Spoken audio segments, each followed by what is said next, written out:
Nakita ko siya gumano siya stable, oh. Shoutout sa mga fans! Oh, ano?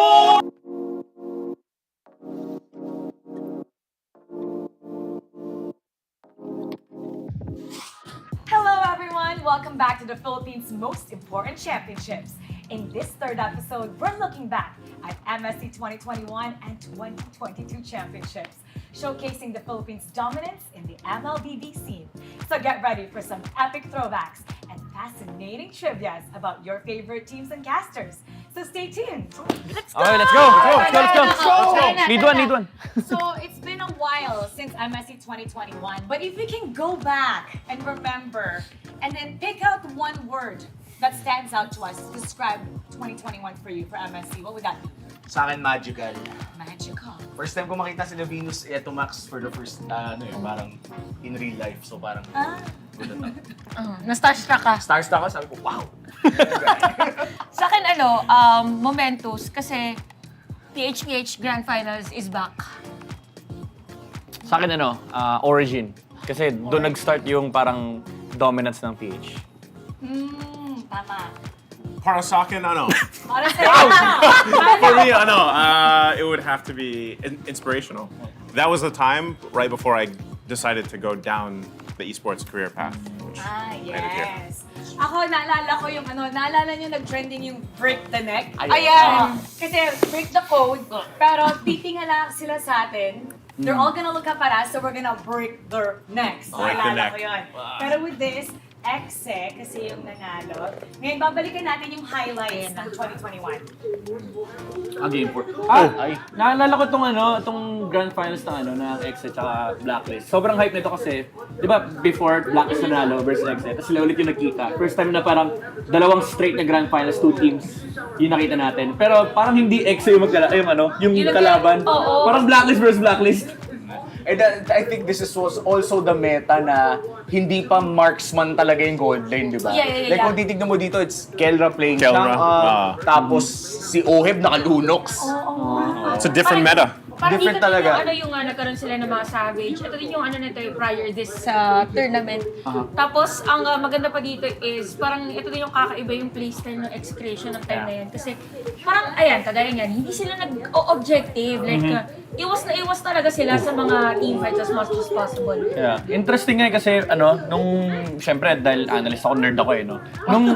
Nung finals, nag-aagawan sila ng Brody nun. Kung sino makakuha ng Brody, siya yung nananalo. Kaya parang ang laki ng importance ng Brody this matchup. And interesting yun kasi, nung time na naglalaro yung Excel ng MSC, kilala si KLBJ na yung Panayling, puro Hayabusa. Tapos pagdating ng Blacklist, kinukuha nila yung Brody.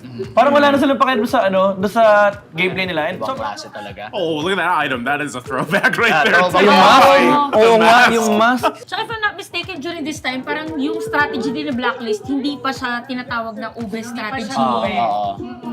Right between Season 7 and Season 8. Yes. Season 7, online pa. So hindi pa Ah, siya nakikita. oo. So it's the first time Oo nga. nag-meet yung players Hype tayo on nun. site sa studio. Kaya nga magical sa akin, yung first time ko rin sila makita lahat eh. In person, no? Sobrang lupit nun kasi first day nakita natin sila, di ba? Tapos last date, lahat tayo nandun pa din. Kasi doon naglalaro yung Blacklist sa execution. First time ko rin na-meet si Chuck nun. Tsaka nung time na yan, di ba, sabi nyo, on-site, na-meet nyo nga sila. Nung time na yan, team bahay lang ako niyan. Ay, oo! Even nice Yeah, ko. I would in. We weren't casting yet for Yeah, we weren't the casting. league during this time. Tapos tanda ko pa nun sa bootcamp ng Exiden na talagang lahat Ayaw nga, nasa Exiden, oo nga pala. Parang lahat. That's a good point. Kasi Hindi rin, wala. this tournament, yung MSC, is what kind of put caster search eventually Yes. on the radar. So. Tsaka this is also the time, for the first time, na nagkaroon tayo ng casters from other region. Yeah. May banters. Yeah. Yeah. Ayaw. Oo, yung All the regions. kay Mara. Yes, nag-banter nga kami nila Lafel, nila Oo. Gideon. Paano ba naman sinabi tayo, Indo. go to black hole? Go to Black Hole, sabi. Kaya nagkaroon ng break the neck. And so interesting to see, no, yung klase ng composition dati. This is a double sustain lineup coming in from execution. Tapos marksman jungle pa nun. It Yeah. just goes to show how different the game was. And I remember, if I remember correctly, it was also, ito yung first tournament na, first major international international tournament na bago yung mapa. Kumbaga, Yeah. ang linis naman yun yung first na bagong mapa natin eh. Ito na yung ano? Is this Ito ito yung final push? Yeah. Yeah. Ano na to eh, nung time na to marunong naman dive yung mga explanation. Oh, the hook! Grabe yung ano ni Jason. Kaso nabawasan pala sila Hook nung City. moment na yun. Pero mga depensa pa. Ano pa ata to? May isa pang lord to. Oo, May so- isang lord. Mahirap din kasi dati mag-end eh, yung ano, pag may marksman may marksman na Jungle. ka, kailangan mo talagang protektahan. Parang hindi ako sanay na mage yung gamit ni Kelra. Hindi nga rin ako sanay na nakapopol si Oh My Venus eh. Alam mo yung popol niya, naka-DHS. Oo nga eh. Phosphor, no? Phosphor na popol. Oo, ayun na, Pag na-shot huli. down yung ano, marksman, reset yung game. Oh! The damage! Grabe. Sa totoo lang, di kami makapaniwala yung mga nano sa studio kasi, Oo. again, sobrang rare na makakita tayo ng International Grand Finals sa 2 PH teams. Nakakabalo nung time na yon. Tapos tinatalo ng exe, yung blacklist. Yeah. And if I recall, no, yung last time na nagkita sila was yung local pa natin, MPL-PH. Oh, yung Grand Finals. All the way to 7 games yun. Oo. Parang continuous pala talaga yung ginawa nila. And Walang minions pa, Kings walang of C! minions. Kings of C! Ayun. Kings of C! Ni Kelrock! Ang sakit ni Kelrock! This is such a good defense, though. One more. Oh, head. KJ. Oh my God. Chaos. May imo! Ay, may imo! Oh, Edward! Hindi kaya ni Edward! So no, Kelo. flick Kelo. agad. Ayun na! Solid. That was such a good defense. Mataas pa rin yung balahibo Good ko. try. Oo nga no. Di ba? Kings of C. Kings of C, boy. Ayun na yun. Ayan na. Grabe. Grabe si Kelrock! Grabe pa. Tsaka sila ito. Ayun.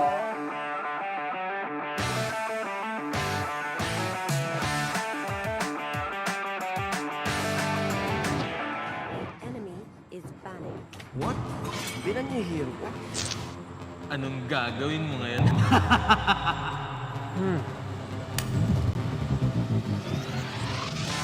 Yun ang akala nyo.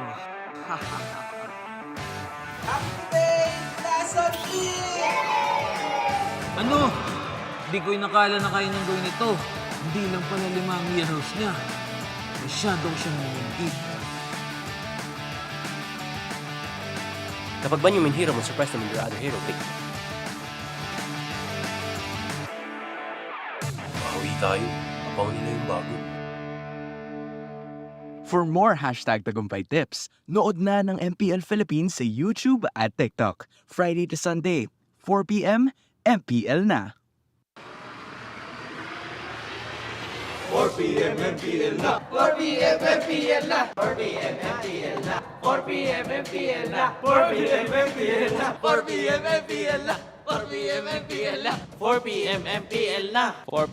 MPL na. 4PM MPL na. 4 p.m. MPL na. 4PM MPL na. 4PM MPL na. 4PM MPL na. Catch your favorite MPL matches every Friday to Sunday. Only at the MPL Philippines YouTube and TikTok. 4 p.m. MPL na. 4 p.m. MPL na. 4 p.m. MPL na. 4 p.m. MPL na.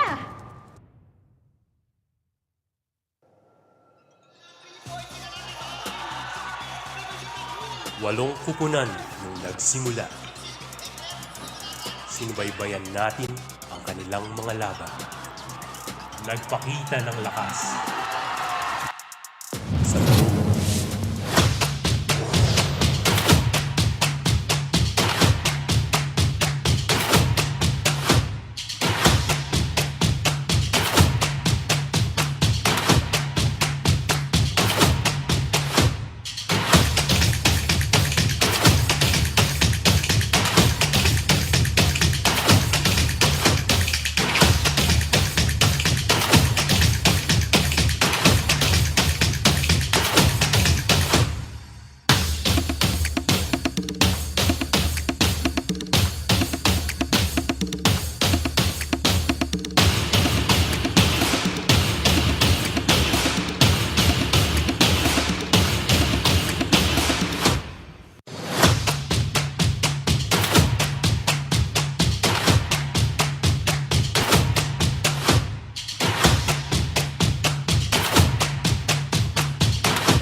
monsters. Malakas, Pilipinas, malakas. Face the golden sun and ripping for the 3 stars. Look at us to the top, no ifs, no buts. Winning any game, para to sa PINAS. Di mo matitin ang aming boses sa new level. Nasa kalye man o mobile, you know I become a legend. Open fire, we unite, we winners. Built with pressure, like diamonds are made of. Switch in a lane na parang gera. HP racing, way reset up. Built like a tank, buhat, we hear that full load SS parang Lyra. Susundan ko ang iyong bakas, kasama patas. Tagumpay natin to dahil tayo'y malakas. Para sa Pinas, nasa amin ang alas, hindi tuwa atras. Kinikilala sa taas kasi kami ang malakas. Para sa Pinas, nasa amin ang alas, hindi tuwa atras. Kinikilala sa taas, ganito kami sa Pinas. Wow! Hold on, yeah. Malakas ang Pinas. We are laging every beat, no surrender, no retreat. Pag nagsama-sama, just imagine what we can achieve. Lacking every beat, no surrender, no retreat. Giving 100 all my all, cause we just cannot be defeated. We are unstoppable, immune and invulnerable. Ready ang equipment, lahat frozen, malang crowd control. Pakita ko na jab like pow, beast of the southeast. So matawag proud and loud, cause every enemy we devour. Susundan ko ang iyong bakas, kasama patas. Tagumpay natin to dahil tayo'y malakas. Para sa Pinas, nasa amin ang alas, hindi tuwa atras. Kinikilala sa taas kasi kami ang malakas. Para sa Pinas, nasa amin ang alas, hindi tuwa atras. Kinikilala sa taas, ganito kami sa Pinas. Wow!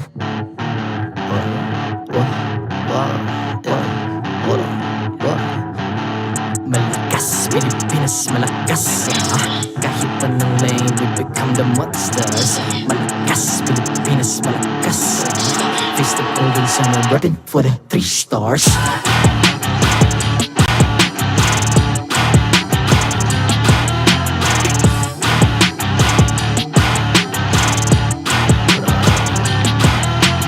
Ang lakas ng Pinas, we unite, be the stars. Ang lakas ng Pinas, we unite, be the stars. Ang lakas ng Pinas, we unite, be the stars. Ang lakas ng Pinas, we the stars. Ang lakas ng Pinas, we unite, we the stars. Ang lakas ng Pinas, we unite, we the stars. Ang lakas ng Pinas, we unite, we the stars. Ang lakas ng Pinas, we the stars. The 13th season of MPL Philippines is brought to you by the following sponsors. Smart, the official telco partner of MPL Philippines Season 13. Infinix GT Series, outplay the rest.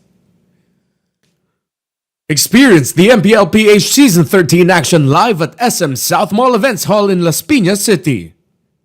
Get your tickets now via SM Tickets. Don't miss any MPL-PH action by following our official Facebook page and subscribing to our YouTube channel. Follow MPL-PH on TikTok as well for more content. Don't miss the latest news and updates about the MLBB Philippine esports scene through our esports news tab. Visit the esports page on your MLBB app now and be a part of Lakas ng Pinas. To ensure the equality and fairness of our games, MPL Philippines is also monitored and supervised by the Games and Amusements Board.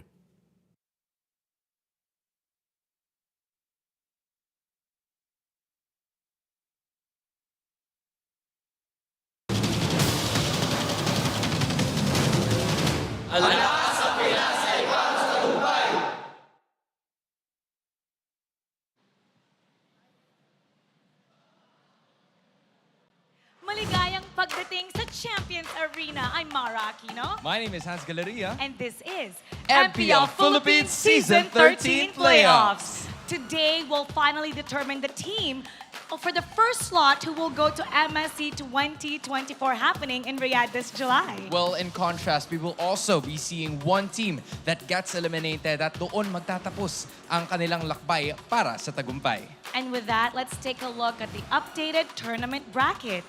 Now, for the first match of today, we will have Falcons AP brand going up against Team Liquid Echo. And whoever wins this will be a best-of-5 match. They will advance to the Grand Finals and secure a slot in the upcoming MSC 2024. You're also going to have to take a look at the lower bracket because it's RSG Philippines and Blacklist International, a do-or-die match. And the winner will continue their run. The loser will be going home. These two teams have struggled in their victories or in their losses from yesterday, and they want to get the victories and turn it around this time. Now, for the first match of today, it'll be the fight to see the world. This is all of the personification of being a Filipino MLBB team. Falcons AP Bren, Liquid Echo. What more can you say about these two teams?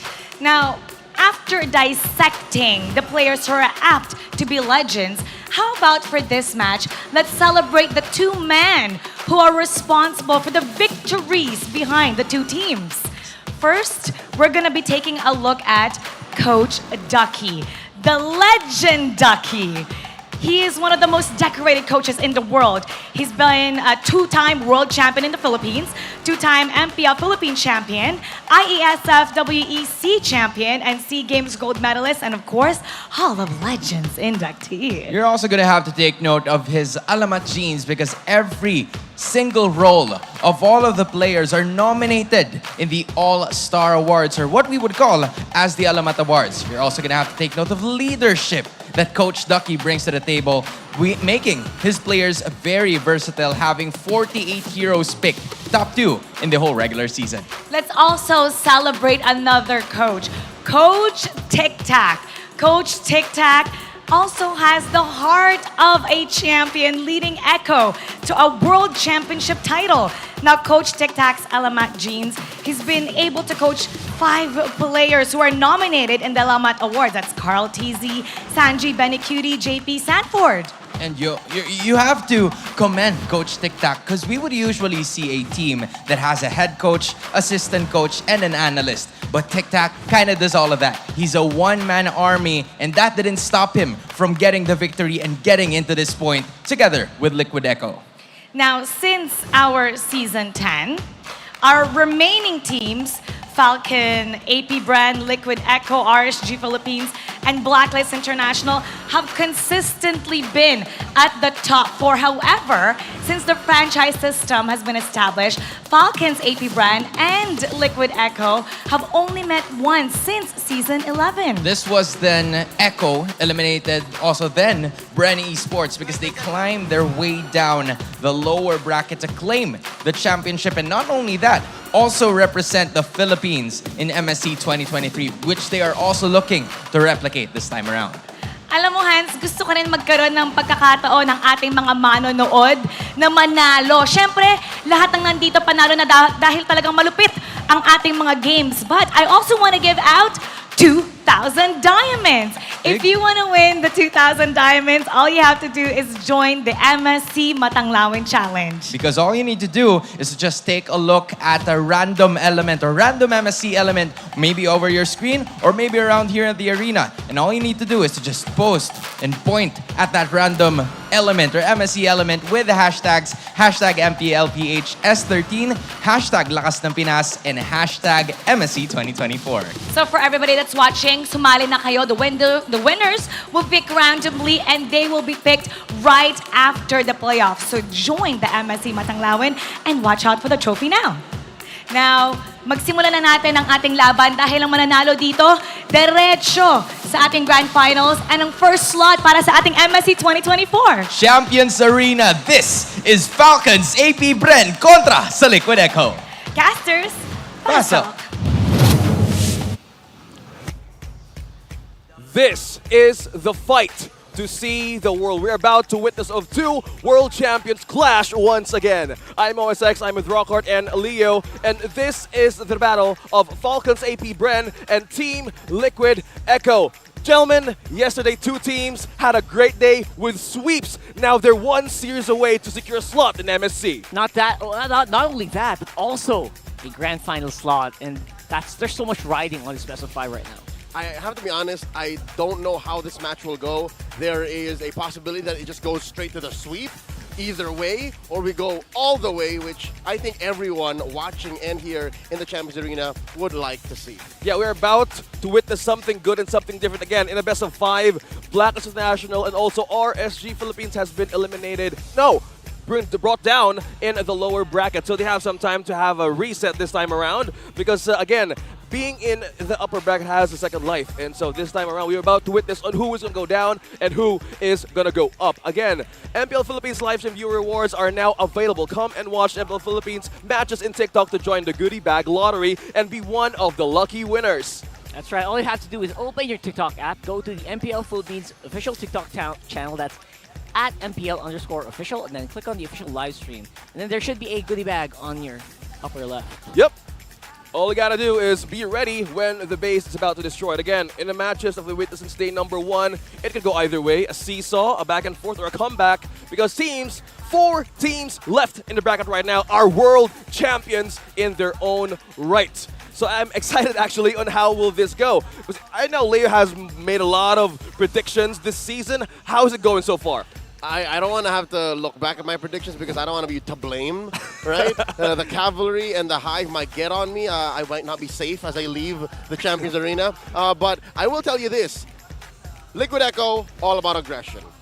Falcons AP Bren, all about the macro. We saw both on display in their respective matches yesterday. Now, how that will clash, how they will collide, what that might mean, anyone knows. It's anyone's game because this patch has slowly been solved. Again, we're at the point wherein we're looking for secret weapons. We're looking for new ways to take down your opponent, and it's these two teams that might actually have the skeleton key to that strategy. I really agree with that. I mean, Team Liquid, just like a horse, fast and furious. Echo Express genes still there, right? And the Bees, obviously, they can soar a lot higher. They have a better view of the battlefield because now they have 4 wings or more. Wow, it just seems Definitely like... more. Yep. Again, we're talking about wings, we're talking about momentum. These two teams yesterday, that was an early day. It's all 3 zeros, and right now the question is, what Leo just had mentioned earlier ago, is how will they ride the momentum? Will it continue or will it drop?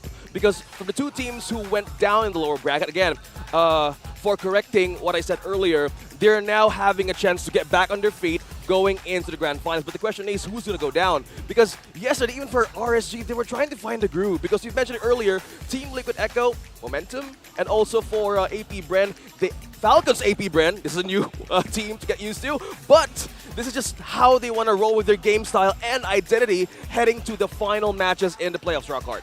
It does feel like that way, right? The way that Falcons took their fight against Blacklist International, cool, calm, and collected, suffocate each and every lane, while Team Liquid, true to their name, literally stomped it. I mean, RSG Philippines were fighting back, but in the end, they were really extinguished, just like water to a flame. Well, it's kind of gonna go and check today because, again, as we're trying to paint the picture of what Rockhart is seeing in the playoffs matches of the day, yesterday we kind of saw how AP or Falcons AP Bren actually dominated their own games. And how do you see that going up against Team Liquid Echo? Key to Falcons AP Bren's success yesterday against Blacks International, who were white hot. I gotta say, they were white hot prior to that matchup.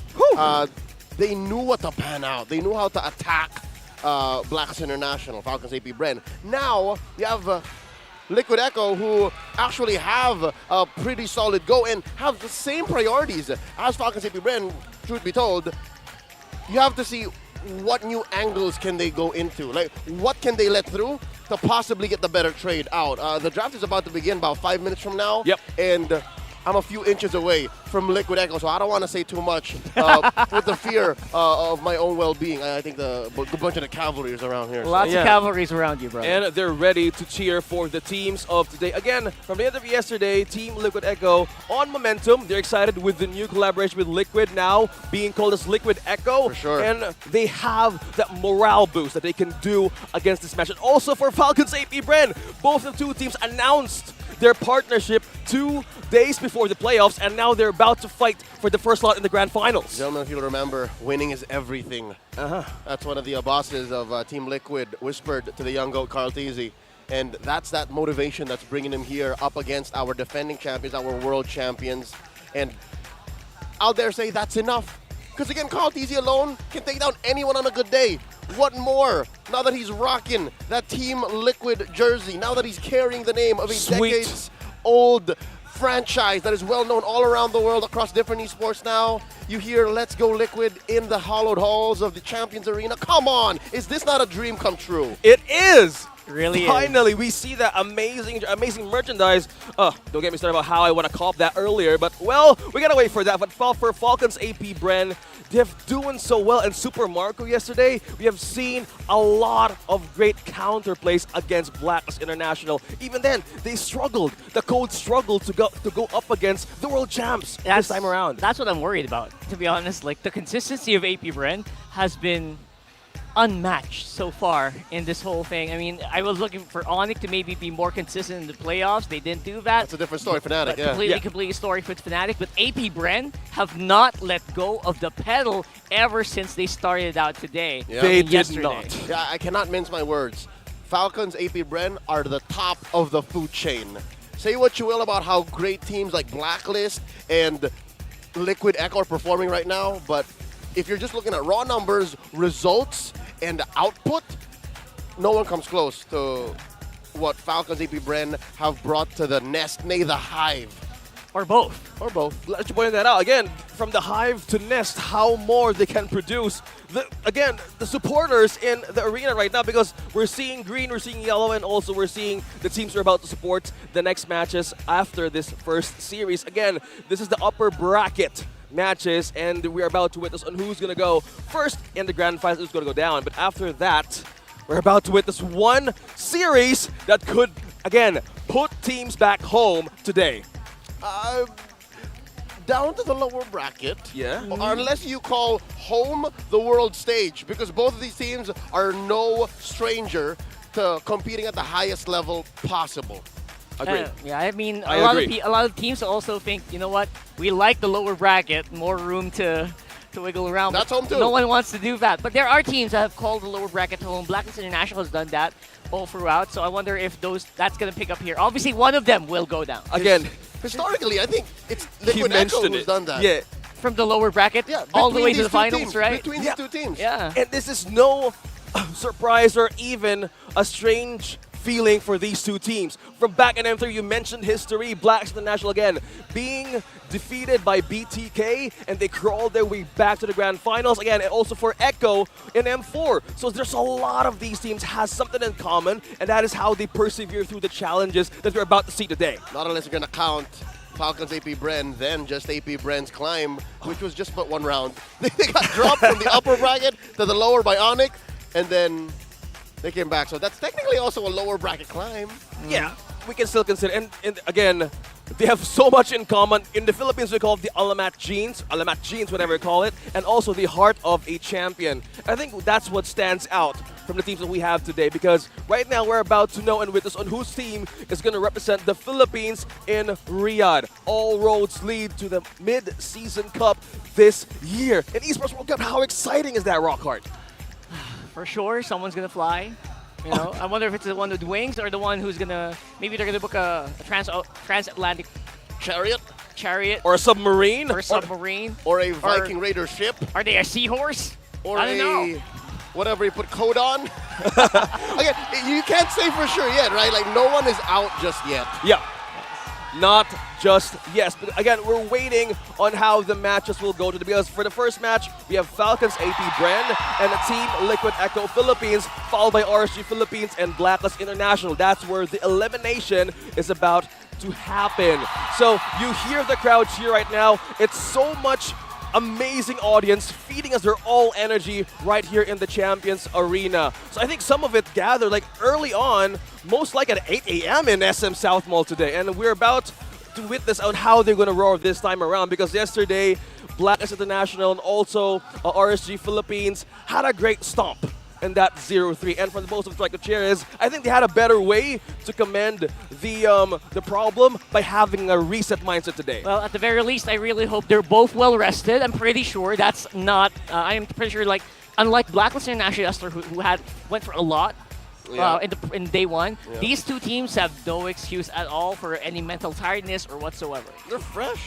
Yeah, since we're talking about damage and how they shared amongst their team, we're looking at Sanju's ranking 1, 29.2%, followed by Yue, Lancy, Jom, and Hatred. Wow, damage they'll share in the regular season, Leo. Yep, this is the story of the current metagame. Again, you're looking at cores here, and by cores, I'm not talking about the hero with retribution. I'm talking about heroes who deal the most damage, who the team relies upon to dish out the damage and win them the game. So in the early to mid, it's your mid laner, it's your mage, and that's who Sanji is here for Team Liquid Philippines. And then on the other side, where's Few? You're looking for Few, right?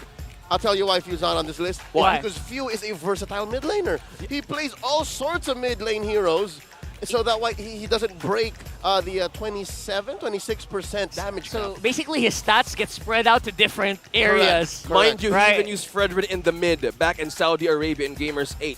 So Leo is pointing out here a great versatility of Few. He's done it in Jakarta too for Snapdragon. See? There's a lot of things that this amazing player can do. And since we're talking about the mid laners, man, I was so excited to see Farsa back again on how Yue had that greater advantage, because there was some sort of pattern we're seeing against Black International when coach kind of said like, okay, either we steal the jungler or we just take the mid lane right away. It's been the pattern. Yeah, Blacklist plays all later tonight. Yeah. Right now, Yu is neither here nor there. I don't believe he's in the venue just yet.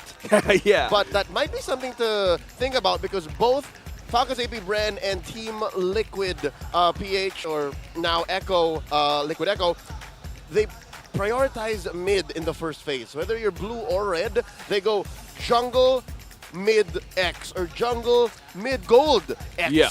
So mid lane is definitely something they might choke out on after they take care of the whole Matilda, Harris, Fredrin situation. Maybe a little bit of Arlot there. Yeah. Asterisk. But yeah, Novaria, very, very favored for Sanji.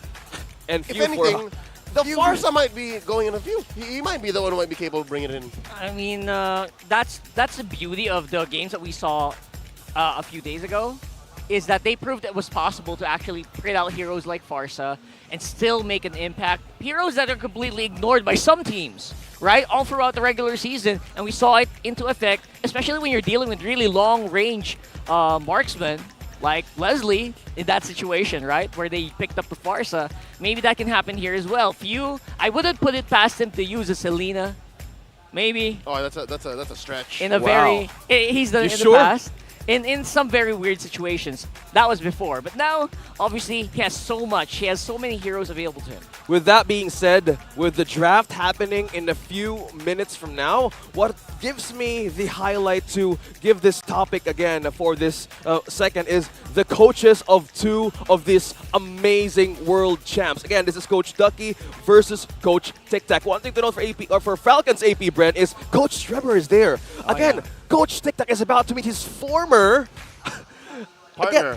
That's right. And now they're facing one another. That's crazy. Yeah, they were so close as well in Salt, man. They're not afraid to hug each other out. Real men. Nah. Yes. Come to think of it, it's been what, 2 or 3 months now that Coach. You know what? Not even. I'd say 4 or 5 now. Again, the whole. It's a while. Off season. Yeah, the whole Coach Trevor pickup happened off season, so it has definitely been that long. I can't believe that Coach Tic Tac was able to make it work, right? And now they're walking into the upper bracket finals, and it's just but one series away, a win away from making it to the grand finals and confirming your ticket to Riyadh. I am excited to see how this matchup goes out, actually. Besides just the players on the map, the players in the Land of Dawn, I want to see how this chess match between these great minds come through. Again, that is Archie versus Francis and Robert. Good thing How'd he do it? I don't know. Tic-Tac did it, but he did it. Well, speaking of TikTok, again, back in how Coach Tic-Tac is now a one-man band or a one-man coach, because again, the majority of the teams have at least 2 coaches, and he's doing it all by himself. Again, this is kind of like a bit of a shift and also a promotion, as you can say, but having that great responsibility has a lot of work to do. And having that with a Team Liquid Echo right now is kind of like infusing greatness, veterancy, and also championship genes. That's what I actually am worried about, these two. Obviously, all of them have championship genes, right? But the knowledge, I wonder, of Coach Tic-Tac when of Trevor, about what stuff, Liquid Echo could possibly bring out now. I wonder if it was affected by the patch. Maybe some of that's outdated. But definitely with the way that their mentality the way they attack the game, that could be definitely somewhat given over. Yeah. But I don't.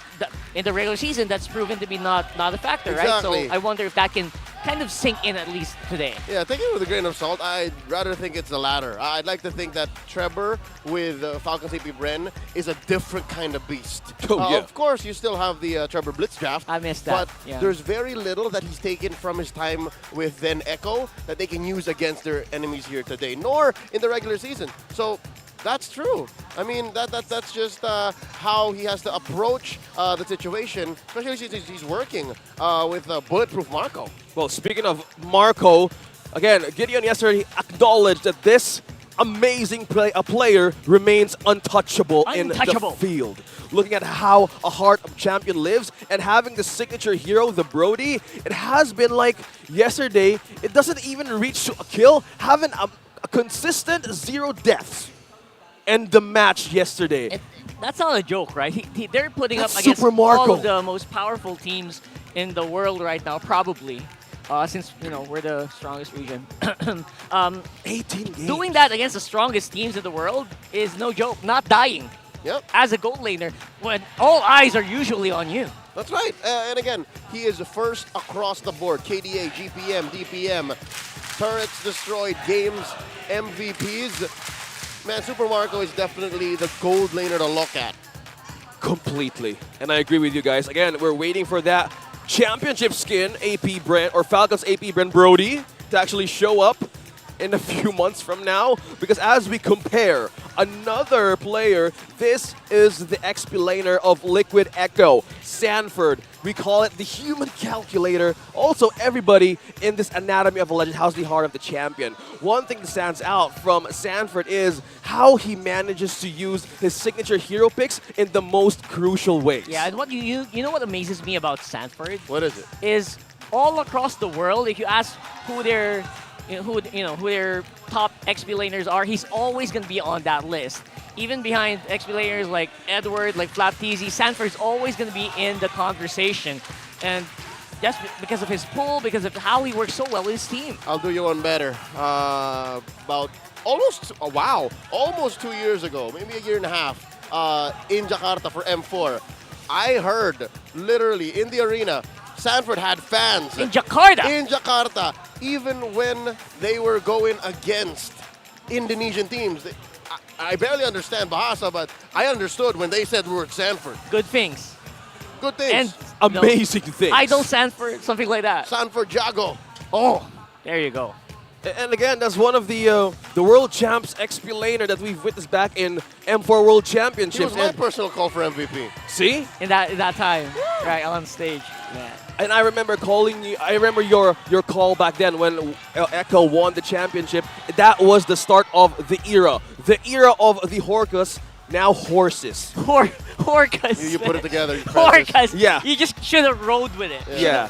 I kind of overthinked it that way. Yeah. Okay. It's the age of the Orca. Yeah. Yeah. Back then in M4. And a few seconds from now, we're about to see them march in the stage. So I'm more excited to see how this match will go. Again, this is the slot for the Grand Finals and also the key to represent Philippines in MSC. Once again, here are our marshals who will officiate the match to ensure the fairness and integrity of our games. We have Chico, Jeff, Patrick, and Wilbert. So I'm excited. So let's meet the players for the upper bracket match. This is Falcons AP Brand versus Liquid Echo. Soaring into the Champions Arena, fresh off a dominant sweep, the Bees go wild all around the world. The reigning, undisputed MPL Philippines and World Champions, Falcons AP Brand! Galloping onto the stage, here to trample through all who stand before them and upset the scales of power. They're here, gunning for top of the food chain. Here come the cavalry. Let's go, Liquid Echo!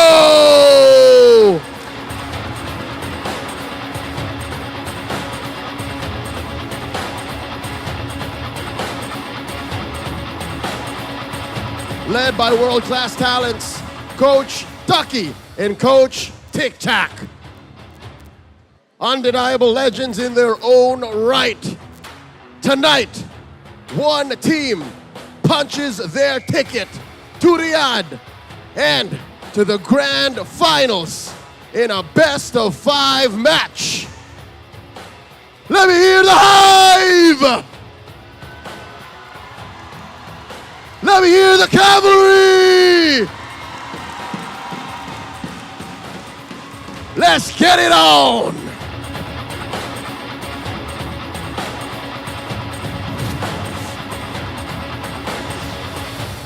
I just love the energy of the crowd cheering for the teams of today. But right now, we're looking at Falcons AP Brand, Super Marco, Kyle TZ Few, Flap TZ, and Ogwin. Showing up to be very flawless so far here in the playoffs for MPL Philippines.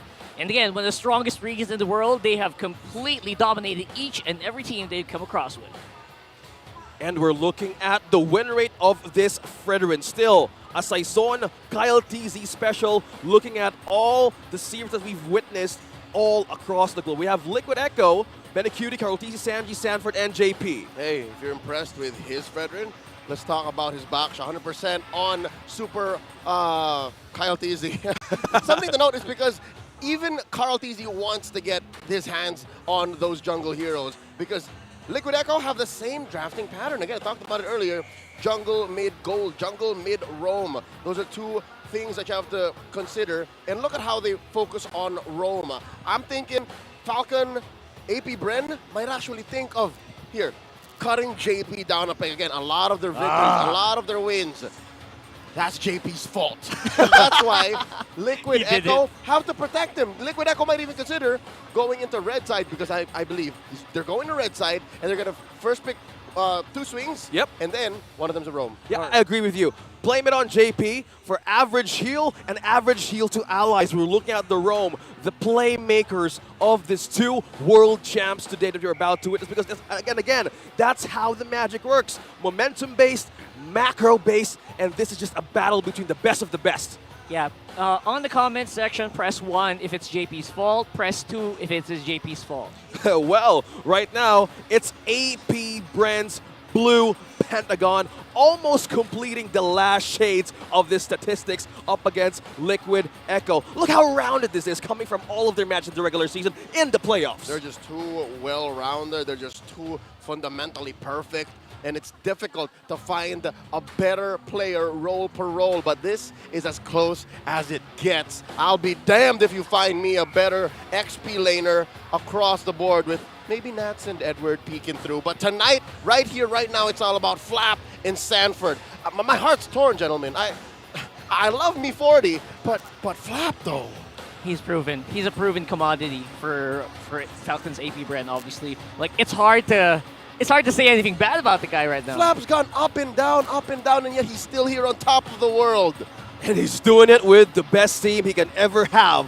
Both of the best XP laners that we're looking at right now. This is the head-to-head. And how we're about to see how this match will go. And also, this is most of the key factors on how this team has been winning. And now we're about to look on how this team will go with the Infinix keys to victory. Falcons AP Bren got to execute perfect macro mechanics. Yesterday, they showed us exactly what they can do in perfect situations. But now, with how fast Liquid Echo might go, they have to tweak that. Especially since Liquid Echo needs to be fluid in expressing their aggression. That's maybe the one thing that they have over Falcons AP Bren. No doubt they can go faster, harder, stronger, and shock the Falcons into a ground and pound. And last but not least, both of them need to show up how legendary coaches draft. Again, we alluded to this earlier. It's Francis and Robert versus Archie.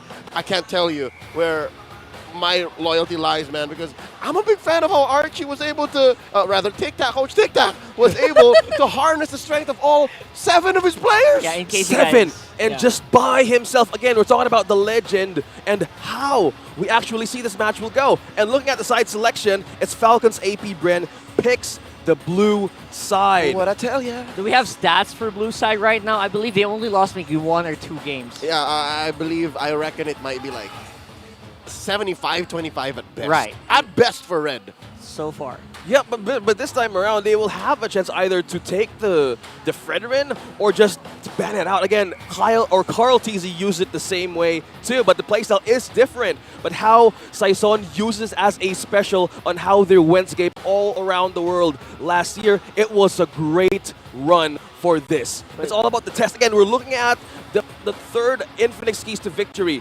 This is the moment of the 2 legendary coaches from across all the matches they went last year. At the very least, we'll see if Arlot's going to be left out here with all this focus on the Fredrin right now. Yeah. Again, the other roles might be more open right now. It's that hero that really makes it difficult for you to attack JP, because you have the Arlot, you have the Matilda, still definitely something to watch out for. You have the Minotaur, among many things, and let's not forget JP's Cho. Plays a pretty mean Cho. A pretty mean performance we witnessed all across their matches. Now we're in the drafting phase, gentlemen. Again, Falcons AP Bren is now on the blue side. This is the winner you're asking earlier, Rockhart. We have an 89% versus a 67%. This is per. That's a lot. This is per team though. This is very specific. Across the board, I'd say it's closer to like 730. 75, yeah. Yeah. All right, here we go. Coach Dougie, a consistent ban on the Vixana, then attacks Sanford with the Yuzhong. Coach Tic Tac taking out the Harith and the Chip, of course. Ogwen yesterday was a beast on the Harith. And there's the Louis who just basically folds the map in half. There you go. No cheese, no teleportation shenanigans. Doctor Strange would be molding. I like this. I love how the chip was respected ban as well by Coach Tic Tac, because yesterday we saw Falcons AP Bren actually had a way to utilize Matilda. this here. Yeah, Matilda is open right now. Will this be a priority for Falcons AP Bren? That's actually a lot of choices open. Fredrin, Matilda, definitely. Faramis can also be considered here. Arlo. Oh my goodness. So much. And we said that together, Rockhart. And who will be the first priority? Again, they're taking the time to choose. Who are they willing to gamble? Who are they willing to gambit? Because how Leo and Rockhart pointed out, so much power picks right now in the first pick.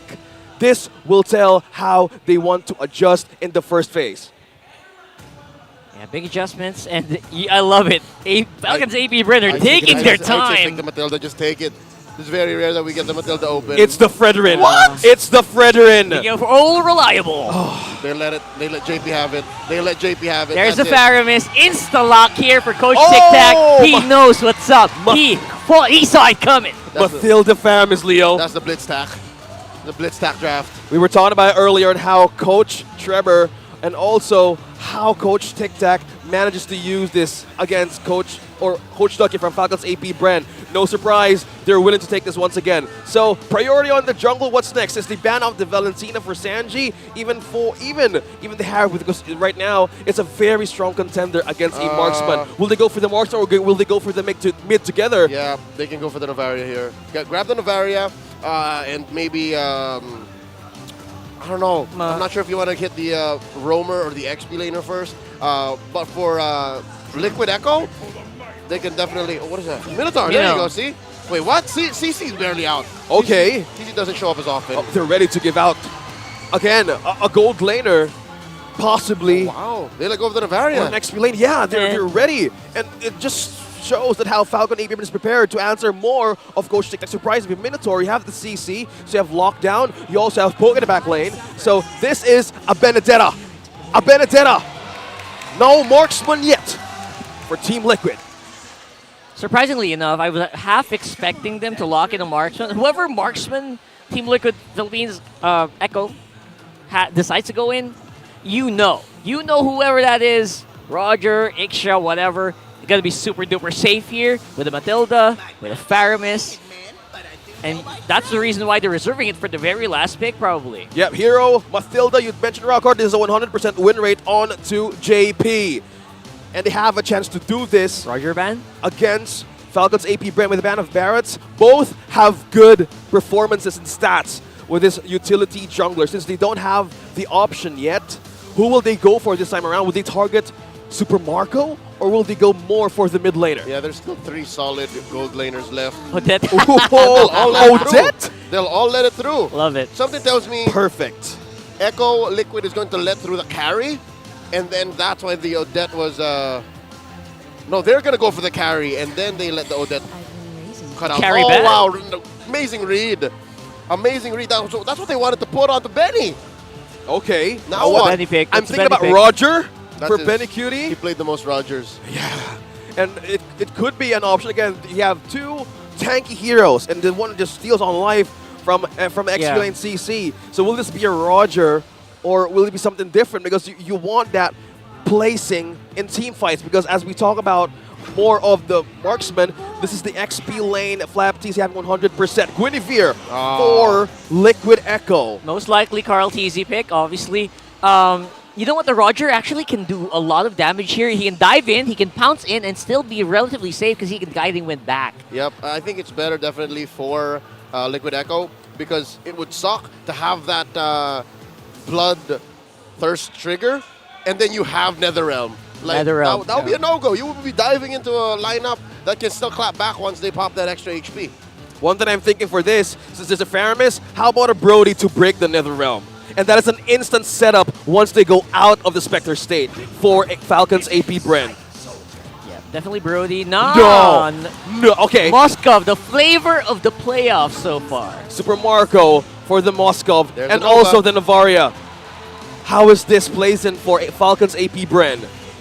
Interesting. I think Coach TikTok definitely played that gambit in that last phase, saying, okay, you know what, we're going to ban the Odette. If you ban the carry, then we'll have something else to go, and they had to swerve. Something tells me, I like how Falcons AP Bren went here, and I think they won that gambit. They won that little chess trade, and now it's down to that gold laner. They're okay with the Roger here. I think they're fine with the Roger or the Nathan. But this is a Nathan. All right. It's a Nathan for Benny Cutie. So securing most even better of the paces, yeah. Put a Purify on that man. Yeah. You gotta put it in. He's going to be super duper safe, and unlike the Roger, Nathan doesn't have to put himself in harm's way to do his job. Not at He can all. do it from way downtown, very, very far away. And again, with 2 very powerful mid lane duo, a very powerful mid lane duo, this Nathan should not die. Ideally. If you want to have a perfect mid to late game entry, this is your chance to amp up that Nathan. And now we're about to witness that match happen in the first game of this upper bracket. Again, this is the clash once again of 2 world champions, but the audience prediction right now is in favor of Falcons AP Bren. I don't blame him. You know what? The stats have been so supportive of Falcons AP Brand ever since the regular season. But you know what? Things change, man. What the draft says here about how it's Liquid Echo who has the advantage is because of the sheer utility. We've seen this all throughout the playoffs. That's how the algorithm rates these lineups. If you're able to go in, go out, get CC in, well, not the hero, but crowd control, then you're definitely favored. Let's see how this goes and who's going to be favored for this best of 5. It's Team Liquid and Falcons AP Bren. You hear the cheers, you hear the drums. Now tune in to MPL Philippines Season 13 Playoffs live stream. This is, again, day number 3. Ready and be ready for surprises once again in TikTok, Facebook, or even YouTube for Goodie Bag Lottery. What are we seeing here for the emblem? Sun stands out, but one thing that I saw here is 3 purifies for Falcons AP Bren. That's right. Again, the utility and the CC that Liquid PH are bringing into this game is a threat. And I am also a fan of how they're placing themselves on the map to allow for Benny Cutie to actually wait. Because yesterday, the story of yesterday's matchup was how Benny Cutie was so sustainable, so reliable. And I think Falcons AP Bren are not even going to try it. Look, they're not even really pressuring him. They know that it's a lost cause to try and get some early pressure on Benny. Early on, look at Carl Teasy, very deep in the enemy territory. The confidence that you get with the Guinevere, you know you can spatial migration out, and you can just take their resources as much as you want. Again, since we're looking at vision, one thing you guys pointed out is both of these two teams right now are being cautious, being careful on who to strike. In the early game, both need to have a great start. Because one thing they try to capitalize on right now is probably on vision. Yeah, vision is exactly the one reason that they last picked this Novaria. It does so well. Few actually played it so well in the Blacklist game as well. So now, the question is, can he keep it alive, and how much can Team Liquid PH's mid-duo pressure Few now that they have so much vision on the map? Now they're diving in. Turtle's quite low, and Carl T is going to fall with a Praise's Wrath combo. Look at that steal. That's JP's fault. I'm not so sure if that's a worthy trade. I'll say economically it says yes, but a first blood on Carl Teasy. We've definitely seen him come back from worse, but I'd like to think that Falcons AP Bren are better off here. I think this is a good stepping stone for them to slowly ramp up into a good mid-game. Yeah, pointed out perfectly, Kyle TZ on this Fredrin. A great example of how they went with the stats on how this is a special for this player alone, able to taunt the possible problems with Kyle TZ got knocked up. Look at how fast Team Liquid PH are playing this right now. Curtain Call held it together, forcing them back. But you know what? They want to go. You can see everyone happy to use these flickers. They are ready to fight, buying as much time as they can for Benny Q to get online. Well, speaking of how buy time works, how they rotate across the river right now, they're maintaining control and they're maintaining counter pressure. Looking at the gold, it's Benny Cutie slowly leading a bit of again, a change for Supermarket, but it's a race, Leo. Yeah, again, it's a little bit of a mini sprint, like a 5K run down there. And here's why. I'll tell you now, looking at the items, slowly but surely, Moskov, Super Marco, has a small lead, but wait, whoa. There you go, that Purify gonna be popped in, and you can expect that to just keep going later on. Especially Carl TC on the Guinevere, very aggressive right now though. Flight of JP into safety. Gonna nullify the group up here of Falcon and AP Brand on the bottom side. JP, let me finish my story. Okay, the story here is because of how that early first turtle, and even like the first 3 minutes of the game, was focused elsewhere. That's where the Nathan got a little bit of the farm, but then eventually they said, you know what, look, this is not the basic common emblem Benny Cutie that we're looking at. He might actually need the time. So now, how lucky that it's spawning again in the lower quarter. So now, best expect that Super Marco will catch up. Super Marco will lead after this turtle take. And I think turtle take should be cleaner now for Falcons AP Brain. They're not going to let JP steal it again. For sure, especially with Few with that beautiful Astral Echo, right? Spots out everyone, make sure that there is going to be an available fight here, or at least information ready for the fight. It's going to be reset though. That is actually pretty big for Team Liquid. Right now though, diving in, it is the duo Flight of JP on the back, and Kyle TC will still secure that turtle knockup for everyone. And look at that follow-up from Oakland. A very powerful engage from Falcons AP Brand. Gets a turtle and a kill. Falcons AP Brand with the second objective once again by Kyle TZ. And the knockup from Ogwen, a perfect entry for a team fight. Now they're contesting this purple right away against Team Liquid Echo. And there it is. Got it.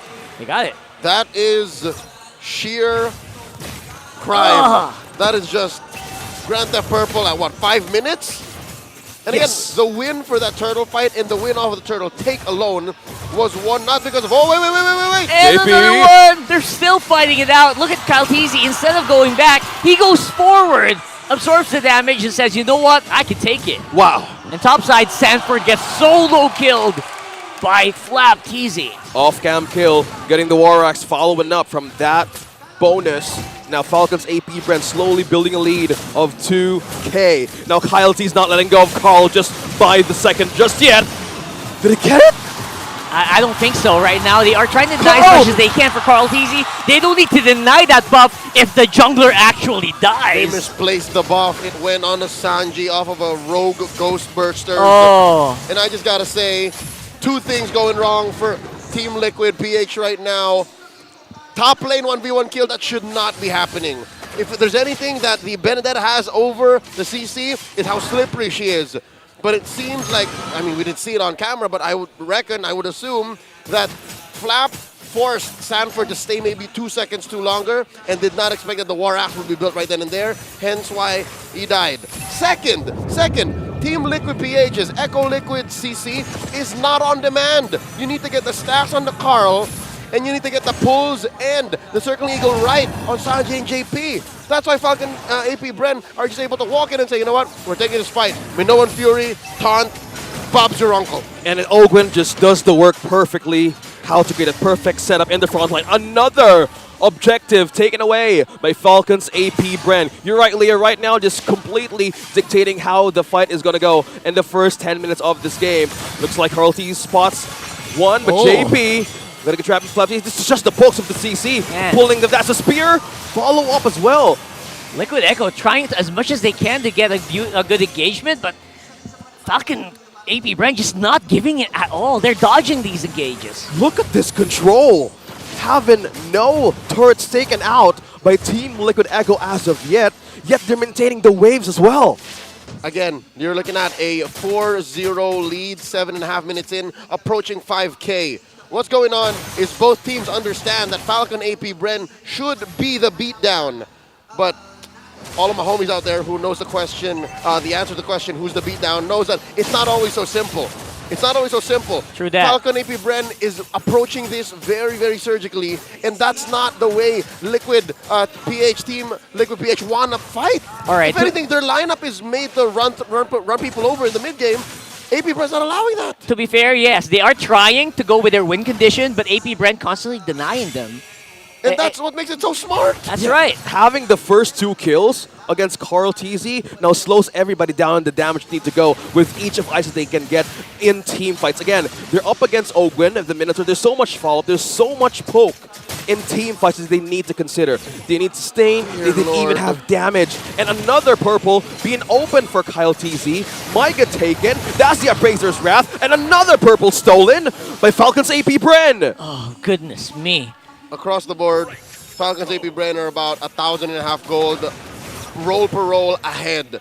And that's just talking about gold. What about XP? Look at this, Kyle, 2,000. Oh, sorry, rather 2 levels up on Carl. 2 against the gold Carl TZ. That's a full HP notch on the Lord, if I'm not mistaken. It's a huge difference on the Retry. It really is. Look at the damage from Super Marco, knocking back JP.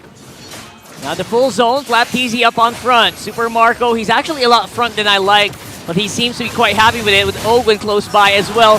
Kyle TZ trying to get as much damage as he can, but he goes down before the Bout Requiem is activated. Super Marco! Now it's Super Marco going ham, still not giving away any deaths so far in this game. That's a triple! That's a triple for Super Marco! After getting an objective, Leo! That's just Bulletproof Marco doing things. I mean, you're down 6K, your jungler bites the dust. I understand where Echo is coming from. I understand where Liquid Echo is coming from. They couldn't just call back as quickly because JP was one of the early casualties as well. So you can't guiding wins out. It's honestly difficult to be their team. And it's not JP's fault. In that situation. In this one time, oh Lord, you're right. It's not JP's fault. It's actually Falcon AP Bren's fault.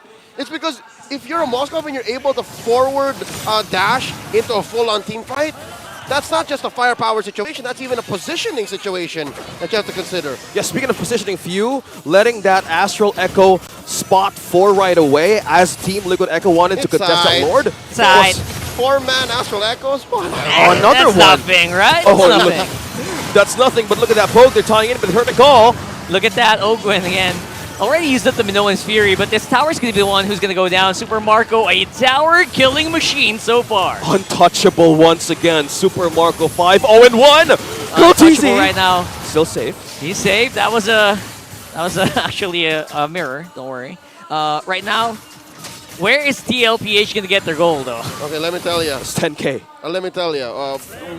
Again, for those of you who don't know, it's a big joke in the community that Astral Echoes don't matter because the skill doesn't deal damage. But folks, when you catch a team with a 5-man Astral Echo like this, it ruins their potential for a team fight. Yep, and team fights are exactly what they're trying to go for here, which is why Team Liquid PH has been being pushed on over and over again. See, there's no way for you to catch your opponent off guard where they know exactly where you're coming from. That, plus the fact that your hitboxes are magnified, are amplified, means a random taunt, a random ult from FlapTZ, a random Minoan Fury might catch you when it otherwise wouldn't without the Astral Echo. So yes, an Astral Echo on multiple members is a big deal. That's like one of the worst feelings, right? You feel like you dodged the Minoan Fury, but you got hit because you had that ring around you. Got clipped. You got that big hitbox. And look at the items on how Super Marco managed to snowball on this Moskov.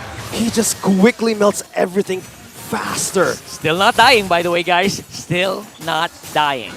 Okay, now we need to look after Team Liquid Echo's comeback here. Yes, again, it may look simple in the eyes of the people who's watching this right now. Again, this was approached surgically, as analyst Leia pointed how Falcon's AP brand manages to have that early checkbox on who to target early game in Team Liquid's Echo composition. Now with this kind of lead, JP, Sanji needs to have a great entry on who is to force and who is to catch in the back line. All right, not to toot my own horn, but yes, early on, Falcon's AP brand made the decision to not pressure Benny Cutie as much. And then eventually, in the mid-game, going into that pre-Lord ramp-up, they said, you know what? Since Turtle's spawning here, let's push it in so that Benny cannot farm as well, and we have all of the gold on Super Marco. Then from there, they just started to block CallTZ out from everything. CallTZ not getting anything. He's farming worse than a roamer could. Look at this. CallTZ currently at what?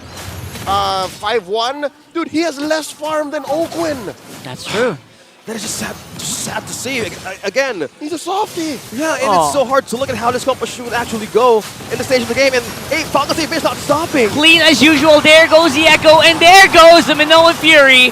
Don't forget, they're still going to be alive, at least for the meantime. Benny Cutie finally getting a kill. Super Marco's on side. He's trying to get as much charge as he can. CallTZ is going to fall here. And now it is going to be the non-stop aggression here coming in from Super Marco. The spears flying everywhere. And of course, that's Jasper going down to the Appraiser's Wrap. Oh my goodness. Falcon's AP brand not slowing down at all, even though they did lose out on 2. Still fighting off Super Marco! Cast a kill onto Benny Cutie, and that is going to be the game. Still not dying. Falcon's AP brand take game 1. Wow. That momentum is just too much to handle by Team Liquid Echo. And Falcon's AP brand seizes the minute to end it right away. A lesser team with less experience, with less synergy, would have gotten punished hard. That engagement, that end game sequence started with a 2-man pickoff. And honestly, a team who is that far ahead could still get punished underneath the base. But this is Falcon's AP brand we're talking about, and they knew that they had enough firepower and CC and PL between the 3 remaining members to actually eventually end the game. And again, it came out of Super Marco. I'm going to say it now. Super Marco MVP. Calling it. Call it. He didn't die again. Still not dying. Untouchable. Untouchable. He helped both become payoff and setup. Even as early as maybe 4 or 5 minutes, he was using his ult and pressing the dash, pressing the second skill into his ult that hit. Usually you just use that for vision, right? And he's like, all right, let me just put my shadow there. I'm not so sure if I'm going to use it. Marco just says, let's go. And he just calls it quickly and smoothly. Fluid. Well, that is just going back to the keys to victory, because that is just how they control the map, how they played macro-wise. They didn't even get a tower out of Falcon's AP brand. Hold on, was that a perfect game? It wasn't because they it got wasn't. 2 Someone kills. died, right? Yeah. All right. Just double check. We kind of felt the Nathan damage when they're in the base. You mentioned it perfectly that there could still be a possibility, but it was too late. You mentioned how CallTZ is really far behind how his XP and damage or even items was in par with CallTZ. Guinevere isn't even favored in the meta right now, and already you got buried hard. It's difficult. Since it's different, now we're about to break things down a bit and slow and breathe. Now let's throw it over to our analyst to break down what happened in game number 1. The fight to see the world begins by the world champions taking game number 1 Magandang buhay! My name is Andy at narito tayo ngayon sa analyst segment kung saan susubukan nating himayin kung ano nga ba ang nangyari sa game number 1. Kaya naman, let's break it down. And it all started with the MVP of the match, Super Marco, with his stellar performance using his Moskov. And again, isa sa mga naging keys to victory natin ay kung paano nga ba paiikutin ng mga coaches natin ang naging drafting phase natin. Ang AP Bren ay nag-start by choosing the blue side and prioritizing the Fridrin, which we all know na in this meta is very powerful in terms of securing the neutral objectives. They were able to get 2 out of the 3 neutral objectives and they were able to maximize and capitalize on the lead na meron sila. And again, kagaya ng binabanggit ng ating mga casters natin ay si Super Marco ay GST. Galit sa Torre at galit sa Taot and pinabalas ito nitong si Super Marco as he used this Moskov. On top of that, nakita din natin kung paano minaximize ng side ng Falcons AP Bren yung kanilang capability to secure the neutral objectives while translating that later on into team fights that they will win. Nung second turtle nakita natin na turtle steal rather lang din naman nitong si jungler ng side ng AP Bren yung jungle and nagkaroon sila ng transition into almost wiping out the rest of Liquid Echo. All throughout the match, nakita natin kung paano kinapitalize and minmaximize ng side ng AP Bren yung almost 6k gold lead na meron sila as the first Lord went on. And sa lahat ng hindi nakakaalam, no, sa first turtle specifically, kailangan and sobrang essential na magkaroon ng capability yung team mo na in a way, makapag-rotate agad yung XP lane and that's really what the side of Falcons AP Bren did. And all throughout the match, nakikita din natin kung paano nagkakaroon ng layering of skills yung side ng AP Bren, which is led by Ogwen in this Minotaur. Yung Minowan Fury ay madaling napafollow up na ng mga kuponan ng mga bees and nakikita natin na yung damage output nila all throughout ay na-maximize nila, which is why it has been a total domination for the side of Falcons AP Bren as they take game number 1 so easily. It's as if talagang pinatunayan nila kung paano nila paninindigan yung pag-execute ng perfect macro mechanics. As we look into the emblems, almost all of the neutral objectives and even the turret objectives went in favor of the side of AP Bren. 9-2-2 in terms of the turrets, the Lord as well as the Turtle. And even though nakita naman natin nagkaroon ng way yung side ng Liquid Echo na mag-fight back towards the end, the pressure was just too much for them to acknowledge. Maganda yung naging draft for both of our teams. I would say hindi naman naging total domination yung draft. Naging maganda yung pagkakapalitan in terms of the drafting phase. It's just that in terms of being able to maximize the capability of the heroes, talagang AP Bren ang nakalamang. And binanggit din ng ating mga casters kung paano naging tinik sa side ng Liquid Echo yung triple purify na meron dito yung side ng Falcons AP Bren. Nakita natin na although nagiging maganda yung pagtalon coming from Carl TZ in this Guinevere, hindi niya na ma-maximize totally yung Violet Requiem because easily napupurify ng mga damage dealers. Which is why the rich guy, the carry ay si Super Marco. And he is also our player of the game. Nakita natin kanina kung paano siya may dugong alamat and pinapatunayan dito ni Super Marco just how he can carry the rest of his team as long as he is given space by the side of Falcons AP Bren. In game number 1, pinatunayan sa atin ng Falcons kung paano nila ita-translate yung draft na ginawa for them ng isang legend Ducky and kung paano nila i-ensure na Super Marco will 1, have enough space and 2, will have the pristine positioning in terms of the team fight. Kahit nakikita natin na nagsisplit itong si Super Marco towards the weak lanes, meron pa ding chances na sumasama siya in terms of the team fight. Kaya naman, in terms of the damage output and the damage taken, talagang napakababa both for Super Marco and Few because again, they have 3 frontliners in their lineup which is Kyle TZ, Flap TZ, and Ogwen. As we look at our gold per minute, 1,006 for Super Marco and for a 13-minute match, sobrang laki nun. Ibig sabihin lang nun, alam niya when to peak and at the same time, alam niya kung paano niya gagamitin yung lead na meron ang side ng Falcons AP Bren to their advantage. In the end, Falcons AP Bren takes game number 1 all because of the strong control that they had in the early stages of the match, and later on, they transitioned that towards the middle part of the match and even into the late game. Talagang hindi binitawan ng side ng Falcons AP Bren yung lead na meron sila led by their jungler kasi lahat ng neutral objectives na secure nila, and while Liquid Echo lang naman din yung nakakuha ng first turtle, hindi nila masyadong mind yun. And later on, alam nila kung paano nila pagaganahin yung lineup. Almost 4 or 5 man every single time na merong neutral objectives doon yung ating laban. And for the side of Liquid Echo, hindi pa naman huli ang lahat. Again, kagaya ng binanggit ng ating mga casters, in our keys to victory, kailangan maging in a way fluid ng side ng Liquid Echo in terms of being able to ensure that they express their identity.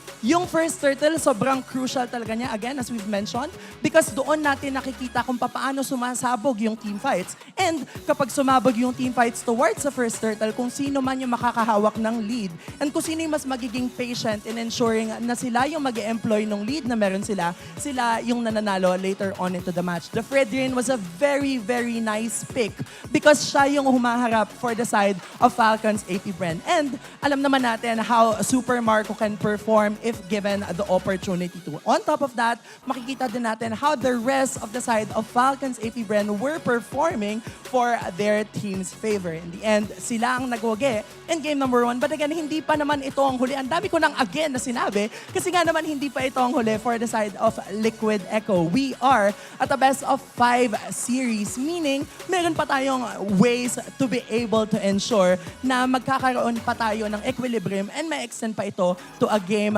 number 5. What a very wonderful performance coming from the side of Falcons AP Bren. But I'm sure as pretty excited kung paano nga ba ipapakita ng Liquid Echo yung kanilang magiging performance in game number 2. Kaya wag na nating patagalin. Mara Aquino and Hans, kayo na muna.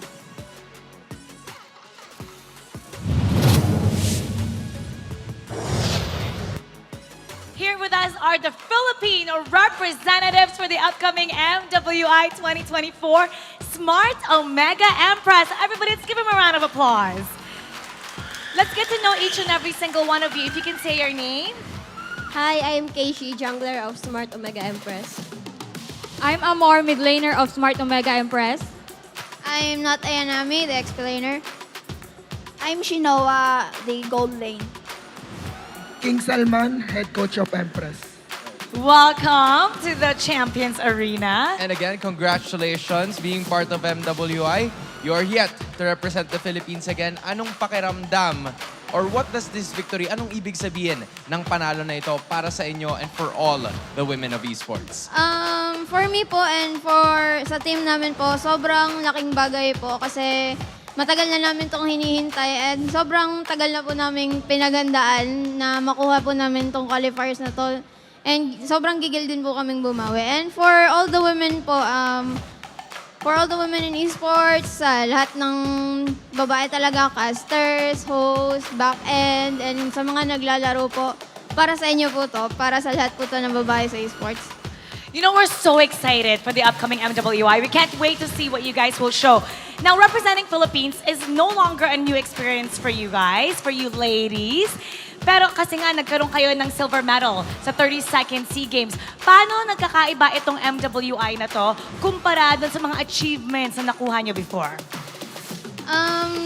Siguro po simple lang. Mas uhaw po kami ngayon. Mas gustong-gusto naming bumawi. Kasi hindi po namin nakuha yung mga top spots. Mas sobrang uhaw po kami ngayon. And I'm sure everybody else is rooting for you as well. Imbitahan mo naman sila na suportahan ng Smart Omega Empress darating na MWI 2024. So, yun guys, support my team sa darating na MWI. Gagawin namin yung best namin para sa bansa natin guys. Yan. Good luck sa lahat. Good luck to all of you. Good luck. Thank you in advance for representing Philippines. We're so excited to see what's going to happen. And we're gonna support you all throughout. Syempre, they're representing Philippines in the MWI 2024. And to know more about this momentous moment, let's take a look at this video.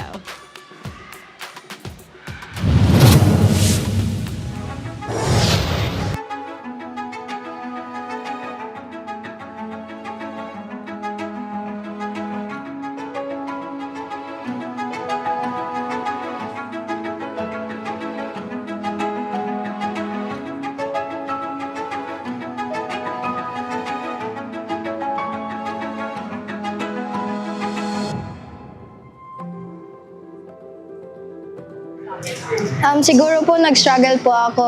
Nung nag-start po ako maglaro, wala po akong kalaro kasi syempre babae daw po ako, ganun, baka mahina, ganun. Pero yung hindi po support yung parents ko sa akin. Kasi ano yun, may mga bootcamp syempre strict yung parents, kaya ayaw nila na ganun.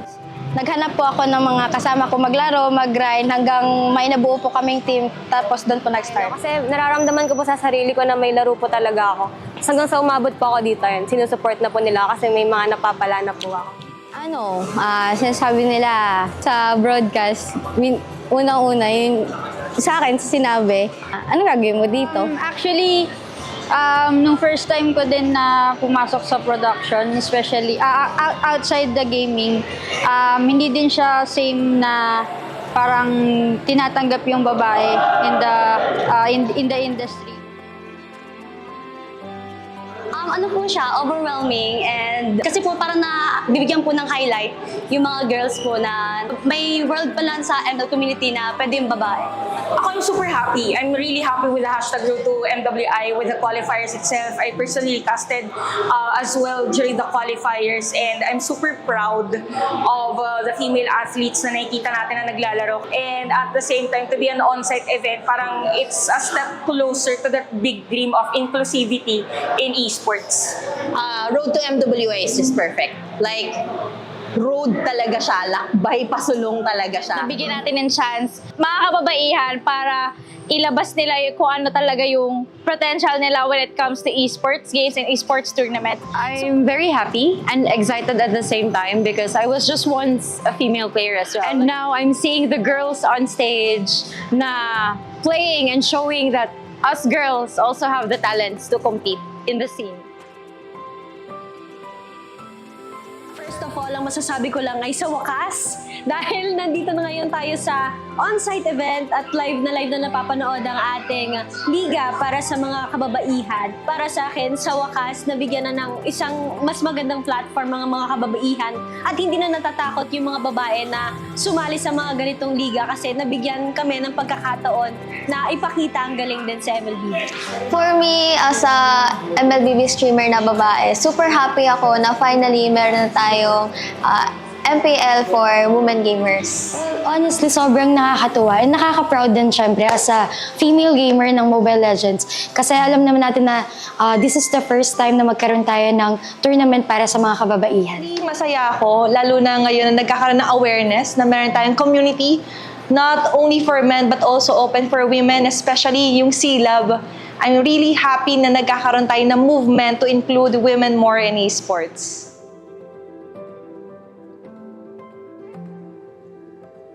Probably more on the representation in terms of the bigger tournaments. Now that we're creating a platform wherein it's created by women and also by women, it's somehow a call for them na it's about time to go outside their shells and maybe venture more on the esports side, and alam nila na hindi sila nag-iisa doon sa laban nila sa lakbay pasulong. So to add to that din, parang sila is here to guide kung ano yung sa mga back-end pa when it comes to esports. So hindi lang siya for players but also for the back-end parts, the esports industry is for women.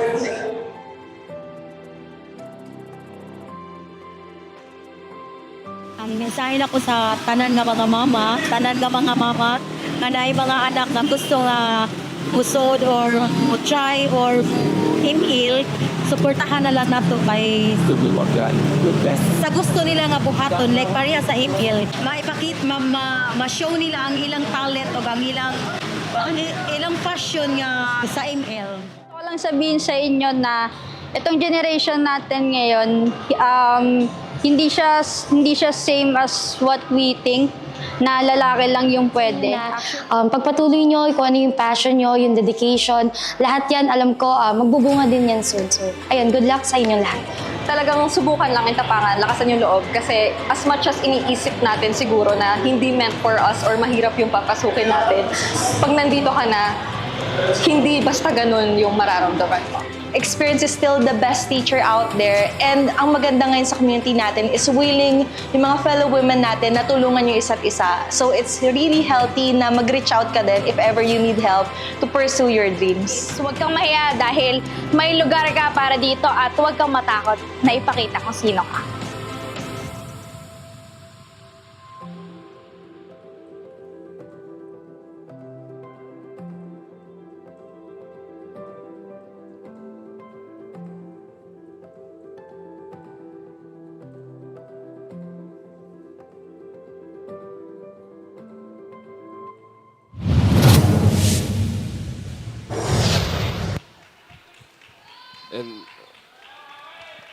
And those are the women in esports. Salute! As we just witnessed early on, that how our tournaments this year is going to be jam-packed heading into Riyadh. And now the side selection for this game number 2, Team Liquid Echo.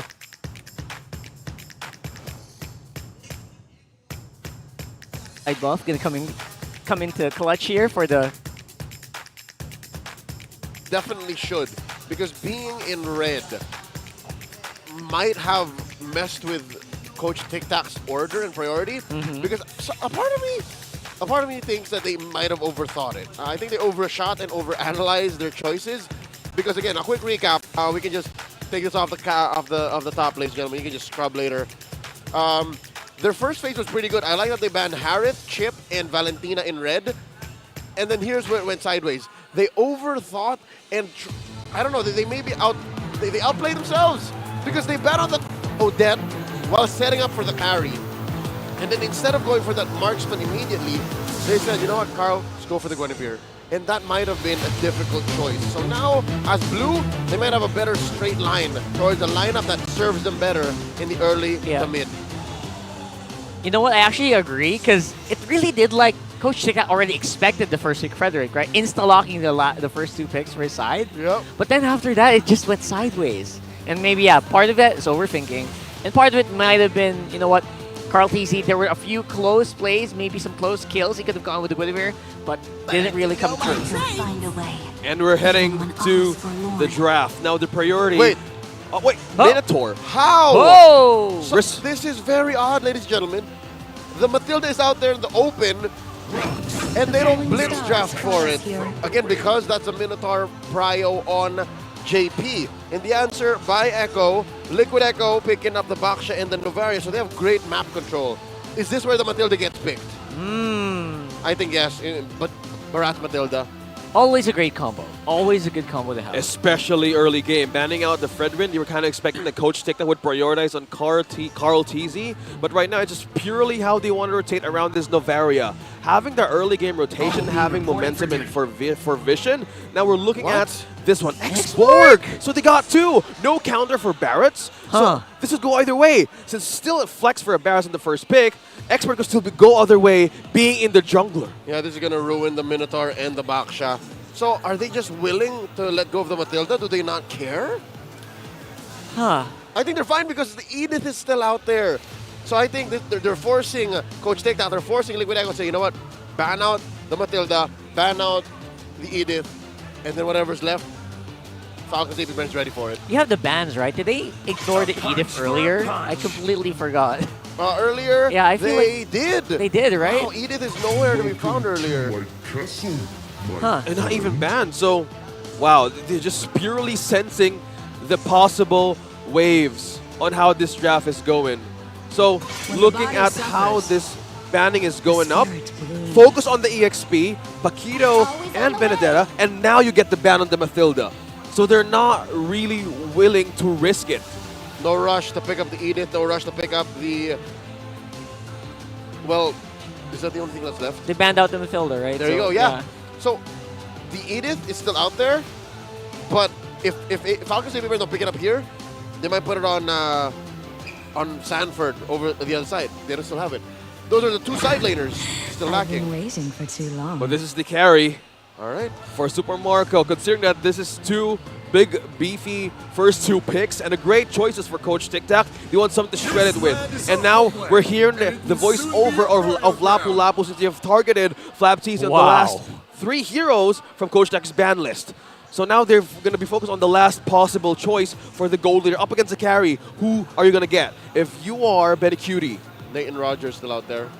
Rogers sounds great. Then again, that is a double-edged sword so far here in the playoffs. Played it so well. Wow, Sanford really dug deep for this Lapu Lapu. Is it a great matchup for the X-Borg? Not the X-Borg, but I think by... there's the Roger. He returns. Good for the carry and the Vex. The Vex, just to catch them. And I don't think you don't mind being the one hit with the Detna's Welcome. So it's good. I like it. I like it on 40. So since this is mostly like protect the back line for Falcons AP Brand. Yes, Rockart. It's like their alternative for the Yuzhong, right? Yeah, That's exactly. a great way. Because there's a Vexana, there's a carry, so gotta you can catch force those. something out from the bravest fighter, and then you get a first follow-up rather from this Novaria. They have been doing so good and utilizing both of the teams utilize this hero so much in vision and hitboxes. So with the Lapu Lapu being wild in the back line of AP Falcons AP Brand, maybe they want to slow things down a bit because in game number 1 they have struggled to breathe on how to make things work. Now the Edith, you were mentioned about the Edith, Leo. Now Falcons AP Brand gets it for the last time. And again, not to seem like Falcons AP Brand can do no wrong, but I like how they attacked red side here. They played around with the order. They, of course, still let through the Matilda, did not pick it up, ended up getting banned, as it should. But they did not lose sight of what they were going to pick up anyways. The Edith was in the books. It's just they took their time with it. So with that said, I'm feeling better for Liquid Echo's roster. I think Liquid Echo have a better go this time around. But that's not to say that Falcons AP Bren also made the most of what was left out for them. I think they picked these first 3 picks very, very specifically is because they know that that's how they're going to stop and quell Liquid Echo's straight up snowballing potential. Huh. Both teams' lineup ratings are quite low, so maybe the what do you call that? The algorithm for this matchmaking doesn't really Welcome to jive Mobile well with these Legends. heroes, but you know what? We've seen teams do that previously. Low rating, A lot of high it, chance of winning. A lot of it relies on mechanics, Yeah, execution. of you the don't- heroes itself. You don't see that in the numbers. Yup, we'll now check on how this composition will work, either for Team Liquid Echo or Falcons AP Bren. It's game number 2. Let's see how Team Liquid could bounce back this time around. Focus and pressure onto Few. Half HP. Oh. Aided by Gwen right away. That's the early poke that they can do against this Vexana. Again, once it hits level 4, you have the Eternal Guard with you and how they can actually rotate effectively with this Edith and this Barretts. Wow. Interesting that against Falcons AP Bren, Liquid Echo puts Benny Cutie in a more aggressive spot. He's not rocking his usual sustainability roster. He's actually going for a snowball. He's rocking Weakness Finder into an Assassin emblem, Assassin custom emblem, and then actually it's Benny Cute, it's Super Marco with the custom emblem carry. So they're holding out, they're forcing a mid lane, no! Oh, it's gonna be JP going down for first blood. A mid game. What? A mid game engagement. And the fact that it's Falcons AP Bren going much faster does not spell good for Team Liquid. This is just the mindset of Falcons AP Bren to actually be utilized against Team Liquid Echo. Having the missile expert and having that knock up from the Orange Earth Shatter capitalizes more on how JP could stand vision for Team Liquid Echo. What they want to do right now is give vision for this team early on, heading to the first objective of this game. Turtle is up in 4 seconds. Now, Falcons AP Bren maintaining control of the river and heading towards this turtle. Now, Carl TZ both on level 4. They're willing to contest. But Eternal Guard being used right away early on. Quite early Eternal Guard here, forcing Carl TZ back. This could do some damage, but not that much. And JP is in a good angle to maybe make a zone happen, but they're not forcing it. They're really respecting, trying to get as much info, and there goes Sanford, doubled up by the Daytona, and now he's gonna go down. But Carl TZ will still be the one to get the turtle. Good fight coming in from Falcon though. A lot of low HPs on the side of the Falcons, but Team Liquid PH can maybe snipe 1 or 2. Yeah, he gets it from downtown! Sanji with 1. Masterful killer instinct by Sanji for the first 5 or 6 seconds post that team fight, which clearly Falcons AP Bren won. They were protecting the low health members that they had, and then eventually Sanji said, you know what, it's over, Super I can Marco. hit this. Gets it, 1v1! Oh. Yeah, the cutie there being a little bit cheeky. Pressure coming from Carl TZ, and the force of the flicker out of Super Marco. That is huge. That's one safety factor, one safety mechanism removed from the goal later FCAP. Earth Shatter. Fight's coming in. Super Marco. He's Charged low. by Carl TZ. He's low. He's running. No minions to save him, and the missile expert gets him. Saved by the bell. Falcons AP Brent Super Marco knew what's coming, flickered out for safety, and that's how the team Falcons AP been managed to reinforce right away the gold lane, or just reverse the pressure Team Liquid wanted to do. And because of that, Super Marco now sitting at about 100, 200 gold ahead of Benny Cutie. And nobody died, honestly. I mean, it was Carltese who died, but neither Benny nor Marco went down. So that means still Super Marco is ahead. Super Marco right now is where he wants to be, and he's denying Benny Cutie the snowball. Check this out, the freeze in the lane. Super Marco down about half the XP to get to level 6. And this is fine. This is fine and dandy. I think, to be fair, Liquid Echo can still find an aggressive spot. And if I'm going to read the map, I think after the turtle fight, they're going to try to get one over Marco again. Well, speaking of turtle fights, how few manages to land that Eternal Guard first before everything else starts. That's a great way to get vision and also zone out right away. But prioritizing the Necklace of the Runs first, maybe right now he's just completely aiming on to decrease the healing of Team Liquid Echo. And the second turtle is up for taking. There you go. They started up strong. Sanji again securing that turtle. Knockup is activated by Carltese. They're trying to get as much kills as they can, but Falcon AP Brand once more just trying to gauge out their opponent while whittling down Sanford once more. A perfect landing of the Eternal Guard and the Cursed Touch. Few managing to hold the line and giving the kill right onto Flaptease. Automatically a 3-0 for this X-Borg. Yep, the late entry from Flaptease made all the difference. He did not come in late, he did not come in too early, he came in on time, and that cracks wide open the top lane. Sanji gonna try to do some damage control.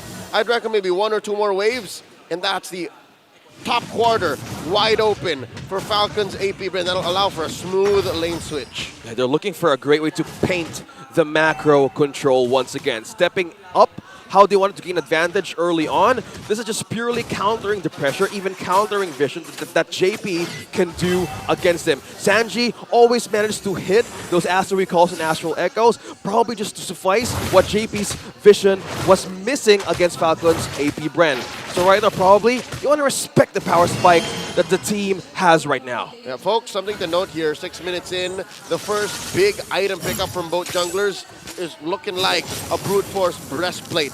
From the regular season into the playoffs, that item has seen a astronomical leap in buy frequency, especially for the best gold laners in the league, rather junglers in the league. So if you have a good chunk of gold and you're a utility jungler, pick up the Brute Force Breastplate. Yeah, you should revamp your item builds. Yep, gives you everything. Gives you toughness, gives you a little extra damage, gives you move speed, cooldown reduction. What does the Brute Force Breastplate not do?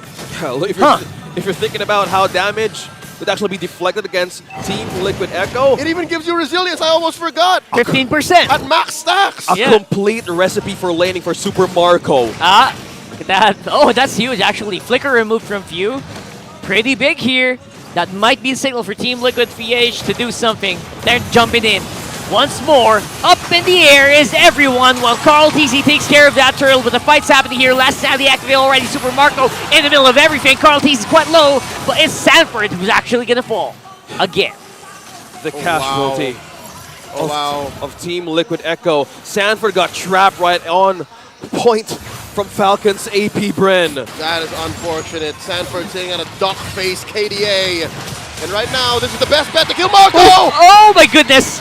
Bendy Cutie so close to giving Super Marco his full death, but now it's to be Ogwin who is up on front. He still has Primal Wrath if he wants to use it.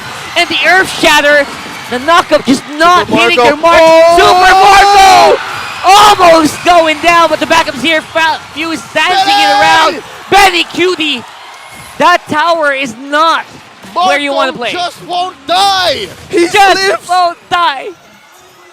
He's the man who can't be killed. The body block by Ogwin and the clapback from the responding members of Falcons AP Bren. I get it. I mean, if you're a Liquid Echo fan, if you're an Orca, you understand that this is what your team is best at collapsing, at aggressive rotations, in game code by the way, and just getting their kills, acquiring targets. Falcons AP Bren not allowing for them to play. Interesting. It's just so hard to even use and breathe this line of Team Liquid Echo right now. They're really trying their best to even get a mirror objective. You know what? Across the map rock hard. I actually understood why Ben Cutie tried to go for it. It's because obviously there is going to be a chance for you to go invulnerable, and then you can kind of just dive out of the turret. Yeah, I mean, it's not like he's rocking killing spree, right? Yep. But Yeah. again, our shutdown on the Marco is key. Just couldn't make happen. Oh, he got spotted. There goes the fight. Knock up again.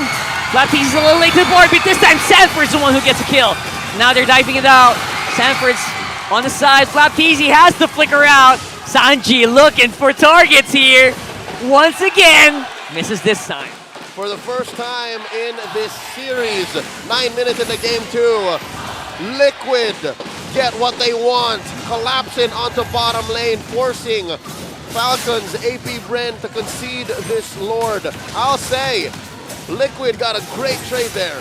With the force and also pressure onto the gold lane, Betty Cutie secures the objective. Team Liquid Echo slowly getting back on their feet, heading towards mid-game. Okay, fair to say, it was an expensive trade, right? I mean, True that. Liquid still had some losses on their side, but eventually the conversion into the map and the conversion into that big objective allowed for them to now be in the lead, 1,000 gold ahead. Yes, And this can also take the standing towers. yeah, even Benny's ahead now by about 200, 300 gold, so that's how quickly the rubber band snaps for Echo, Liquid Echo here, and now suddenly they're putting Falcons AP Bren out of their comfort zone. How does Falcons AP Bren clap back? And Carl TZ now slowly getting vision and zone out for Benicute to take this orange away from Falcons AP Bren. Looking forward to gain a push, and there's a Lord pushing down bottom. Now finally getting back on the macro game. Team Liquid Echo now finding a pattern to force out resources and defense out of Falcons AP Bren. Is what we're talking about here. The pressure coming in from all sides because of the Lord take will translate to a lot of goals. Super Marco! This time around, Carl TZ fighting it out. Oh! Flicker by Super Marco. He's What the heck are we seeing here? Still alive, but look at this. The damage is now reduced here from the Falcons. That was off of a light speed Baksha Unite rotation that caught Super Marco off guard, and Carl TZ honestly could have had his way if it wasn't for those pesky members of Falcons AP Bren, of course, that big turret. Okay, DHS on the Super Marco still manages to escape and cheat death at the best way possible thanks to the reinforcement of his team. The positioning, how Super Marco prioritized to shut down the XP lane in possible team fights. He knows what could possibly happen if his position is currently exposed. Falcons AP Bren are denied the activation of FlapTeezy. They're also denied the activation of Few with the perfect Eternal Guard. And something tells me, oh, beautiful. Something tells me Liquid Echo have figured out the positioning of Falcons AP Bren. They're not allowing Falcons AP Bren to actually come in where they're comfortable. There's always something else. There's always like a rotation from Carl TZ or a massive, massive Astral Echo from Sanji that says, you know what, let's just reset, let's just retreat. And Falcons AP Bren are not comfortable doing that. And they have all the answers to go the macro game that Falcons AP Bren done in game number 1. You have the Astral Echo, you have a way to poke, and we have a way to check where Ogwin or where FlapTeezy is coming from. Again, this is a 3-0 on the X board. You have damage, yes, but one thing Team Liquid Echo is going up against is the vision game that they can do against Falcons AP Bren. They wanted to deplete mostly of their resources and force out Super Marco, but this team really knows how to defend the front line. And once they know where to pressure out Falcons AP Bren, Team Liquid Echo just completely wants to outplay everything, even out-sustain the damage. This is still a carry, though, that they need to look after. In both of these games, it seems that Navari are just doing so much work. I'm sure they can get these objectives once more. Yep. It's the dance on the Lord. I'll be honest with you, Sanji rarely needs to hit anything but a last hit shatter, meteor shatter, right? Yeah. Besides that, he's just really there for the vision. These little AoEs, these little slows, sure it helps, but he's mainly there to just stop Falcon AP Bren from getting in a position, and that's a job well done. Yeah, they're waiting. Doesn't They're need waiting. to get kills JP. happen here. Oh. But there you go. Everyone spotted out once more by the Astral Echo, and now everybody getting hit by the Minoan Fury. And now the dive in. The collapse coming in from Team Liquid. Super duper powerful. And they're diving in on Few. They remove the mage, and they remove a majority of the deaths here. And finally, the first death given over. Sanji inside the base. He's jacking it. not able to get a kill on the flap, but that's 4 members of Falcons AP brand down for the count. And all it took was 40, right? All it took was 40, and everything went well for Liquid Echo. They got the amazing setup with the Astral Echo. They got the collapse, and you know, the icing on the cake, the Lord knocked everyone up alongside the Minoan Fury. Exactly. And that's a happy setup for JP. Still was the first person to soak up all the damages from Falcon's AP brand. But with the help of the motivational roar and all the items that he has, he was a complete soak-up sponge to set everything up for Team Liquid Echo. Real quick question, Leo. Does Astral Echo affect Lord Knockup as well? Yep. It does, right? Yep. Any opposing effects that use your hitbox will be part of that. So yeah, even if they were originally clear of the Lord knockup, you'll still get knocked out because of the Astral Echo AoE. Oh my goodness.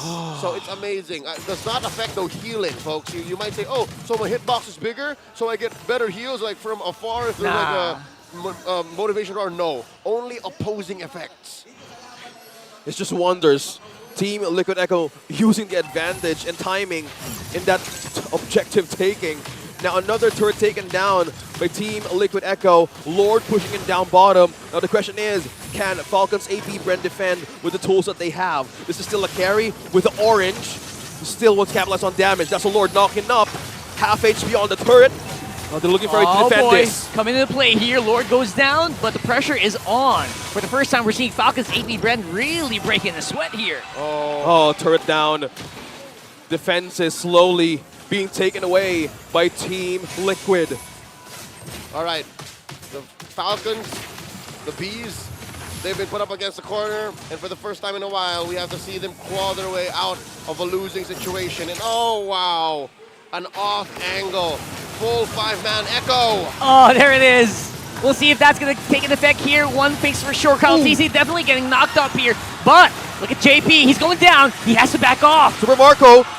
Marco's on the back here. JP going to get taken care of. Still cannot go too aggressive against the Falcon AP brand. We're seeing he's still very fed. Mind you, that was a forward flicker on Super Marco.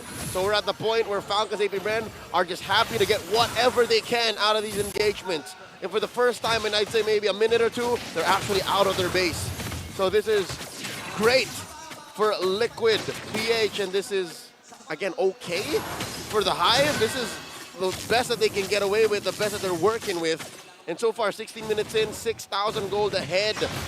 Liquid Echo are looking at 1,000 between Marco and Benny. So that means Marco is still a threat to be reckoned with, even if he has suffered to death already. I agree. This carry right now, having the Malefic Roar and the Wind of Nature, he is ready to commit everything. Look at the skill hit rate of the Star Shatter.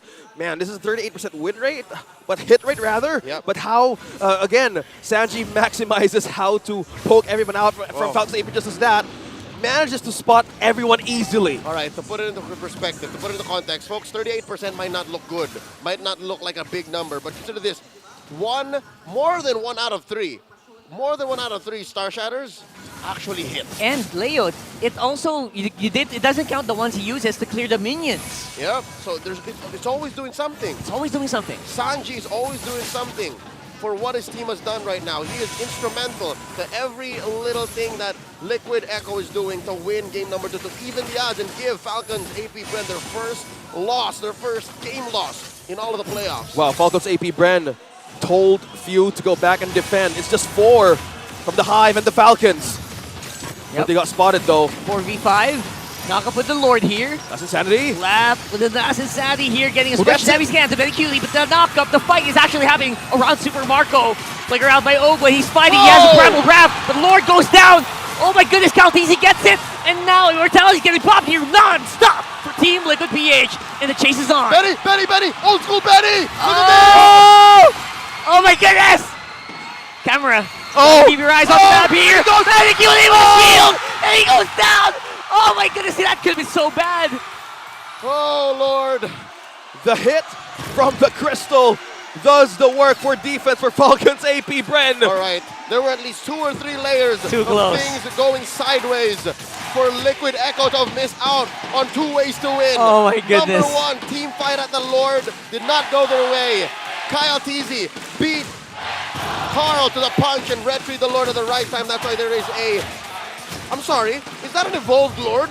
It does seem to be. Yep. How easy got it. It is. So there's an evolved Lord that was secured. Number 2, that back door was not set up well. There was a small wave, and they were not aware of where all the members of Falcons AP Brand were. Even if Ben Cutie were to survive, there were 2 members of Falcons coming in the recall anyways. And that split could have been reinforced. Again, we saw how few went back to base to push that wave up top. Somehow in his heart, he knew what's coming. He knew the capability of Benecute, and they respected the possible split that Team Liquid Echo is known for. Which is difficult because, again, when you're going on the offense, you don't know unless you have players tracking everyone else from the opposing team. As a defender, you have the waves to check. You have those little heads in your minimap to know where the backdoor is coming from. So that would have been too little too late. It actually could have been devastating for Falcons AP Brand. We could have ended the game and not have this conversation at all. Yeah, exactly. Exactly. And looking how they wanted to calculate the possible, probably they were kind of like, we need to have a contingency just in case. Go ahead and clear. But right now, we have a reset minute for these 2 teams to actually do. They have melted the Lord. Team Liquid Echo melted the Lord, and look at the damage difference right now. Despite how tanky they can get, they need to still respect the damage. All right, I'll tell you this. In that Lord fight, if it was not a scattered fight, if all the members of Liquid and all the members of Falcons were in the same spot, much about like this. Oh, Flicker! Oh, Flicker! Committed, but the counter! Astral Recall. Astral Echo is so good. But now the fight is going to be whether or not Benecute can get a good position. Gets 2 already. And Stanford following up. They're cleaning up a lot of members here for Falcon AP Brand. Flap TZ trying to make his way out. So is it gonna be no Virago Arbor? And that's the last minute effort here. That's a wipe. And that's the game. The setup by JP. You hear the crowd. Team Liquid Echo, full force portals right onto the crystal, and now that's how they bounce back to push it to a game number 3. Even gods can bleed. Falcons AP Brand suffer their first game loss in the playoffs. And let me just finish the sentence I was trying to make until JP, you let me finish my sentence, all right? Until JP flickered in and hit them in no one fury on everyone. If it's a team fight that involves everyone in the small corners of the map like that, Liquid Echo will win 9 out of 10 times. And that's what happened. That's the only reason why in that Lord prior to this endgame sequence, Falcons AP Brand won is because they scattered the fight. The fight happened a little bit over here in the river, the fight happened a little bit in the purple buff, the fight happened a little bit in the lane. That's what worked out for Falcons AP Brand. But here, in the pit, Liquid Echo is not trapped with you. You're trapped with Liquid Echo. And that was the trap made by JP. The quick response, how they wanted to seize that opportunity. Again, they got the Lord. They have so much push that they can do against Team Liquid Echo, and they wanted to have that turnaround. Yeah. And that's where things crumbled from Falcons AP Brand, Team Liquid Echo. This is how champions clash, ladies and gentlemen. And as Leo pointed out, gods do bleed. Apologize to JP right now. Have a form. There's a form. There's a legit form in our community group, yes. Yeah, so guys, JP, Sanji. Oh, wow. Who are we giving it to? That's a tough question, isn't it? Who are we giving it to? I'm giving it to JP. JP MVP. I am emotionally told by this inquiry. Let me check. I'd say Sanji. Okay. I'd say Sanji. There were moments wherein JP was in and out. JP was checker na. At best, mid. But Sanji was always on point. Yeah. The Meteors, That's everything division. Now let's break things down a bit. Let's throw it over on Tianara to break game number 2. Be fluid in expressing your aggression. Yan ang pinanayan ng Liquid Echo as they tie up the series. Kaya naman isang magandang buhay. Welcome to the analyst segment and let's break it down. And we all will start with the MVP of the match, which is none other than kung paano naging maganda yung naging performance coming from this member from the side of Liquid Echo. And it's none other than Sanji with his stellar performance in his Noveria. It's as if in this specific series, Noveria wins games mostly because of the fact na ang lawak ng mapang control na nabibigay ng isang Noveria. Kung titignan natin yung item build na meron dito si Sanji, nag-start siya with Enchanted Talisman and then later on, diniretso niya yon into building the Lightning Truncheon. Hindi siya nag-build ng Necklace of Durance mostly because of the fact na wala namang hero na need ng anti-heal for the side of Falcon's AP Bren. And kanina, binanggit natin noong game number 1 sa kung papaanong Echo has been the strongest team for multiple seasons already in terms of securing the turtle.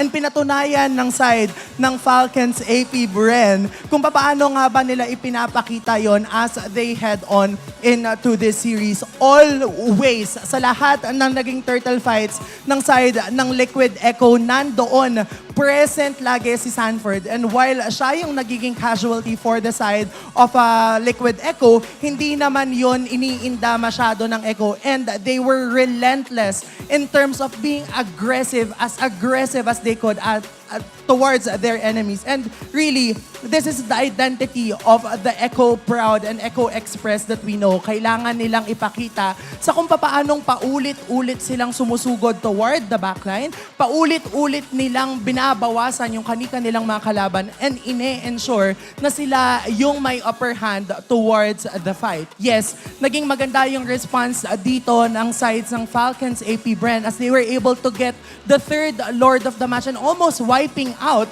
the entirety of Liquid Echo. However, hindi yun masyadong pinansin ng side ng Liquid Echo and even Benny Cutie, pinakita niya sa kung paano siya ka-courageous even. And ito, yung isa sa mga naging winning set coming from Daddy JP. Mukhang hindi na ito kasalanan ni JP kasi ang ganda ng naging performance niya na every single time na naglalatag ng Astral Echo si Sanji ay pina-follow upan niya agad ng kanyang Minoan Fury which ensured that Liquid Echo takes this game and equalizes the series. Ang gandang performance coming from the Proud Orcas. But of course, kung ano nga ba yung isa sa mga naging results as to why they were able to take this game number 2 is because, again, as we've mentioned, ang ganda ng kanilang turtle control. Aside from that, ang ganda din ng kanilang Lord control. And yung lead na meron sila early on into the match towards the mid-game even kasi yung Falcons AP Bren yung may hawak ng lead kasi nakakakuha sila ng trades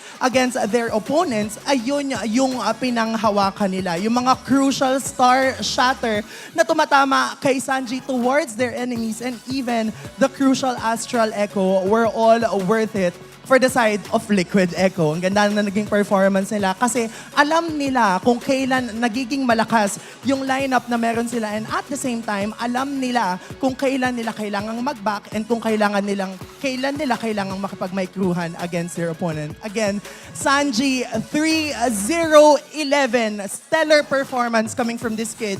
Pinatunayan lang niya na once he holds the Noveria, hindi niya masyadong papansinin yung kanilang mga kalaban. And of course, aside from Flap TZ holding the X-Board, wala din namang definite person na makakapang-abot doon sa Noveria na tumatagos-tagos ng pader. Kaya naman siya ang ating naging carry of the match with 123.8k damage dealt against their opponents. Yung pagkakapoke niya using his Star Shatter and even the Astral Meteor, yun yung nagiging damage output ng side ng Liquid Echo. And in the end, Carl TZ was the sandbag and he was also the best wingman kasi lagi siyang nasa harap, tinatangki ang damage for the rest of his team. Kaya naman kung titignan natin also towards the damage dealt Sanji, 123.8. But also, we want to commend Benny Cutie with the threat that he holds using this Roger. Again, naka-purify na naman si Benny Cutie using this Roger. So, in a way, hindi nagiging threat sa kanya yung crowd control na meron dito yung side ng Falcons AP Bren. And kung babalikan naman natin yung naging performance ng Falcons AP Bren, I just also want to commend Ogwen and even Kyle TZ because every single time na tumatalon si Sanford towards the backline, laging naka-ready yung onward plus earth shatter combo nitong si Ogwen. Kaya naman kahit naaabot niya si Supermarker and even si Few, hindi nila ito nabibigyan. And Kyle TZ, every single time na magkakas, itong si JP ng kanyang Minoan Fury, lagi ding on point yung pagkakakasa niya ng Detona's Welcome na nagiging crowd control immune siya.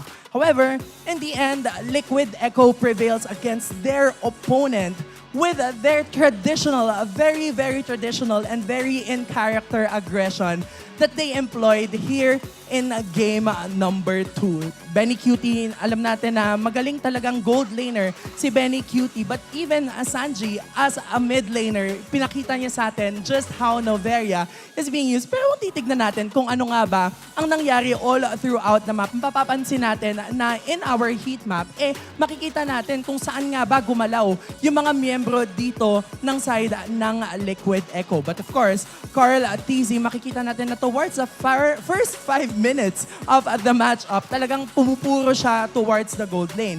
And even though maganda yung naging rotation coming from the side of Liquid Echo, kumbaga parang swinipe talaga ni Super Marco ang kanyang GL card. Kaya naman, once lang siya nabigyan all throughout the match. And even though inaapat-apat siya doon sa lane, mabilis na nakaka-transition yung side ng Falcons AP Bren. But still, the space na binigay dito ni Carl TZ towards their mid lane as well as their gold lane were more than enough. Kaya naman towards the end, yung mga damage dealers ng side ng Liquid Echo are well protected. But also, they know na kahit well protected sila, ay kayang-kaya nilang mag-dish out ng sobrang lakas and sobrang taas na damage output. And that was just classic Echo. Sabi nga ni Midnight, welcome to MPL Philippines. Sa lahat ng mga nanonood sa atin dyan, kasi pinatunayan sa atin ng ating mga players just how wonderful MLBB can be played and kung paano nga bang mukhang aabot tayo ng game number 5. And again,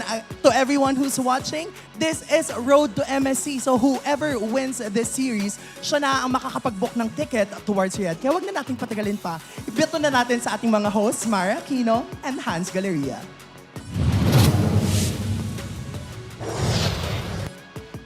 It's 1-1 for Falcons AP Bren and Liquid Echo in this best of 5 series. Game number 1 decisively para sa Falcons AP Bren. Very, very, very dominant. But game 2. It was a different affair. It was an even matchup, and then all of a sudden, it was Liquid Echo with a wipeout to equalize the series. That was very surprising also, how things were going back and forth, and they're chasing each other inside the turret. Very exciting for everybody, and this is what MPL Philippines Playoffs is all about. But now we're gonna check in with our friends in the Bahasa Indonesia broadcast. Hi, let's see who's there. OG, KB, are you guys there? Tapi kita akan berbicara dan Hello. sudah dipanggil. Hello. There they are. Hello. It's nice to have both of you again. How are you? Hi, I'm fine. How are you guys? Hello, Philippines. Yeah, we are good. We are good. Hello, Indonesia. We're so glad to see you guys again. I want to ask both of you, what do you think about, or what do you think of the series so far? It's currently 1-1. Oh my God, this is the series we wanted to see. Okay. And this series is literally make me open my eyes that every brand have chance to lose. And Team Liquid proved that they are one of the best team in Filipinas. Yeah, actually, Mr. Ranger Mas is very excited about this match. And I could say one word from Tagalog, it's grabe for both teams. You did your research, huh? And I want to say to Philippines, because Miracle told me, people in Philippines say, JP fault. You guys must know, JP saved the day for this time. JP. What a bold statement. Now, this is a battle between two world champions. How does it feel for you guys that one of these teams will be the one that Indonesia will be fighting against in the upcoming MSC? I think for the preparation, all of MPL-ID's team need to be prepared because you guys can see how hype Liquid Echo and Vulcan AP brand when they are fighting each other. So good luck for MPL-ID representative. I'm Give not your satisfied best with that. because this bottom team is very strong. Okay, I don't think I'm satisfied with that. Why don't you make them choose Okay, among the two? all right. If you were to choose who you want to face Indonesia between these two teams, what would you say? Who would you choose? I will choose AP Brain. Wow. Why? Because before they beat us in M5. For revenge? Okay. Okay. For revenge. Yes, revenge. How about you? How about for you? Yeah, for me actually, I want to see a Vulcan AP brands when they meet up against Bigoton Alpha because as we can see previously, Bigoton Alpha can beat up AP brand 3-0. Yes. And we are very exciting to wait and see how the future comes in MSC. Don't forget, Bigoton Alpha have one slogan, Mukbang PH. Mukbang PH, oh my god. Okay, so they mentioned like a representative here that they would want to meet and also a representative from Indonesia that they would want to meet. Now, with this series, how do you think is this series gonna go? Will it go 3-1 or will it go 3-2? Prediction. Okay. Prediction, Mr. Ranger Mas. My prediction is gonna be 3-2 and it's gonna be a long day for us. Another long day for us. So you see that it's going to go to best of 5. We're really looking forward to that as well. Thank you guys so much. And hello again to Indonesia. You guys have fun. Thank you. Thank you so much. Have fun, Thank Philippines. you. Bye-bye. Bye. I love how they know words like grabe.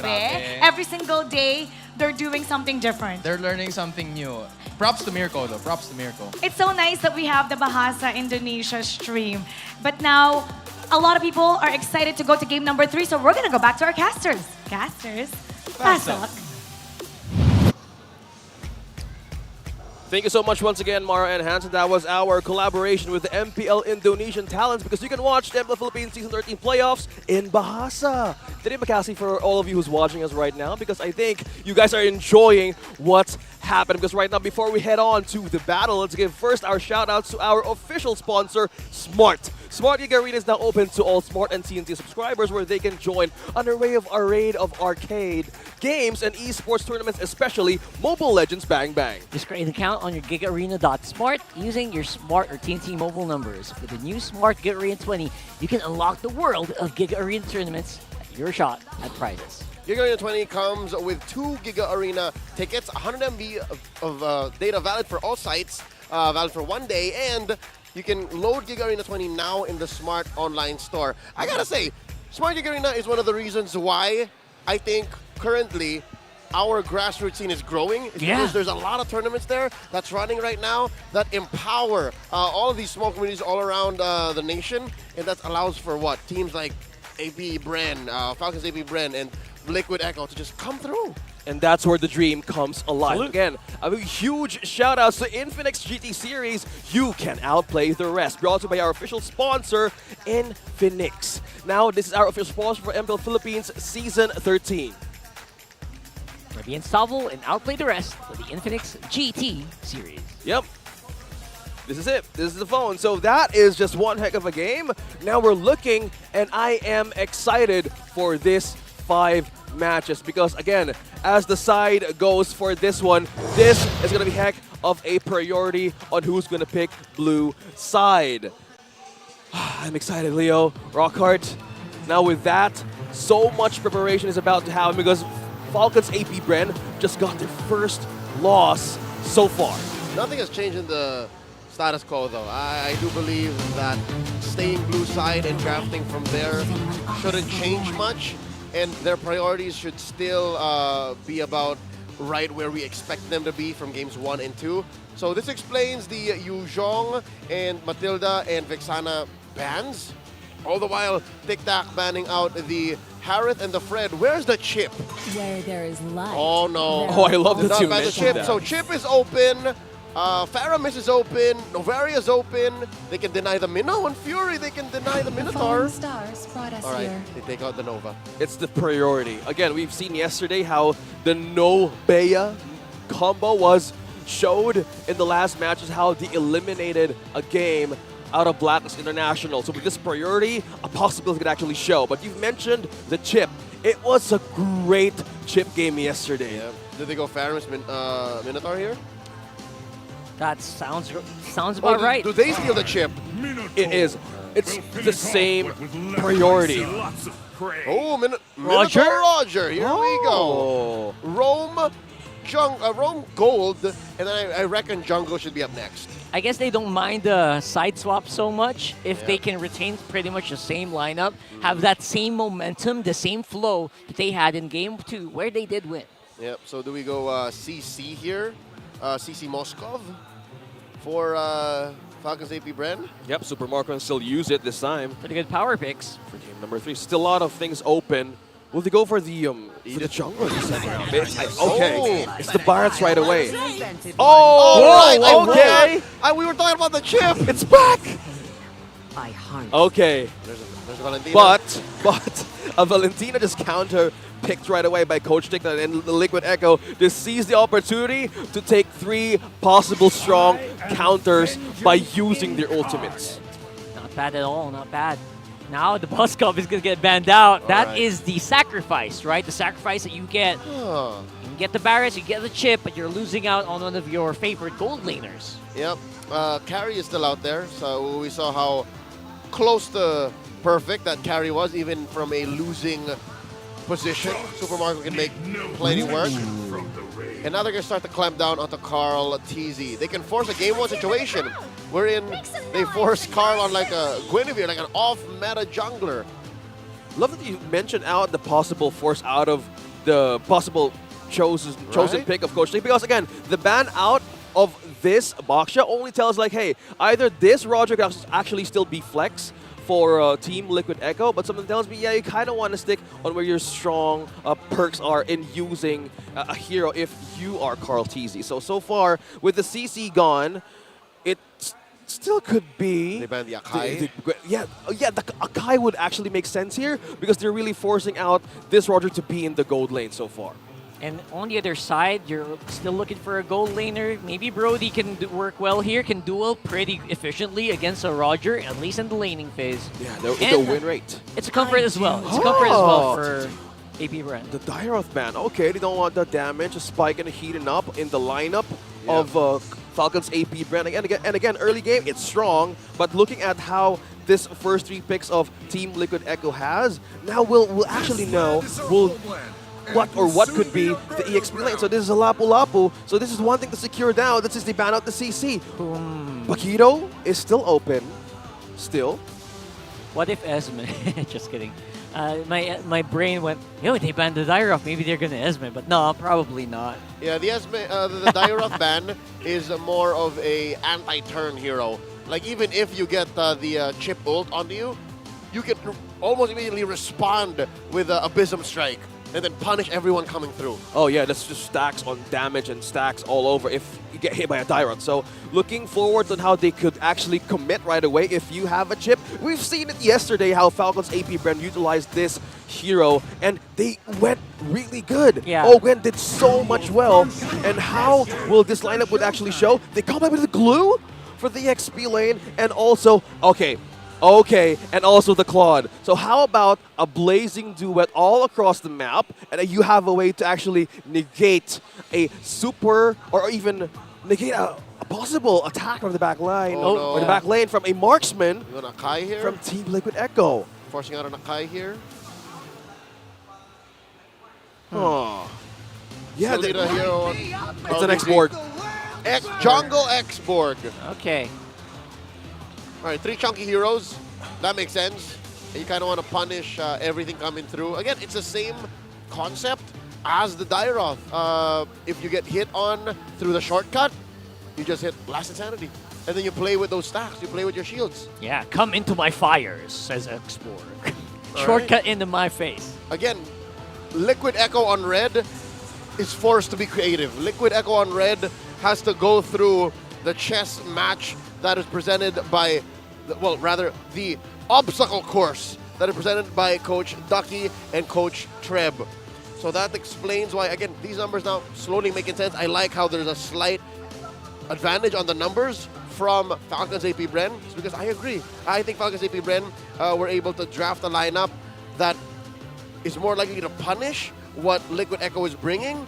But let's not deny the fact that Liquid Echo, as long as they have a good mid laner that can pressure and a roamer on JP that can turn the fight, any fight is winnable.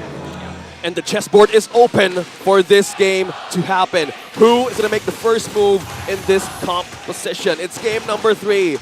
It could be the start of a race for a best of 5. Now we check on the focus on Falcons AP Bren. So looking at the screens right now of 2 junglers, we're looking at the pressure of the mid lane. Look at that, almost half HP. Open health almost gone thanks to that passive. He can easily got away. So most priority on this one is usually vision. So maybe, just maybe, they want to counter it out early on against JP. Oh, Sanji. Oh, the flicker committal here from Ogwin. That was close. Flickers out for safety. Sanji still saves and lives. Oh, now that's what's impressive. It's actually Sanji who has not used his flicker. So wait, can they afford to force this? Oh, they won't. Maybe get some of that goal, but that's the best you can do. Right now, the kill's probably not going to happen here. They force him back, though. Yeah, stand corrected. It's just the dash out of that Valentina. So probably it's Ogwen wanted to actually be safe in that possible takedown. So focus on the XP. I love how Carl Teasy is managing how to maintain this movement or this control all across the lanes. But hold that, it's Benecutie. Oh! The target. 1v3 Benecutie. They knew they could take him the moment they saw the Lycan pounce. I mean, Benecutie is pretty sustainable. He protects himself. He's pretty independent. But not against 3. Not 3. This is the wonders of the chip. Early on, you have so much ways to actually gank and add aid to each lane that you want to have pressure on. And with that, now they're slowly looking forward to use this picture against Team Liquid Echo. Now looking at this, a beautiful way to hit those meteors. But Carl Teasy is slowly not letting go of this first objective. At all. Flicker in, and the bravest fighter used up already by Sanford. But he is going to suffer in the hands here of the rest of FCAP. But they are taking that turtle, and they're taking bodies. They're taking names. Ogwen's down, and Flapteasy is in trouble. And Flapteasy looking for a way to escape, but no, he won't. And that is completely just for slowly taking advantage of that first early Detona's welcome. JP used the counterplay to have a good setup for Team Liquid Echo. Clear numbers game. Liquid Echo knew what exactly they were getting into, and I think they knew that few did not have the Astral Echo just yet, could not get the position in, and that changed the tempo, that changed Falcon AP Bren's damage output.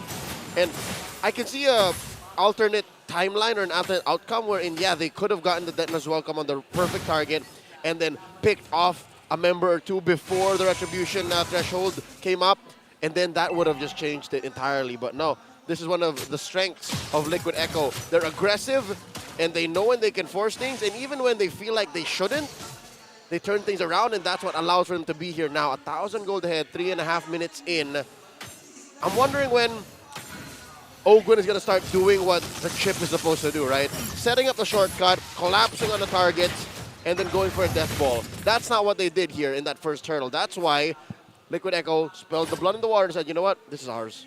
Yep, they also want to take advantage on how they wanted to slow down Falcon's AP Brent. Again, if you have a chip, it's all about the commitment once you open up the portal. Either you force something out or use it against the team who has this advantage. But right now, how Team Liquid Echo manages to even hold that kind of threat early on, I think this is just JP doing all the work and also providing anti-pressure and vision for Falcon's AP Brent. Again, the threat of a chip early on is so much dangerous. Having, again, the Navaria and also the glue. So probably Supermarket needs more time to amplify more of the items if you want to go up against Benecutie early on. Francis, you mentioned the G word, the glue. The I'm not so G-word. sure how that combines with the shortcut. And if that's the real combo you're looking for, maybe it's made for a late entry, but as it is, it's hard to combo with. Check it out, another fight. Shortcut is open, and now the fight is happening. With Carl Teasy, they're not going to be able to steal away that turtle, and Flap Teasy is the one who's absorbing the brunt of the damage. So you're right, Leo, the shortcut just not cutting it so far. See, it feels like a nombo.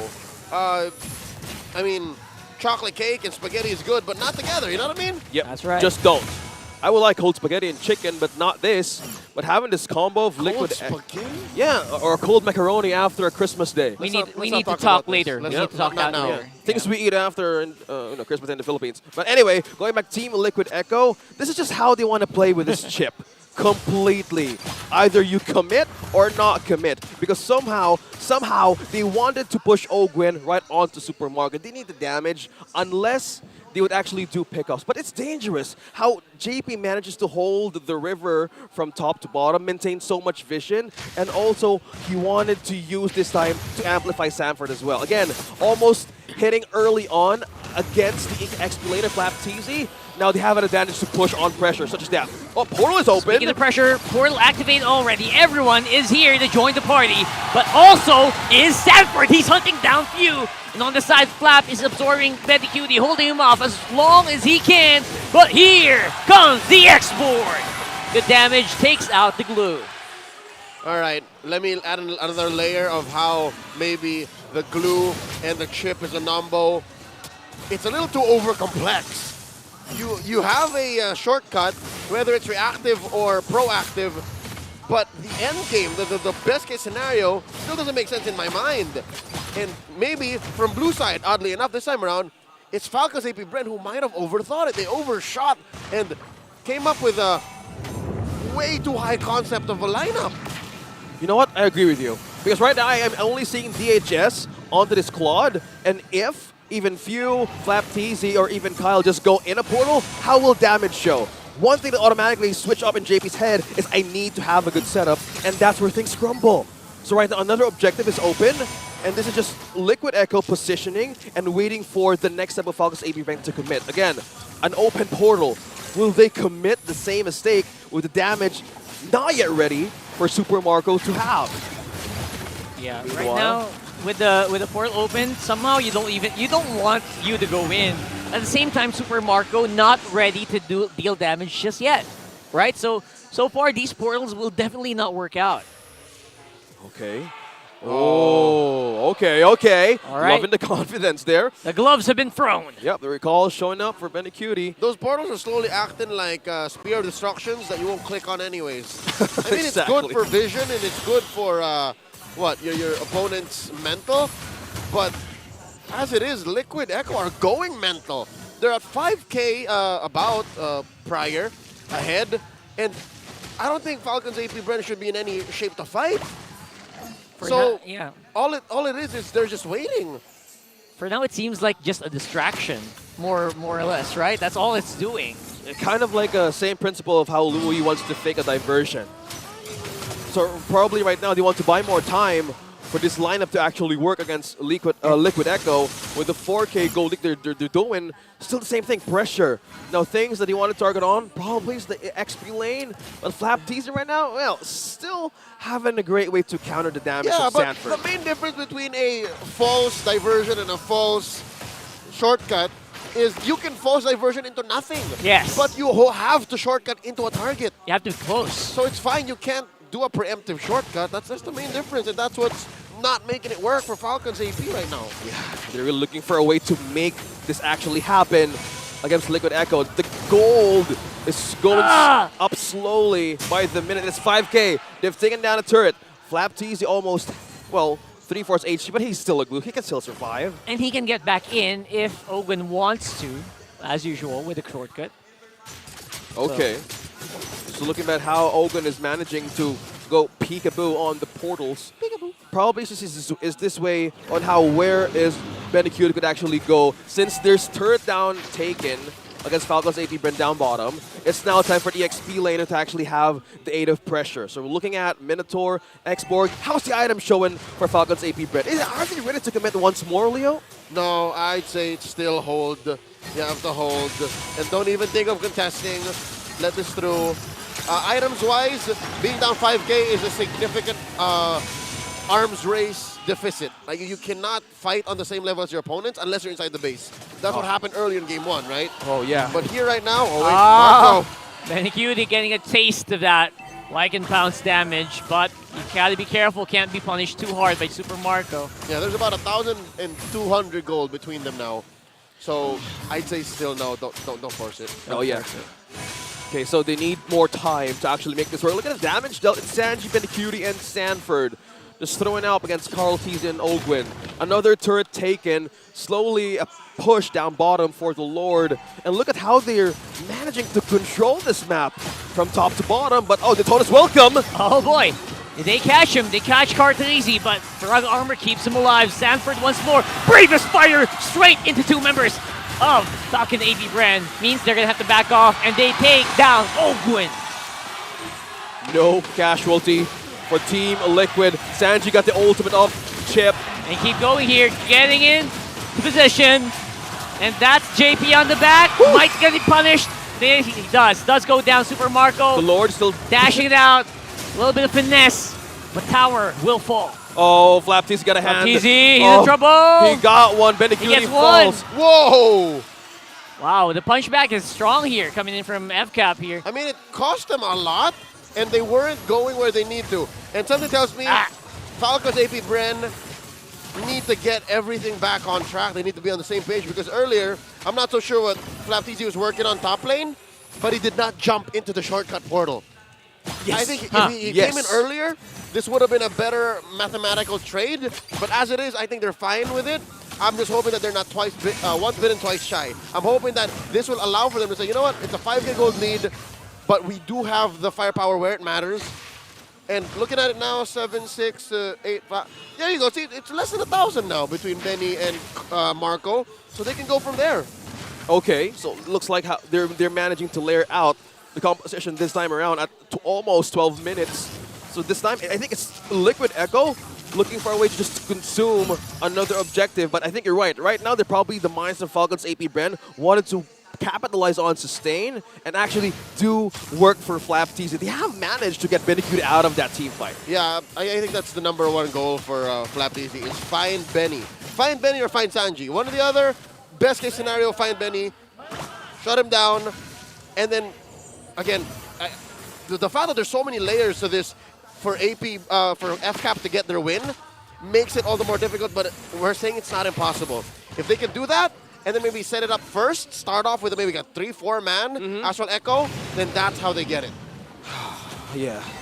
I think looking back on how Lei wanted to paint the picture of a comeback on how Falcons AP Bren could manage and use that ultimate of few right onto Team Liquid Echo, I think it's more of like layering division, go for a fall for Ogwin, but the commitment on how they want to do this in team fights, I think it could actually work and show, but depends on how they wanted to layer this. Again, the only damage that could come from is probably Super Marco.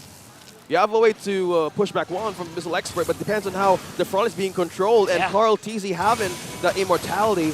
Oh, they got spotted. Carl Teasy spotted out once more. Smart missiles. Or Missile Expert, rather.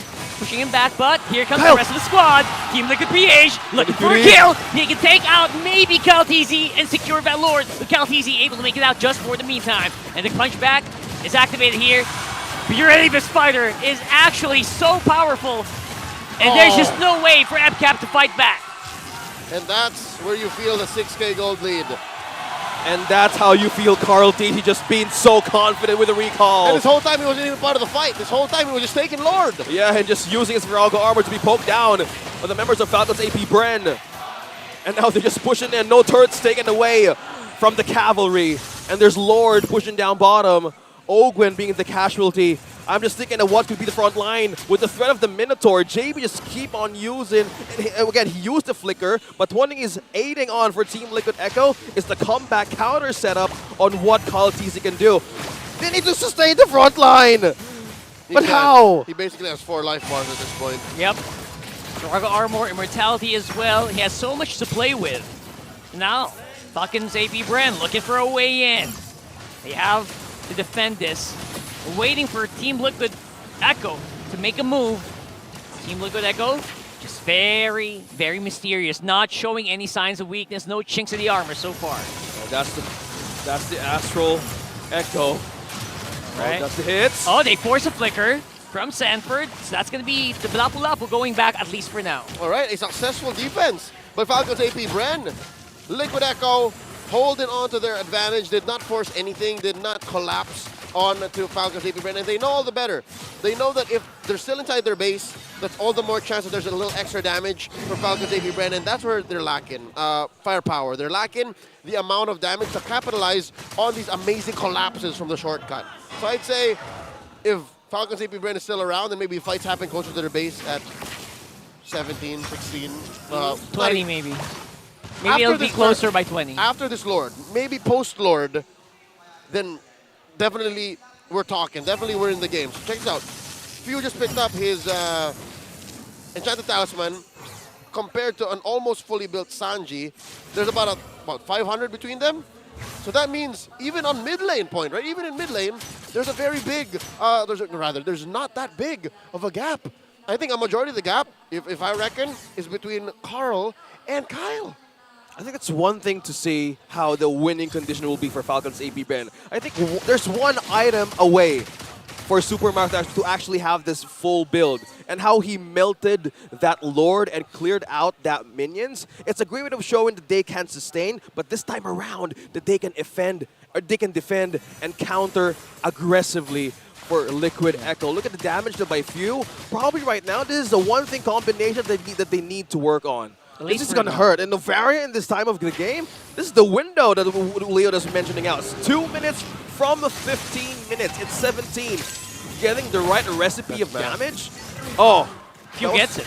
Oh, Few. All right. Secures it. Well, you want that on maybe a mage, if not your jungler, so still pretty good here. Not bad. Yep, not bad. Still.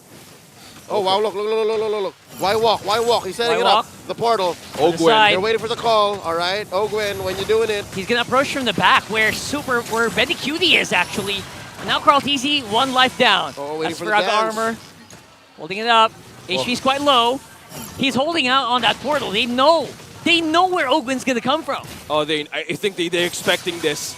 Ogwyn with a position on how to enter the back line of Liquid Echo, on where the bush of Benny Cute is Look at hiding. Benny. I think they know. Truth be told, he has 2 entries. He can take this lower left bush or the top left bush. And the rest of Falcons AP Bren are helping him make the decision. Yeah. Comm's going to be so crucial here in the next few seconds. Oh, Waiting who's going to make the move. Oh, they surrender the Lord. Yeah, that's it. Unless, all right. Carl TZ secures the Lord. Yes. No entry from the portal. Minions pushing down. That's fine. And Falcons AP Bren still have a way to clear this out, but they did not risk that at all. Oh, everyone's in base, but Ogwyn Oh no, Ogwyn. can call back up here. It's Maybe they'll go for now. Either he's forcing to call a party, or he's just getting vision. Either way, it could be deadly. It's fine. As long as Super Marco's alive, as long as Super Marco's not in any immediate danger, seems like it's still a fair game. And there has to be a point where it's not just Super Marco you're waiting for. I think we have to start expecting that Kyle TZ will get a good Detona's welcome and a good bit of damage from Few, which we haven't all seen happen. Like Right at the back. Right at the back. They're hold looking up. for Benny. But no, they're just going to wait out the portal. They're going All right. to burn down the shortcut. Bought time, though. It bought time for this Bought Lord time. defense. Okay, Hear those waves. Looking for a way to hold on to the last defense of Oh, Falcons. Kyle TZ's in trouble here. Oh, they're going to rush it down. Oh, there goes the Blazing Duet. It It's over. clears up the minions, but not the Lord. And it will be game number 3 going over to Team Liquid. Team Liquid Echo is a match point right now. One more win, and they could possibly be the first team to reach the Grand Finals. But now, this is still a best of 5, but Liquid Echo, probably the momentum, the boost of momentum, morale, and it is just their own way of just bouncing back from what they lost from game number 1. That was uncanny. The way the whole time in that last maybe 4 or 5 minutes, it seemed like Falcons AP Bren were setting up for a rubber band, and then eventually it came out as a whimper. It's like, all right, I guess we can't. We can't. And I think they caught Caltese by surprise there in the last one. Yeah, I reckon it's a lack of peel and a lack of interaction between their roster, their lineup. Because, yeah, it's one thing to say we can do it through a shortcut collapse, but what happens from there? I think our analyst on the stands might actually have a better explanation, because I'm struggling to understand exactly what the end game was for Falcons AP Brand here. You're kind of painting at how the chip will actually go from mid to late. Again, they have answers, but right now the questions will be answered by Antianara, our analyst. Right now, Liquid Echo's on match point. Antianara, your time to shine. Parang along paulit-ulit sumasagupa ang Liquid Echo against their opponent, AP Bren. And they turned the tides 2-1 into their favor. What a very wonderful performance coming from the side of Liquid Echo as they ensure that they will take game number 3. But of course, ang ating MVP of the match is none other than Carl TZ with his surprise pick, X-Warge in the jungle, na no one expected it coming. Kumbaga, hindi nakita ng mga tao na X-Warge nga palang pipiliin. Why? Kasi ang ganda ng concept na pagkakapili ng hero na ito, mostly because of the fact na yung mga utility junglers ng yung kalaban, which is the Barats, as well as yung Glue and even the chip coming from Ogwen, ay easily, kumbaga kayang tunawin agad ng flamethrower coming from Carl TZ. On top of that, ang ganda ng pagkakapick nito ng side ng Liquid Echo because hindi nga ito, kumbaga this was an unexpected pick. And again, similar to what happened in game number 2, Echo ang nakasecure ng lahat ng turtle objectives all throughout the match. Nakikita natin how 4-5-man even ang nagiging standing for the side of Liquid Echo every single time na magkakaroon ng turtle fight, which ensured na sila yung may upper hand in terms of positioning but also in terms of damage output. Ang ganda ng pinakita nila kasi grabe lang din naman yung synergy ng skills coming from them. And again, what paved the way for this to happen aside from Carl TZ's X-Board is because meron ding setup coming from JP. Kung nung game number 2, hindi naaabot si Sanji using his Noveria, ang nangyari naman here in game number 3 ay easily naaabot yung Noveria ni Few because may threat ng bravest fighter coming from Sanford's Lapu-Lapu. Nakikita natin kung papaano yon nagiging threat for the side of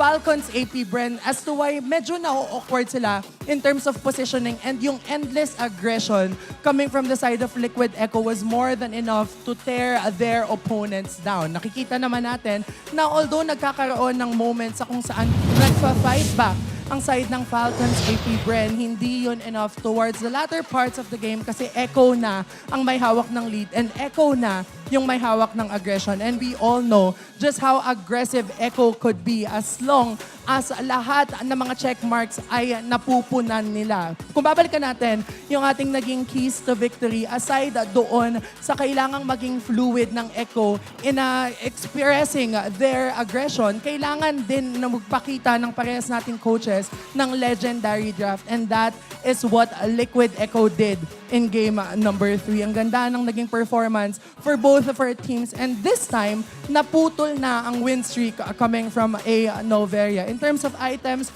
makikita natin na ito lang naman yung mga standard builds aside doon sa Ice Queen 1 from an X-Board para lang every time na ikakas yung kanyang flame thrower ay nasuslow niya agad yung kanilang mga kalaban. But aside from that, the aggression as well as the dominance displayed here by Liquid Echo was more than enough to overwhelm the Beast AP Bren. Kaya kung titignan natin in terms of turrets, in terms of neutral objectives, lahat ay Echo ang may hawak. Liquid Echo, kumbaga para talaga silang alon na paulit-ulit yung ginagawa, paulit-ulit yung paggagasa at pagka-aggressive against their opponents. Kaya naman, ang ating naging sandbag ay ang ating MVP of the match, the young GOAT, Carl TZ with a 136.7k damage taken kasi every single time na magse-set up si JP doon sa backlines ng side ng Falcons AP Bren ay lagi lang ding sinusustain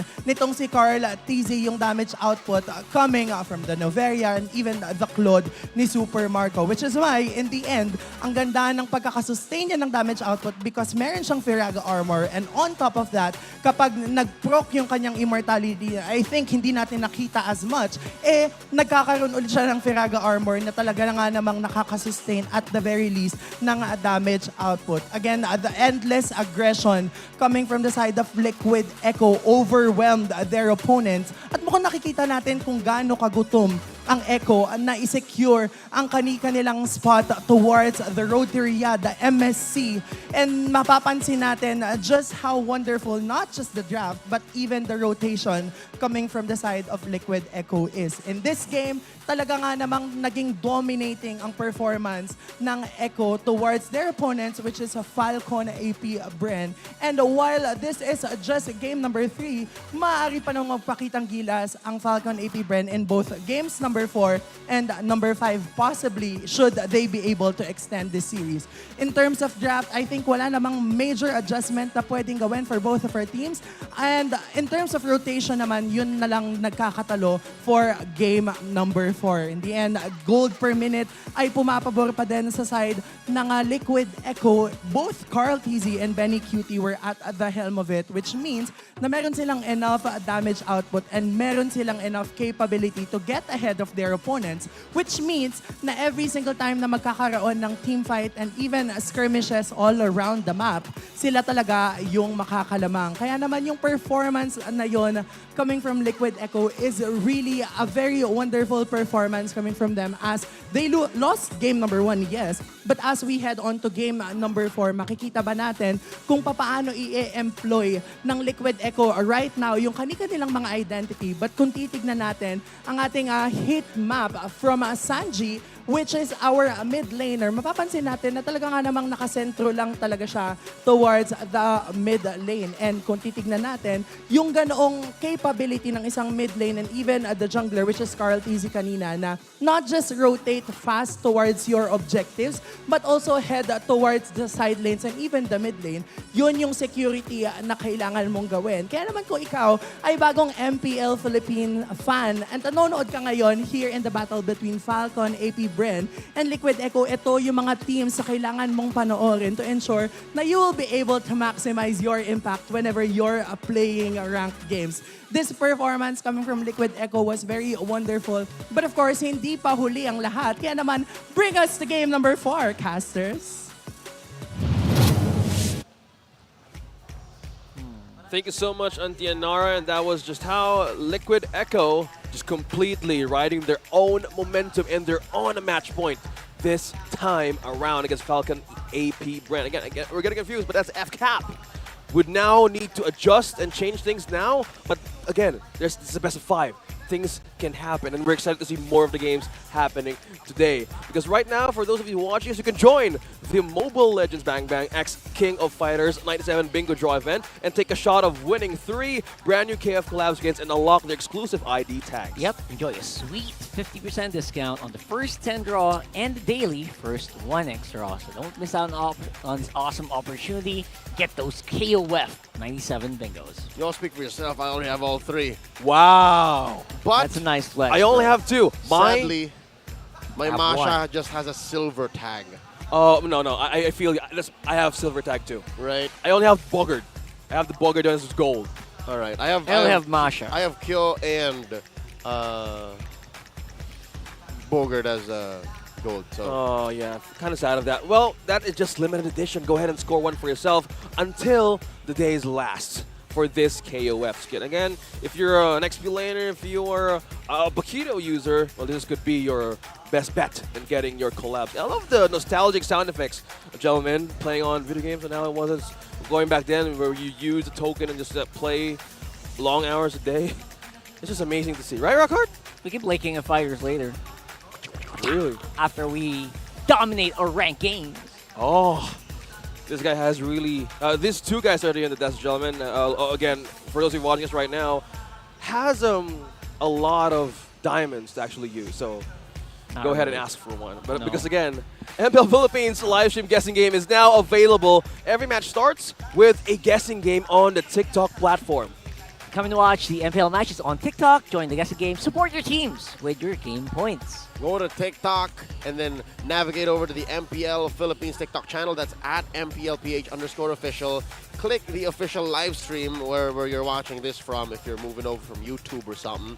And then click the ongoing guessing game to support your team and win game points. Again, that's TikTok Goodie Bag Lottery, and we have the guessing game. So TikTok Goodie Bag Lottery, you do that when the base is about to be destroyed, or you can start with a guessing game.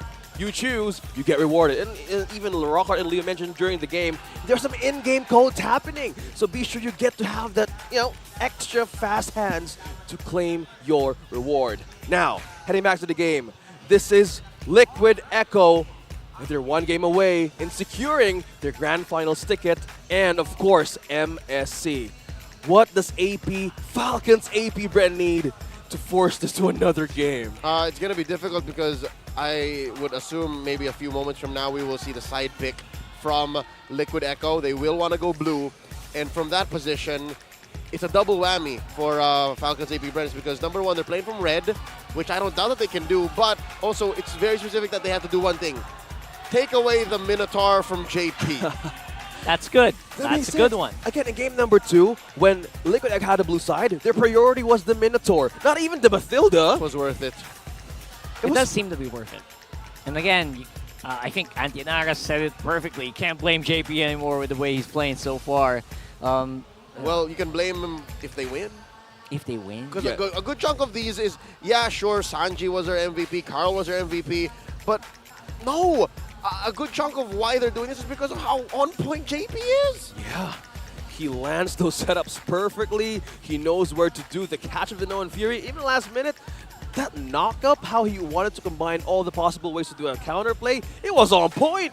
Yeah, for the longest time, it's never always been about JP shining individually as like he sets up like a wombo combo. The spotlight's not always on him. He enables the spotlight to be activated on star players like Carl TZ, Benny Cutie, Sanji, and the Sansan duo, bro. Yep.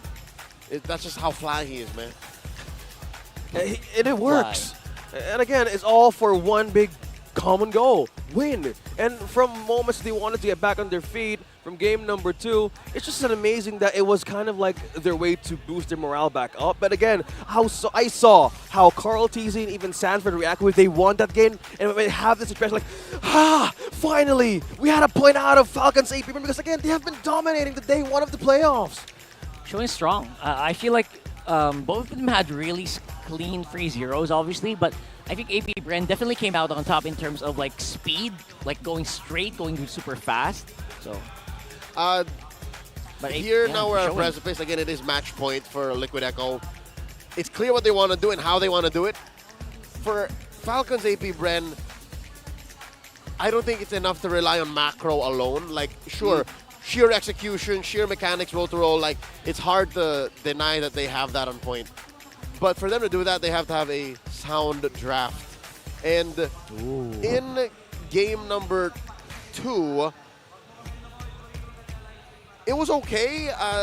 They had solid choices. In game 3, though, that's where I think it got worse. So here we go now. Again, as foretold, Liquid Echo gonna go blue. And best believe, if the Minotaur's not banned, they'll first pick it. Still the same. And it's an effective recipe, an effective tool for just going around and just getting vision and everything that works for JP. Basically. Probably right now some fans are handing over letters or even forms why you need to say sorry for JP. So I wonder if someone printed that. Could be. Somebody was holding up papers back there in the audience, so Yeah, we'll know for one. sure. So that's it. Either Falcons AP Brent is ready to commit or they're ready to gambit that Minotaur once again, or just take it for themselves. Depends. What's the answer though if JP goes back on the Minotaur? What's the easiest answer for Falcons? For AP Brent. Falcons. If they get... Okay, here's the thing. If some way, somehow, JP finds himself on the Minotaur, that's a no-no. That's a no-go already. Unless, some way, somehow, Coach Ducky says, Coach Treb says, all right, Ogun, you're playing a Diggy. I Oh, haven't seen Diggy in a while. and that's a good point. It even wasn't banned. Yeah. So, wow. Okay. We were talking about overthinking, but let's see how will this draft go. Again, Liquid Echo is on match point. We will see for sure on what could be the priority of the cavalry right now. Either ban it or take it. But when Liquid Echo gets the Minotaur, that's a complete green signal to push forward with the draft. I hear his voice over right now. Is it the priority? It's banned out. It's banned out. Liquid Echo banning out for themselves. No Harris, no Frederick, respecting Kyle. Still the very priority for Falcons AP brand Rockhart. Yeah, that's actually great. Once more, they don't need to do that Diggy gamble because, you know, it sounds great, you know, having a Diggy against Minotaur, but that also will mean that they have to sacrifice something. That's something they don't want to do right now, which means they're going to be dealing with Sanji's Navario once again. Oh, Okay. finally they get it. Yep. I mean, I'm pretty sure Team Liquid Echo wants to get that, but FCAP says, no, we'll take this. We're the ones who are going to use this. Yeah, we've seen how this Novaria works so well from Liquid Echo, and what more better way to counter this with the Black Dragon form and the zone out prowess of Flap TZ. Combined with how he can do in a micro play, that's how he wanted to slow things down a bit once they get spotted by the ultimate of this Novaria. Now come this last two picks for the first phase. Yeah, we hear the Moskov, we hear the Baksha, no counter, but yep, you hear the crowd react to that, and they're willing to do it again. And looking at the stats here, yep, it's JP. Having the win rate on the Minotaur at 91%, Coach Ducky respected it right away. It's good respect, man, honestly. That will force JP up onto different roles here for sure, or different heroes rather. Chip is not out of the question. Chip can kind of be used quite well. Oh, wait. In a line that has a Roger and has a Yuzhong. Yeah, a correction. We had a switch up on the blue side. Again, Liquid is on the blue side. So it was Benecutie who got their hands on the Moskov. And this is Liquid Echo There's a getting chip. to Navaria. Wow, there's still a chip. Works well. They're still willing to do it once more. It does so well with a Roger. The moment that you get out of the shortcut, you can use your skills, launch into the opponent.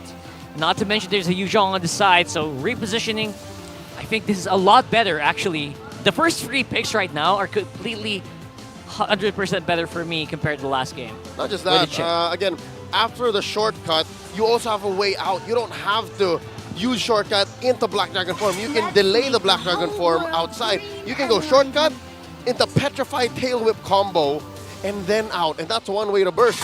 You just need to pick a good mage, which is why Liquid Echo is on the case. Coach TikTok and the rest of the squad say, you know what? Take it out. That's one of the few mages out left after Novaria, Valentina, Vixana. Vixana's still out there. Vixana's still You out. said it perfectly, Leo. There you go. Having the right amount or timing for the layer of the portal entry of the chip. Oh yeah, beautifully pictured. Super Mark with a win of 71% on this Roger. Yep, they want to do this. Since there is a threat of the possible Angela showing up on the lineup of Liquid Echo, I think Coach Ducky don't want to deal with that kind of sustain this time around. They don't want to give JP anything. What about the Faramis? Oh, Faramis out there. Faramis. Faramis banned out, bro. Oh, is it? Oh, Yeah. banned out right there. The Vex is open. Yeah. All right. Vexana. Easy answer is Vex, right? That's an easy answer, but If they're prepared and they have more ways to answer what Leo said about that Tail Whip Petrify. Yeah. And again, the well-spaced out shortcut entry, because you don't want Vexana being on top of the opponents. You want her slightly away. Yep. Okay. It's still be a good option, though. So let's put it on the table just in case. But this time, I think this would be a possible pick for their jungle, either the jungle or the mid. But since they're on the red side, they could still do a different way. But it's a Farsa. Alright. They take it out from the cells. There you AoE go. burst. The Vex is too dangerous. It's too soft. And it looks like there's Daddy JP's hero. The Carmilla roam. Okay, now what does Kyle play? They didn't waste a second to finish that draft. Does Kyle play Akai? A Kyle TZ? It does seem like that's the direction they're 9 out of heading. 10. You like that? You like that? Yeah. It's beautiful. Because it makes sense. There's a Carmilla, there's a Terizla. Will Barrett's make sense? Barats is still out here. Yeah, but Barrett's. Barats in Game 3 just wasn't so good. Agree. It was punished so hard. The Akai, though, I kind of like. I don't know if that's where Coach Duck and Coach Treb's mind is at. They're analyzing it. A Kyle TZ or a Barrett. What could it be? Will there be a shift? For duty. Oh. That What's was this? a different guy. Oh, the X-Borg. Jungle X-Borg. All right, taking a page out of Carl TZ's book from Game 3. That's fair. That's fair. Actually, it's pretty good because they do have a lot more front-end damage compared to if they did pick an Akai or if they did pick the Barats. It's a tank and a utility jungler's nightmare. You're looking to go right and burn the faces off of the Terizla, right off the Baksha, right off the Carmilla. I'm with it. Okay, all right, better than maybe even the Akai. Definitely better than the Barats. So I'm with Taco's AP Bren here. Yeah, it's a great answer on how they wanted to deal with counter initiations from the setups of what the Carmilla can do. And this is our last look for the lineup possibly for this game, or either Falcons AP Bren makes this lineup up again. There's this few onto the Forza, Flap TZ onto the Yuzong. So there's no counter for this Forza to free roam, not unless JP or Sanford has a way to deal and soak up damage to get that Forza out of the Feather Airstrike. Let's see how this goes. Will Falcons AP Bren push this to a game number 5, or Liquid Echo be the first one to secure their grand finals ticket and the representation of the Philippines in MSC? And one game away from booking a flight to Riyadh here. Team Liquid PH All right, decide to go for this. I don't know if I said this on broadcast, but it's likely few who might pick up the Farsa. Again, tight mid lane. Mid lane is so tight in the current metagame, and getting a Farsa in a burst or lineup that needs burst is your next best thing when Vexana is, is in risk. Yeah. It's actually great as well for hunting down Moskov. It's a classic counter to people who spam Moskov. Yeah, you zone out the Moskov. Yeah, because Moskov can't position properly. And having a way to force out that skill to dash away from danger, it's a great resource out of Benecutie, but they have 2 Purifies, Benecutie and JP. But for the side of Falcons AP Bren, they have 3 as well. They know. They respect the Curse of Blood. And something else to note, Benecutie here, alongside that Purify, he's also rocking his independent talent emblem, right? He's setting up for the basic emblem, the tenacity, and the firmness. So he really just wants to keep himself safe. He's protecting Stay himself. alive. Ah, exactly. Yeah, well, Super Marco's just all in, man. Assassin emblem, Master Assassin plus Thrill. Okay, so it's now Falcons AP Bren who want to go faster.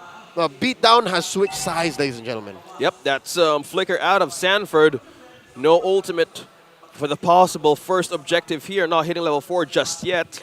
But ultimate still, Carl TZ has it. Both junglers has it right now. So it depends how this team fight will layer onto holding that first line. Or the front line, rather. Few seconds for the Feather Airstrike to show, but this is the fight. Good setup here coming in from Team Liquid. They do have advanced positioning. FCAP looking for a way in, but no cigar. They decide to go back. Carl TZ with the first turtle of the game. They don't. Again, seems to be the story of this matchup, right? Every single time Liquid Echo want to fight, they want to collapse. Falcons AP Bren, they want a more, I'd say, scattered engagement, and they just can't do that just yet. They just don't have the damage output yet. Yeah, I think that's one thing to actually note. The super marker right now from Falcons AP Bren will need time. I think we've all seen it on the first turtle objective. Super Marco got a good peel out of Benecutie. So up against a Roger in this lane, they would need extra hand from JP to push forward with the wave. So looking at the gold, Super Marco has more ways to actually clear it. He's a Roger. So, but this pushes out JP to roam or even aid the gold lane most of the time. They're not getting punished for it at all either. The 2-man babysitting duo for Benecutie and JP, it's not allowing for FCAP to go move elsewhere, so that's fine. They're actually allowed to do this, and it doesn't suffer, it doesn't hurt or detriment them in the long run. They can still set up for this next turtle. Like it will allow for XP and gold to even out. I think that's true. With the ultimate right now present for Farsa and as well for Ogwen, they have more ways to call in the party. Again, you have the burst from the Farsa. The Fury Vice on cooldown would be just in time for the tool to show. But meanwhile, JP is also looking for a way to deny vision of this chip. Ogwen, again, didn't have a good time from their previous match, but they're still looking for a way to make this work. Really gauging each other right now. 4 minutes in, no kills happening yet. Classic MPL-PH happening so far. Items showing up on our screens. 10 seconds for the second objective to show. Liquid Philippines now would have a way to hold or even have a chance to penetrate the backline of FCAP. Question is, who's going to go all in this time around? Look at that. Backline looking for a way to be secured by Ogwen. KarlTzy trying to do exactly the same thing KarlTzy did, but this time around it's Few with a feather airstrike. Looking for Sanji. Sanford gonna walk on by. Focuses on the turtle here, and first blood goes over Super Marco and FCAP. Falcons, AP brand getting everything they want, except for BenQ and Sanji. Good show for the Bees. For the first time in a while, Falcons AP brand take a win right in the turtle pit. That's one apiece this time around. An early mortality by KarlTzy. I'm guessing he feels the pressure from game 3. He understands that, hey, as a Barata I was too soft. Yeah. Never again. I got 4 life bars, fam. And that's going to allow for them to barrel on forward. Look at this. Look at this game snap right after leaving the laning phase. All rolls, lane per lane, gold-wise. FCAP got Liquid PH beat. So I'm looking at the items this time around. How did this happen? How is there 900 gold on Marco? Oh my goodness. That was 2 kills right off 2 kills, the bat. yeah. I'll tell you, there you go. It's because of the kills. Beautiful. It's because of the kills and his relentless laning. Even against JP and Benny Cutie for the past 4 minutes, it's been this duo here. He never really left the carts. Right. That was 1 point to even observe. Oh, look at that. I need the cart. I need the cart, fam. Need the cart, man. All right, never No. mind. JP says no. No, sir, not today. Looking for a way to trade. All right, all right. That's good. Liquid Echo here doing their homework, making sure that, all right, we're forcing a lane swap. Go home. Benny Cutie, that's a technical knockout. And this will allow for, rather, go home, Marco. This will allow Benny Cutie to, again, equalize on that gold. Well, speaking of equalize, slowly we would feel that swap. I think because of the immortality first item for this export for KarlTzy, it's so much effective when you have a chip around you. You would not actually spend so much on the War Experts because, again, you pointed out perfectly on how his Varus was so soft. Meanwhile, hold it out, it's Benny Cutie. No, a lot of spears. Beautiful dueling coming in from Benny Cutie, but looks like it's going to be an even trade. Actually, JP got that gold, so probably a better trade for Benny Cutie that time. Oh no, better trade for Marco. Marco, rather, sorry. That's right, for Marco. yeah. The kill went on the wrong dude. Oh boy. Here we go. And again, it's going to be a fight under that turtle this time. Falcons AP brand using the Black Dragon, preemptively pushing back the rest of Team Liquid. All right, it's been a while since we had a mage that has as much of a burst and reliability as a Farsa. So there is a reason why few pick this hero. That's right, working well. And also against Sanji in this time of the game, utilizing more of the burst that he can do. Again, this is a Roger, this is a Yuzong. And to counter it out, or to even add layer of damage for this export, build it onto the War Axe, this is more continuous teamfight that they can peel against Liquid Echo. Liquid Echo right now are dealing with the aforementioned peel, the aforementioned re-engage, because of how you could go purify, reposition, collapse with the shortcut. But also, something to consider, oddly enough, I don't know if you guys agree, but Liquid Echo are the ones who might want to engage from afar. Number one, they have this. They're trying to do that right now. Combo with Spear Destruction, pushes back Super Marco, and I think he's going to go down. And the artillery is way too far. Few not in position to activate or to hit anyone with a feather airstrike. Anticipated quickly, Echo. That was fast. Leo. Right? That's what I was going to say. They wanted to take fights from further because that's where Falcons AP Bren are not comfortable and not expecting. Because again, they're the ones with the range, they're the ones with the cross-map on-demand activation with the shortcut. So if it's Liquid Echo who's saying, you know what, we don't even care. We're going to go for these long engagements as long as we have a good setup with the Astral Echo. Then we can make it happen. That's how they're going to try to slow the roll of Falcons AP Bren and close the gap between Benny and Marco and then regain the map. If anything, truth be told, map belongs to Liquid Echo. Look at that lane down bottom. The push and also how they managed to get that kill out. That's very, very efficient. I think now Sanji, with having the Blood Wings with him, it's a great way to actually hold a just in case the Black Dragon form or Flap TZ goes down to hold or even counter Sanji while in pursuit. I think slowly they have an advantage on how to counter this backline entry. So far, they know the assignment. They know the idea on how to shorten out a possible team fight. But it's 2.5K, still with FCAP. But one thing to actually look is how you enter and shut down View from the back line. Still, he has more ways to force out peel, force out damage out of Liquid Echo the moment they step onto that feathered airstrike. And the sheer range of the Feathered Airstrike allows for a non-Astral Echo entry to be lethal. If you don't start with an Astral Echo, then you're losing. I think that's what Liquid Echo is waiting for here. And that's why this Lord Dance is relatively easy for a Falcon AP Bren to start and to even keep up. Look, they have map control right now. They have control of vision until the Echo comes out. Especially right now that Kyle TZ is more confident. Spotted out right on this X-board. Yep. So many HP bars. He knows he can front well. And he knows that there's damage behind him. So they can go if And they want to. They know that they were in that bush. Oakland from the back! Here comes the shortcut, but it's not going to be used because everyone is already within range. Flying it up here, it's going to be Flap TZ trying to get the engagement active. Bang. They're peeling hard onto Carl TZ. They take him down. The re-engage is strong with a crash course. Good stunts coming in from Ogwin. That is a 2 for none in favor of FCAP. That's it. They crossed the line of no return. There's no way that that is being undone. And yes, it started with an Astral Echo, but that's the answer from Ogwin. He took the another white one. walk, and then wait. Oh, another crash course here. JP's in trouble. Benicudi still going in.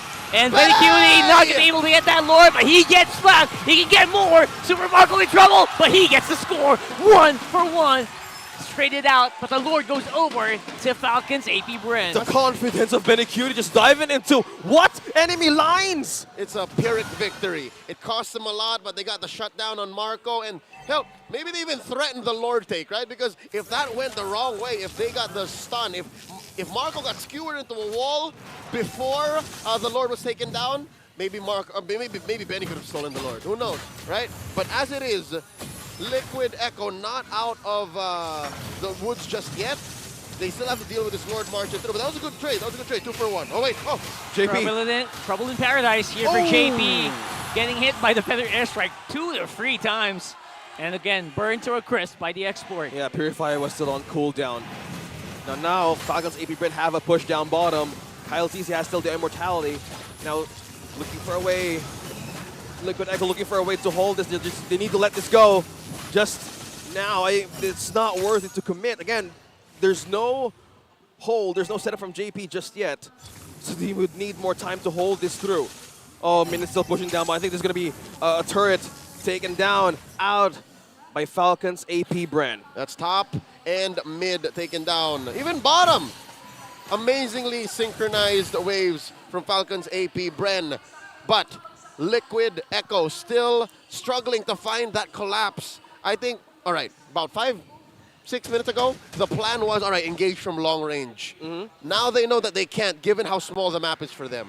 Now, the next stage for them is to force out full-on collapses. If it's a full-on collapse with a late entry from Benny, then they can win that fight. But that aside, Falcons AP Bren have every single right to call the fights. They can say, fights happen here, fights happen now, and it's so easy because of how Ogwin has the Purify, and then the 2 key finishers, Marco and Few, have the Purify as well. So it's difficult for Liquid Echo to rely on Daddy JP with the Curse of Blood. It's just a no-go. I agree with you. It's more likely a full commitment just in case Falcons AP Bren would force out a team fight.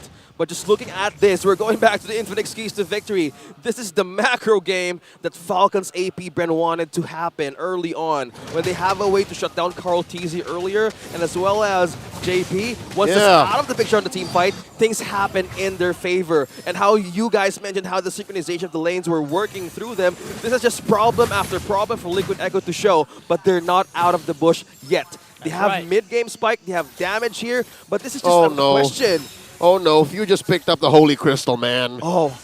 All the more. I'm wondering what the items look like, or we're going to see it in just a bit, because there's a Lord coming up here, and I want to know if there's enough magic defense, because prior, again, it's full-on burst. This is the best kind of damage coverage you have. You have physical in Marco and Flap, you have magic in Few, and then you have True in Kyle.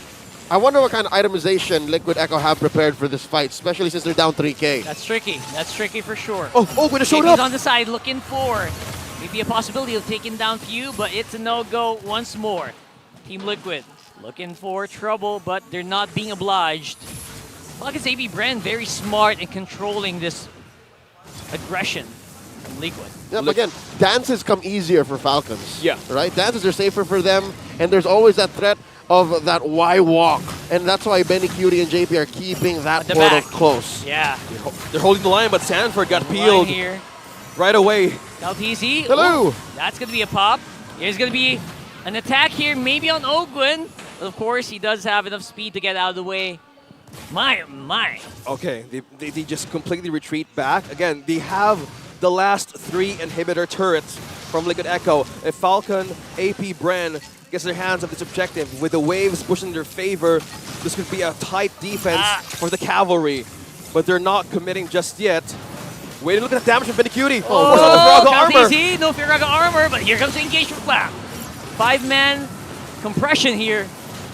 Team Liquid, but Few is on the side, already used up the feathered airstrike. It's a signal, it's a go time for Team Liquid. Kaltizi with a Lord, but I think they're gonna get cleaned up here. Super Marco used to Purify. Super bad, but they are gonna be able to make it out. 4 members alive from FCAP, but will it be enough? It's gonna be a few towers at the least going over to Team Liquid because of that. All right. That was a struggle for Falcons AP Bren respect. Again, every time it's a full-on collapse, Liquid Echo are just masterful at taking those fights. But good news for Falcons AP Bren, the silver lining is at least they did not concede the Lord. That's right. Lord's still there. They only lost 1 guy, so I guess that's best case scenario in this regard. Yeah. Shortcut activated. Flaptizi is back on track. Flying it off, looking for maybe Synergy, got Few. but they are going to focus on to Sanford here. Few's in trouble. Run, Few. He's on the back. Oh my goodness. That's going to be trouble in paradise, and that Lord was not used to its full effect here. They forced Few back to base to regen and recall. Sanford has eyes on the best target possible. Forced out the feather airstrike, and they know what could be the possible way to take them down. All right, Liquid Echo reminding Falcons AP Brain, hey, this is still our side of the map. Put respect on Authorita. This turret will not fall down, not unless it's happening over our cold, dead bodies. Something to note, I was watching that skirmish in mid, right? But my eyes were, and my attention were actually on that battle between Few and Sanford. Yeah. Did you notice that Few will only really press Purify when it's absolutely necessary? Yeah. He will press it at the very last second. If I was that Farsa, I was like, all right, there's help, guys, there's a Terizla on me. I would press the Purify almost immediately and wings by wings away. But no, for Few, it's like, all right, wait, now. At the very least, you're trying to bait, I guess. You're trying to bait Team Liquid that you think you have me, but not really. Yeah, give me more, right? Like, Yeah. spend more resources on this. If you want it, come get it. Maybe even force Sanford to use the flicker, right? To confirm the kill, but, I mean, Few didn't die. He's still sitting at 104. That is the mastery of Kyle Angelo Arcangel in this hero. Doesn't know he's not going to be unfazed. He's completely knows where to press the right timings. And having the Winter Truncheon now, he can play more with the resources out of Liquid Echo. But if they will need to make sure it happens again. But this is just one thing that we need to consider. Because looking at the waves, freezing down top and bottom, this is how they wanted to force out Liquid Echo. Again, they are in match point right now. And Falcons AP Bren, with the lead that they have, they still need to close this game. And what better way to hold this by looking for a pickoff out of Falcons AP Brand. At 5 seconds, this is the objective that could be the game-ending push for FCAP. All right, you know what, friends? I agree with you. If there's any way that Liquid Echo can come back and win, besides the full-on collapse, which they're so good at, those are team fights that they love. Maybe a free pickoff, like the one on Flap Easy earlier, right? If they can do that right here, right now, with this evolved Lord, then they can slowly go to shrinking this gold lead. Oh, JP! JP. Wrong push. Daddy JP. All right. Use a flicker. Use a purify and use a winter truncheon. He's actually fine. That's some tools maybe. Look at the he can still positioning of use. Ogwin. First blood still available here, and Ogwin very far away. Probably looking for a way to maybe make a full push happen. But this time around, Spear of Destruction committed straight into field. There goes a feathered airstrike, and down goes Benny Cutie. Another fight's happening. Kyle Teasy with the Lord. It's looking really bad here for Team Liquid Echo. Betty is down. Sanford follows suit. Carl Teasy all alone. Sanji on the mid. Maybe control some of these lanes. But the fight going over to Falcons AP Brand. There were multiple layers of deception from Falcons AP Brand. All right, there were multiple levels of deception presented by Falcons AP Bren. And the fact that they stuck to the bit, they confirmed every single winning line of play, allows for them to now possibly bring us to game number 5. There was the false Rafrisha play up top. There was the angle behind the Lord Pit. There was the reverse collapse onto the Moskov ult. I swear, if Benny didn't pull that Spear Destruction, they would have gone 5 men on top. Right? Completely. Oh, here we go. But now the base is open. Oh, the base is open, and now the push is happening. Everyone's on the floor. There's still minions. There is going to be more. Oh my goodness, Flap Teasy. The base! And the base is the target. We got a game 5. Falcons AP Bren answered. Yes, we do bleed, but we're not going down with a fight. This is the battle of the world champions. They're not giving up just yet. You hear the hive, the nest, go back again alive. And this is how beautiful Mobile Legends works in the Philippines, ladies and gentlemen. This is how they come back. You know what? I get it. Liquid Echo wants to go back to the MSC stage because things didn't go so well in Cambodia for them last year.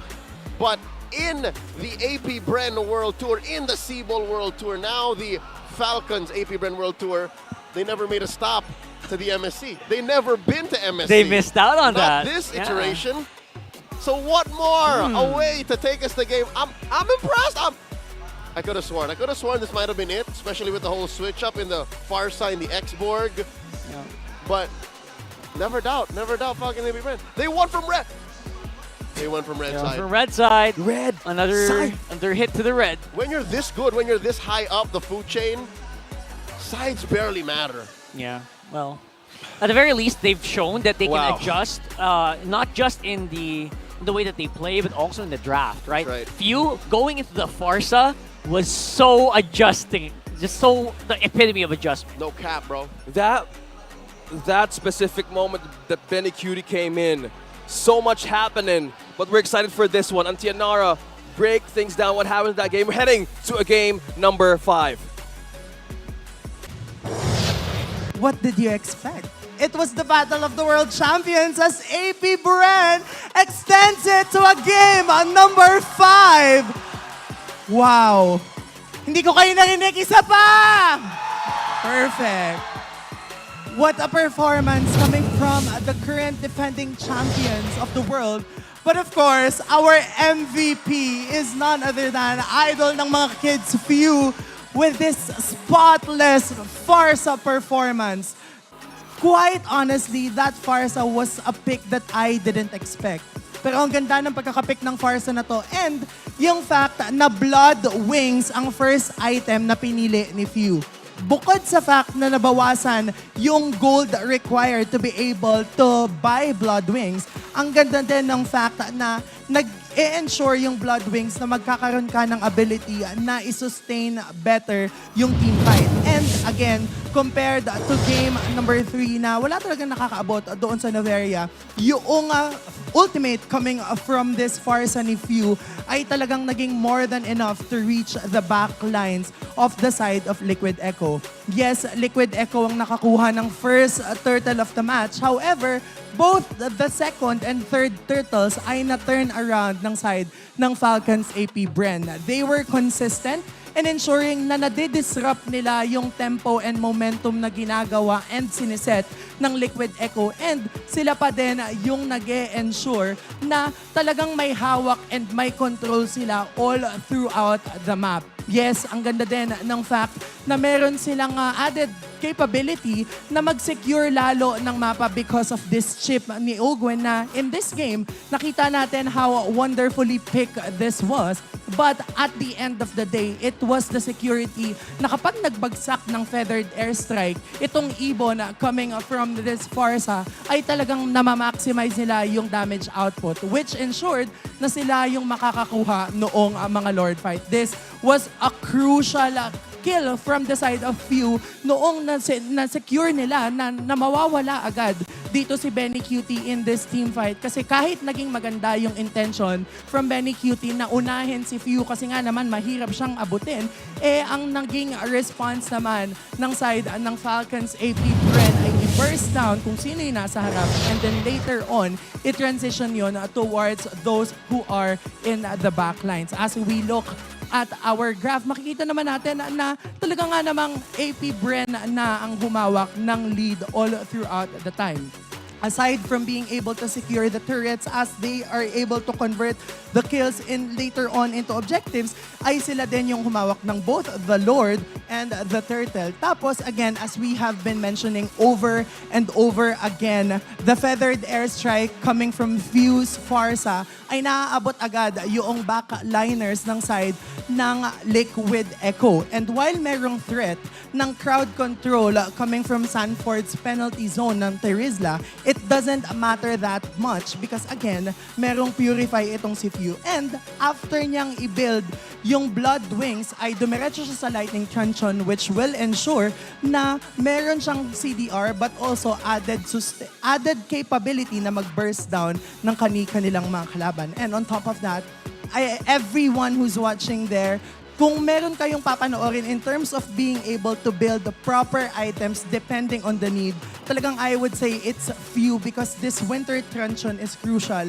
So as kapag may umabot sa kanya from the backlines ng side ng Liquid Echo, makakas niya yung Winter Truncheon and makakabigay ng reinforcement the rest of his team. Now, as we look at the rich guy, it's Super Marco from the side of Falcons AP Bren, but then the carry is still Sanji using this Noveria. What a very wonderful game number 4. And again, AP Bren extends it to a game number 5 as we are seeing and witnessing just how world champions fight.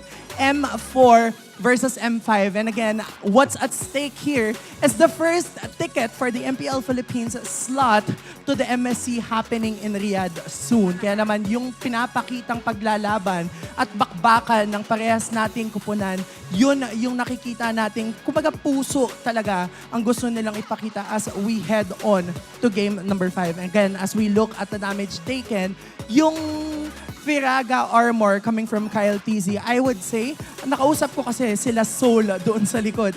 Wala talagang makapag-burst down ng Firaga armor aside probably kay Benny Cutie and even Sanji, but then hindi yun nagiging enough, which is why siya talaga yung tumatangke ng damage output and siya talaga yung nag-ensure na meron sustainability yung team niya, but at the same time, napopoke niya yung mga frontliners ng side ng Liquid Echo. Gold per minute, alam naman natin, both Super Marco and Few are in control, but that's really what you would expect especially after being given so much space from the rest of your team. Again, as we have said, yung dalawang crucial turtle fights na napanalo ng side ng AP Bren, ng Falcons AP Bren rather, yun yung nag-ensure na sila yung makakakuha ng momentum towards the middle part of the game as well as towards the latter side of the game. Which is why AP Bren again takes game number 4 and brings us to a decider series, a best of 1. In this best of 5 series, makikita natin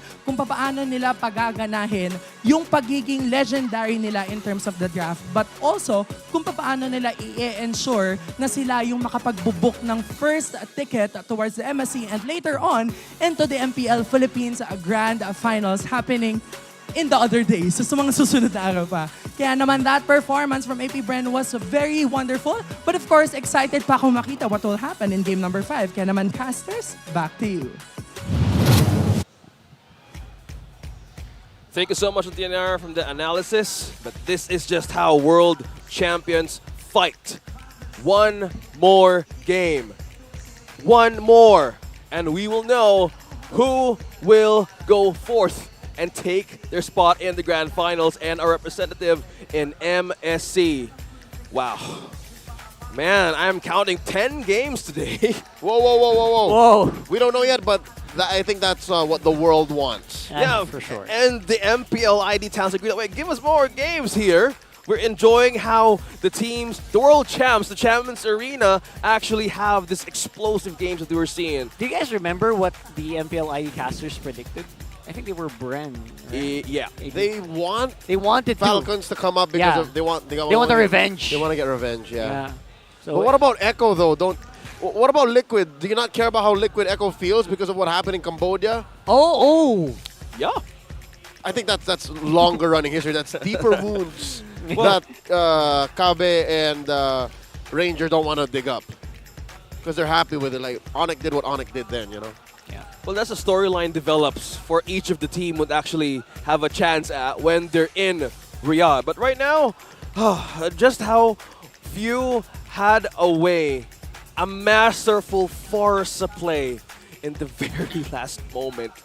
That was just high level. So good. High level IQ play. Kyle Angel Arcangel, who is about to get married in sooner this year.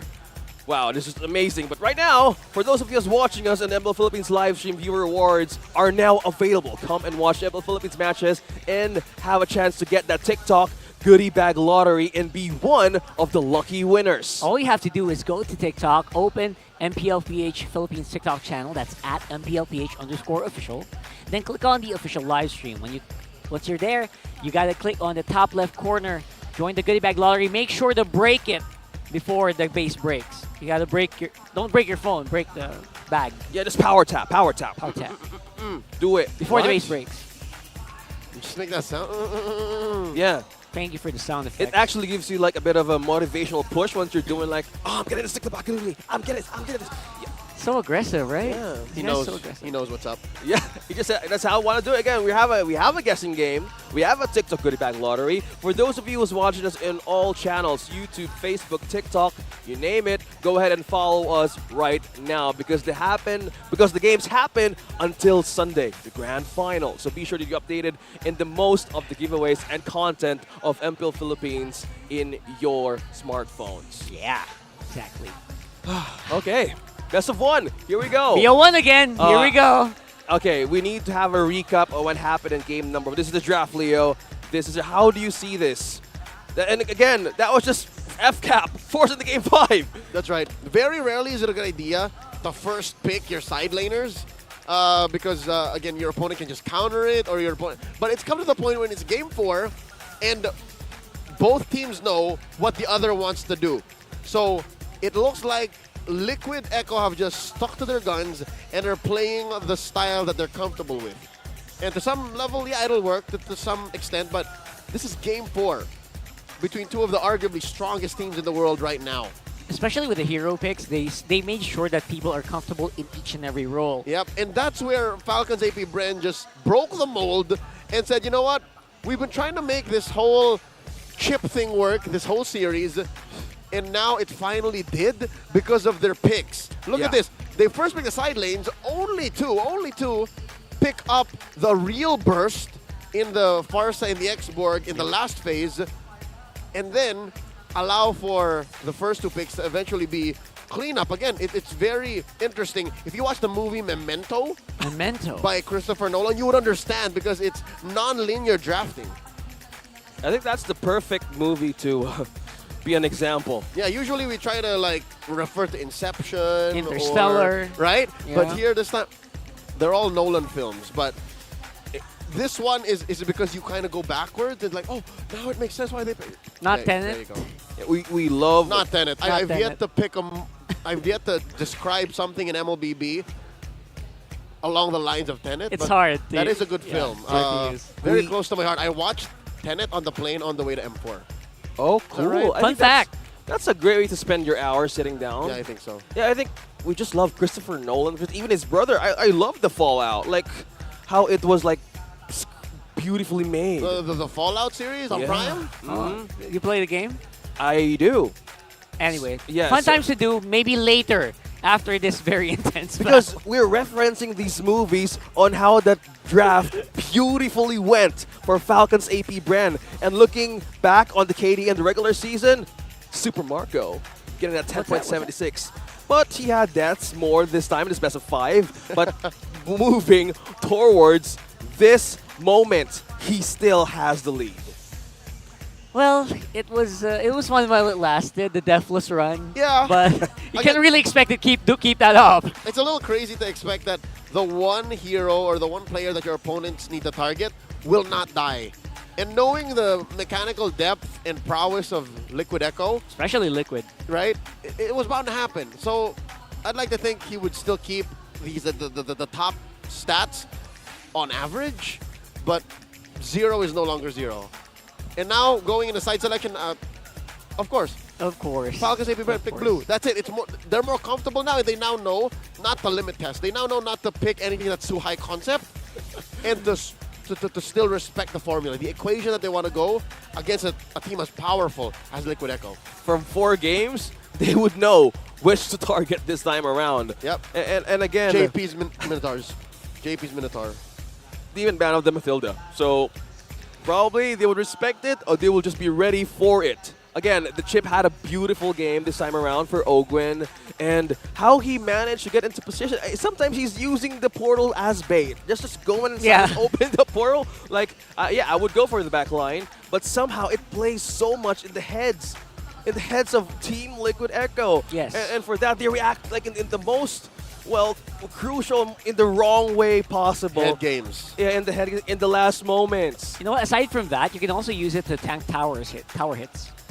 Yes, Right. yes. I think it takes a lot. 4 or 5 in total to take down a portal from the shortcut. And imagine, wow. Very smart. Aside from obviously the successful few switcheroo right into the Farsa, the chip is pretty good. I wonder if it's gonna go through still here.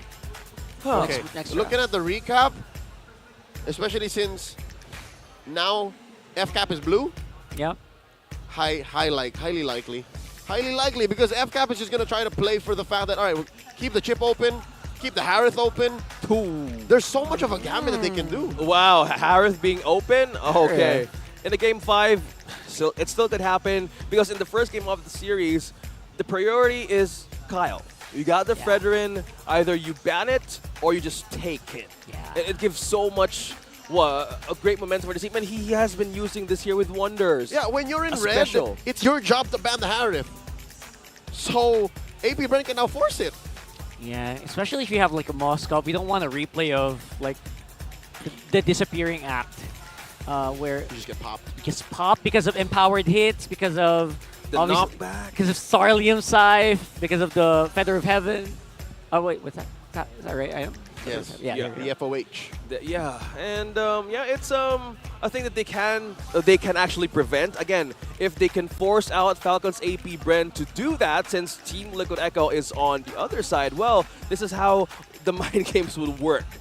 Minotaur, either Matilda. You've mentioned about Minotaur. the Diggy being present. Yeah, no, I mean, only if you let through the Minotaur, Yeah. expecting the Minotaur to be picked. But if you can just nip it at the bud, again, prevention is better than cure. Just ban it out. FCAP's first pick. They can take it. Yeah. That? Yeah. Or again, they can just play the whole Harith Gambit. It's fine. Oh. Well, that being open, let's see. We're heading on to the draft. Last game in the first series of the day. You're here in the crowd here in the Champions Arena. Now it's your time, who's watching us right now live in the comment section or in the chat, to comment down your possible predictions on this draft. Go ahead, we're listening, we're watching, because this is the final game of this series.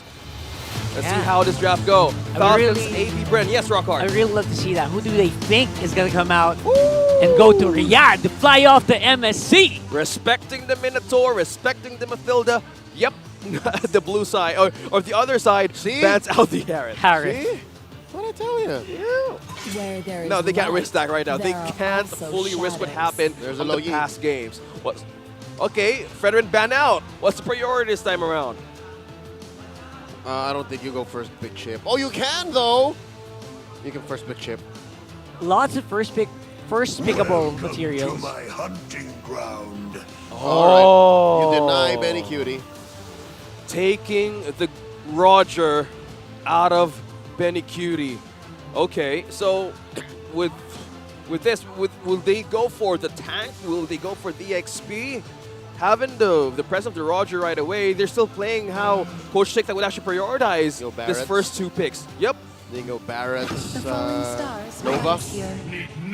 Oh no, Baksha. They prefer Baksha now, which I think has a higher win rate overall anyways. Slows down and catches up with the Roger and sets up by the Asshole Echo. And you gotta love those meteors. So you have more ways to take advantage of AoE, the map, and also ganking possibility. So chip is still open for Falcons AP Brent to just use. But I guess a Baksha, okay. All right. They have more ways to sustain that, but will it be XP? Who said there are no Oh, never mind. There he is. It's a chip. They can go chip side laner. Chip side laner. You can? Oh. They need again reliable burst, so they're fine.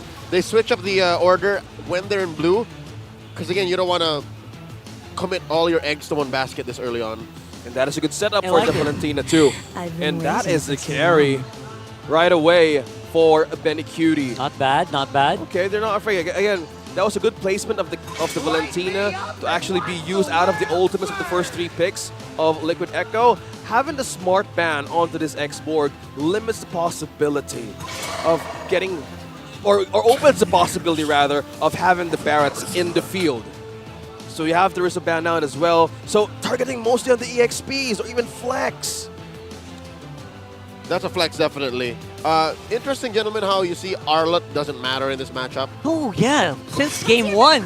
Yep. And Edith and Arlott's stock have dropped because of how Team Liquid PH, Liquid Echo, and Falcons AP Brand have just changed the way that they fight. Very adept at dealing with Arlotts, apparently. You know? It's a little too high risk for them. Good thing you point that out. I mean, not even banned, not even showed. They don't care. Yeah, they just don't want to build around it. Like, I mean, you know who else dropped in stock? What? Faramis. Huh. Right. I like it. I actually like it. So much in the table right now for those of you who's watching us. Very spicy. Yeah, I mean, this is how the World Champs think. Like, okay, let's not settle this that way. Maybe sell this how we force this into 5 games. And yeah, it's the EXP. Targeting Sanford, and that is the Paquito. Picked right away. Liquid Echo. Man. That's a 40 pick right there. Now they have to close it up. They need to put something onto Kyle TZ and Flap. What you got? The Barat is still out there, by the way. But again, we know that Chip Barat doesn't feel so good. Yeah. It's too chunky or clunky. I'm just going to throw this out there. I just want to see a Bane, man. Okay. Of course you do. It makes sense. Of course Leo wants to see a Bane. Game 5 of the MSC matchup. Anything is possible. Why not? We saw MP the King kick butt within the last 2 games of their championship round. Why not? Okay, FCAP would have that possibility. Let's see, again, that deadly catch, you know, against Paquito, even a carry, forces them out. I mean, peels them off out. But yep, sorry, Leo, not yet. Nolan! Wait, we're just talking about Christopher Nolan. It's a Barrett. Go with Assassin. That's an XP Barrett. XP Barrett. And then Nolan back in the jungle. That's an interesting gambit. It's been a while. 18 times. That contention rate of 64%. Falcons AP Bren, let's go all in. No Hellcurt roam today? With the ban out of the export early on, I saw this coming, and now they're looking at the Kaja for JP. You have a pick-off right now. Classic Kaja carry, even Kaja pack. Those are lethal combos. Either way, that's Team Liquid going for the kill. Going for literally 1v2 skirmishes. They will definitely come out on top on those. I'm worried for Falcon AP Brand, to be honest. I don't know why suddenly there was a good meta you got going, right? Yeah. And then suddenly we had to bring back the Nolan. But hey, this might be the shock value that they're looking for. This might be that off-meta pick that suddenly just tilts the scales. Yeah, it does feel like a bit of a gambit, doesn't it? Yeah, the numbers will tell you. Again, it's not looking good. There's a reason why Nolan hasn't been seen play in a while.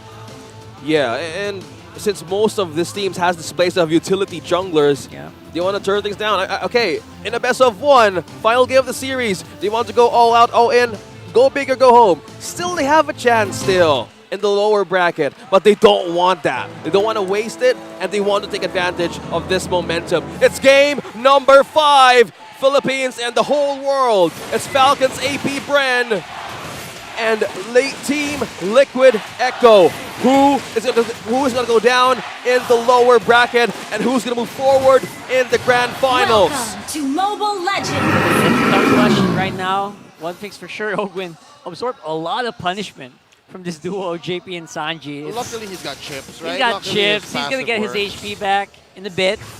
As long as he doesn't take damage or too much damage. That's the thing I love He'll be about Chip. fine. Like, just roam around after 5 seconds to get the heal and get more vision for your team. Like FCAP, even Ogwen using this once again, they know how to actually play with the macro game. They want to deal with that more against Liquid Echo. Oh, JP receiving the pokes. Okay. It's fine. 2 minutes until that flicker goes up. Again, quick look at the emblems. It was on your screen just about a few moments ago, folks. Benny Cutie is on his self-sustaining emblem set again. Basic common emblem and then the 2 defensive ones plus Brave Smite. Throwing back to the summer of tank carry. I get it, shivers. On the other side, though, you have a... what is that? Quantum Charge plus a full-on assassin set for Super Marco. So he wants to be very aggressive. Aggressive as well as safe for the laning as well. And you're up against a Roger. Probably don't want to expend too much of your time just poking him out, because at some points you get caught off guard on how this ship would like to rotate. And for the laning stage, yeah, he wanted to deal more of the security they can have in the first few minutes of the game rather than risking JP to just be on the gold lane most of the time. At least for now, it will be Alteezy playing very aggressively on that Nolan. Look at him. It's like a challenge. Like, he's telling Alteezy, you know what? Go ahead. We got Oakland on the chip here. Can you actually reach and go for the retry? A nice shot from Sanji. Alteezy still going to be able to get it with a turtle, but look at this. Team Liquid, they want to kill, and they want it now. Yep, again, note the fact that it was Benny Cutie who used the portal. It works for both sides. Wow, okay. Falcons AP Bren getting the hand of the first objective on this. Hold that, Flap Tees versus Sanford. Oh, that Sponge versus the Dinosaur. Oh, wow. The Flap heal. needs the XP. Flap needs the XP. Oh. Yeah. And seeing the Paquito right in front of him. Oh, wow. He's denied the cart. Oh, no. Okay, that's pretty big. That's pretty big. but- Significant. And Yeah. he peeled him back to base. Now lead slowly growing with Falcons AP Bren. They're looking for a way to control this early on, but having a great vision onto this river. They're forced in either looking for a chance to push JP onto the gold lane, which goodness. Benecuti could actually have a benefit for, but this is just the free roam of this chip. Having the presence of this chip once again gives out their freedom for Falcons AP Bren. Just go on with your life. Do the things you need to do in the lane. And when the support is needed, just Ogwen, just in the right timing, he could actually help everybody out of the lane. Oh, Sanford still got it. He's denying Flap so much. He's like swiper, dog. No swiping this time. Yeah. This game is so cerebral. In every move, it looks calculated. They're trying to deny minions from each other in the first 3 minutes. It's a game of inches, y'all. But wait, check this out. Oh, that's a nice dive in. Sanford able to get one. Can he get more though? Blaze up. Power. Expert wingman. Yep. Liquid Echo winning on all fronts. They take everything away from Falcon. Wow, Sanford with the play. Almost getting 2 kills right away.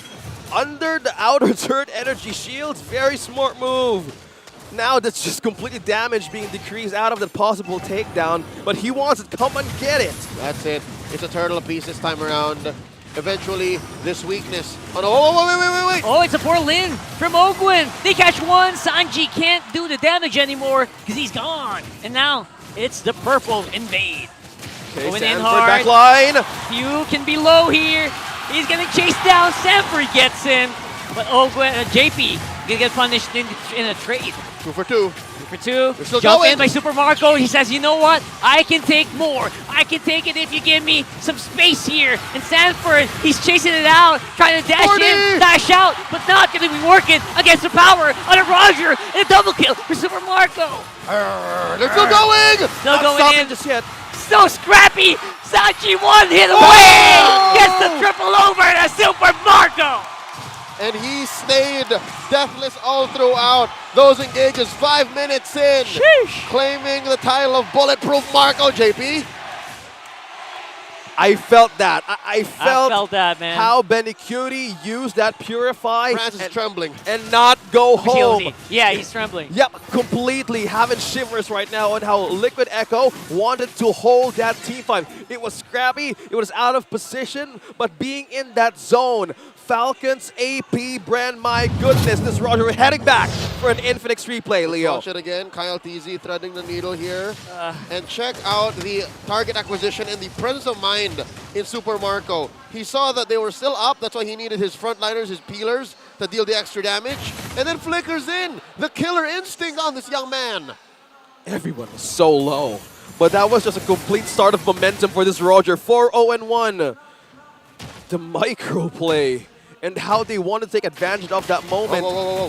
Hold that. Oh, that. Wow. Rupture. All right. What did we say about it being a game of inches, right? You wouldn't get the 4-0-1 without taking the 1, 2, 3, and then 4. So it's one step at a time. Oh, no! Slowly but surely, Sanford might evaporate just like that. Kyle Teasy, the power of the Nolan being shown here. Carl Teasy following suit. Super Marco's unstoppable. And now JP and Benny Cooley trying to see if they can engage or disengage. If they do, that's 2 down for Team Liquid. That's as good as a non-starter for Liquid Echo. They can't even think of contesting Eternal. Last one gonna go over to the Falcons. And just like that, it opened up the map. It cracked open the map. The calculated aggression from Falcons AP Bren led to objective after objective. And a tower taken up top by Flap TZ onto these EXP Barretts. Looking at how they're managing to break and divert Liquid Echo out of team fights. This is just a call for defense. Carl TZ getting that blade armor right away. The Filipino cannon has just but 2 jobs in this bout. Number 1 is to act as peel for whenever that shortcut comes up or for when there's target acquisition in Kyle and Marco. He just needs to be a brick wall. Yeah. Second, press the Detona's welcome and find whoever is bothering the previously mentioned members of Falcons AP brand. That's it. Those are the 2 things he needs to do. If they can do that, well, then they're on their way to Riyadh. Finding the pressure point, finding the possible consequences of Liquid Echo. Falcons AP Bren setting up the pace in this game 5. Now they're pushing more of the resources out, but just as the items showing on our screens, they would need more defense and they would need more damage as they want to wait on the right moment, Leo. All right, so let's look at the silver lining for Liquid Echo. Benny hasn't died, right? Benny is just but maybe 1,000 gold behind Super Marco, so there's some room for them to catch up. Yep. But the bad news is, the way that Falcon's AP Bren is playing, Benny Cutie just can't just come in. There's very little peel from Liquid Echo, but check this out. Oh no! They started it up, creating the zone here with the shortcut. That's what I was Carl saying. Teasy's on the side. There's no peel. Carl Throwing at doesn't it. count. He doesn't. He has a different job. His job right now is to make it out alive. Can you do it though? With a suppression coming in from Pew. Oh my goodness. They're giving away the divine judgment, and for some reason, Falcons AP Brain having better use of it. That's right. Giving the kill to Super Marco, 6-0-1. Before he got that kill, he had the Malefic Roar. With the tanky lineup of Liquid Echo has, he can penetrate more of the defenses, even the HP bars. And Carl TZ being out of position, Abaksha denied 1-3-0. It's tough being Liquid Echo. Again, just to build on that aforementioned dilemma. They don't have any real peel. Their victory, their win con, their winning image is to pick off 1, 2, collapse into wherein they have the numbers game, wherein they have the superior firepower. But that's not going to happen when you're down 5K. That's not going to happen when you have a lineup that can either take Astral Echo or can take your pick-off, your key pick-off, your Divine Judgment. Fine judgment, man. So with that said, maybe inside their base, that's the most sound and reasonable way I think Liquid Echo can now come back, is if they find a way to punish Falcons AP Bren in their base. Yeah. Or underneath the turret. JP still holding on that bush. Divine Judgment. There you go. Finally getting used here. Few is definitely in trouble. He could go down soon. But they can't see the HP bars right now, though. It's Sanford getting the kill. A lot of HPs coming in, getting shredded from Falcons AP Brand. It shows that Team Liquid still has some damage.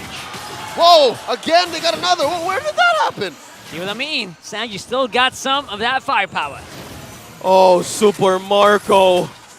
The snowball onto this Roger. Where's Barat's body? Where did that happen? A massive lead. Yeah, we're looking for Barrett's. Where is he? Somewhere in the purple buff jungle, I Probably. think. We're looking for was the a long- last that was a position long-range snipe. of Sanji getting his shots in right precise kill. We just don't know where the dinosaur died. I lost track.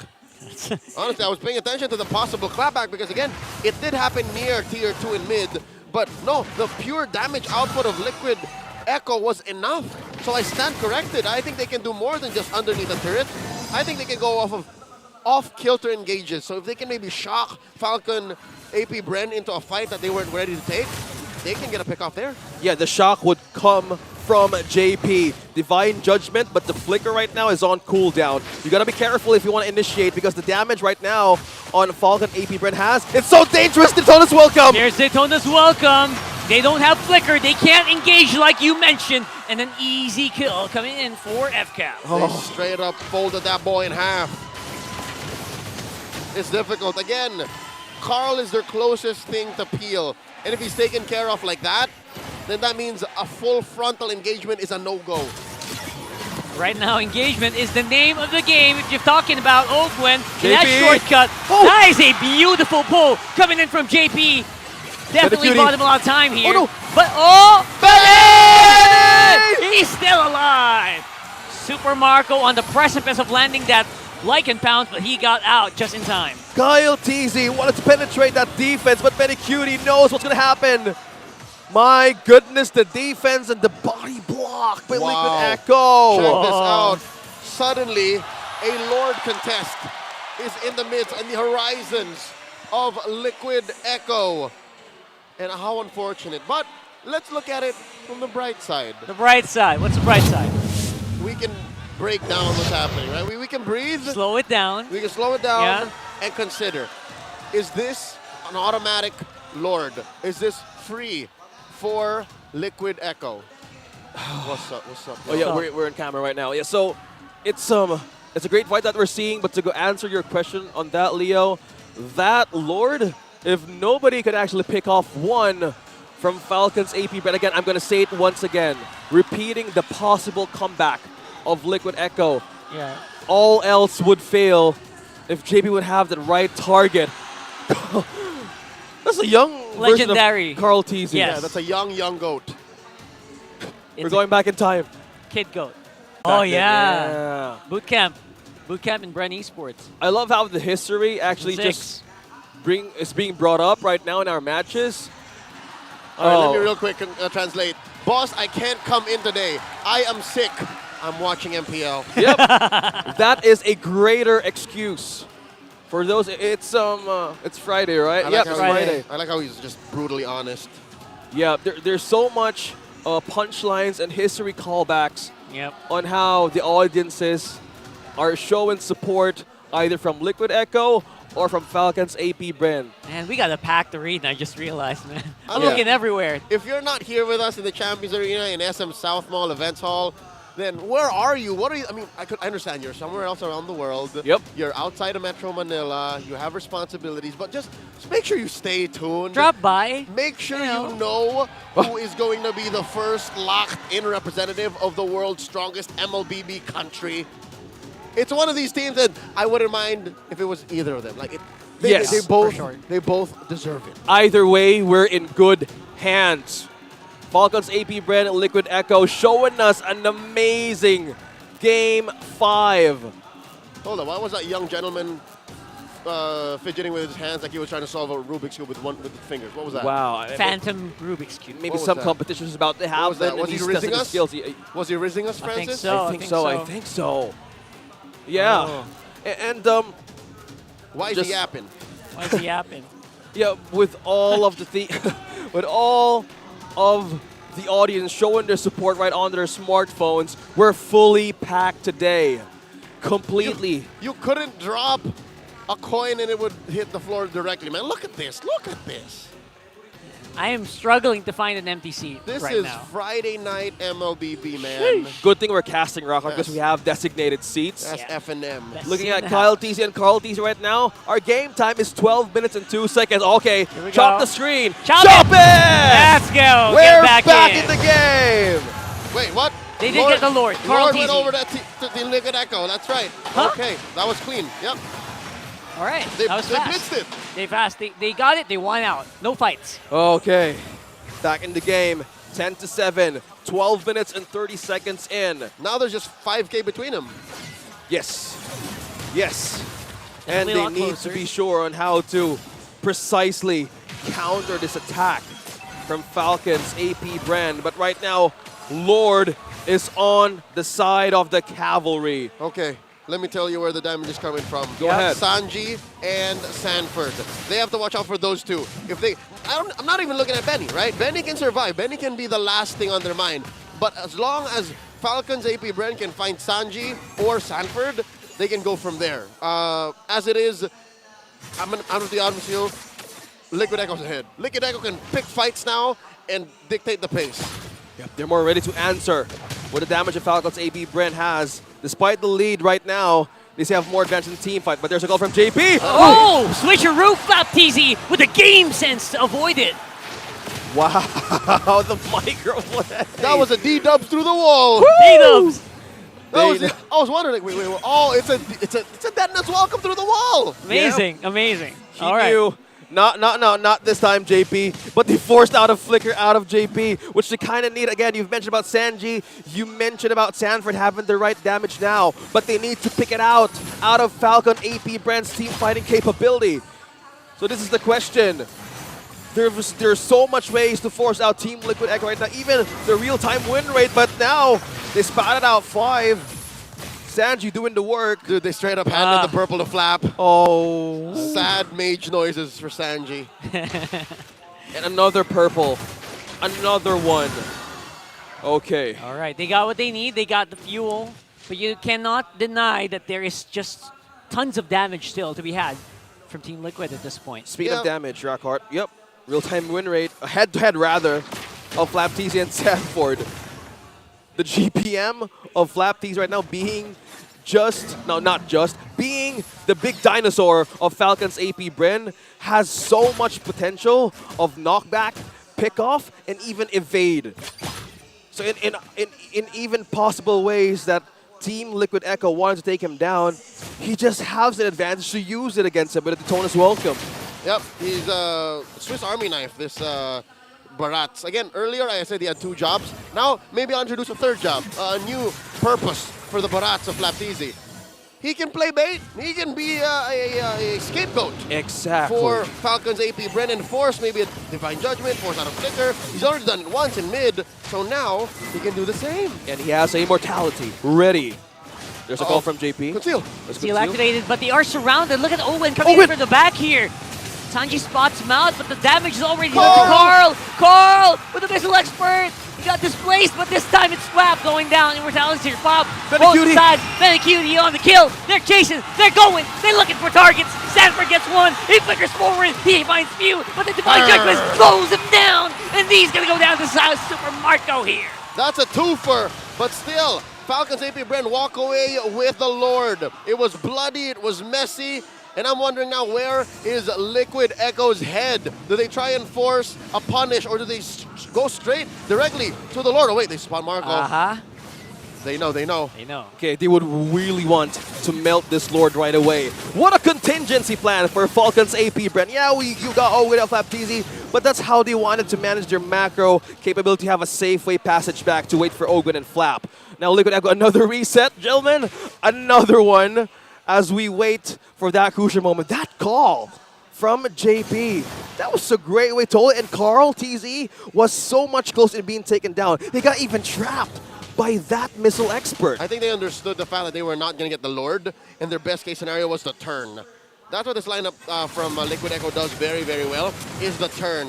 And they got the 1 for 2. Again, Carl DZ for any 2 heroes from Falcons AP Bren is a good deal. Keep doing that, keep trading, and that'll keep you, or at least your inhibitors, up. Yeah. And again, you can just keep going until you break even, until you have map equilibrium, gold equilibrium, and then you again punish. And they understand, right? That Sanford, he had to flicker forward because they had to try. They had to try to get these kills under their belts and slow down the roll of Falcons AP Bren. Yeah, Falcons AP Bren already have the map under their control, but when it comes to pure, sheer brutality, violence, Liquid Echo have them trumped. We haven't really seen as brutal a shortcut, not before the early game. I think the last one we remember was Turtle Time, right? Yep. So now, Falcons AP Bren are going off of deception again. That's one way they can win. It's never through violence. It's never through a pure wipeout. Not unless they pull something else, something new. Maybe a crucial pickoff, maybe a 3-man down, but looking at the damage difference, it's Benny Cutie. You mentioned it perfectly early on, Leo, that having this kind of KDA 1-0-4, not being dead on the first, the 18 minutes of the game, had so much advantage. But looking at how his microplay was on point against Falcons AP Bren, he know who needs to be peeled down. Having all his items, they're more ready to face more of a pickoff rather than being settled. They're just settling down for a defensive, aggressive damage or even a team fight. Oh, look at this. Ogwen once more setting up for the potential Rafflesia play. He's always just taking care of that wave. Yeah. And staying down here. Okay. Okay, so there's just one turret taken down from Falcons AP Bren. So either way, if Liquid Echo gets this Lord... Oh, hold that! Oh, they catch Flap. Flap is down! Woo! Oh my goodness! An easy pick-off coming in from Liquid. They timed out his immortality, gentlemen. And they burst it down, but check it out, there is a cooldown on Benny Cutie's ult and JP's, and even Sanji, so they're safe. Yep, they have damage, but not the ultimate. A crucial pickup from Liquid Echo. JP right now in the middle. He dove in, I don't know why, but Benny Cutie right now definitely still there to do damage. Super Marco! He dove in, and he might actually fall. Carl TC takes him out. Benny Cutie, oh my goodness, the Tracer too insane! Sanford! We're just calling names right now, boys! And now the fight is happening. Suppression on the Cal TC! It's gonna be so close! Ah! Ogwen falling, immortality on point. Cal TC still has emo. He can fight, and he can win. Taking one down. Sanford still throwing the punches. So close on the dodge there. He goes for the re-engage with the crash course, but no follow-up damage! All right.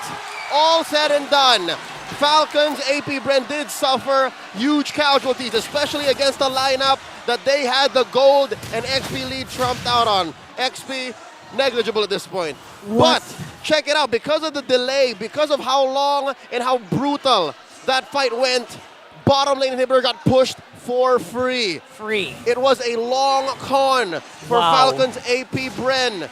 And again, this long-term victory, as bloody as it was, wasn't off of the back of a portal. It was off the back of improvisation. Yep. They got real tactical about it. Real tactical. You know what? These are the marbles, fam. These are what we ended up with. We gotta play with the hand. We're done with Flap TZ. Oh no. Again, take two. But he has immortality. Has emo this time. Yeah, that's a crucial information. JP has to make a decision. They take out Kyle. Kyle TZ is down. No jungler for Falcon AP Bren.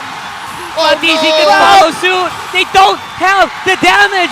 Few and Ogwin are the ones who are left on the map. A 1 for 3. This is devastating for Falcons AP Bren. Liquid Echo making the call. They coined it. It's endable. Endable. 3 crucial pickoffs. Liquid Oh, Echo. crucial dive in here coming in from Ogwin. Also, the portal, the shortcut, just to buy some time, but it's not enough. Benny Cutie able to take the kill, and it's Team Liquid Echo barreling down on the mid. 20 seconds, 15 until Kyle is back. 6 on the clock. It's all up to the captain. Few. Is he enough?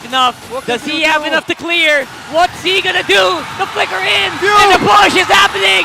And ladies and gentlemen, Liquid Echo are going to react. Sanji, Call TC, Benicute, Sanford, and JP are in the Grand Finals of MPL Philippines Season 13. Liquid Echo. Sweet redemption. They were denied a Grand Finals berth in Cambodia in last year's mid-season cup. Now they are the first to step onto the Grand Final stage and book their ticket to Riyadh. Through thick and thin, this was a match, this was a game that they were supposed to win. Numbers-wise, the odds were against the Cavalry. Yet they made it here. They made it. They made the call where it matters. They made the split-second decision to go straight for the mid and straight for glory. Despite how this amazing match went, Liquid Echo shaking hands with Falcons AP Brand. The sportsmanship still is here, but that was a great, amazing series. But Falcons AP Bren will go down in the lower bracket for the meantime. Liquid Echo screaming their hearts out. You heard the cavalry. But now, Falcons AP Bren would need to reset and face who's gonna move forward in the lower bracket. They'll fight again tomorrow. See who fights later, who wins later. This is all too familiar. In the M5 World Championships, the same thing happened. But you can't say the same, this being the hardest, strongest, most challenging league in the world of MLBB esports. You can't say that it can happen so easily. No, not even a single inch that a team would let a mistake happen. We're not going down in 1 game, 2 games. This is how we show the world how world champions fight. You can really tell how crucial, how important it is for these guys. Sanford, you can feel it. Tears in 40's eyes. An emotional win. Tears of joy coming right out of Sanford. And the members, okay. We gotta take a breather. Liquid Echo together with Mara and Hans in their winning interview. Congratulations to the very first team who will represent Philippines in the upcoming MSC 2024. Team Echo! Liquid Echo, congratulations! Carl, MSC 2024 qualified na ang team ninyo. You will be returning to MSC para sa tsansa na kunin yung tropeo na yun na lang yung hindi mo pa nakukuha out of every single one. Anong pakiramdam na you've qualified for this specific tournament at lalaban kayo sa Real? Sobrang tawa ko lang din po talaga na na-qualify sa MSC kasi may chance na naman ako na manalo yung MSC eh. Tapos, hindi ko na alam, yun lang. Naririnig ko kasi with the people from the back end na naririnig nila, especially during the comms. Nagigil ka talaga manalo. What's the difference ng comms mo ngayon compared with the communications na meron ka before sa team mo? Siguro po ngayon, mas parang yung pang-call ko para sa kanilang lahat eh. Parang kahit wala na ako. Yun na talaga yung mindset ko sa kanila ngayon eh. Well, team first at nakuha niyo victory. Congratulations, Carl. We need to talk to Sanford because I don't know if the camera saw it kanina. Sanford was breaking down out of happiness. Umiiyak ka bakit? Anong tumatakbo sa isip mo ngayon? Kasi sobrang dami nagda-doubt sa amin, parang nagawa pa rin namin makapag-qualify ng MSC. Dapat hindi kayo i-doubt. Pinakita nyo kanina kung gaano kayo kalupit. Parang pang Grand Finals yung nakita namin. Thank you po sa mga sumuporta po sa amin kasi di kami manalo nang wala kayo. And thank you rin sa family ko and lalong-lalo na sa coaches. And sa mga kampi ko, lalo na kay Coach CJ, thank you so much. And Boss Chris, para sa itong MSC na to. Sana nararamdaman nyo yung emotions dito sa stage. Everybody is so emotional, so happy. Coach Tic-Tac, Coach Tic-Tac, the one-man coach. Isa na namang international tournament. Nadala mo ang team mo ngayon. Pupunta kayo sa MSC 2024. How does it feel like to be doing this once again, MSC? Sobrang saya po. Kami magiging represent isa sa magiging represent sa sa awards sa MSC. So, sobrang proud ako sa mga boys ko. And also sa mga staff, kay Coach CJ. Magagalingan namin sa Riyadh. Kanina nga sinabi niya, boys, love you! Oh. Well-deserved, well-deserved. Sobrang bihira, being the one of the only two teams na tanging head coach lang, no assistant coach, no analyst, but you have to give props also to Coach CJ, and they're really commending them right now. Benny Cutie, nasan si Benny? Benny, in the past 2 meetings na meron kayo kontra sa Falcons AP Bren, in the regular season, you guys weren't able to win. It went down the wire. Anong pakiramdam na yung katangi-tanging panalo nyo sa kanila for this season or maybe even in the future, nakuha nyo for MSC qualification? Ayun, sobrang saya po kasi talagang yung Bren talagang titingnan namin na sobrang hirap talaga na pag nakalaban namin. Simula sa drafting, talagang basado kami. Kaya, ayun, sobrang saya lang din na nakachamba kami sa kanila ngayong pa-qualify pa ng MSC. Ramdam mo, nauubusan ng hininga si Benny Cutie. That rarely happens, Mara. Lahat sila ngayon naubusan ng hininga dahil their heart is pumping so hard. Ito naman, Sanji. Congratulations, congratulations.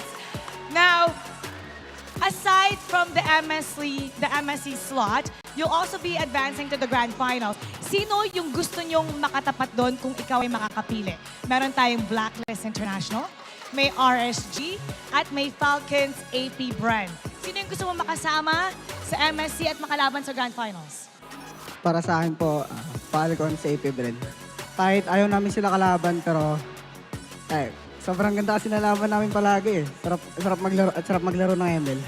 Naku, feeling ko pag sila yung Grand Finals, parang mag-heart attack tayo pag naulit-ulit yung laro ngayon.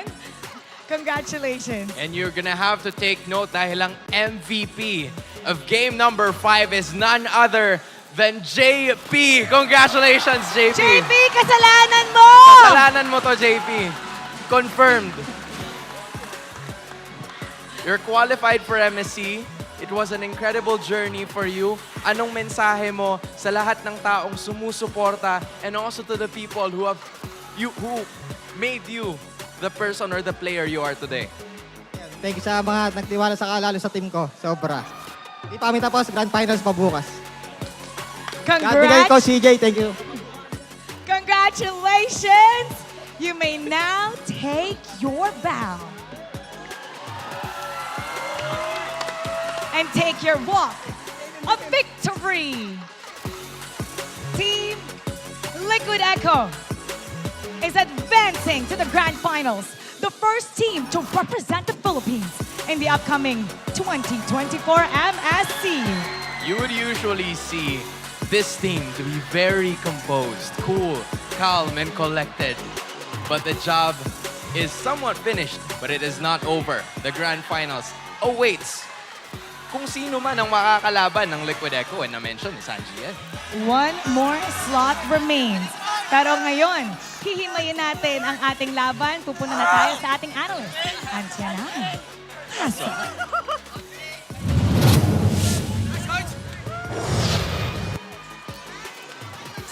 Seeds to the Grand Finals. Ang ganda ng performance coming from Liquid Echo. Kaya naman mga cavalry, mag-ingay! Hindi ko naririnig. Isa pa nga! What a match, really. But of course, we all know that our match MVP is none other than JP with his Kaja na ang ganda ng naging performance. Again, as we are looking back, no, the Nolan pick, we saw that coming because napakita na ng side ng Liquid Echo kung sino yung position 4 as well as yung gold laner nila, which means na-open na yung possibility for an assassin to get picked. However, Liquid Echo was ready with this supremacy in play. Nakita natin kung gaano naging kaganda yung mga divine judgment coming from JP, and while the entire game was a seesaw, hindi natin alam kung sino nga ba yung mananalo. JP held his ground strong. Pinakita niya kung paano niya babalik na rin yung matchup for the benefit of his team, which is why Liquid Echo proceeds to the Grand Finals and secures their slot, the first ever slot for the MSC. And kung titignan natin throughout the majority of the match, talaga nga namang Falcons AP Bryn ang nakalalamang. And we all saw kung paano nagpapalitan ng bakbakan, ng suntukan, even ng babarilan yung mga parehas nating kupanan, but in the end, it was Liquid Echo that prevailed after that nail-biter of a game. Again, this is a best-of-5 series, 3-2, all in favor of the side of Liquid Echo. And of course, ang ganda rin ng naging performance for the rest of our teams. Benny Cutie, ang ganda lagi ng positioning niya, and even this dive coming from Super Marco to us to reach Sanji's Navaria. Nakita natin kung paano ine-enable ng parehas nating kupanan yung kani-kanilang mga lineup and kung paano nila minamaximize yung heroes na meron sila. However, in the end, medyo nag-fall short lang yung side ng Falcons AP Bren noong nagkaroon na ng ability yung side ng Liquid Echo na ragasain yung kani-kanilang mga kalaban and continuously be aggressive. This pick-off coming from the side of Liquid Echo was so crucial to the point na sila na yung may hawak ng Lord Dance, and at the same time, sila din yung may hawak ng kills, which is why, in the end, ang idol ng mga kids, which is if you na lang ang natira doon sa matchup, disabling him from being able to protect their base. And Echo, kinapitalize yon ng Echo as they pushed the mid. Hindi na nga sila nag-lord even. And in-ensure na lang nila na sila yung makakakuha ng game na yon. Again, this is a 16-17 kill score. 21 minutes into the match, sobrang dikit ng laban for both of our teams. And again, kung titignan natin, even the objective counts, talaga nga namang Falcons AP Bren ang nakalalamang 8-2-2 compared to the 4-1-1 of Echo. However, yung single time na pwede mong i-capitalize sa kung saan nakalalamang ka na, yun yung in-ensure ng Echo na talagang panghahawakan nila at hindi na nila binitawan. Kaya nung time na almost wipe out nila yung side ng Falcons AP Bren, tuloy-tuloy sila towards that mid lane and ipinakita nila just how they will be able to turn the tides against them. Again, this is a Novaria coming from Sanji, and even the performance for the rest of their teams, pinakita nila sa atin kung papaano nila babalik na rin yung laban kasi towards the early up until the mid part of the game, talagang sila yung nandun sa losing end. However, yung nagkaroon na sila ng chance na balik ta rin, doon na nila yun pinanghawakan at hindi na nila ever binitawan. Which is why, in terms of damage dealt, both Benny, Cutie, and Sanji ang ating leading for the side of Liquid Echo, and for the damage taken, talaga nga namang si Carl TZ and even Sanford yung humaharap. When you are a roamer na meron kang setting capability or even a suppress capability, you would expect na talagang malakas yung pagbubush mo. Dapat yung XP laner mo as well as yung jungler mo, kung utility jungler man yan, siya yung humaharap para hindi ka nahihirapan in terms of your position. And that is really what Liquid Echo did in this matchup. JP, laging nasa bush and lagi siyang nakakahuli ng mga people na kailangan niyang mahuli, which is why it resulted into that win. And as we look at kung paano nga ba nag-rotate yung side ng Liquid Echo, Carl TZ in his hero, pinakita niya na talaga nga namang pumupuro siya towards that gold lane, and that's really what enabled them na makabawi doon sa pagkalugi nila from the early stages of the match. And again, JP, kapag may pumapasok for the side of Falcon AP Bren, hindi siya nag-hesitate, talagang kinakatch niya na with his divine judgment. And i-couple mo pa yung fact na meron tayong carry na nagdi-dish out ng true damage. It really was more than enough for them to win this series and win this game. After 5 long games, Liquid Echo prevails and they were able to secure their slot for the MSC. And makukumpleto na nga ba ang corona ng ating young GOAT? Yan ang ating aabangan, but that was a very spectacular performance. Talaga nga namang mapapasabi tayo ng welcome to MPL Philippines because that was world class. That was the battle between two world champions, M4 versus M5. Falcon AP Bren unfortunately falls into the lower bracket, pero hindi pa naman huli ang lahat sa kanila, and they still will be able to defend their crown kung mananalo sila against their opponents later on in the day. Makikita natin kung ano nga ba ang magiging bagong ipapakita sa atin ng ating legend Ducky and the rest of Falcons AP Bren, because again, this is not the end of the road for them. We still have 3 teams competing for the rest of our competition, and hindi pa huli ang lahat, kaya excited akong ipakita and makita even and ma-witness just how world-class MLBB is going to be here in the country. Once again, this has been Auntie, your analyst, kaya naman let's show it to our hosts.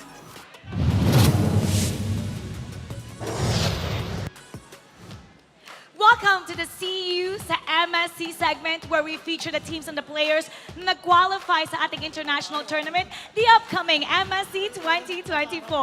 Kasama ko ngayon ang champions ng MPL-PH, CU Soon representatives, MP the King, Welcome and back. Soul. Welcome back, guys. Together with Aiki coming in from MPL-PH Season 6 runner-ups, the D-Roar Legends. It was a very intense matchup that ended in a 4-2 victory para sa SYS. MP, na-miss ka namin. Na-miss ka namin. I heard superstar ka na sa Real. Cambodia. Hindi po, sakto lang binuhat lang po ang kakampi ko. Sakto lang. Alam mo, ganyan siya lagi. Kahit Palagi. Pero sikat na nga daw siya doon. Kwento nyo naman, MP the King, and Soul, paano kayo napunta sa Cambodia? Napunta po ako sa Cambodia kasi gusto ko mag-explore ng more opportunities po. Oh, okay. Ikaw naman, Soul. Ano sa'yo? Ako, napunta ako sa Cambodia gawa ng gusto ko mag-explore tsaka kumuha ng experience muna sa ibang bansa. Alright, and that experience led to a championship. Ikaw naman, Aiki, nakalaban mo itong dalawang to. Magkasama kayo. May konting init pa ba or wala? Wala na. It's all good, di ba? Pinalo ka nila eh. Wala ka bang sama ng loob? Well, katabi mo ba? Anyway, ano ba sa tingin mo yung naging X-factor ng CU Soon kung bakit sila nanalo kontra sa D-Roar Legends? Feeling ko kasi na-maximize lang talaga ng season yung yung paggamit kay MP tsaka kay Soul kasi buhat na buhat talaga nila yung season. Oo, akala ko ba binubuhat ka lang? Okay. Ayan Yun o, pala yun. Ano yun? 44 unique heroes used. Wow! That's a lot. Maliban ba sa inyong dalawa, meron pa bang mga manlalaro sa CU Soon that we should watch out for MSC? Para sa akin po, si Boxy the King po. Kasi dati pa kahit nung international scene, napakaganda talaga ang pinapakita niya sa mga pick-up heroes. Alright, so that's MP's opinion. Ikaw, Aiki, for you, bukod kay Boxy and these two players right here, sino sa tingin mo yung dapat pa nating abangan sa CU Soon? Sino yung standout? Sa akin si Boxy din po eh. Kasi Si Boxy parang din. consistent po lagi yung laro niya tas walang masyadong error. Right, I see it. And that actually led to some of the player stats that we are seeing here, lalo na yung karamihan sa mga heroes, just as the carry na ginagamit nitong si Soul. That's 12 times. Surprisingly, 12 times, Mara. Ano yun? Ano yun? Yung Fredrin ko palubog. Palubog. Huwag natin gamitin yan. Well, Huwag natin. I think this boils down to the question, gaano na ba kahanda ang CU Soon para sa darating na MSC 2024? Di ko pa alam masyado po eh. Sinusulit lang po namin yung bakasyon namin ngayon. Sinusulit yung bakasyon, pero out of all the teams, Who are you really looking forward to play? Bigyan natin yung mic din kay Sol. Yung pinakagusto kong kalaban, RSG po, kasi gusto ko makalaban si Jose po. RSG. Okay. Ikaw naman. RSG din po. Bakit RSG? Bakit? Dati ko kasi silang teammate. That's Kaya. That's right. Sinong gusto mong makita nila na harapin? AP Brand. Bakit AP Brand? Kasi, No coaching. gusto ko rin makita yung AP Brand sa MSC. Dahil gusto nyo rin makita yung AP Brand sa MSC, that's why. Okay, we'll watch out for that. Alam nyo, dahil dyan, see you soon! MSCU! Sa lahat ng ating mga nanood, abangan ang ating mga manlalaro. Keep cheering for our top 2 teams, our grand finalists that will represent us in the upcoming MSC 2024. That is in partnership with Esports World Cup happening in Riyadh this July. Napakarami ng mga manlalaro at ng mga teams na makikipagtagisan ng galing for a life-changing $3 million prize pool. At huwag kayong aalis dahil may isa pa tayong laban, Blacklist International kontra RSG Philippines. Stay tuned, guys, dahil MPL Philippines Season 13 Playoffs will be right back.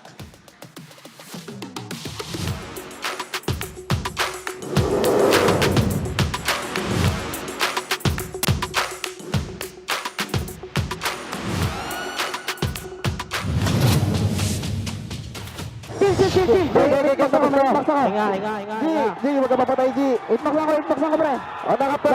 Itakap ko, kita kayo ko. Hindi pa nakap pa. Sige, hero nga. Tiro lang. Dito. Portal. Pre. Portal, pre. Meron di ako. Huwag ka kunin lahat. Go. Kunin lahat. Game, may sabot. Game. May hatak, pre, ha. Go. Tawar lang, Tawar bet.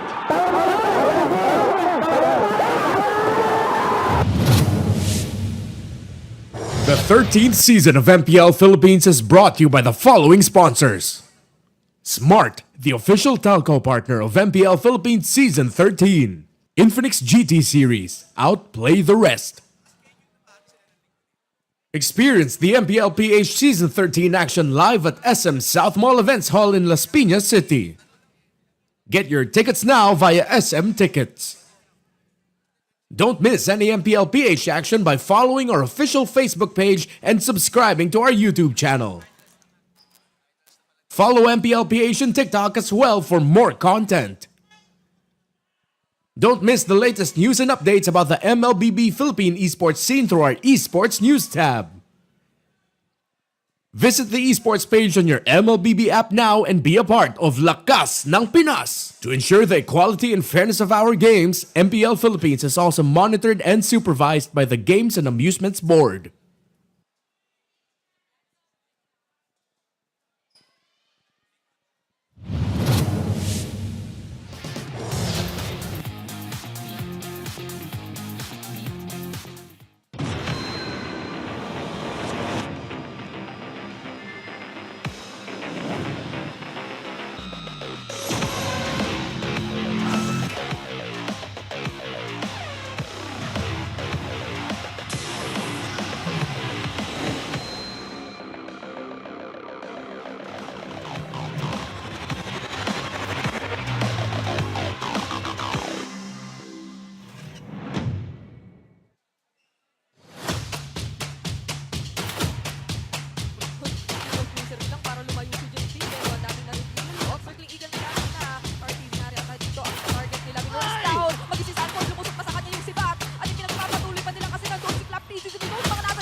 issue nun? Sobrang disrespectful. Sa totoo lang, pikon na pikon ako. Yung easy ka lang, easy ka lang, boy. Tinanong ako ng host eh. Diyan pala nagsimula yun, no? Nga pala.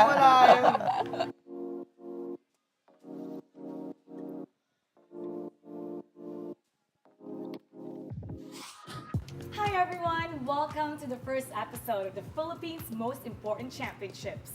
Ngayon, babalikan natin ang mga laban na talagang nagpakita ng lakas ng Pinas sa mundo ng MLBB. Abangan ang mga throwback at juicy trivia tungkol sa mga paborito nating teams and casters. Kaya huwag kayong aalis. Okay, let's start! Let's G! Let's go! Okay, excited ako kasi first time natin to gagawin. I wanna know kung ano nga ba yung mga naalala nyo tungkol sa M4. So if you can describe it in one word, and one word only, how would you describe that? Yeah, unahan ko na. M4 for me is dominance. Oh. Good, ah? Nationalism. Spell nationalism. N-A-T. Akin pag Tagalog, maanghang. O kasi nasa Indo yun eh. Marami, Puro manghang. Dapat ka na-explain. Spicy. Sinong spicy? Tayo sila. Yung buong event. Ay. Safe. Fair enough. Sa akin, in grande. Oh. Laki yung stage, madaming tao. Di ba? You felt it, right? Naramdaman ko. Yun, no. Sa akin, in grande. Sa akin naman, influence. Binago ko lang Ay, yung sorry. Nakuha na. Yung ba yun? Nakuha na. Connection? Dinagdagan mo lang ah. Ito, we're gonna start. I'm gonna play it now. Oh, this is game 2. Familiar to mga to. Kilala kayo nagkakas? Blacklist Echo. Ito yung full echo dominance tong game na to. Kaya pala dominance ang sabi mo. Parang ano yung mate. Checkmate to. Tsaka nung panahon na yun, agawan sa Parsa eh. Naalala ko yun eh. Farsa. Agawan sa Parsa. Eve, tsaka Eve. Eve Parsa. Para sa Eve, Fred. XP Joy pa pala nito. Halos 6 months din pala dominant si Franco. Kasi nung MSC 2022, Franco din eh. Oo. Oo nga, no, light. No, sila light. Sobrang lala nitong M4. Ang dami kong memories. Masasabi ko itong M4 yung core memory ko tong M4. Bakit? Kasi pinadala kami dyan para Naalala ko. Yung magsayaw. Personally, Nanggulo kayo doon. Tinanong ako ng host eh. Diyan pala nagsimula yun, no? Nga pala. Dito, ang lala kasi, ito yung nag-finals PH. Tapos, nag-double jacket ako nito. Dalawa, Blacklist Echo. Ay, oo, yan. Sobrang, yung finals na to para sa akin, isa sa mga underwhelming na grand finals. Personally, kasi 4-0 eh. More than M3? Mas underwhelming yung M3. Oh, yun. Pero ito, siguro ang sobrang memorable sa akin nung M4 kasi yung buong tournament, hindi lang grand finals yung maaalala mo. Kasi yung buong tournament. Para sa akin personally ito pa rin yung pinaka-favorite kong desk. Like one of my favorite casts in my career.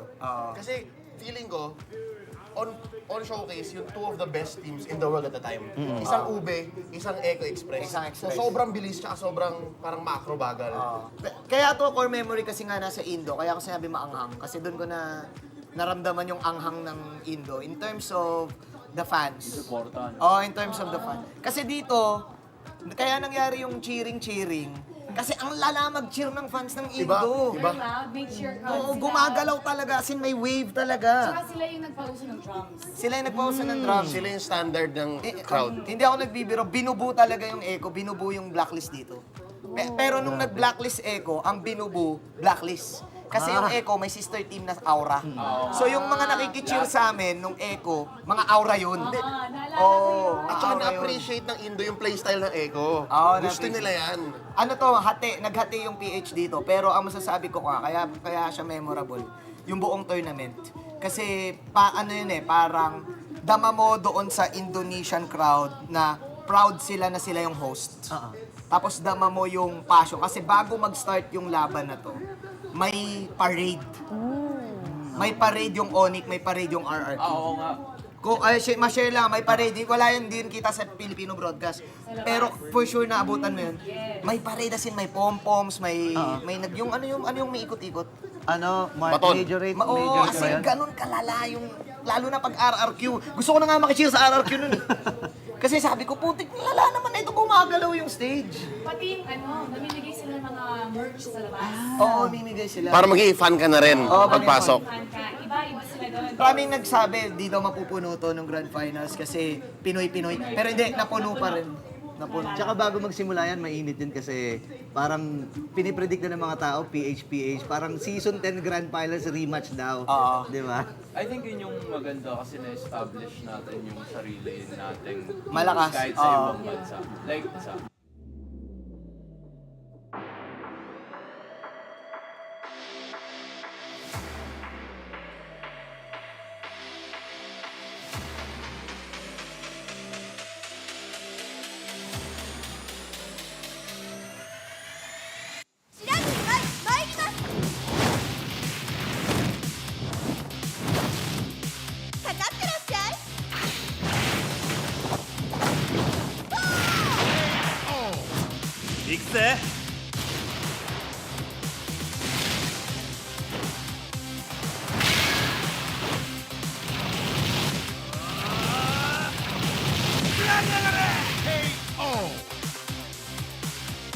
맥시가違うんだよ.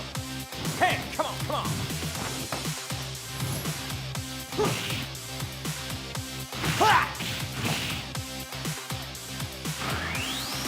Okay. Power Gazer.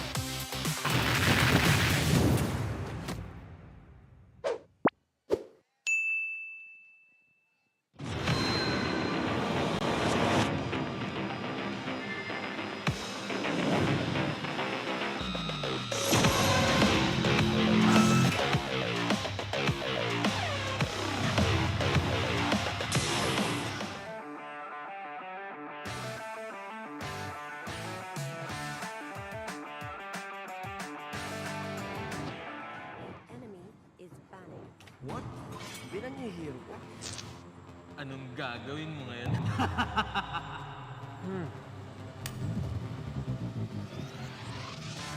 Yun ang akala nyo.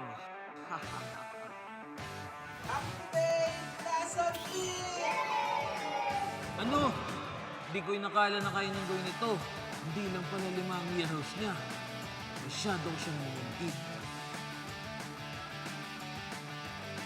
Kapag ban yung main hero mo, surprise naman your other hero, pick. Bawi tayo. Apaw nila yung bago.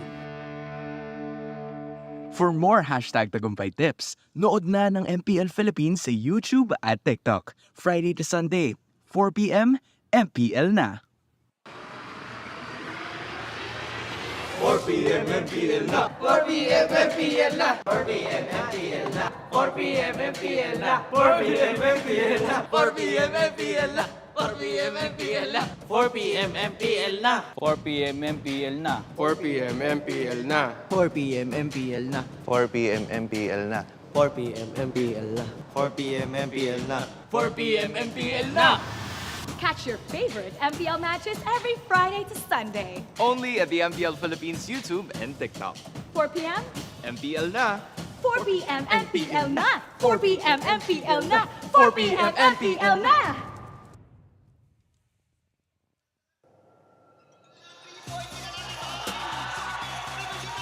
Walong kupunan nung nagsimula. Sinubaybayan natin ang kanilang mga laban. Nagpakita ng lakas sa loob at labas ng laro.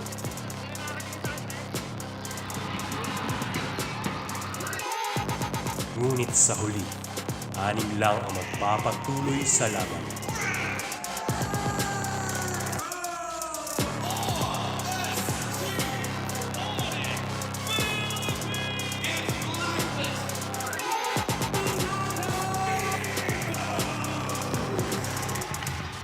Sino ang magiging kampiyon? Sino ang tunay na magtatagumpay? Abangan ang huling laban para sa tagumpay. MPL Philippines Season 3 Grand Champion!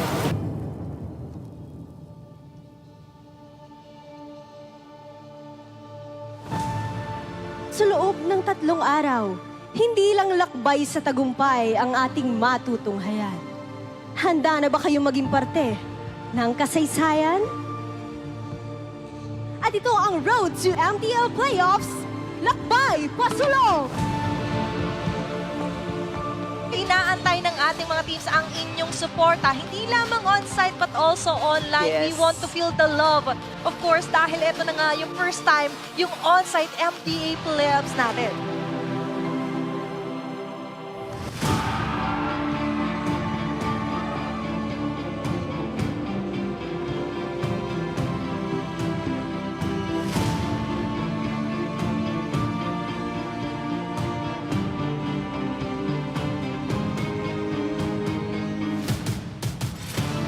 RRQ Kaito versus Echo Proud for the MDL Philippines Season 3 Grand Finals.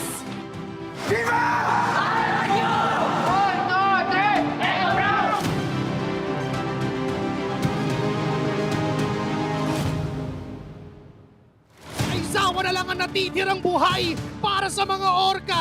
Kaya na bang tapusin to ng RRQ Kaito kasi kumpleto pa sila? And RRQ Kaito ang kukuha ng unang laban sa serye na to.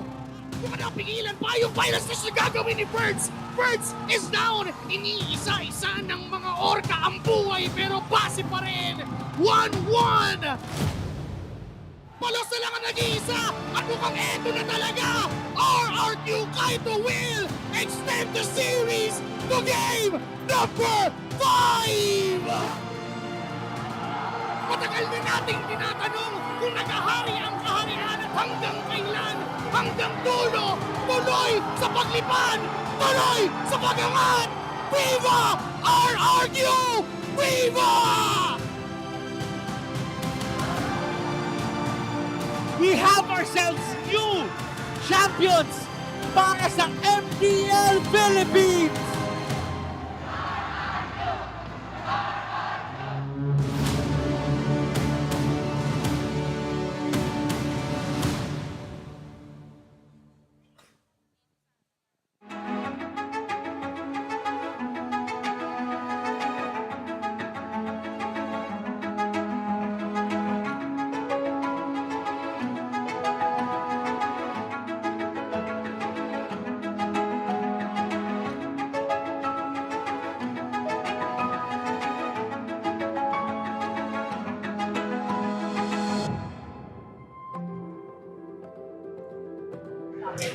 Siguro po nag-struggle po ako.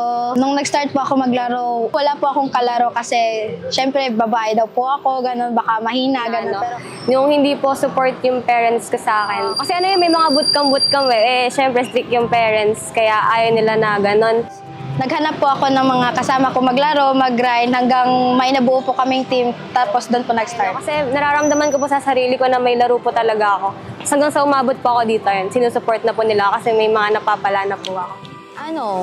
Sinasabi nila sa broadcast, unang-una, yun, sa akin, sinabi, ano gagawin mo dito? Actually, nung first time ko din na pumasok sa production, especially outside the gaming, hindi din siya same na parang tinatanggap yung babae in the industry. Ano po siya, overwhelming, and kasi po parang bibigyan po ng highlight yung mga girls po na may world pa lang sa ML community na pwede yung babae. Ako yung super happy. I'm really happy with the hashtag Road to MWI, with the qualifiers itself. I personally casted as well during the qualifiers, and I'm super proud of the female athletes na nakikita natin na naglalaro. And at the same time, to be an on-site event, parang it's a step closer to that big dream of inclusivity in esports. Road to MWA is just perfect. Like, road talaga siya, lakbay, pasulong talaga siya. Nabigyan natin ng chance, mga kababaihan, para ilabas nila kung ano talaga yung potential nila when it comes to esports games and esports tournament. I'm very happy and excited at the same time because I was just once a female player as well. And now I'm seeing the girls on stage na playing and showing that us girls also have the talents to compete in the scene. First of all, ang masasabi ko lang ay sa wakas, dahil nandito na ngayon tayo sa on-site event at live na napapanood ang ating liga para sa mga kababaihan. Para sa akin, sa wakas, nabigyan na ng isang mas magandang platform mga kababaihan at hindi na natatakot yung mga babae na sumali sa mga ganitong liga kasi nabigyan kami ng pagkakataon na ipakita ang galing din sa MLB.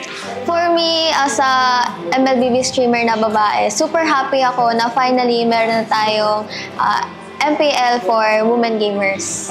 Honestly, sobrang nakakatuwa and nakaka-proud din syempre as a female gamer ng Mobile Legends. Kasi alam naman natin na this is the first time na magkaroon tayo ng tournament para sa mga kababaihan. Masaya ako, lalo na ngayon na nagkakaroon ng awareness na meron tayong community, not only for men but also open for women, especially yung C-Lab. I'm really happy na nagkakaroon tayo ng movement to include women more in esports.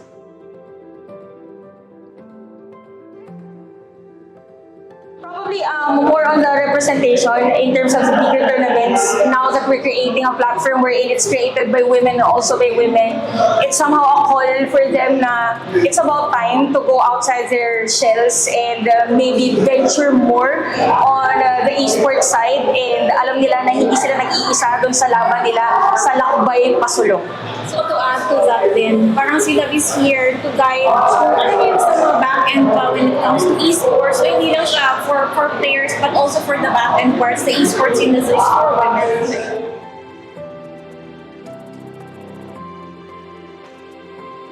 Ang mensahe ako sa tanan nga mga mama, nga naay mga anak na gusto nga usod or try or MPL, suportahan na lang nato kay sa gusto nila nga buhaton like pareha sa MPL, maipakita ma-show nila ang ilang talent o ang ilang passion nga sa ML. Ako lang sabihin sa inyo na itong generation natin ngayon, hindi siya same as what we think na lalaki lang yung pwede. Pagpatuloy nyo, kung ano yung passion nyo, yung dedication, lahat yan, alam ko, magbubunga din yan soon. So, ayun, good luck sa inyo lahat. Talagang subukan lang yung tapangan, lakasan yung loob. Kasi as much as iniisip natin siguro na hindi meant for us or mahirap yung papasukin natin, pag nandito ka na, hindi basta ganun yung mararamdaman mo. Experience is still the best teacher out there, and ang maganda ngayon sa community natin is willing yung mga fellow women natin na tulungan yung isa't isa. So it's really healthy na mag-reach out ka din if ever you need help to pursue your dreams. So, huwag kang mahiya dahil may lugar ka para dito at huwag kang matakot na ipakita kung sino ka.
맥시가違うんだよ.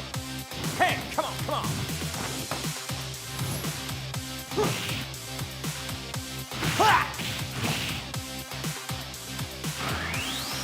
Okay. Power Gazer.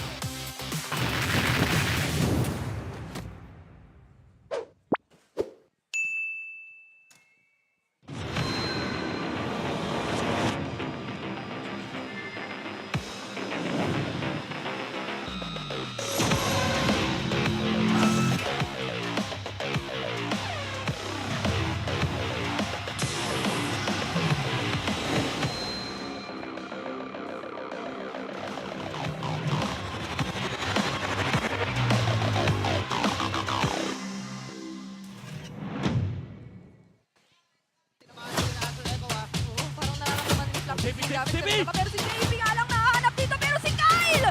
Ang unang mabibitas! Si Super Marco gusto sanang kumalbot. Pero makikita mo na yung damage ng pinagsanib puwersa ng Liquid Echo dito sa bandang gitna. Kasi nga, di ba, may issue nun. Sobrang disrespectful. Sa totoo lang, pikon na pikon ako. Busy ka lang, busy ka lang, boy. Tinanong ako ng host eh. Diyan pala nagsimula yun, no? Nga pala. Nagsimula yun.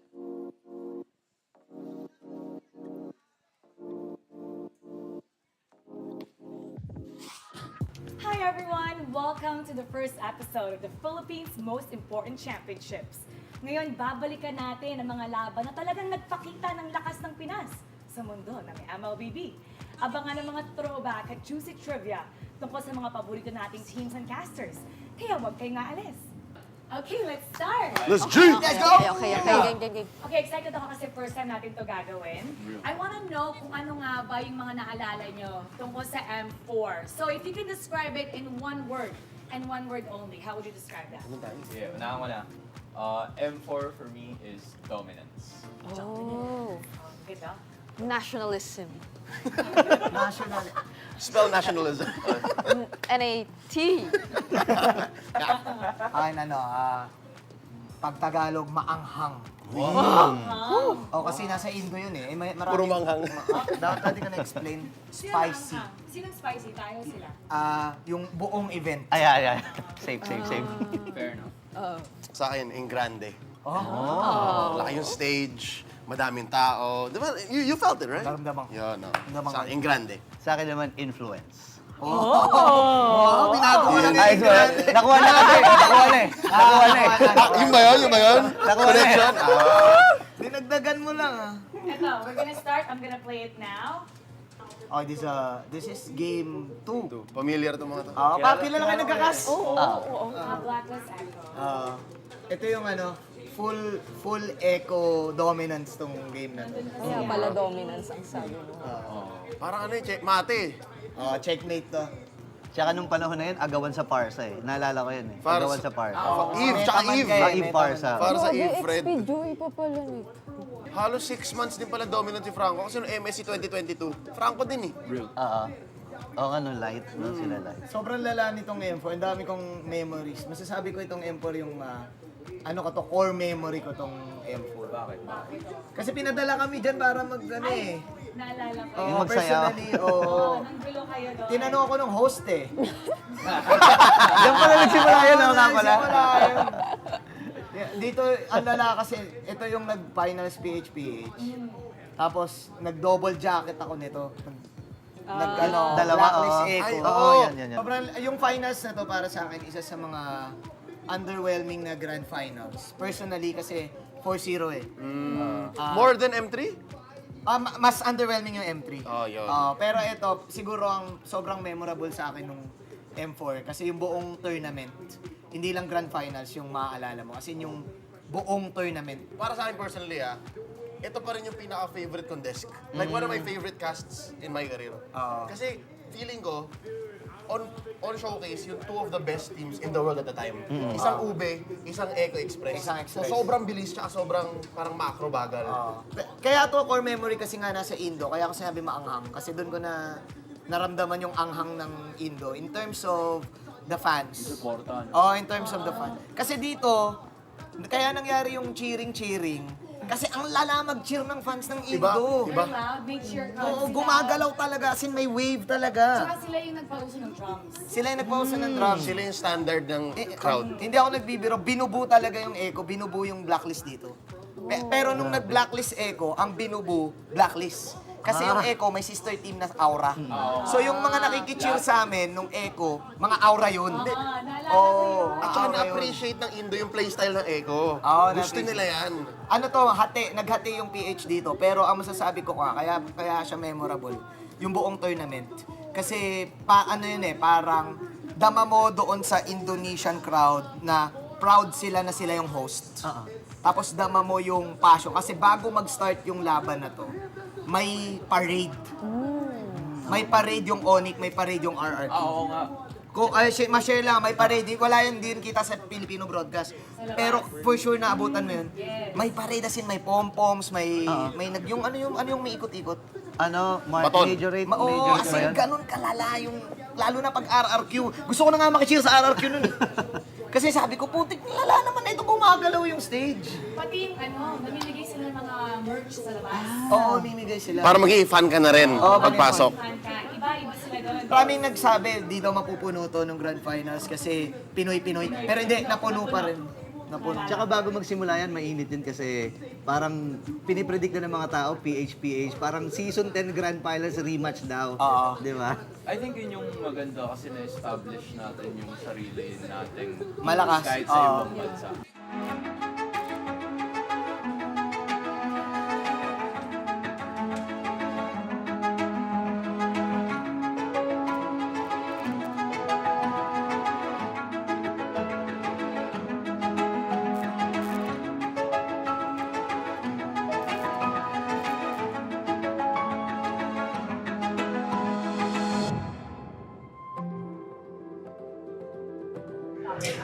Siguro po nag-struggle po ako.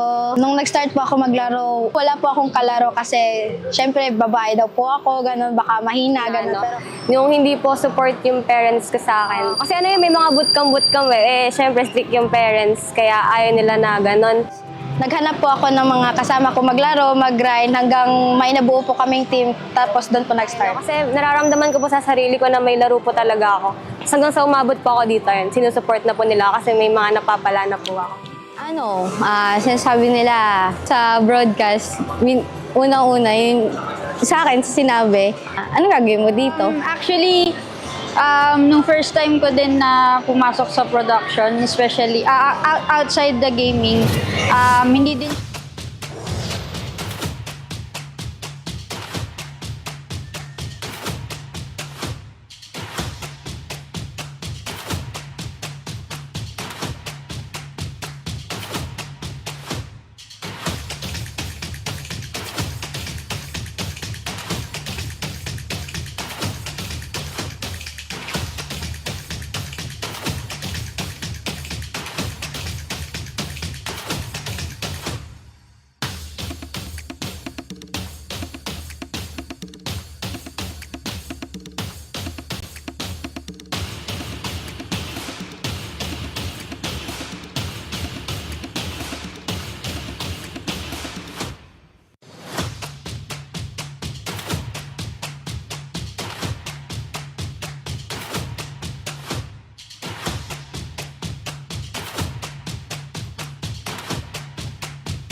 Malakas, Pilipinas, malakas kahit anong lane, we become the monsters. Malakas, Pilipinas, malakas face the golden sun and repping for the 3 stars. Look at us to the top, no ifs, no buts, winning any game para to sa PINAS. Di mo matitin ang aming boses sa new level. Nasa kalye man o mobile, you know I become a legend. Open fire, reunite with winners. Built with pressure, like diamonds are made of. Switch na lane na parang gera, HP racing, may reset up. Built na kitang buhat ni Hilda, full load SS parang Laila.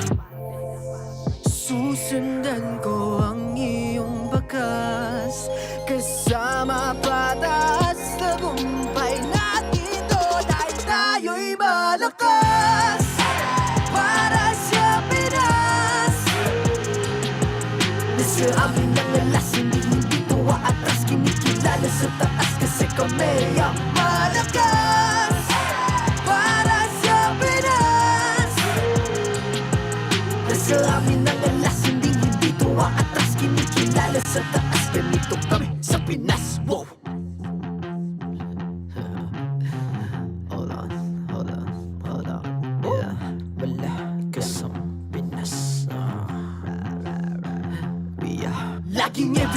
no surrender, no retreat. Pag nagsama-sama, just imagine what we can achieve. Lacking MVP, no surrender, no retreat. Giving 100 all my all, cause we just cannot be defeated. We are unstoppable, immune and invulnerable. Ready ang equipment, lahat frozen, malang crowd control. Pakita ko na jab like beast of the southeast. So matawag proud and loud, cause every enemy we devour. Susundan ko ang iyong bakas, kasama pataas, tagumpay natin to. Dahil tayo'y malakas para sa Pinas. Nasa amin ang lalas, hindi ko atras. Kinikilala sa taas kasi kami ang malakas para sa Pinas. Nasa amin ang lalas, hindi ko atras. Kinikilala sa taas, ganito kami sa Pinas. Wow.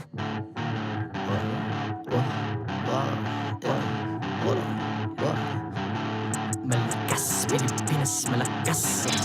Kahit anong lane, we become the monsters. Malakas, Pilipinas, malakas. Face the golden sun, I'm repping for the 3 stars.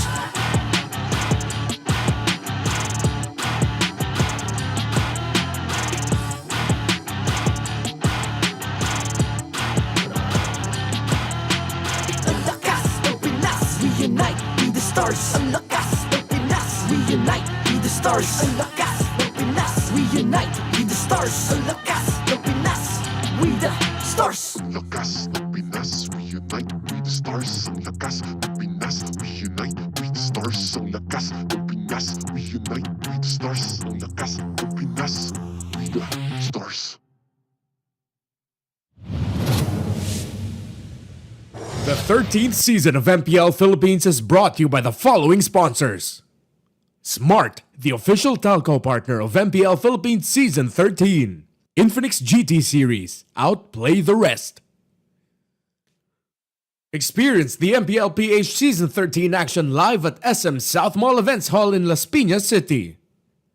Get your tickets now via SM Tickets. Don't miss any MPL-PH action by following our official Facebook page and subscribing to our YouTube channel. Follow MPL-PH on TikTok as well for more content. Don't miss the latest news and updates about the MLBB Philippine esports scene through our esports news tab. Visit the esports page on your MLBB app now and be a part of Lakas ng Pinas. To ensure the equality and fairness of our games, MPL Philippines is also monitored and supervised by the Games and Amusements Board.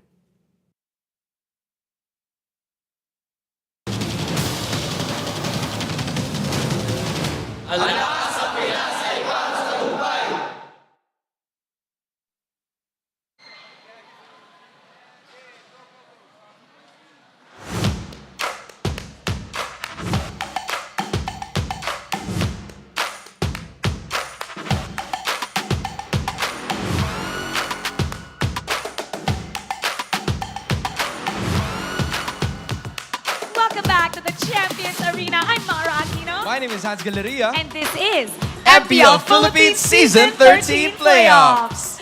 Finally, we've determined the first team to represent the Philippines in the upcoming Mid-Season Cup 2024, and that's Team Liquid Echo. Umabot sa punto na Game 5 ang ating nakita, and we are waiting for just one more while 3 teams remain to fight for that spot.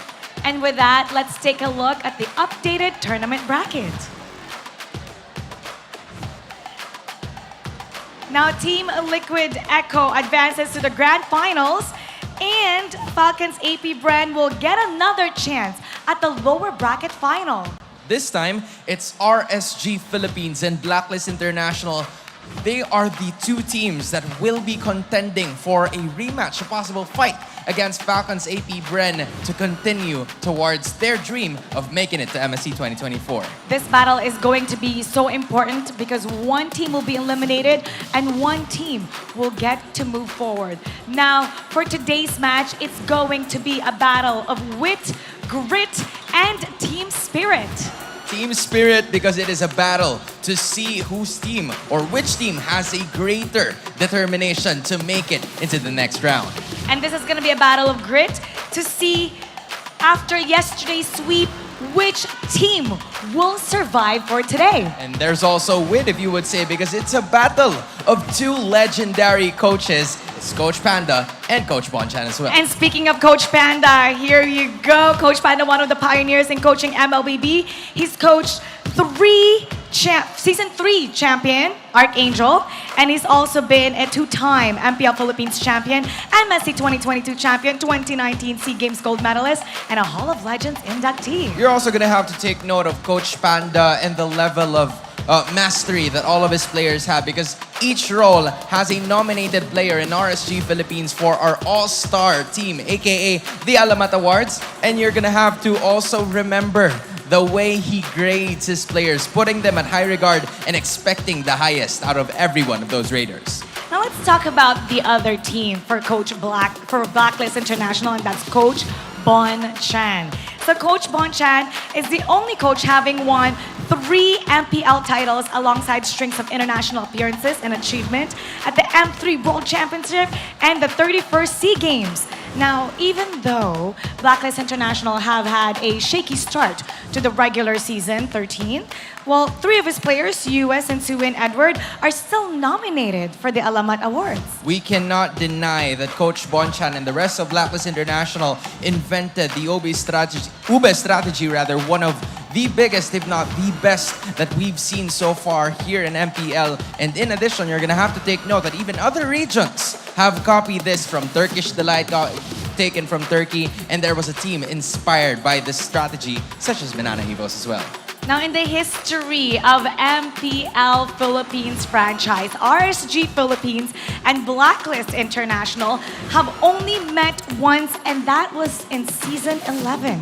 This was also a heartbreaking loss for RSG Philippines because they were one step away from representing the Philippines back in MSC 2023 until Blacklist International and then Echo dealt back-to-back losses against them. This is definitely a match that people should not miss. A lot of people here live in the arena are cheering, having fun.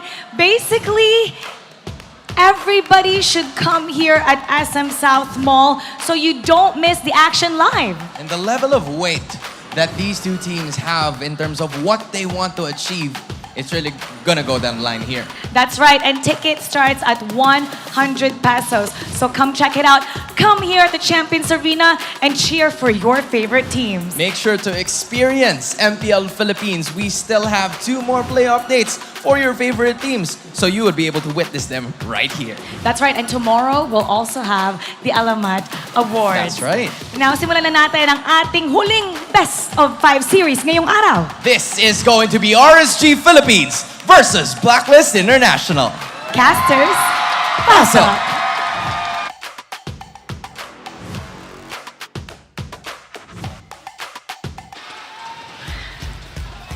The battle of wit, grit, and team spirit is about to start. Good evening, Philippines. I'm OSX. I'm with Rockart and Leo. And this is the match of lower bracket between RSG Philippines and Blacklist International. If you have witnessed the Battle of Champions, this is round 2, but this time it's elimination round. That's right. Someone's going home today, folks. And one of them will face AP Bren, Falcons AP Bren tomorrow. Oh my goodness. I'd like to say hola and konnichiwa to our friends watching from wherever they speak Spanish and Japanese, because Francis, you did say hi to the Philippines, but what about the rest of the world? Good evening to you, everybody, and still we're having our first ever MLBB rank party. It has started, so you can join the frenzy of rank party bonuses, including star protection. You know what I mean? That's right, yeah. Loads of activities and free rewards from May 11 to June 21. So wild, so get to play and don't miss out on this incredible rank up time when tons of free rewards,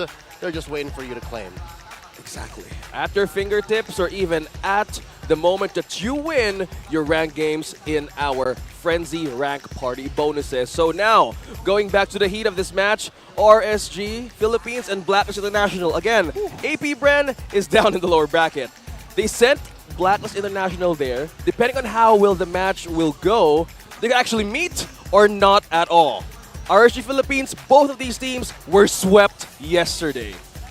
You gotta give it to RSG. They fought back hard. They fought with spirit, with grit, and what was the other one? I forgot. What was Spirit. the other one? Spirit, Grit, Yep. and something. Yes, they fought with all of that, and they came out almost there, but not quite. Yeah, truth be told, as I stepped into the Champions Arena, I think you and I bumped into Kusei of RSGPH, the former MPL-KH champion. Yeah. And he felt somber. He felt like he was in good spirits. I didn't feel any pressure at all. He was smiling. Yeah. He was the one who said hi to us. And I wish I could have caught anyone from Blacks International, but as soon as we stepped in, they were already all in their waiting room, in their player lobby, and they seem to be locked in. It's a do-or-die match. I get it. Yeah, I think Blacklist International definitely, they had a lot, right? They had a lot to make up for with the game that we saw yesterday, where it really did feel like Falcons AP Brent Johnson's just about over yeah, here. we saw Johnson, sorry. Just passed by. We saw Falcon AP Brent really break them down to their core, split them apart. And they're going to have to really rebuild to get back from that. Again, just to put it in the context, you guys watched the match yesterday, right? You saw last night how in the player cams, there was obvious exasperation. And you can only really assume like what they're going through. Yeah, it's hard to even breathe from that match, because again, either they take out the Fred. We were talking about the draft in a few seconds from now, but it's just the pattern that you want to go against Blacklist International. But for RSG Philippines, they have similar plays that they have similar sustain. Oh no, not sustain for Blacklist, but this is a different form that they want to build. So far, I think we might see. Yeah, you hear the crowd cheer. We might see a different pattern for Blacklist, because with the Frederick, with the Carmilla having a win-or-lose situation back there, we might see something different for Sensui. Yeah, for sure. Sensui's hero pool has been something of a target for a lot of teams. I mean, he did try to expand to maybe get a Carmilla under their belt, make it really look very formidable. But what else is there? Exactly. It's no secret that there's always something up Coach Bonchan's sleeves. And what better time than now in a do-or-die matchup to bring it right out the gates. We know that the Carmilla works, but what else is there? If there's anything that we can consider from both sides, is number one, for RSGPH, do what AP Brent did, do what the Falcons did, and take out the Edith. Prioritize that Edith and as well the Vexana. How about for RSGPH? How does Blacklist International take them down? Number one, focus on mid-game power spikes. That's what Echo did. That's what Team Liquid PH did yesterday when they got 0-3'd.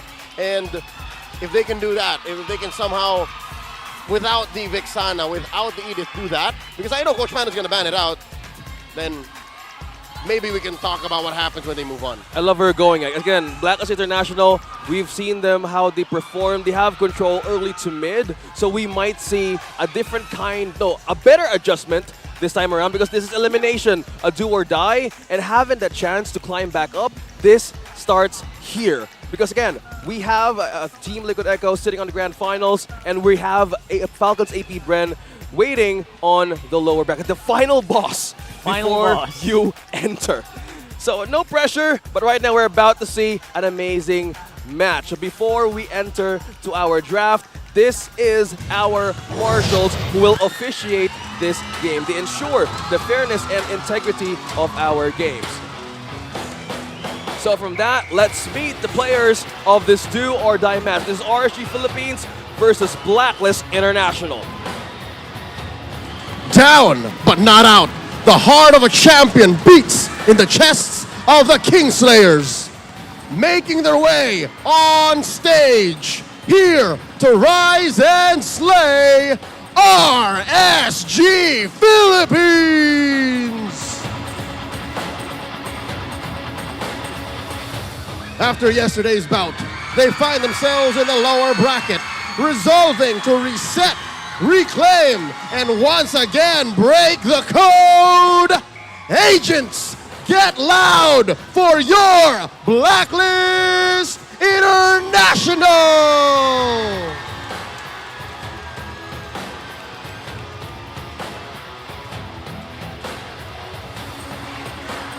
Tactical geniuses at the lead.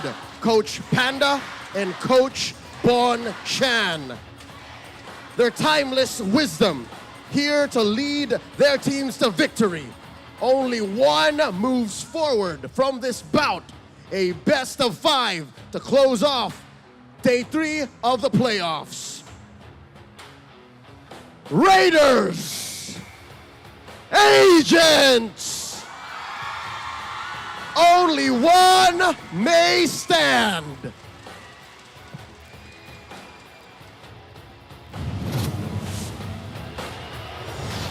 I am feeling a better version of these two. Did you see the look on their faces? This is game time. This is game face mode. They do not want to have that distraction. They're looking at RSG Philippines right onto our screens. You really could feel the lightness, the assuredness, the fierceness of the Raiders right now. When they walked in, they really did feel sure of themselves. They are yearning for that 10/10 grade from Panda, for sure. And looking at how this match will go, I'm feeling the possible ways of having that retribution out of these two teams. Because right now, this is Blacklist International, OM Sensui, Yue Edward, and Haji for the lineup. I'll be honest with you, an amazing retribution is something that is unexpected thing to come from Sensui. Steals, sure. Secures, sure. But what I want for Blacklist International to do to be able to move on, take down RSGPH, is to get their plans together when it doesn't go their way. I think it starts in the draft. If some way, somehow, Coach Panda gets into Coach Bonchan's head, there has to be a backup personality, much like Batman of Zurin R. That's what Bruce Wayne did. He created a backup personality to make sure that even if you get into his head, he's fine. That's, in essence, what I want Blacklist International to do. Blacklist International needs a backup code if they want to take back, exactly, again, the momentum. Looking at the team head-to-head, it's kind of a bit similar, but the one thing that stands out is the KDA. We're looking at the focus of the gold lane, Kusei versus Oheb. So we might see some focus onto the Edith, Fredrin, and also the Benedetta, but the one thing also stands out is how they do their kill participation, how it actually works. Yep, and what this translates to is the propensity for Blacks International to allow for games to go the distance. On record, they have the longest games of any team, any franchise in the regular season, compared to RSG, who by the numbers just play the fastest games. They're even faster than AP Bren, even faster than Liquid Echo. And that's something they definitely want to capitalize on. I think that's also a reason why their KDA is through the roof. They play fast, they don't give their opponent any time to react, and therefore, they save a lot of their KDA. They come out on top in kills and assists, they don't die. Look at the similarity. Just Fredrin and Baksha showing up on both sides of Sensui and Demon Kite. And again, this is just how the KDA works, skill participation as well. So it's just how they use the counter for jungler capabilities. But we've seen Sensui do the Carmilla as well. So they might, but not on the good amount of results for the Baksha. Somehow Fredrin's one of the key things on how this lineup works, especially when they have their momentum riding from early to the last part of the game. As unfair as it sounds, an amazing performance from Stephen Castillo and John Caranto. It's not amazing, it's because you know what they're capable of, right? I mean, yeah, sure, there's a couple of championships that Sensui's behind on, but he's played on the world stage. Sensui has been to the M Series, and Demon Kite wants to make it back into an M Series. I'm talking about MSC, and to do that, he has to go through Blacklist International. Yep, and Infinite Skis to Victor is going to say, how will this match go, Leo? All right, let me break it down for you. RSGPH, they want to raid and break Blacklist's early game code. Again, they're very good at going fast, so if they're able to set that up, accelerate into a safe position, then all the more games for them. Blacks International, though, they got to stop that young man on screen earlier, the young Nathaniel Estrologo, Nats. They got to stop him from providing entertainment. And last but not least for both of them, just fight for the right to dictate the pace. If you want to go fast, you talk to RSGPH. If you want to go slow, calculated, and sure, you go talk to Blacks International. And if it goes either's way, then that's game. Well, speaking of game time, I love how you mentioned that fight for the right to dictate the pace, because somehow that we see Blacks International lose that on the mid-game. But for the side selection, RSG Philippines has the blue side. Priority on either the jungler or steal what's capable of for Demon Kite. Ooh. Of course RSGPH is going to pick blue. They're blue. Yeah. What do you expect? Well that and the win percent. Yeah. Besides, the win is the effect, right? What is the cause? The cause is being able to set the pace. You're able to dictate what comes through the bans, and you're able to set up a first pick gambit. Given, like, let's say 2 or 3 power picks, you pick the one best, and then you allow for your opponents to pick the 2 rest, and then you set up for the response with the adjusted picks. So again, Coach Panda sticking to the fundamentals. I'm sure yesterday, because of that 0-3 loss, he learned more than he could ever in any other situation. So, again, a Kingslayer scorned is not like any other in the realm of MLBB esports. We've seen it happen before, and I'm excited to see how Blacklist has gone and reset. All right, it's clear that throughout the franchise history, their capability to reset and rewrite the code over and over and over again to great success is something we can rely on. I wonder what kind of code they got brought today. Interesting points there, Leo. And we're excited how will this draft will go. We've seen them bounce back in the regular season, but coming both from a loss, we've seen them come back time and time again. Now, the mindset and the reset will show on how will the priority in this draft will go. Now, RSG Philippines now on blue. We're seeing the respect ban of the Luo Yi, and we're looking at the small percentage, well, a bit of a bigger percentage of the blue side win rate. Since Coach Panda is now on blue, they have more ways to respect the power spike or the best heroes of Blacklist International. Very curious to see whether or not there's anything new that Panda actually was able to formulate from the time that they lost up to today. Because that's something that you can maybe capitalize on. And there you go, like you mentioned, Leo, the focus on the Edith. Panda has done his homework. Okay, so there's a possibility that Coach Panda here maybe bans the Matilda or bans the Fredrin, allowing for the first pick Vexana. That might be one way because, again, to beat Blacks International, you gotta do two things. Take away the Edith, take away the Vexana. Let's see if that's what happens here because, again, you know what Red Side's homework is. Mentioned it last series, ban the Harith. The last assignment. The last assignment. Oh, no. Oh, wait, no, they're setting up for both because Matilda, Harith, Fredrin, and Vexana are all still out. What if Panda just doesn't ban anything here? That's going to leave so much open. Oh, no. Oh, boy. Yeah, but right now, our stats for Busei has a 60% win rate on this carry. Since you guys mentioning about the marksman options such as the Deadly Harith, so they take one out that could possibly be the answer for their back line. So the Matilda is out as well as the Edith. Now the last assignment for Blacklist International, ban the Harith. Or will they let it loose? Yeah. Oh boy. On Red Side, they never fail to ban the Harith. Bong-chan knows that this is the way, all right, Mandalorian, this is the way. And if he doesn't, then that means he's setting up for them to either steal it, pick it up, or, again, it's beautiful if they do that, right? Sure, Coach Panda, take the Vex, and then we go Fred Harith, Bob Right away. Chironko. Or, Oh, they're letting it loose! It's open! They set it up. It's like for the first time since this playoff started. Yes, that's right. Harith has Harith is always been open. banned by Red Side. Now what? Oh boy. Oh, boy. 35 seconds. I can imagine Coach Dahlia. Coach, what do we do? It's open. Will they take the Vex or will they take the Harith? Again, for those of you who's watching us right now in the venue, there's a Harith cosplayer right into our arena. Yep, Harith has never been picked, but Harith has been roaming around all day in the Champions Arena. Yeah, wearing that M1, the Evo skin. Yeah, it's the one skin. That's the first World Championship MVP. Wow, they're really taking their time to think about this. From 2019. The one M-Series skin that isn't from a Filipino team. Truth. It's fact. Oh! He actually took it! This little Leonine baby boy. Reminds me of my son Castle. He's watching right now. Permanently banned for a good reason, by the way. I mean, if you guys have not been playing Harith in your ranked games, you've been missing out. This guy can really tear you apart. And we did see that happen as well from one of the games in day one.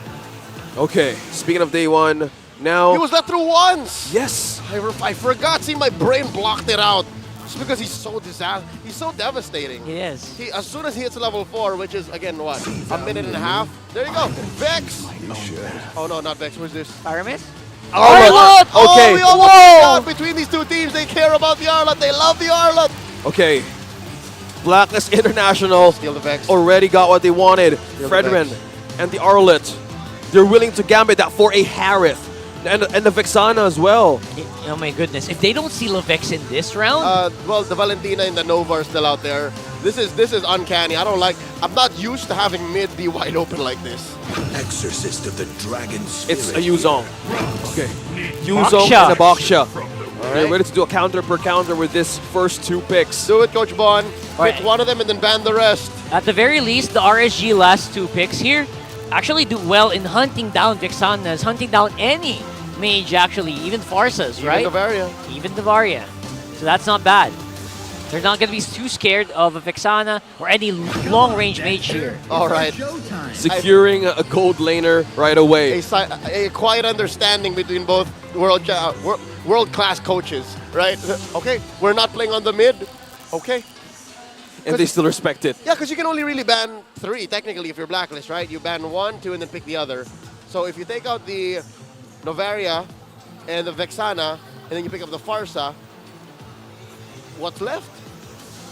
Both lineups still don't have a mid laner. Lilia. It's just so open. Maybe. If you want to use a Lilia, well, against a Harris, You know, Aqua heroes. I mean, these are a lot of... Aqua has so many heroes. They just let it go. They don't care about mid. Yeah, they just take out the Grok. And it's likely that Haji might be playing the Arla too. Yeah, because yesterday we've seen some switches between Edward and Haji. And there's a bunch of Edward picks. It doesn't matter. Benedetta's still open. Actually, both XP laners. Paquiro's open. They don't care. Yeah. Both of these XP laners have some of the biggest XP lane hero pools up their sleeves. It's just unfortunate for RSG that they cannot mask which one Nats is picking. Like, there's no facade here. There's no deception. It's literally just Yu Chong. Yeah, and Coach Panda felt it right away. Since no mid laners yet, time to trim it down for a bit. Vexana is out of the picture. Slowly, might be forcing out Yue to just either use Farsa back again or even the Novaria, which still be beneficial if you're up against Harith. I'm feeling the Nova.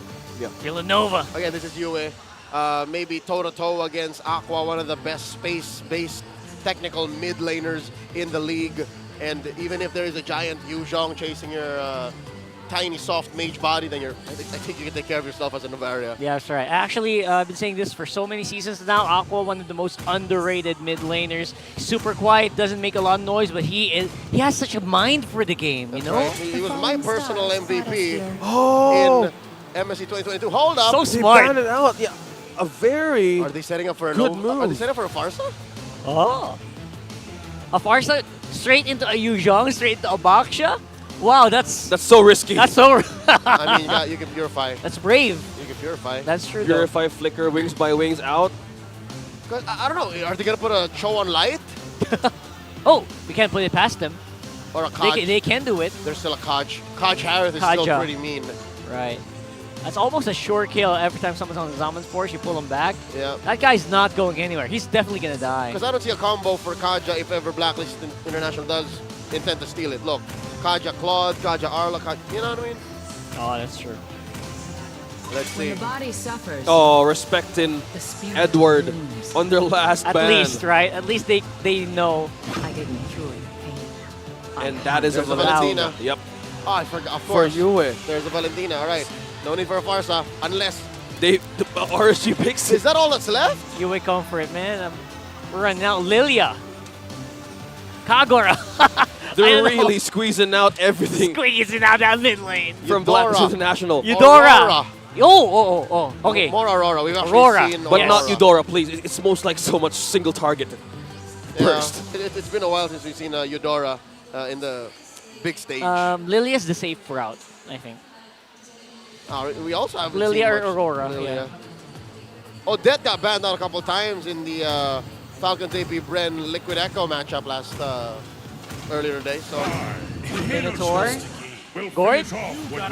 Gord! All right. There's a Minotaur and a Gord. What better way to reach Claude? There's a huge Filipino-American just jumping out of his seats here. He's jumping somewhere. out right now. Joseph. There he Oh! is. Gord got picked. And finally the debut Hellkurt! of the Hellkurt. He is back. It's going to get dark here in the Champions Arena. Prep your flashlights, folks.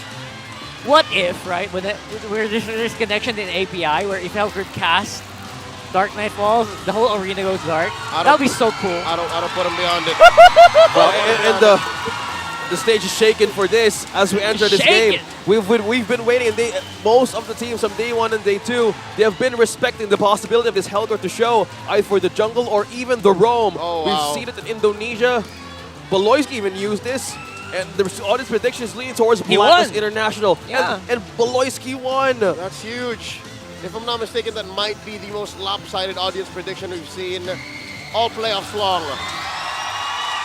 Or at least in the playoffs proper, right? Maybe in the play-ins we saw some bands as favored. Yeah, no, but 70-30. Amazing. Wow. All right. Okay. Welcome it's to Mobile do Legends. or die for this best of 5. We've talked about it earlier. Things might show differently. We might see quick adjustments, but now they're ready to show the big guns. Hellcurt is in, and now this is the final possible match of RSG Philippines or Blacklist International. This is game 1. All right, real quick, let me tell you all exactly why the Hellcurt has been such a specifically contested hero and why we reacted as such. It's a lethal CC, I'd like to call it that, lethal CC. It deals a lot of damage, and it now has confirmed CC once it jumps on you. Yes, he did lose his silence, but he has Terrify now. And that's, oh no, that's DT, double Terrify. Valentina's also on the map for Blacklist International. Someone could go down easily. Did they both hit you at the same time? Oh. Nice sound effects. Yeah, I'm loving how you're really good at that, Francis. Yeah, I love how you... What do you mean you? Oh yeah, it was me. Right. You were saying? Yep, going back on how you just said how Yue and Haji could be the one here to start and aid the fight. Blacklist International, on the other hand, this roam choice for a Hellcurt. I love how this stacks just completes building, but by not hitting, it just activates by 4 each time you just move.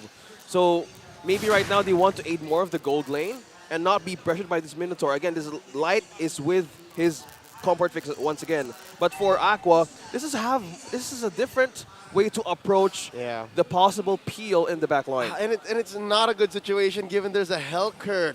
Wait, Hold up. Trying to get it. No ultimates yet, but we're close. Right, Demon Kite's close by as well. Diving in onto Yue. Yue gonna be able to walk on now there, but don't forget, there is so much damage to be had if Aqua activates a Mystic Gush here. So Blacklist, they're actually on the precipice here. They gotta be careful. All right, Turtle Fight abound.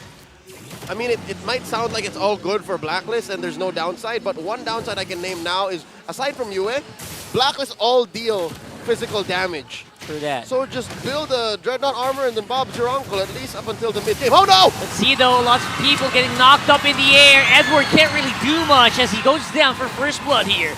That's going in a chase. It does look like it's going to be a free turtle, unless Sensui goes for the retry and the instinct activates.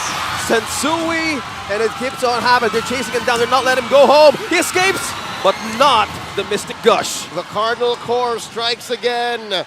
Steven Castillo, guilty of multiple counts of stealing major objectives. And he was given capital punishment by the Kingslayers. Something else to note, if you guys are noticing the rotations on Haji here, it's very similar to a Natalia. So best believe he will be weaving in and out, in and out, in and out, until he finds a soft target that the rest of Blacklist International can collapse on. But no dice. Again, Light is doing so well to babysit Crusade. And I think that's the most important way to even counter the lane if you're up against a Claude. Try to hold on as much as possible, get more of the vision, and as well as how do you want to rotate around this map. Again, with the Minotaur being present for RSG Philippines, they have a lot of ways to counter most of the plays that Blacklist International can do. Right there in the first, it was kind of like hard to even continue that follow-up. Yeah, having the Arlet with you, but having being knocked up by that Minoan Fury right away, it's a complete turnaround for RSG, just capitalize on counterplay. Yeah, counterplay is so crucial here, and I think they're great at it, especially if you have a Minotaur in your hands. You can turn immediately. We've seen that happen in the previous series. Yep. That's something that they'll always have, as long as they're careful, and they have this lead, right? Small lead, but it matters. Here we go.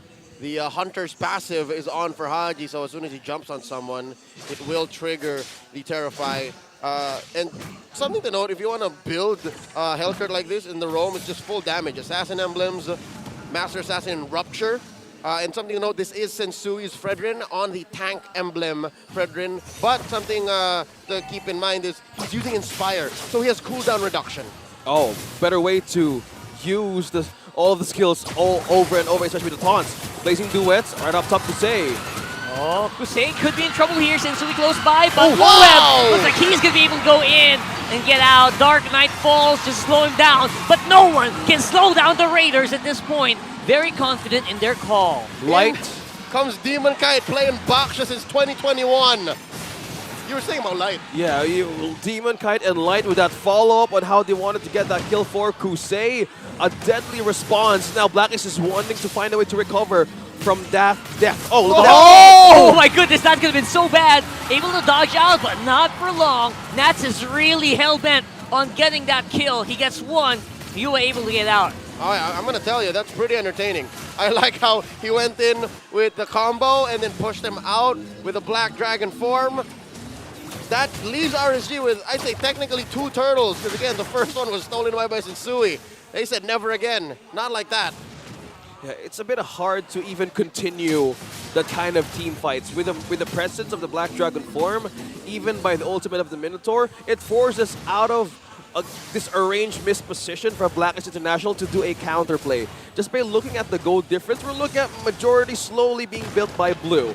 And that's a tower taken down bottom, slowly creating pressure for the gold lane. And we're seeing the swap right away from the Harith, now with the exchange as well going up top. But QA has the ultimate of the Minotaur. Now, maybe from this kind of ult that he's taken, wants to get away with a counterplay. It's always like the same thing. I would repeat it over and over again, but will this kind of lineup that Gord has right in the back of RSG Philippines and how Light seizes the opportunity to even make the perfect setups. Okay, that's where the gets 6.5 minutes in, it looks like it's difficult for Blacklist to actually catch Aqua in the back. Oh, that was a final slash.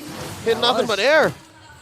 All right, the reason why Gord can't be reached in the back line is because there's way too much happening in the front line for RSG. That Black can't even. Oh wait, what? The hunt is on Kusei. Trying to get something done here. Haji close by. He was able to scare off at least Kusei with that. Well, I'll be damned. Is that a Harith solo chasing down a Hellcurt? That's confidence, man. I'm telling you, they look confident. They do act confident as well. What's with the world, mama? And they're willing to do it. I mean, they have the damage right now. Kusei even has the Purify. Even the Hellcurt jumps. He just continually gets away. Have movement speed extra. Meanwhile, Oheb being chased down by Nats. Getting chased down. They're able to do this thing because they have a lot of info, right? So they know that, you know what, I can't die. I know where everyone is. Nats. This is because, oh no, Haji! Again and again! Oh! Killing spree for Kusei here on that Harith. It's because the intended, oh wait, what? Oh, Edward getting stunned down, can't even cast the final slash anymore. Yue! He's suffering, he's fighting it out. He's trying, that's low, taking so many tower hits. They're forcing RSG back, but that turret is not long for this world. Oh man, the aggro juggle from the turret. RSGPH in a state of flow. I was gonna say, the reason why it seems like RSGPH have perfect information, map knowledge right now, awareness, is because of the fact that their intended vision, the hero that they were relying on to roam and tell everyone else from Blacklist where people are, is Haji. He's too busy. He's too busy running away from Kusei. And because of that, there's now counter vision. There's the fact that as long as Kusei knows or anyone knows where Haji is, you can kind of pinpoint on the map, deduce where everyone else from Blacklist is. So RSG have free reign. Yeah, free reign and pressure indeed. Now to just force it out of Blacklist International, just go in for resources. I think it's one of the struggles that he wanted to pull off or even evade. With this kind of momentum that RSG Philippines has built at 9 minutes, they need to be careful with their next steps. Yeah, since we were able to dodge out at the very least, but that's RSG flexing. They're flexing, you know what, no matter where you are, you're not safe. We're gonna camp your jungle, you can't do anything about it. And again, the aforementioned deduction, counter vision, is made worse by the fact that they lost their tier 1 turrets. That means rotations aren't as easy for Blacklist, and oh no, now Sensui got a taste of his own medicine, man. He lost his purple right in his face. Yep, and there's an orange available for Demon Kite as well. Now for this, they would need to build ample time to get items in. Haji, he's hunting, he's trying. He's trying to help out Oheb, he's trying to help out the team. It's been tough for Haji, man. The first 9 minutes and a half, it's been tough. 0-2 and 0 so far on the Hellcurt. Not able to assist in any kills. But you know what? The best they can do is turn off the lights. Not much, right? After that. There's so much control in that kind of layering of skills. But wow, they're using the ultimate of this Gord to quickly melt it down.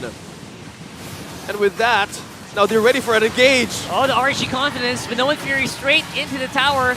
Dancing it out. Sensui trying to buy some time, but not for long. Nats flew around, distracting Edward and Yue. While RSGPH are savoring their win, pushing down bottom, here's one thing an assassin roamer can do. They can split push, look at that! Split push and still help out on the team. But even though RSG are able to answer immediately. I mean, the damage has been done, gentlemen. Look at that. Haji went deep, 2 turrets down, up top. They want to capitalize on the trade.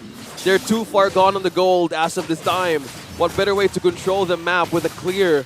It's the pressure that you want to build on, but by just the items right here, I think Oheb needs an extra more of a defense just in case he needs to engage for a team fight, right? That's right, a little bit more. And again, that's time that's so crucial to buy here for Blacklist International. They need to buy so much time. We really need item check on the Oheb. Luckily, they do have the lineup for it. Again, Edward can displace waves. Yue and Oheb have great AoE. If anything, it's Haji that I'm worried about. Given Blacklist International's lineup, if they do have to play from their base or inside very defensively, the one thing that Haji can do is this, you know, cut waves. Much like a Ling that is down and out, that's defensive, that's behind, he can just cut waves, push out, and then make sure that the game lasts a little longer. In 12 minutes, almost, Blacklist International not even getting a point for this game. But looking at the bigger picture, they want to trade in for a macro move whether they can pressure RSG Philippines. If you're, again, a late game situation, winning condition, Oheb needs to do this more in a more cautious because Hellkurt crawls back. The last time Hellkurt was won in MPL Philippines was season 11 by Falcon's AP Brent, Kyle Teasy. Wow. It was that long? Season 11? What was that? A year? A year change ago. Last year. It was the last. That was a while back, huh? Kyle Teasy, yeah. Oh, yeah. That was the time that they used it on the last pick just to take objectives out, and even teams were having a struggle on how to counter that objective taken. Of course, that was pre-revamp, so a bit's changed for our boy Hellkurt. No more silence. Yeah. But they did improve his passive, which, by the way, now, folks, when he goes in hunter mode, he regens HP. So we haven't really seen that yet. Oh, finally displacement, but there's just no follow-up, and now Edward has to walk back. He goes down without a fight, and now RSG feel like they can take it. Trying to disengage, though. That is a scary Harif right there. You don't want to go near it. Haji's gonna go for the penetration. Haji's on the side. Oh, look at RSG. They're running. Everyone's running. Trying to slow down the attack. Even able to walk out. The crowd knows it. They're trying to close him down. Dark Knight falls to make it out, but he is still in vision. Kusei and Light are target locked. They're finding him. Oh, the wonders of this Hellkurt. All right. Slowly. Do you want to mirror something out? Look at the bottom. All right, how about we dance, says RSGPH. They know that in a full frontal fight, they have the advantage. Sui's close by, Haji on the flank. Sensui getting knocked up, absorbing so much, gets some HP back. The Razor's Wrath, which is not going to be enough. Haji on the side, Oheb with a blazing duet, they get 2! Oh man, they get 1 rather, it's Aqua. The re-engage is stronger for RSG, but can they take it? Haji, he's running, he's basing it, he is trying to buy some time, but Oheb's down already. All they can do is run. All they can do is trigger. They run in. Haji, run, Haji, run. Salik Imam Oh! Whoa. Haji lives. But at the cost of what? RSGPH secures the Lord, and 4 members of Blacks International were slain. I mean, damage control, right? But you did see what kind of spoiler gameplay, what kind of elusive tactics a Hellkurt is capable of. That Hellkurt be slippery, yo. It plays with your mind completely. You could have covered the hero model and told me that was a Lancelot, and I would have said yes. Pretty much. Oh, RSG Philippines. I'm actually amazed that Blacklist can do this at a deficit. They're playing, they're toying with RSG right now. That's Haji, my dog. That's Haji. Haji on this Hellkurt. Now, can Blacklist International defend with this one? It's tough. It's gonna be tough. 15 minutes in. Lord marches to break down the base and break down the tower in half HP rather. Someone got stunned. Dark Knight falls. Hussein still gets a kill. Sensui dumping in. Light using up the Neolan's Fury. At the very least, oh, Edward with a re-engage. 2-man, final slash. Following it up, the damage is just not quite there yet. Dodges the missing gush. They're diving it in. Sensui is gonna fall. Did you just see that? Aqua froze and just walked away like it was nothing. His flicker was on cooldown. And Sensui was the only casualty. Edward evading that ultimate would now have ample time to even defend this one. But can they get that crucial pick off against RSG Philippines? Yeah, they're diving in. They know Edward can't really follow it up, and Oheb does not have the Blazing Duet. All they can do is hope and clear. Flicker forward by Aqua, going straight for the base. Do they have the minions to do it? I think they do. Haji trying to defend. Flicker in by Yue. Oh, and I don't think there's going to be enough firepower. Oheb trying to do his last-ditch effort, but game one going over to the Raiders. RSG Philippines starting their momentum, and that was one heck of a dominant game. Despite the Hellcurt, that gold lane, Kusei getting his hands on the Harith, deadly. All right, all throughout early, mid to late, there has been a name that we haven't said as much enough. We're not doing any justice to the young Dylan Katipon. Light has been like a little pit bull. He's like a little canine pit bull, just making sure that at the early game, Kusei gets a good start. And in the mid to the late game, team fights went RSGPH's way. I'm pretty sure our analyst Antianara will cover much of that. But really, we've only talked about the highlights of Kusei, the highlights of Aqua, the highlights of even Nats. But I don't think we've shown a light enough on, funnily enough, Light. He played an amazing Minotaur. Yeah, he have great entry points, backline entry points. That was the most crucial part of Blacklist International space. So to break things down a bit, let's head over to Antianara to dissect more on what happened in game number 1. The Kingslayers opened this game with a very wonderful performance. Kaya naman isang magandang buhay. My name is Auntie, and here in the analyst segment, we will try to break it down lahat ng mga nangyari doon sa game number 1. Kaya naman wag na nating patagalin pa. Let's break it down. For game number 1, ang naging MVP natin of the match is none other than Kusei, as he used his Harith and maximized this Harith into its full potential. Kung babalikan natin yung naging drafting phase natin, maganda yung drafts for both of our teams. Honestly, I would say na naging maganda din yung draft for the side of Blacklist International, mostly because of the fact na talagang pang-dive towards the back lines yung mga heroes na meron sila.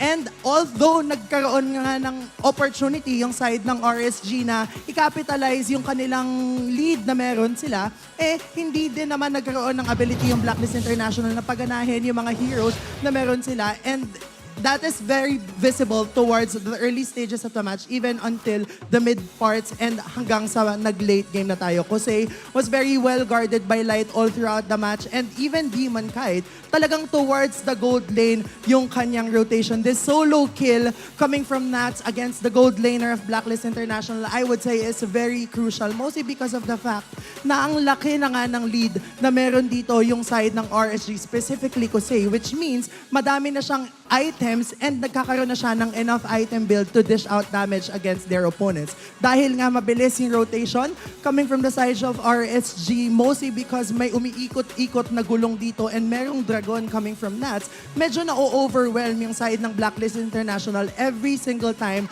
na nagzi-zero in yung RSG towards their opponents. Oheb was still able to farm up really well. However, hindi lang naging enough yung time na meron sila, because after the first Lord, talaga nga namang sinubukang tapusin ng RSG agad-agad yung matchup natin. Even the pick-up of Winter Truncheon coming from Aqua to ensure na kapag nag-first skill si Haji towards him, and even Edward, kapag nag-dive and flicker towards him, ay magkakaroon siya ng Winter Truncheon moment, mag-grow siya as a player, and ma-ensure na medyo sustainable siya as a hero. Again, if we are going back to the draft, maganda yung intention behind Blacklist International's drafts. Meron silang Claude, meron silang Arlot, and meron silang Hellcurt na talagang nga namang pang-dive towards Aqua scored. However, hindi nila napigilan yung pagsasayaw sa dance floor nitong si Kusei sa mapa kasi nga naman yung space na binigay sa ganyan ni Demon Kite, ni Light, and even ni Nats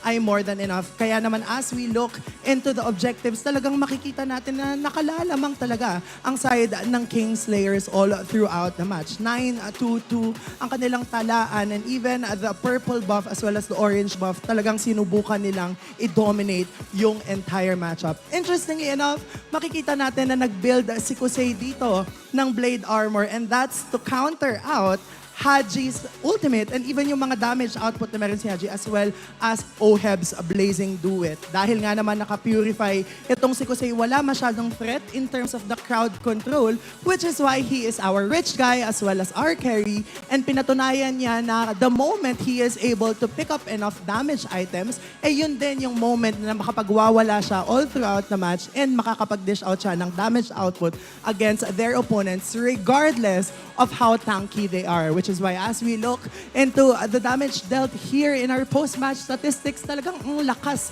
ng damage output coming from Kusei. And on top of that, malakas din yung damage output coming from Nats. Kasi si Nats, talagang tina-target niya yung backlines ng side ng Blacklist International. Meanwhile, Aqua didn't really mind na merong nagda-dive towards him kasi alam niya na the moment na mag-dive towards him, meron siyang Winter Truncheon, and kapag nag-cast na yung Winter Truncheon niya, that's the best time for him to cast the Mystic Gush, which is why on the side of Blacklist International naman, si Sensui ang highest damage taken, but that's very understandable given that this is a utility jungler. This is a Fredry na talagang tumatangke ng damage output for the rest of their opponents. Again, for both of our teams, naging maganda yung draft nila. And I would say, na for game number 1, it was an even draft. And yung execution, talagang pumabor lang talaga sa side ng RSG because they were able to give Kusei enough space. They were able to protect Aqua. And at the same time, alam ni Nats kung sino yung tinatarget niya. Kanina binanggit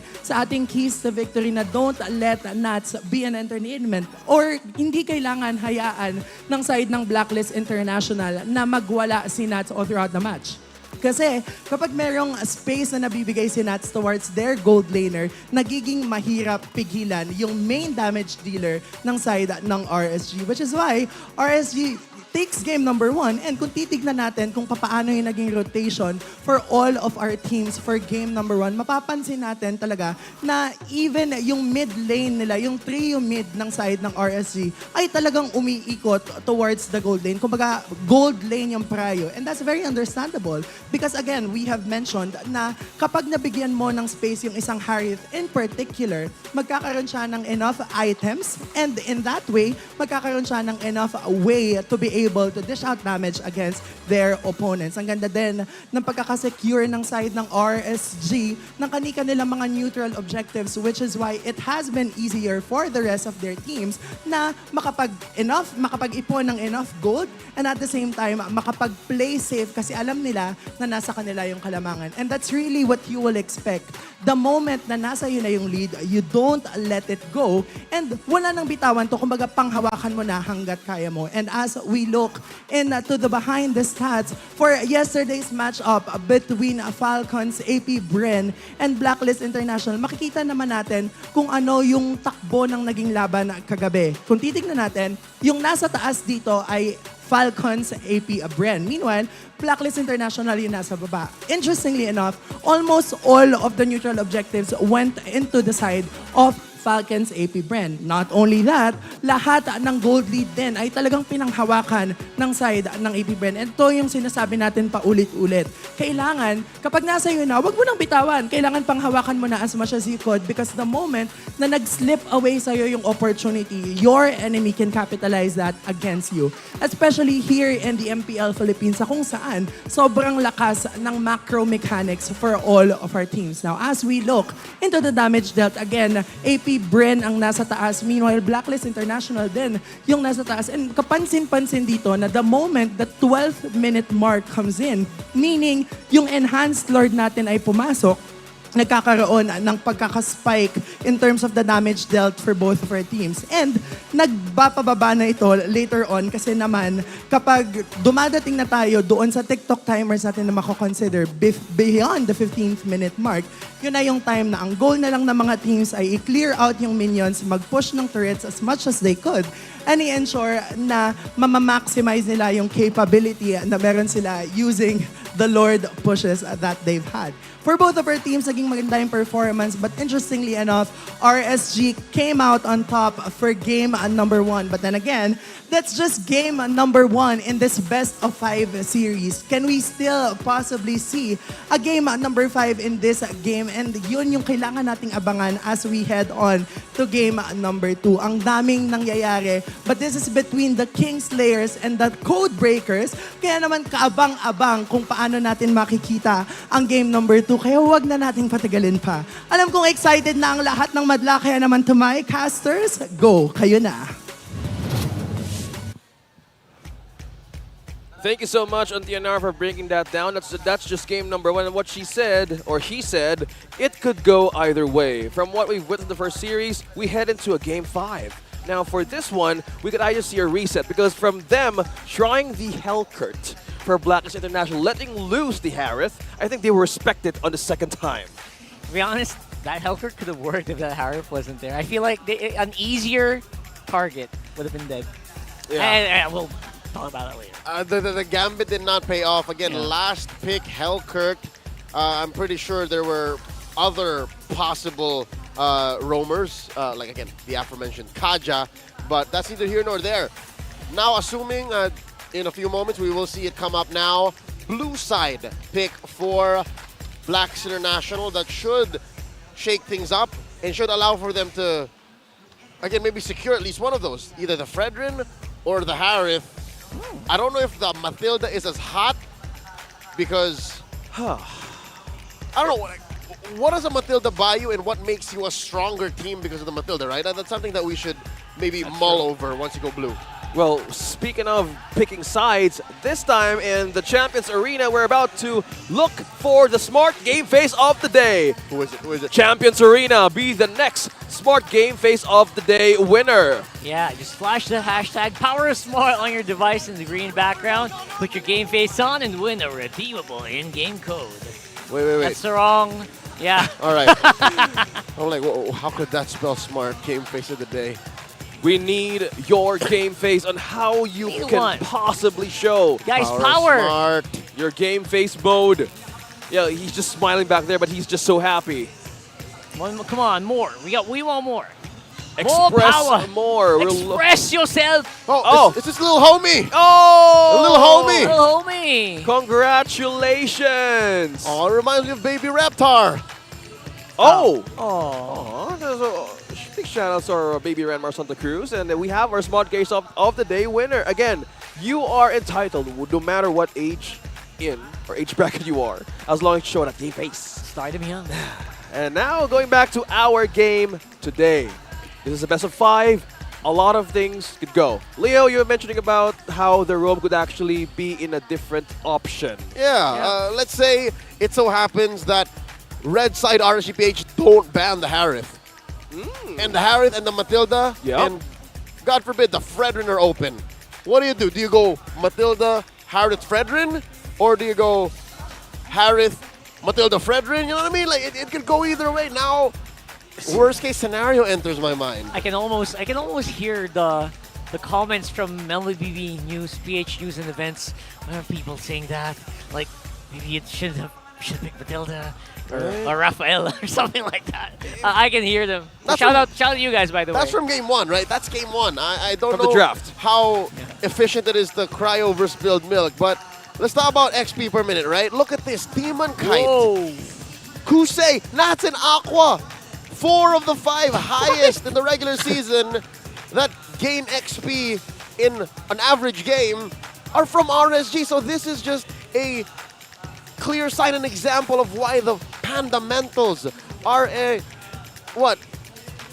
essential part of the RSGPH experience. Yeah. They raided every possible part of the stats. Look at how fun. Look at how much love Demon Kite is giving that number 1. It's It's like he's carrying it. Carrying Such a it. perfect picture, you know? Whoever made that, you're What do I great. do with all this XP? I am number one. Then what you- next? This I is think it's funny.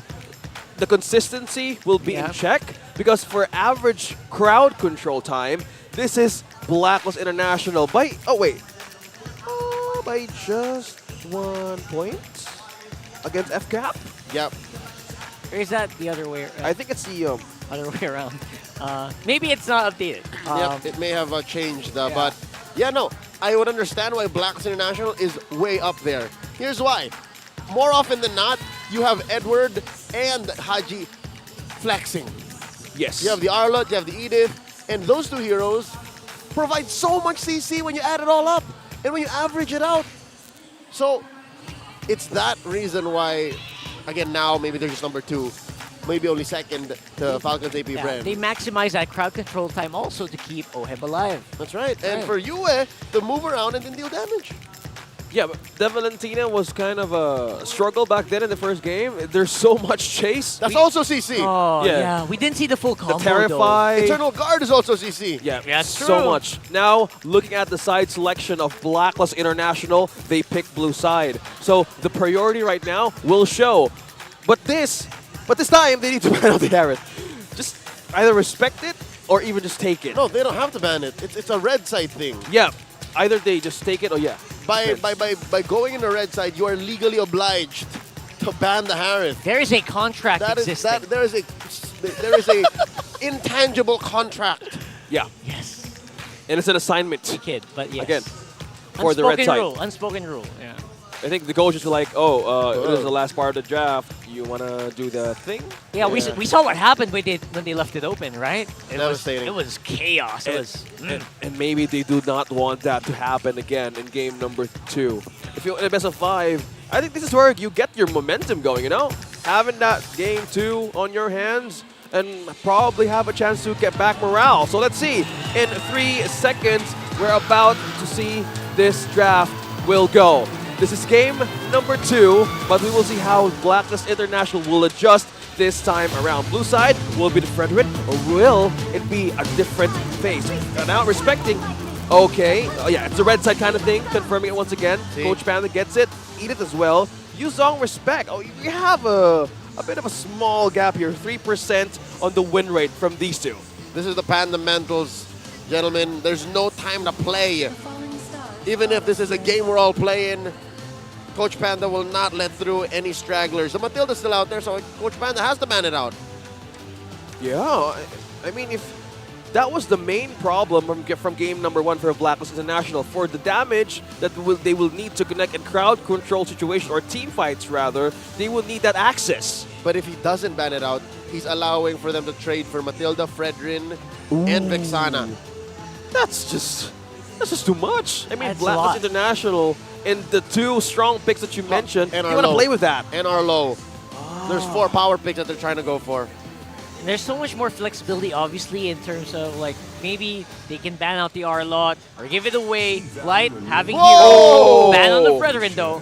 Okay, What's the signal? opening the Matilda for Blacklist International. Just do it, Coach Bon. Just do it. Okay. Does feel like a very comfortable pick, right? Matilda. Just make sure everyone stays alive. Allow Edward to make those really spicy plays and still have some safety. There you have it. There it is. Matilda. And we're looking at Haji with the most use here, which is Arlet. Now, when they had the chance to get the Matilda for themselves, they answer it with a priority being on the blue side. So, Leo, you mentioned about the possible steal for RSG. Arlot's still out there, and then maybe they can flex that because Nats is known for his signature Esmeralda. So they can kind of play around with that. I just don't know what else is cooking in Coach Bonchan's book here alongside Dexstar. Interesting. We have seen a couple of Esmeraldas in the regular season. Yeah, and it is a great advantage when you want to do Oh, it of against a team fight. Of Yes, course! She respected. slipped by! Oh boy! Focused on the EXP with the Fairmson and Navaria, but how about this? This might actually be worse than Barat's Matilda because you don't see it coming. Louis Barat's. Oh my goodness. Oh, this is amazing. I don't know how this Amazing happened. picks from RSG Philippines. Now, they get the Vixana. All right, put it on you. Why not? Will they go for Baksha?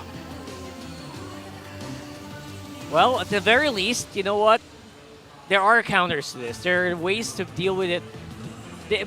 One thing's for sure, we won't see a Loyi chip fight. Sadly, I've been hoping for that for a long time. Yeah. By the way, on opposite sides, it's Yeah. just not happening. But yeah, Oh, you I heard don't it. need to It's do Carmilla. it. Carmilla Sensui. Okay.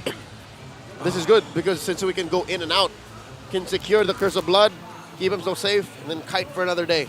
And that possible 5-man setup from the Eternal Guard. It's about layering of skills in team fights. Again, Blacklist International is known for the crowd control, ranking 2 on average time. So this is how the magic will work. They've got their first win from their first day. From their first day in the playoffs with this Carmilla. What are they going to put onto Lightyear? I'm not sure if they want to secure an early Kaja. Minotaur is still out. Against a Mathilda. No. It's Claude. X-Borg. Oh, X-Claude, Claude, Ruddy. Claude. They have the same voice. I don't know why. Yeah, I think you misheard Body and Buddy. Yeah. Oh yeah. The old line is my cyborg buddy. Yeah, it's Only changed believe now. my cyborg buddy. Yeah. But this is deadly. Like you told about the threat of the Louis and the Barretts. How about a Claude all 3 in one go? Yeah, no. They are looking to do what Liquid Echo did earlier in the regular season, the world's longest BMI. It's also super smart because you also remove a comfort pick from Oheb. That's right. Right. Now, Oheb has to maybe go to Nathan. And if they do that, if they do pick up the Nathan, just grab a Radiant Armor, grab an Athena Shield, grab an RGM, Bob's your uncle. Look, because all of their main damage sources are going to be magical. Yes, exactly. So crowd control need to top it up with something with damage. I don't know. This might be far, but how about Oheb on the Beatrix? Beatrix is all reliable, yes, but I don't know. The only time it worked in the playoffs was in Super Marco's hands yesterday. And then what? They were so ahead back then. Yeah. How many? Once or twice in the regular season? It's difficult to play a Beatrix now. Yeah, the only one who plays Beatrix now is Bobby Trix. Yeah. Shout out to our friend Bobby Trix. He was watching the Grok, just displaying his stats. I have 50% with the Grok. Since there's no, again, they ban out the Grok this time. I so played with there's- Bobby Trix this morning. Oh, really? What? Good on you. Yeah. And going back how Grok is being banned out, respected by Coach Bon Chan. I carried him. You're saying, sorry. Yeah, they don't want that in the back line. Again, which was the main problem from game number 1. This seems to be the master stroke by RSG. In the second half, in the second phase, they always somehow kind of just, put that in there. Let's just ban out Edwards Benedetta. They did this in game 1 too, in this very slot, but in blue side. And it's working out. Like, that has been the comfort of Edward. I think it's one of the first heroes he picked when the playoffs started. Yep. So I'm just kind of thinking about either Lapu-Lapu or Paquito. Although I'm excited to see an XP lane micro matchup, like, shing, shing, shing, anime fight. Yeah, I love it. Just hearing those sound effects gives me the idea of what could possibly show up here, Rockhart. Yeah, it looks like Blacklist would rather deal with a Minotaur than a Kaja or a Grok.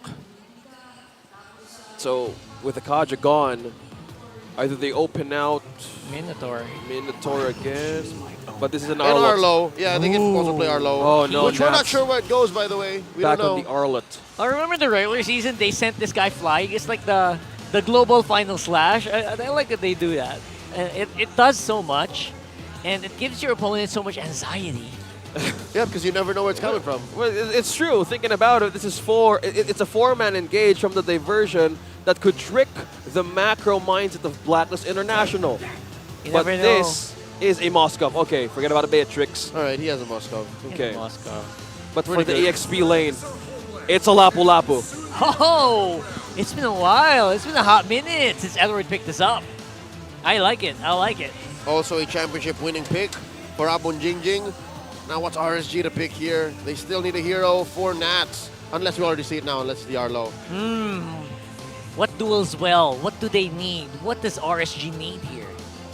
Oh, since it's still a flex, XP lane against a Teresa's out. There's out. Glue? No. You hunt down the Vex and the Moskov, I guess. Okay. XP pick? Or is the Barrett's XP? Paquito is still open. Paquito's fine. I wouldn't put on the Barretts. Paquito's fine, yeah. I'd rather the Paquito, yeah. Nats is a pickoff specialist. Oh, it's a chip. Oh, wow, so it is the Barats. Nats on Barats. How tricky. Oh, wow.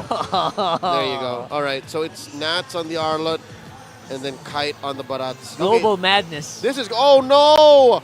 The last time we saw Chip and Aluyi in the same team was in the regular season under Liquid and Echo.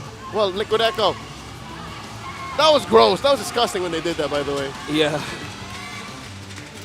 I'm just thinking there's just so much global influence of ultimates, gentlemen. Which I think the draft algorithm does not understand. The draft algorithm cannot fathom that map control, that level of mobility. Like how powerful it is. Yeah, it comes down to execution and how you use that speed.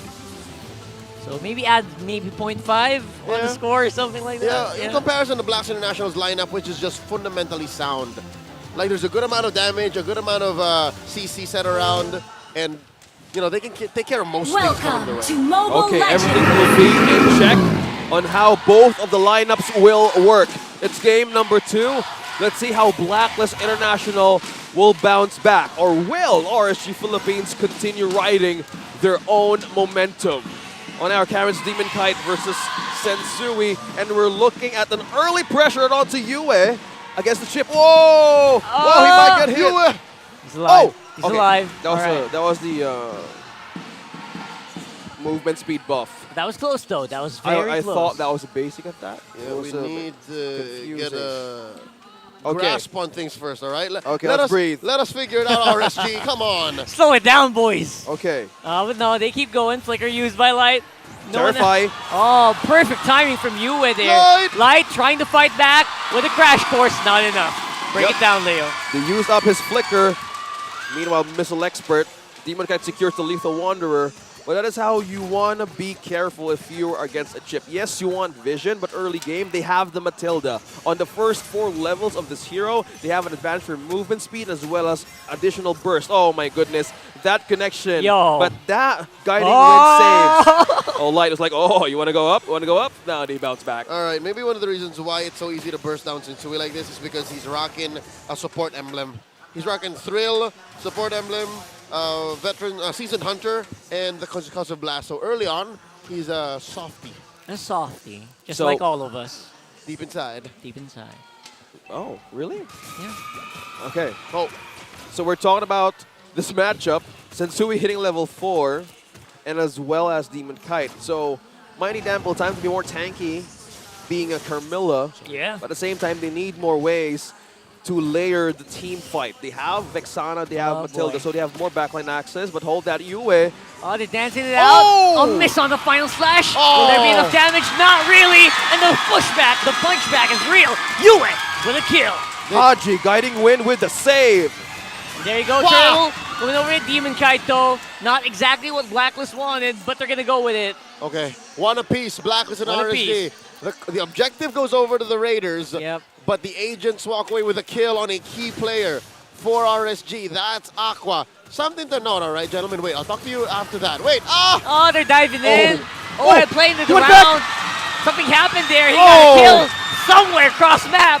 But there, we're going to see a little bit too late to the party here is Yue and Haji. All right. Missile Expert perfectly in happened there? place. Yeah, that kill in mid is what eventually they want to do with the kill on top. Yes, they got it down, and Light almost died, but the story in mid was Light timed out his enhanced attack. Oh, Okay. Bottom. XP laners. World class XP laners. Oh, look at the duel. Nothing's going to happen here, Look dude. at that 1v1. Neither's going to want to die. Oh, wait, That's hold up. Edward. Hold up, Edward. Of course. You called it. It's too tough, right? This They- basic emblem They get it. is too good. They Will he understand. jump? Huh? Oh! Close.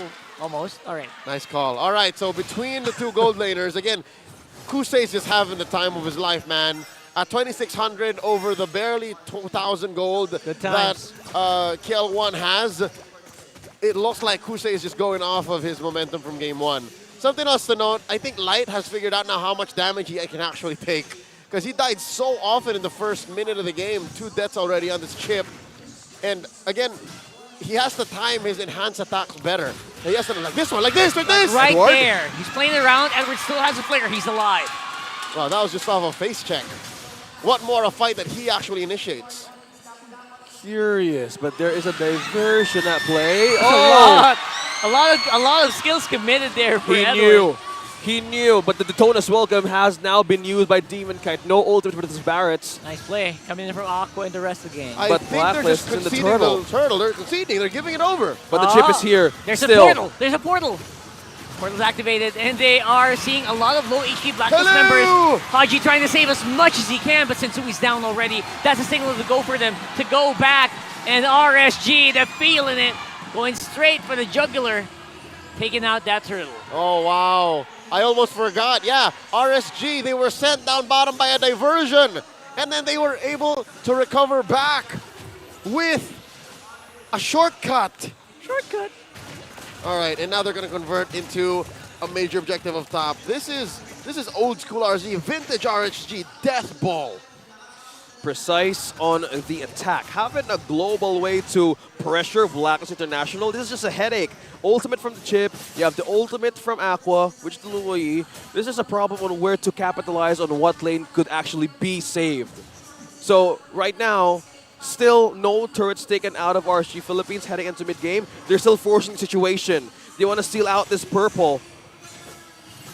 Of course they're going to fight it out. But right now, it's going to be the rest of the Blacklist squad making sure at least Sensui can get his purple. They're sandwiching him in. Yep. Bravest fighter for the secure on Sensui's buff. Oh, Haji knew. Haji, nice call. Game sense here for days. But Nats, very ready to pull the trigger. He's itching. You can feel it. You know Nats wants it. Okay, there's still 1,000 and change between Ohem and Kusei. So to expect for that lead to go up, Blacklist have to ube early. Oh no, this is it. Signs of the early ube. Early ube. But I don't think it's ube time yet, man. 6 minutes in, and your opponents are 3K ahead. You know whose fault this is? What? For a while, it's not JP's fault. It's the fault of the Luoyi and the chip together. They're saving so much time across the map. And they save a way to just go around. Here we go. Oh, party in. It's a party. 5-man knock up here, but with no follow-up damage. KL1 just not ready to take these fights yet. Sentry. And Matilda gonna suffer. And the exit makes it happen. They get 1, but 2 make it out. They were in too deep, bro. But Haji, we thought it was an early setup for that circling eagle. A perfect buy time, and how Sensui plays that ultimate right onto the turret on their own defense. RSG completely was caught off guard. And that was devastating in the fact that it's Kusei who died. Could have been anyone else, but it had to be the one who held the most gold. That's why their gold lead shrank here. It's down to 2.5K. They were approaching 4 early on. Yeah, exactly. Now it's half. Now a turtle is up. Will be contested by Blacklist International. That's the ultimate. Sensui used it right away. It's pretty big. Edward right now diving in, used up all he can. But here comes the Blazing Duet. Very hard to deal with. Duet gets a kill. Demon Kai is down. But both junglers from both teams cannot retreat at all. So now it's a signal for Blacklist to go back. RSG very happy with that, but they're not done yet. Here comes Shortcut. Everyone going in and joining the party. And an exit immediately activated by Aqua. You can see the synergy between this team. That is just excessive. Did you see how Kusei used the shortcut portal back, and then they used the diversion back to rotate in the same spot and secure the turtle right before it turned into a lore timer? Their efficiency is through the roof. This is ridiculous. It's like bringing a Vespa onto a marathon run. It's not fair. It's not fair. Everyone's walking. Everyone's walking, running the same 42K, and here you are going. Really? It's Yes. a good sound I effects, don't boys. own one. I don't know what the sound is. Do you know? Well, you just shared how the sound I have works. an electric scooter. Kind of Close sounds like enough. that. But Close close enough. enough. But yeah, that's a cheat, right? That's it's like why is there so many people flying everywhere? Exactly. It's so sad. You're taking one key aspect of a team fight and of engagement away, which is the speed of approach and the angle and direction. That's not fair. That's positioning. That's something you learn in school. Yeah, you just need to. That's history, right? Yeah, you just need I to think it's have a yeah. pickoff. I think that's P. I don't know. I wasn't very good at school. Physical education, you mean? Yeah. Oh, yeah. Because right now, RSG Philippines has more ways to cover around the map. As you guys pointed out and placed it in your own examples, it's just so hard for Blacklist to see a possible pickoff. Portals, diversion, fake diversions. But looking at the position of Light, as of this moment, Blacklist International could get trapped. Maximum Ube activated right now, Blacklist. Oh no, look at this angle that Light's holding. Chip. He's known to do this. Whether playing a Kaja, whether playing a Cho, he likes holding these odd angles and then coming in when you least expect it. Mind you, he got there not by using the flicker, but by just positioning himself. This sheer patience and guile. Blacks International, I think they're all the wiser. They're avoiding that area, you see? I think he has been doing that since Season 10, where the Lolita was still a thing. Dude, since Season 9. Yeah. When they won that championship. It's always like the Blacklist International RSG game. It's always just this. It's a lot of info. Yeah.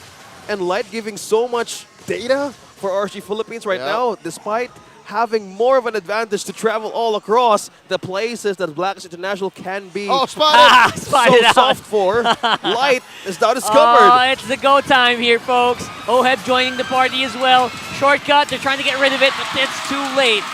Light's gonna go down. 5v4 before the Lord. It looks like an opening for Blacklist, man. Amazing response time from Blacks International. There was no response from RSG there. If they went into the portal, Blacks would have been ready for them. If they diversioned in from a different angle, they would have been down a man anyways.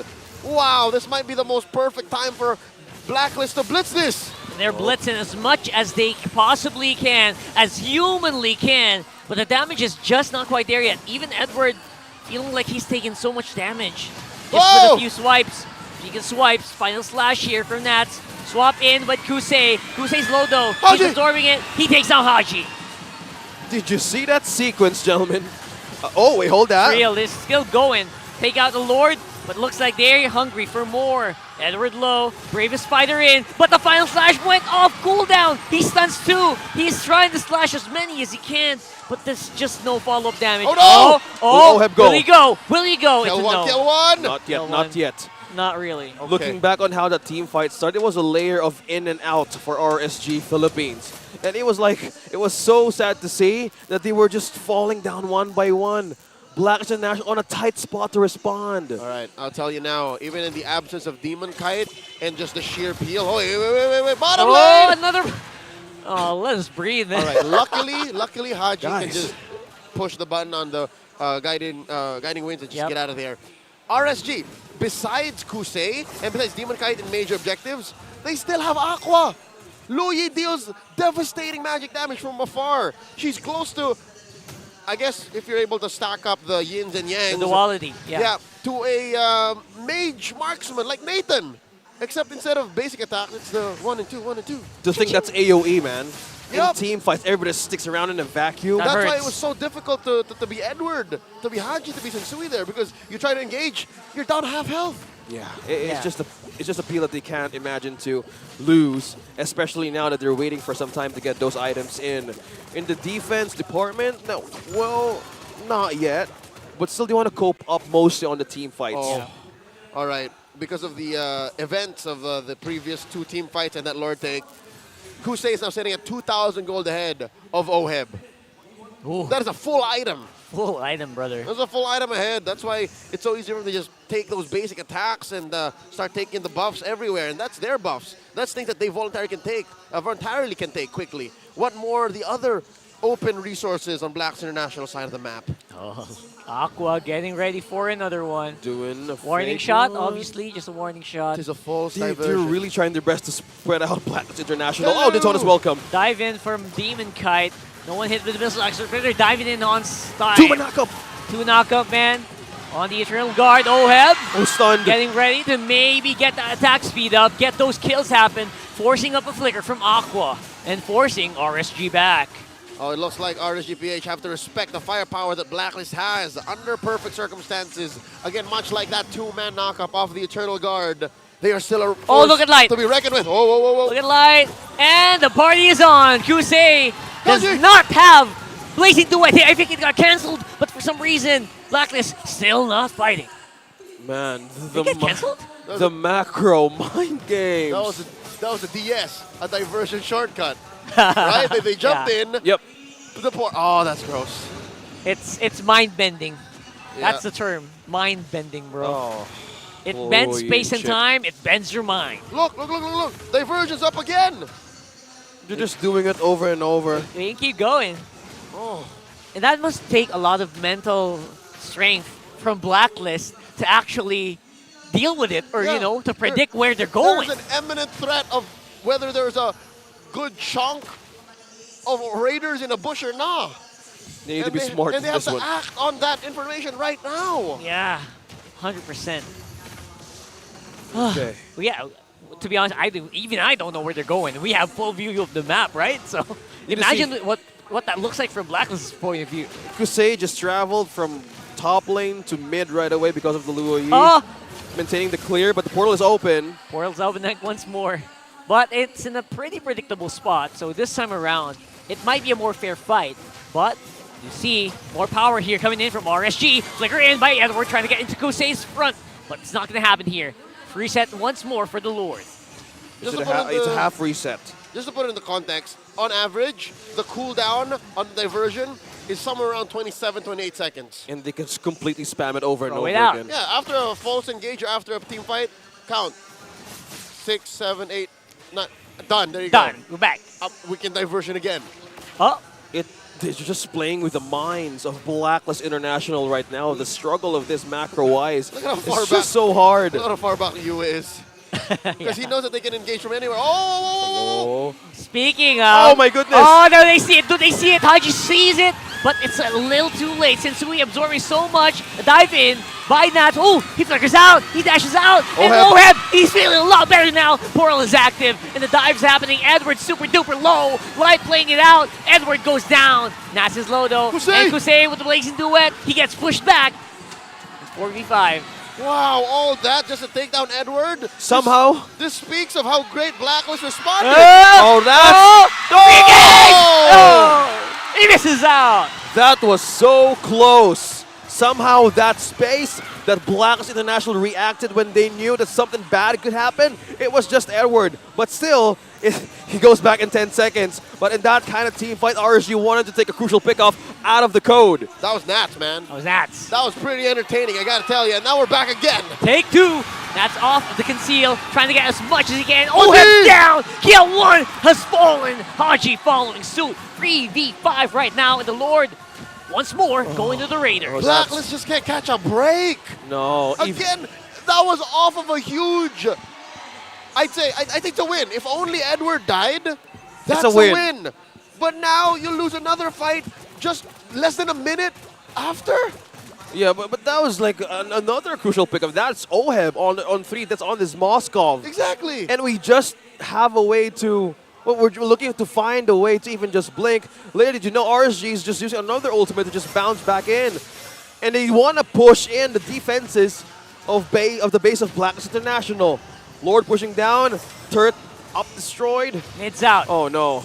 There you go. Lord taking out. All of the inhib turrets are down. Now it's a question of who activates the go button. Not's close by. You can final slash anytime. He has a flicker as well in a few seconds. But because of the 10-second delay, I think RSG can call it a day. Yeah, the damage has been done. That's a bare base left for Blacks International. And RSGPH are 10,000 gold ahead about. We're waiting for this to balloon even further. I get an item check on our marksman. That's 4,000 gold between Kusei and Oheb. At some point, Kusei will just have juggling power. He can just start juggling items and dive in more with a little bit more gusto. And given the fact that, oh, wait, what's Light doing here? He's showing himself. Bro, they see him. But it's the Portal! on button. They're hunting down you. Everyone's joining the party now. Oheb, he's getting some good damage in. Oh, the spears. The Eternal Guard falls as well. And Aqua goes down. Diversion not a play anymore. And that's 2 down for RSG. Blacklist International being in the good position after Chip used that portal to re-engage. They were in the back of the Raiders. RSG got punished hard there. It seemed like for a second or two, their call got muddy. And now they are straight up going into RSG's base. It's a 3v5. This is endable. 20 seconds on the clock. 15 for Aqua. I Not don't yet. think it is. Waves pushing in, up top and down for Blacklist International. That was a good position to be. I mean, it's less about positioning and more of Blacklist's order of responses. Check this out. We'll see it in the replay here. Brought to us by Infinix. It was started by Light, right? Yep. He jumped onto Yue, who flickered away. And then look at the collapse from all sorts of directions by Blacklist. Not only is it the swiftness of the response, but the efficiency. They picked their targets right. They first hit Aqua in the back, and then eventually they went back to Light. You could have killed Light first, but that would have given enough time for Aqua to blast people down with his spells. Pretty smart. Not to mention KL1 having a lot more freedom that time because of the targeting. He has because more of their damage. selection. Yeah. Exactly. That's shot calling and communication you will not see in your run-of-the-mill team.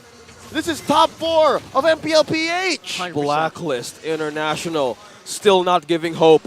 Has the heart of a champion without any inhibitor turrets. They know still on how to target members of RSG. With that, the lead just clapped to half.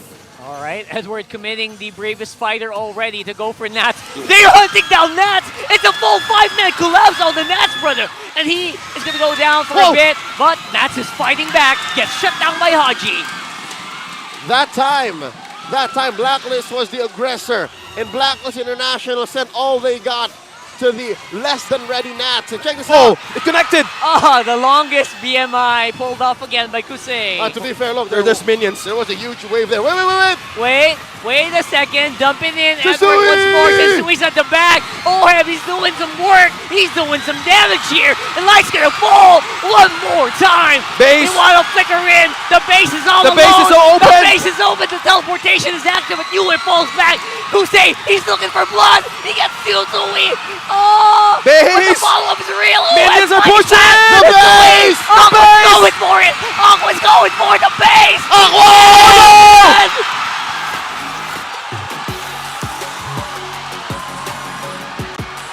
We are stunned, and we are at match point. Oh my goodness! RSG Philippines! Unbelievable. In the season's long career of Aqua, we've touted him as one of the best space-based technical mages in the league.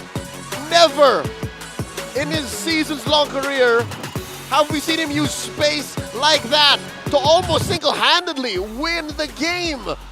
Wow. He literally used space because, again, how do you respond to that? The space mage.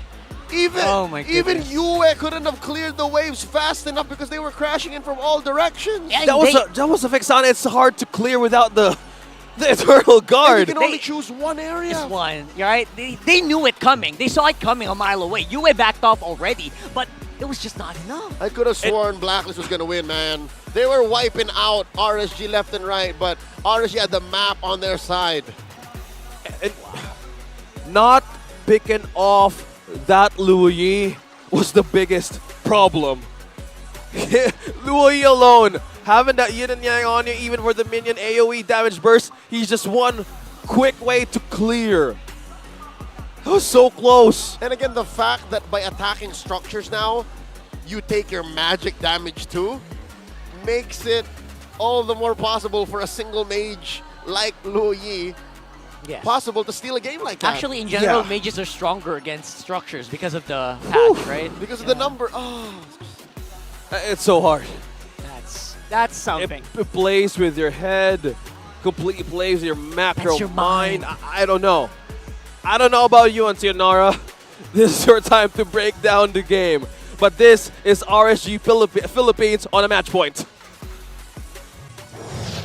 Kung nag-tour all around the world ako sa Ang Chika with Auntie, nag-tour all around the world din ang RSG as they take game number 2. Wow! What a very wonderful performance coming from the side of the Raiders and the Kingslayers. But of course, our MVP of the match is none other than Aqua with his Louis pick. Grabe, totoo yung sinasabi ng mga casters natin na talagang all around the world yung trip yung ginagawa dito ng side ng RSG. Aside dito sa Luyi ni Aqua na merong diversion play, meron din silang chip ni Light na merong shortcut at merong iba-ibang skills like why walk? Kaya naman, hindi talaga naglalakad yung side ng RSG. Nagtutour lang sila, nagtatravel lang sila, nagte-teleport sila all around the map. Ang ganda ng pinakita dito ng side ng Kingslayers. And it was a tight match for both teams. Hindi nagpatalo basta-basta yung Blacklist International. It is just that in the end, RSG won that game mostly because of the play committed both by Aqua and then Kusei doon habang dinidistract niya yung the rest of their opponents. And kung papansinin natin, nagiging maganda yung palitan for both of our teams. Again, binanggit ko na hindi naman basta-basta ding nagpatalo yung side ng agents. Nakita natin sa kung papaano nila sinusubukang baliktarin yung laban. Minanggit natin sa kung papaanong mabilis umikot yung side ng RSG all around the map because of the chip as well as the Luyi. However, yung side ng Blacklist International, meron din naman silang in a way mabilis na pang-ikot led by Haji's Matilda. In the end, naging mas maganda lang yung nangyari for the side of RSG kasi laging nakapush yung minion waves nila. Kaya every single time na sinusubukan ng Blacklist International na mag-contest towards that Lord objectives, ay talagang nakikita natin na nakakapag-slow push yung minions ng RSG, not just doon sa weak lane nila, but even doon sa strong lanes and even the mid lane. Kaya naman, nagiging madali for them na the moment susubukan ng Blacklist International na lumapit doon sa Lord Pit, didiretsuhin nila yung kani-kanila mga base, especially after being able to clear out that inhibitor turrets towards that 18th minute mark. Nakita natin kung paano pinagana ng side ng RSG yung lineup na meron sila and kung paano nila min-maximize. Because again, aside sa threat ng diversion play coming from Aqua's Luyi, makikita din natin na merong threat yung chip every time na hindi mo siya nakikita. Which is why, kung gumagamit ka man ng chip sa ating mga ranked games, no, kailangan ganon yung posisyon na ginagawa mo. Kailangan nagbo-bush play ka and kailangan nagiging mas mautak ka sa inyong mga kalaban so as to be a threat to them na the moment na mag-overextend sila and hindi nila ma-check yung mga bushes na kailangan nilang i-check, eh yun yung time na ikakas mo yung ultimate mo, lalabas yung mga kakampi mo and magkakaroon pa ng pang-out kasi meron ding diversion play with Aqua's Luyi. Again, rare times na nakikita nating na-open both the chip and the Luyi and the times na nakikita natin most often than not, nagiging successful ito. Still, props for the side of the agents as they were able to put up a fight against this lineup of RSG. But ang ganda lang talaga ng pinakita ng RSG because at the same time, nagkakaroon sila ng ability na after nila i-clear yung weak lane before mag-lord, babalik sila doon with Kusei's BMI continuously, multiple times natin nakikita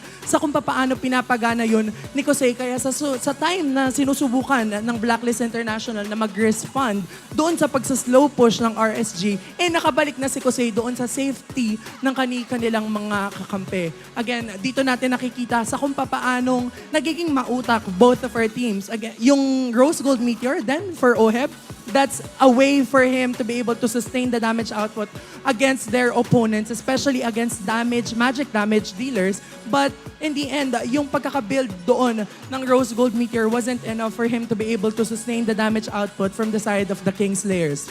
Rich Guy, Carry, both Kusei and ito yung nakita natin in game number 1 na the moment Kusei is able to build up enough items, eh yun din yung moment na magkakaroon siya ng ability to play safely, well, fully knowing na meron silang malaking gold lead and kailangan lang niyang mag-dish out ng damage against their opponent. Yung mga fearless BMI niya ay dahil alam niya na laging nakaalalay sa kanya yung kanya mga kakampi. Both Aqua, Light, Nats, Demon Kite, all of them have helped each other as to why they were able to secure game number 2 kasi again, as we have mentioned, yung pagkaka-slow push ng mga minions all throughout the map and yung pag-prepare nila towards that Lord Dance ay sobrang beneficial for them And even the threat na binibitbit ni Light na lagi lang siyang nasa bush, hindi nakikita ng koponan ng Blacklist International kung nasan siya nakapwesto. Yun yung isa sa mga pinakamalaking bagay as to why RSG was able to secure this win against their opponent, Blacklist International. Blacklist International still, this isn't the end of the road for them. We have a game number 5 so they can possibly extend this to a 5th game. Kaya naman kung supporter ka ng Blacklist International, kailangan mo nang isupport ito ang inyong pagsuporta. Meanwhile, if you are an RSG supporter, if you are a Raider, this is the perfect time for you to extend your utmost support kasi 1 win away na lang ang RSG to be able to go up against the current defending champions, AP Bren. And kung makikita natin dito, no, mapapansin natin kung papaano nagkakaroon yung side ng RSG ng ability to rotate all around the map with this heat map. Mapapansin natin, Light, nandun lang siya sa mid, but then yung mga beacons na meron siya doon sa mapa, yung 4 na beacons na meron siya, 20 seconds na lang kasi yung cooldown noon from 40 seconds nung first na nirelease si Chip. Meaning, every 20 seconds, pwede siyang mag-rotate all around the map. Kung nasan man yung mga kalaban, kung nasan man yung mga minions. And the moment na nakikita niya na wala ng kalaban dun sa pwesto na meron siya, nagiging patient siya, nandun lang siya sa bush. And again, we have mentioned how that has been a threat for the side of Blacklist International. Kasi kapag hindi nila alam kung nasa nakapwesto yung Aqua, si Light rather, hindi din nila alam kung kailan yung time na susugod, mag-flicker, and ikakasa yung ultimate niya para magkaroon ng Avengers Assemble ang ating mga Raiders. And with that, yung perfect synergy ng pagta-travel all around the world ng side ng RSG has been really beneficial to them. Both the Louie and the Chip, na pares nating nakitang rarely now open here in the MPL playoffs, ay talagang napagana ng side ng RSG. So interesting for me to see kung paano nila pagaganahin ang magiging draft nila in game number 3, considering that there will be tons of adjustments for both of our teams. Again, this is a best of 5 series. Second game na lang and 1 win away ang side ng RSG. Meanwhile, for Blacklist International, hindi pa huli ang lahat. Nabanggit na natin yan.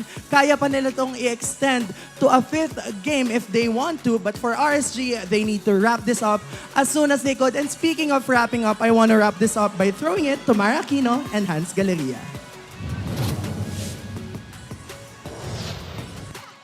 It's 2-0 for RSG Philippines, 1 game away from moving on to the next round.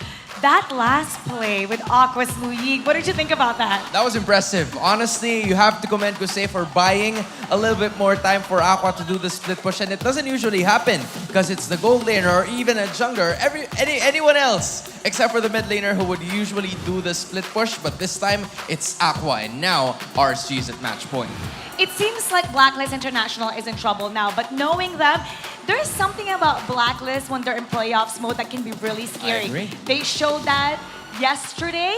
Against 2 teams. Against 2 teams. So even though it's 0-2 for Blacklist right now, you never know how they're gonna be. For sure, the players, they're talking, Coach Bonchan, Coach Master the Basics, they're strategizing something to catch a lot of us in surprise.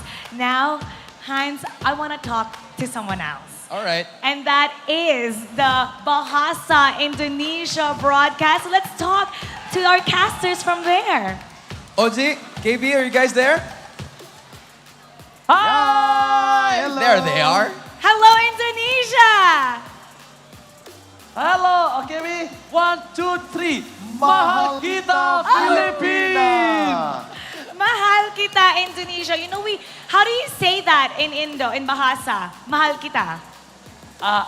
Aku sayang kamu. Aku cinta kamu atau aku sayang kamu? Aku cinta kamu, aku sayang kamu.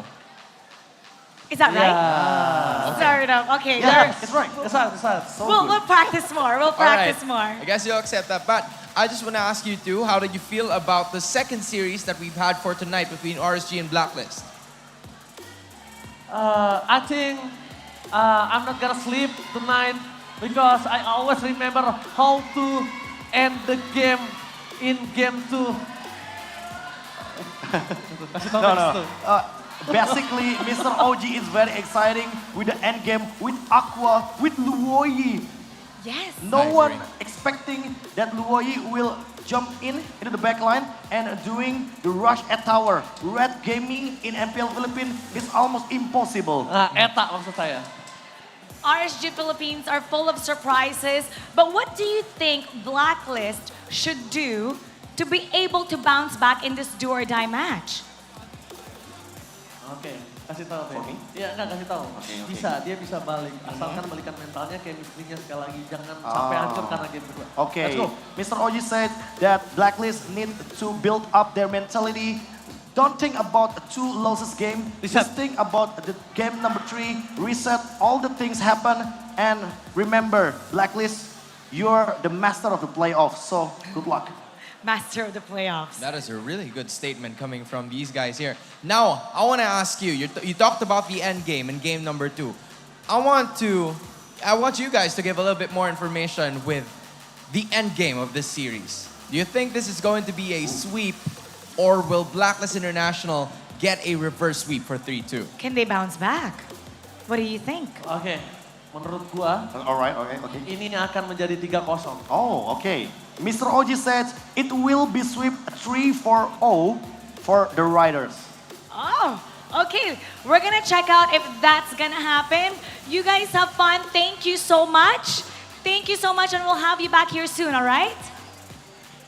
Okay. Miss you guys. Mahal kita, Pilipinas. Bye! Bye!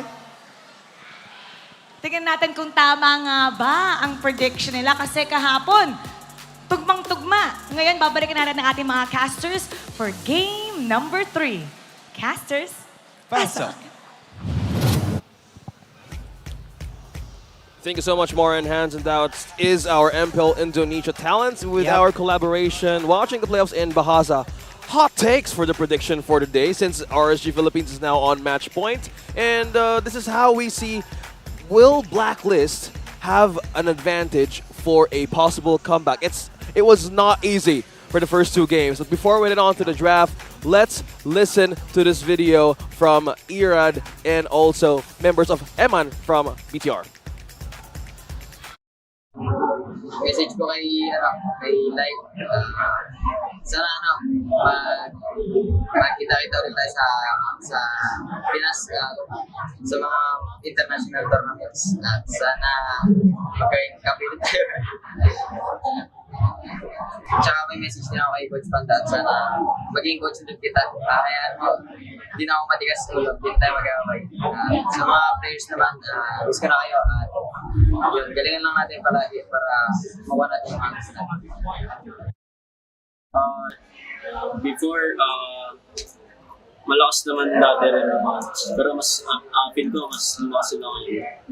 And kailangan nilang mag-video yung chemistry nila ng audience. Sana makuha nila yung start nila sa MC ngayon. Tsaka kung rin makuha rin namin. Parang pagka nagkita kami sa MC, magkatapat.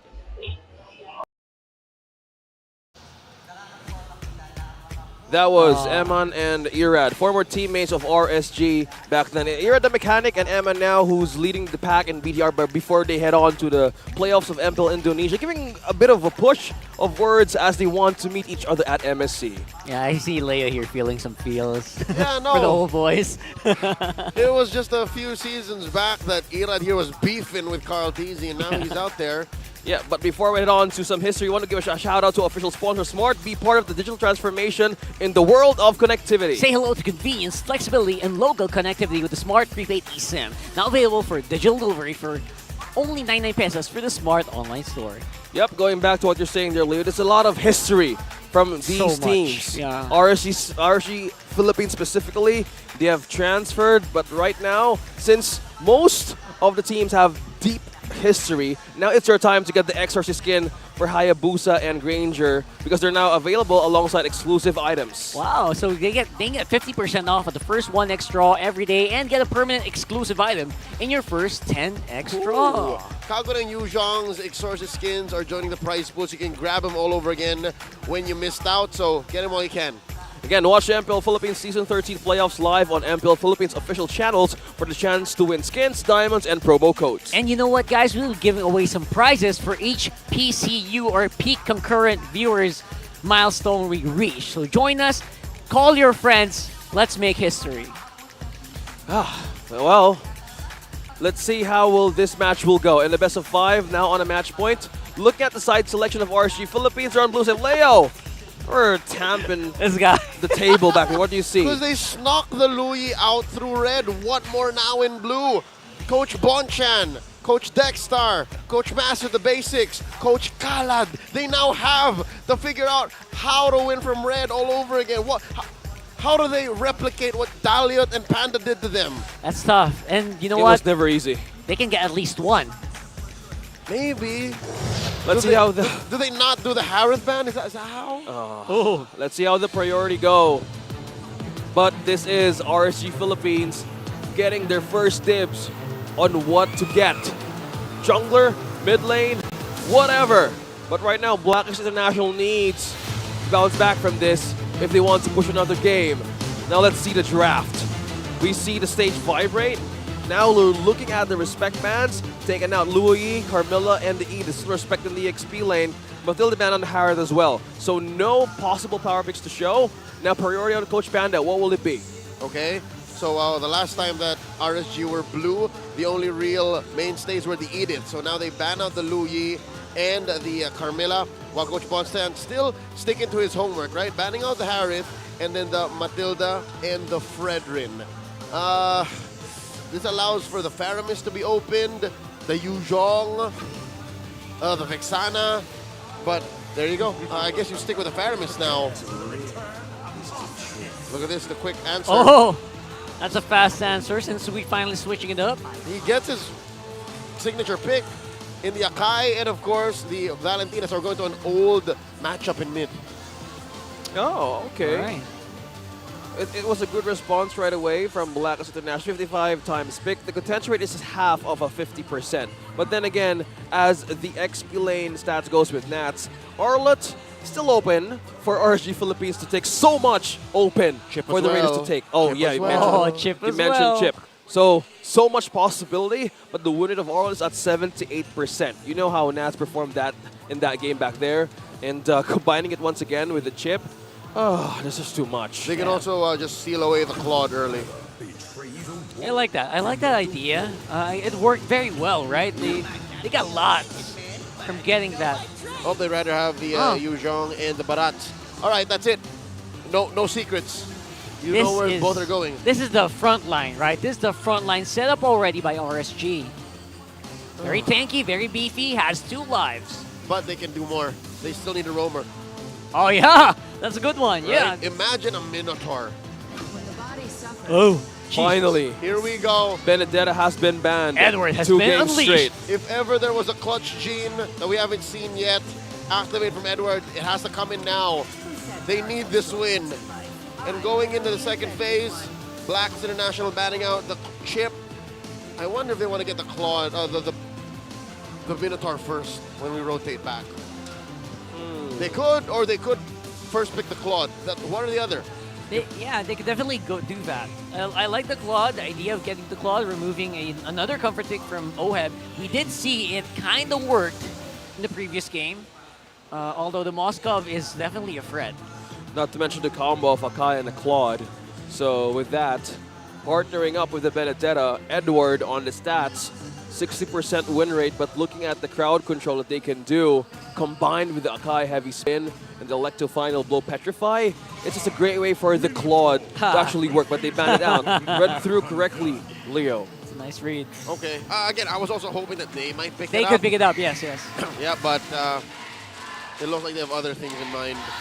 Kaja's still very good for RSG too. Oh, wow, here we go. The Champions Arena. Getting real loud. The agents. This is the best time for them to share their energy with their team. Okay, ban out the Roger. Still no marksman yet available for these two. So Claude, will they ban it out? That's a high contention. I don't think they want to ban it out necessarily. They can actually pick it up if they want to. But yeah, you want to choke out Oheb in this scenario. You want to remove his heroes. That's one way to go. Force him on the Nathan. Oh, that's pretty good. If I was RSG, I don't know. I think I prefer the Nathan. Let's see if that's going to happen here. Because the Nathan, it's very spicy, very, but very strong, but it's only one-dimensional, right? Exactly, It's easy to deal with. It's harder to hunt down a Claude than a Nate. Yeah. Agree. Or you can at least find out. There you go. There's a Claude ban. See, they banned it. They're forcing Oheb into one of those heroes. It's as if I know how Brian and Talia thinks. Oh. You have a blessed It's mind, like you're Leo. friends with them. It's like I talk to them. Wow. All right, here we go. Okay, what will it be? Well, Nathan. Do they go Nathan here? Because I think they know. Natan's good. Moskov's good. I think they know that they don't have to rush it either way. Yeah. That's Moskov. Moskov. All right. Cool. What goes into the hands of Kusei, though? We have to think that it's a two-sided coin, man. You want to play Bea, you want to play those very high-risk heroes. It's Kusei and Light. Karis banned out, Do they go Kaj? Kaja, carry. Kaj carry! Yes, agree. So much tanky. Carry is Kusei's #1 pick here all throughout Season 13. Good one. I really like it. That's a combo, Kaj carry. I mean, you don't have to overthink it. You just press a button, you're good, right? I mean, Divine Judgment. Yeah, it's a carry. There's a carry. That's true damage right onto setups. And also wave clear. There he is. Insta-lock. Look at that. You saw Light just stretch. Wow. Yeah, you saw him. All right. You know I'm going to get in some bushes, fam. I'm going to hunt him down. I'm going to get into some bushes, man. All right. What's I'm Black getting list? angled. It's in the Varia. What's the answer from Black? All right, Spicy. Rome Spicy, Nova. Rome Novaria. They have massive range. They have great vision. But they need to re-engage. Like, very few fights happen on the full frontal for them. Oh, okay. Okay, let's see how will this work for Blackest International. This is the Raiders. This is their last stand, man. Yeah. They their got to last win stand. everything from here on. Raiders on match point. Ladies and gentlemen, for those of you watching us right now anywhere across the globe, Blacklist is in the possible blink of elimination if they won't force this to another game. Look at this, man. A full point almost that their lineup scores with the algorithm. I get it. There's so much burst from RSG. I'm pretty sure Suppress scores high on the CC. And of course, the extra life that they're afforded for by the Netherrealm. For Blacklist, though, they got vision up Welcome front. to and of Mobile course, Legends. combat mobility. They have that in spades. Okay, we will now witness for a possible comeback for the code. Or will RSG Philippines continue to advance in the next stage of the lower bracket? That was close to being stolen, but still Haji spots one on how where to rotate from this. Early game against the Barretts. We've seen this before, right? RSG get into a flow. Nat's feeling very confident. That's a scary thing, right? So, yeah, RSG looking poised actually to take this. All right, quick look at the emblems. That's an Inspire on Sinsui's Akai, so he wants extra cooldowns. And support emblem on the Kaj. So you want to be able to use those rings to get in, get out. And just Novaria built as you would. Yeah. Throw out those balls. Yep, that's Rupture and Wilderness Blessing on a Mage emblem. Still the same thing. But looking at two Purifies here for RSG Philippines, they know the possible threat of a crowd control setup from the Petrify of Edward as well as the Heavy Spin. So might as well be careful on where to position, but there's an ample time for Blacklist to actually respond for a team fight. Having on being in level 4 and counter-rotate against RSG Philippines, I think that's one way to just buy time for their gold lane. Very preemptively charging up. Tona's welcome. You can feel Demon Kite also wants to get some kills happening here. They might try it here on Edward. Yeah, they wanted to pick up the pace. Again, if Yue did not sense that, if Yue was none the wiser, he would have gone down, and that would have been a -1 immediately. A big win for the Raiders. Give Yue close by. It's a free V2 right now, but no ultimates available for the Blacklist members. Definitely an advantage here on RSG in this turtle. Okay, both on level 4, Yue and Edward. Electrifiable used. Oh, Nats playing it around. Yue is super close to going down, but you know what? That's Nats. He knows he doesn't have to overplay it. Edward close by.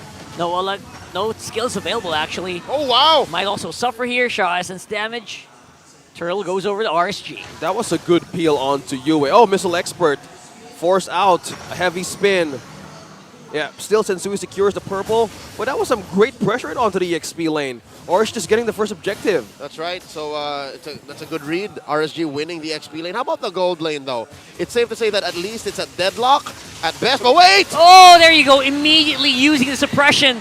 So many wires holding down Legend Zero here. Oh, that was a DJ Making it tough. spent. That was Divine Judgment.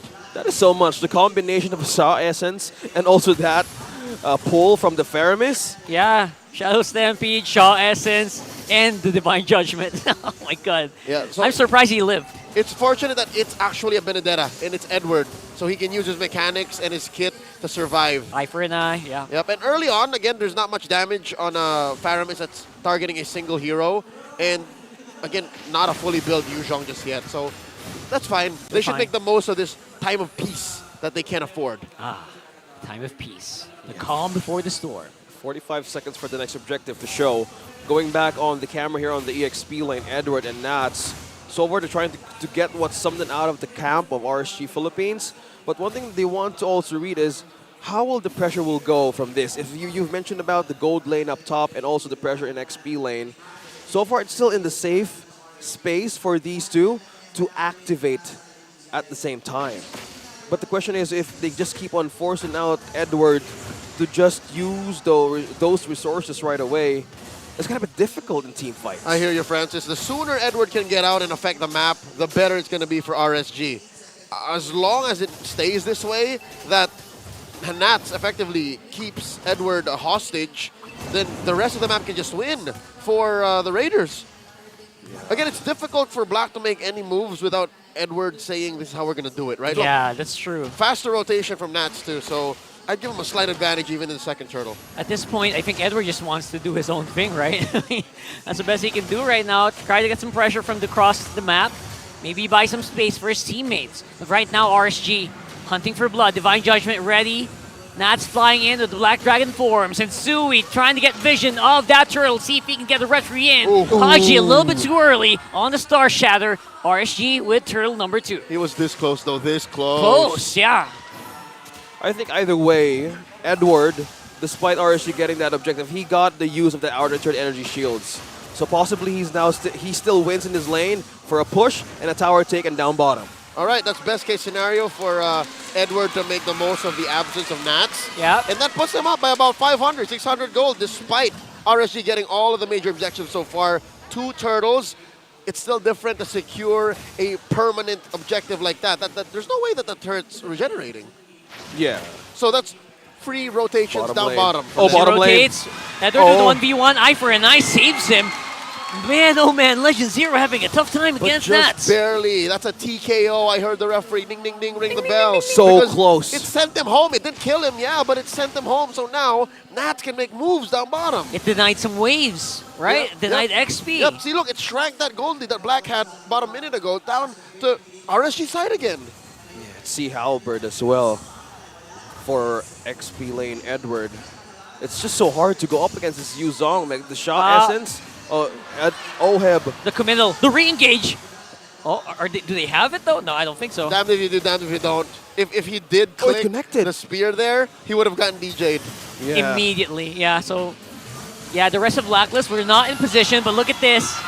Going in for the heavy spin. Nice save coming in from Aqua, but it's going to be turned around. What? It's Sensui this time, who's having a tough time. They're under the tower. They're in danger. Yue and Sensui right now in a very bad spot. Haji with a fire, suppressive fire coming in from the back. Oheb with the spears up front. Edward diving in. Electro-file blows in the face. They take out Aqua from first blood. Abun Jing Jing coming in clutch. That fight went maybe 30 seconds too long for RSG. They should have been happy with what they got. And I could have sworn Kusei was going to go down. But it all broke down as soon as the rest of the team scrambled and Edward came a-running.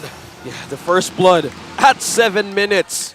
RSG has freely taken 3 turtles already, but still managing to pressure out the top lane. Now could actually be a shift for Blacklist to target another pressure point against RSG Philippines defenses. Well traded right now, Nat. Oh, he's locked in. No chance for him to actually fight back. That's a turret going over, but it's traded on the other side by RSG.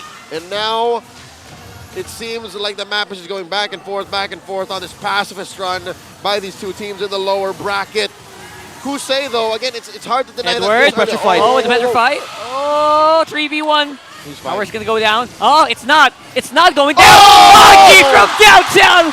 Oh my goodness, the Hail Mary Astral recall in the shatter. The punish by Blacklist International.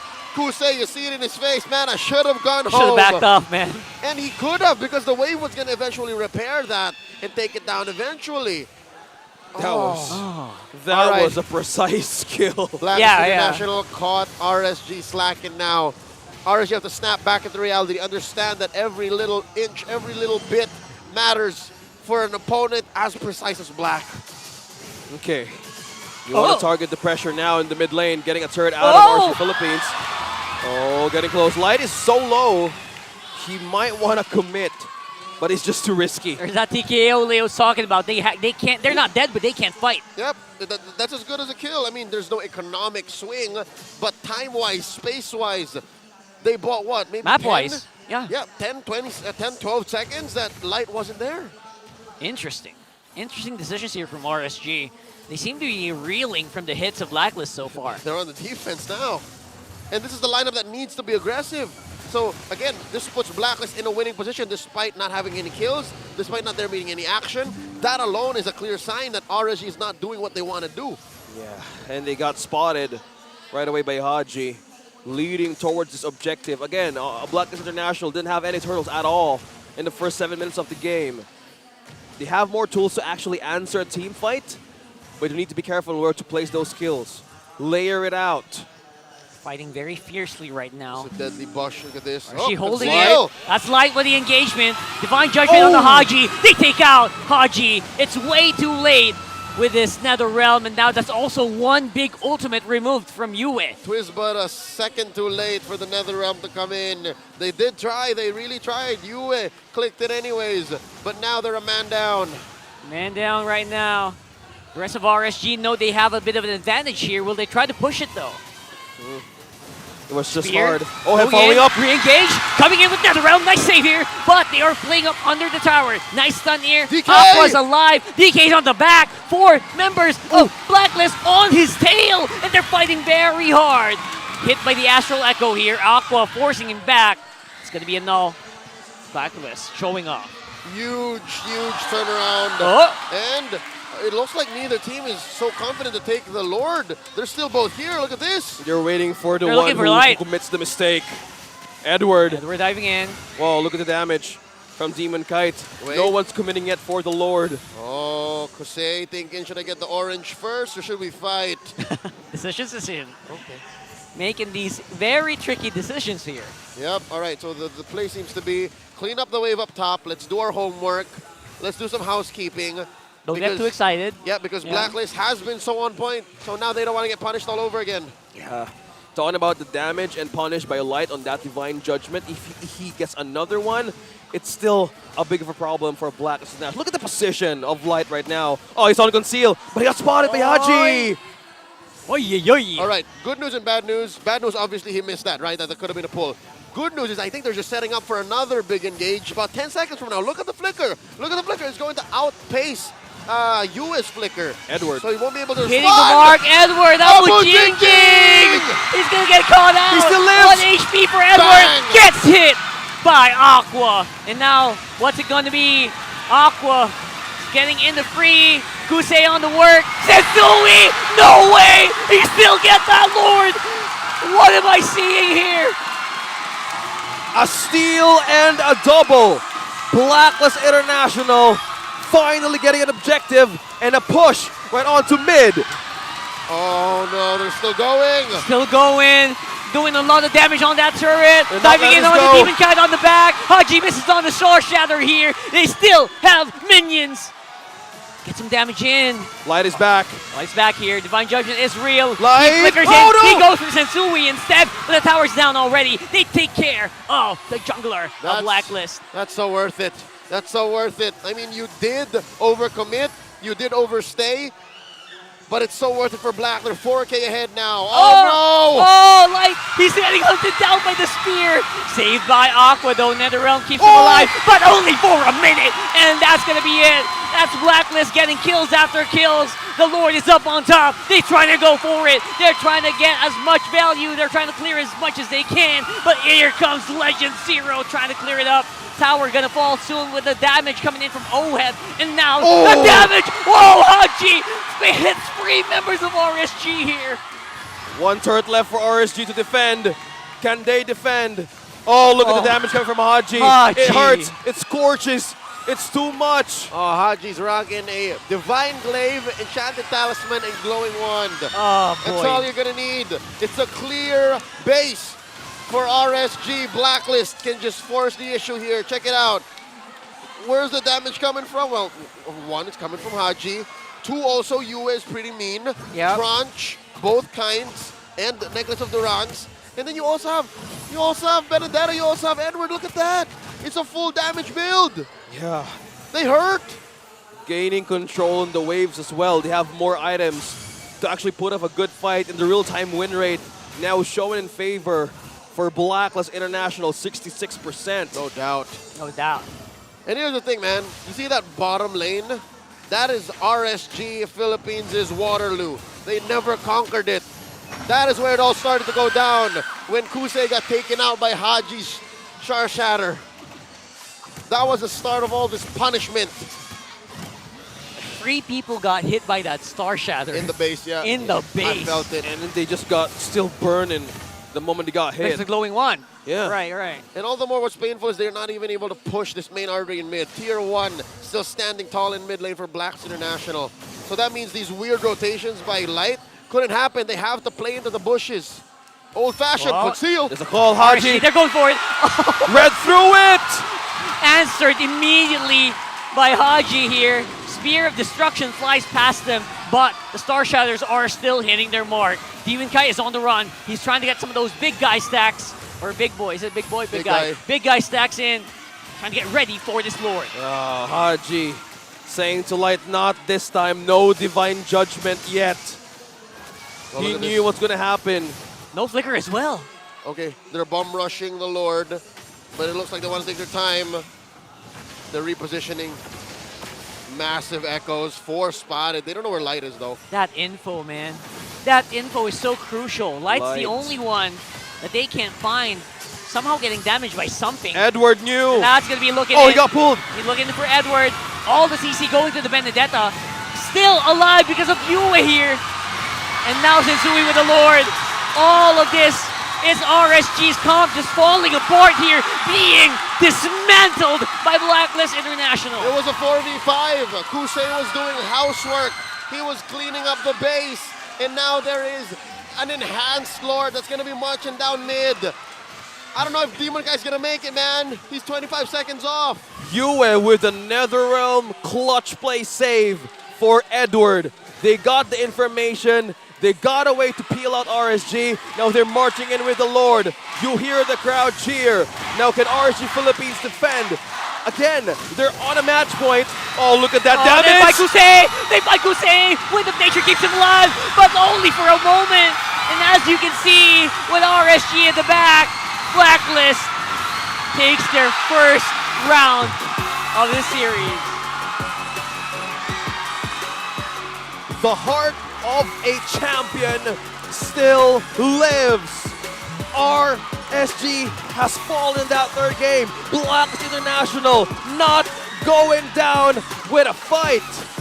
Not so fast, says Blacklist International. Not so fast. It ain't done till it's done. And now they score 1.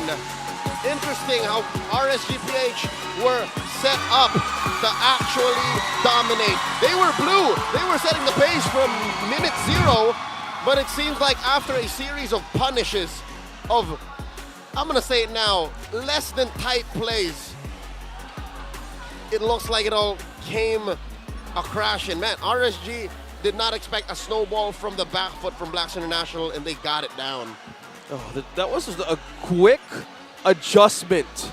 They had all the tools. They were in full composure. In the first 4 minutes, we had the first blood at 7, and they know what they needed to be done on the first half of the game. It's just so hard to even just pressure RSG Philippines because that was the early power spike that they had.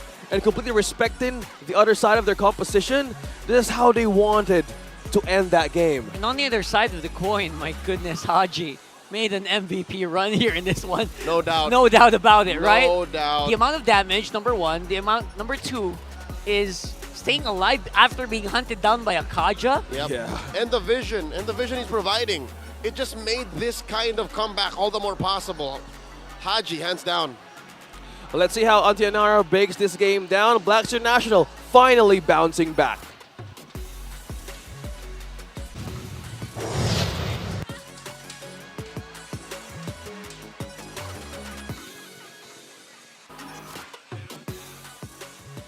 And fighting spirit, pinatunayan ng Blacklist International that the dream is still alive as they take game number 3 against their opponent. And ang lakas ng boses ng mga agents as they ensured na sila ang makakakuha ng laban. But of course, our MVP of the match is none other than the KDA machine, Haji, using this Noveria. At first, the lineup of Blacklist International, the double mage lineup, really was difficult considering na merong Yuzhong yung side ng RSG. Meaning, sobrang dali for them na i-penetrate yung backlines ng side ng Blacklist International. And on top of that, meron din naman silang Faramis as well as Kaja na makapagbibigay ng sustainability and added crowd control mechanics for the side of the Raiders.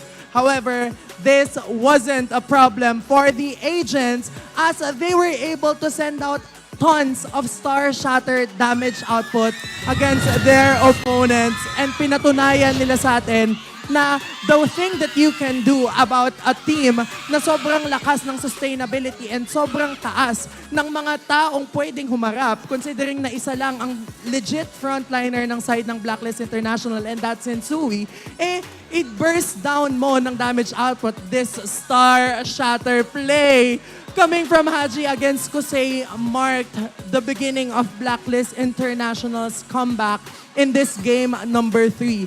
Ang ganda ng pinapakita nila kasi laging na-overwhelm ng damage output yung RSG, mostly because of the fact na the moment magkaroon ng damage output si Haji as well as US Valentina, talagang mararamdaman na yon ng side ng RSG. Yes, may sustainability sila because of Aqua's Faramis. However, nagagaya din kasi yon ni Yue ng kanyang IMU, kaya kapag mabibigyan na yung kanyang mga kakampi, lumalaban sila pabalik. And since Uwe's heavy spin, ginagamit talaga nila yun pang counter-engage and to ensure na sila yung makakakuha ng Lord objective, which is why in game number 3, nakakuha ng isang crucial Lord steal si Sensui, but also lahat ng koponan ng Blacklist International ay nandoon para i-ensure na namamaximize nila yung kanilang damage output. Kung papansinin natin ang emblem build na meron dito si Haji, naka-rupture siya, meaning meron siyang plus 10 adaptive penetration, and yung penetration na yon yung talagang nagpapasakit ng damage output ng Star Shatter, ng Astral Recall, even as well as yung Astral Meteor, na kapag bumagsak na yung mga damage output na yon, masakit na yon. Kasi kapag nalilaser ni Haji yung mga crucial members ng Raiders, ay talaga nababawasan ito at napipilitan si Aqua na i-cast yung kanyang ultimate, which is the Nether Realm. Again, this lineup for the side of RSG is really effective, and they have proven how they will be able to use this lineup against really strong teams. Pero may response lang din ng Blacklist International. Kung masakit yung lineup nila at madami silang pangharap, paulanan natin sila ng damage output to the point na hindi na nila masusustain yung damage output na meron yung kanilang makalaban. And kaya naman ang ating naging carry in this game ay Haji with 63.4k damage dealt. And OHEB na ating gold laner ay Rich Guy as well as Wingman, which means lahat ng team fight nandun si OHEB. Lahat ng times na kakailanganin ng added physical damage aside from Edwards Benedetta, nandun din si OHEB. Again, Blacklist International had a double mage lineup. And aside from that, meron din silang dalawang physical damage. Ibig sabihin, yung mga frontliners dito ng side ng RSG, which are Demon, Kite, Nats, and Light, nahihirapan silang pumili kung sino yung magic defense or physical defense na ipaprioritize nila considering na ang daming possibilities.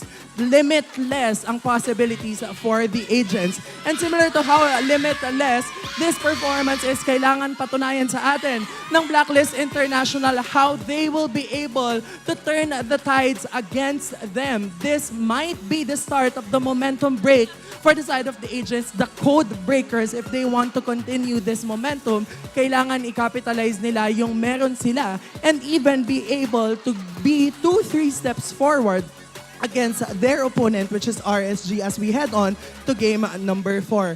OHEB, still a very dependable gold laner. 722 ang kanyang gold per minute, which means na yung space na nabibigay sa kanya ni Sensui, ni Haji, even kahit walang nagpa-frontline aside from Sensui, ay more than enough to ensure na OHEB will be able to farm up freely and makakapag-build siya ng enough damage items so as to be able to deal damage against your opponents kasi damage items ang meron siya. Pero kung titignan natin ang ating naging heat map for game number 4, mapapansin natin kung ano nga ba yung ginawa dito ng side ng Blacklist International and kung saan sila nag-revolve all around the map. Sensui, makikita natin na when he clears out his jungle creeps, kapag nakiklear out na niya yun, nagpupunta siya diretso sa kanilang golden, and that's very understandable considering the fact na kapag bigyan mo ng space yung gold laner mo, meron ding space yung mid lane mo as well as yung XP lane. Kapag meron kang ability na gawin iyon, may ensure mo na yung isa sa mga main carry mo towards the late game, which is the gold lane, ay merong damage output. And Haji, while he did fall into the hands of RSG once in his Noveria, napakita niya sa atin just how fast his hands are. Na every time na mag-flicker in si Light so as to catch him with his divine judgment,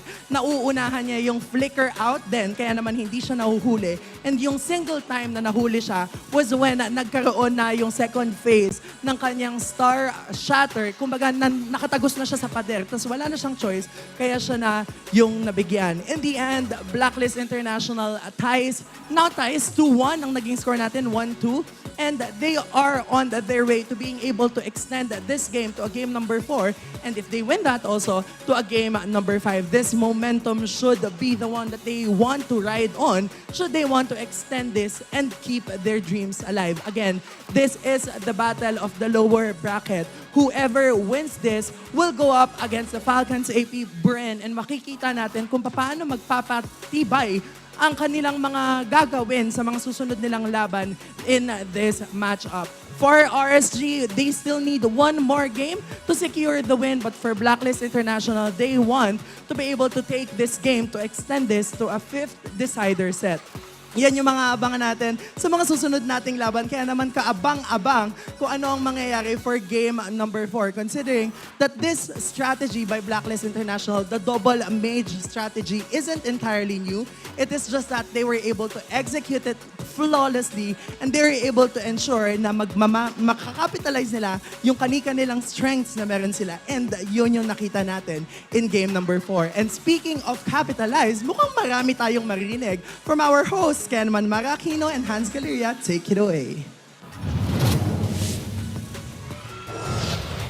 Great job as always, Auntie Nara. Ngayon naman kasama natin ang pinsan ni Haji, Jamaloding Imam. Kamusta ka na? Okay naman po. Okay, enjoy na enjoy? Opo. Nice. First time mo ba manood? Pangalawa na po. Pangalawa? Kailan yung huling beses na nanonood? Last season po. Last season pa. Bakit ngayon ka lang ulit bumalik? Busy po sa practice. Busy sa practice? Kasi? Sa amateur po, ESL po. Nag-ML ka din. Alam mo, balita namin, ikaw daw ang kasama ni Haji maglaro nung hindi pa siya pro player. So, sino ang mas magaling sa inyo? Yung totoo? Ako. Ikaw talaga? Ikaw! Ulitin natin kasi medyo nahiya siya. Kailangan Okay. may conviction. Sino Kailangan, mas magaling sa inyo ni yeah, Haji? may conviction. Like, sure na sure. Sino ang mas magaling sa inyong dalawa? Ako. Ikaw. Oh, bakit ano? Hindi ka nag-pro. Malapit na po. Malapit na kasi. Pasok po kami sa ESL. Wow! Ang pamilya talaga ni Haji, malupit. Okay. Ngayon, bigyan mo naman kami ng konting idea. Kasi nung umpisa pa lang magkasama na kayo ni Haji na naglalaro, di ba? Ano ba yung mga unang heroes na natutunan ni Haji nung sabay kayong naglalaro? Natalia, Gushon, Selena. Natalia Gushon. Ikaw, ano bang role mo? Gold lane po. Gold lane. Pero nakakalaro pa rin kayo. Magkasama minsan. Minsan po, sa RG. Minsan sa RG. Kakahiyaan niya. Tapos sino ang nagbubuhat? Hindi. Alalahanin mo yung sagot mo Ano yung sagot mo kanina? Sino ang nagbubuhat? Ako. Siya. Gusto mo pa MPL? Oh, malay mo.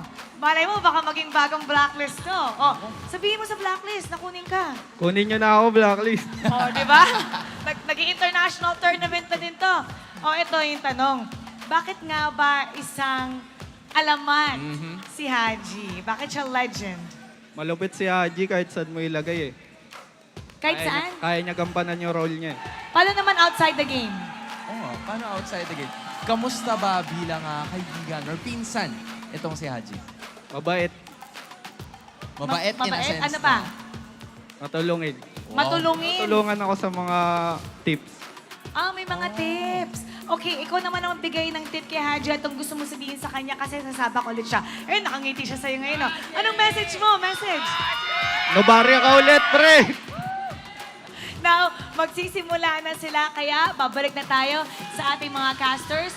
Tulungan mo kami ni Hans. Casters, pasok. Pasok. Thank you so much, Moran Hans. That is Jamaloding Imam, the cousin of Haji. What a unique name. And he confirmed that he's better than playing than Haji. Yeah. Speaking of Haji, it was a bit of a, it's kind of lighthearted to see Haji smiling after that. That definitely helped. That morale. win completely gave them a boost of morale. They're literally fighting for tournament life. And the fact that he got to hear from his family, got to see them smiling, still here supporting them through grueling match after grueling match. And now that Black is on blue side again, blue side is still favorable despite what happened today and despite how far things went earlier in the first series tonight. I think there's still a lot of power come blue. Yeah.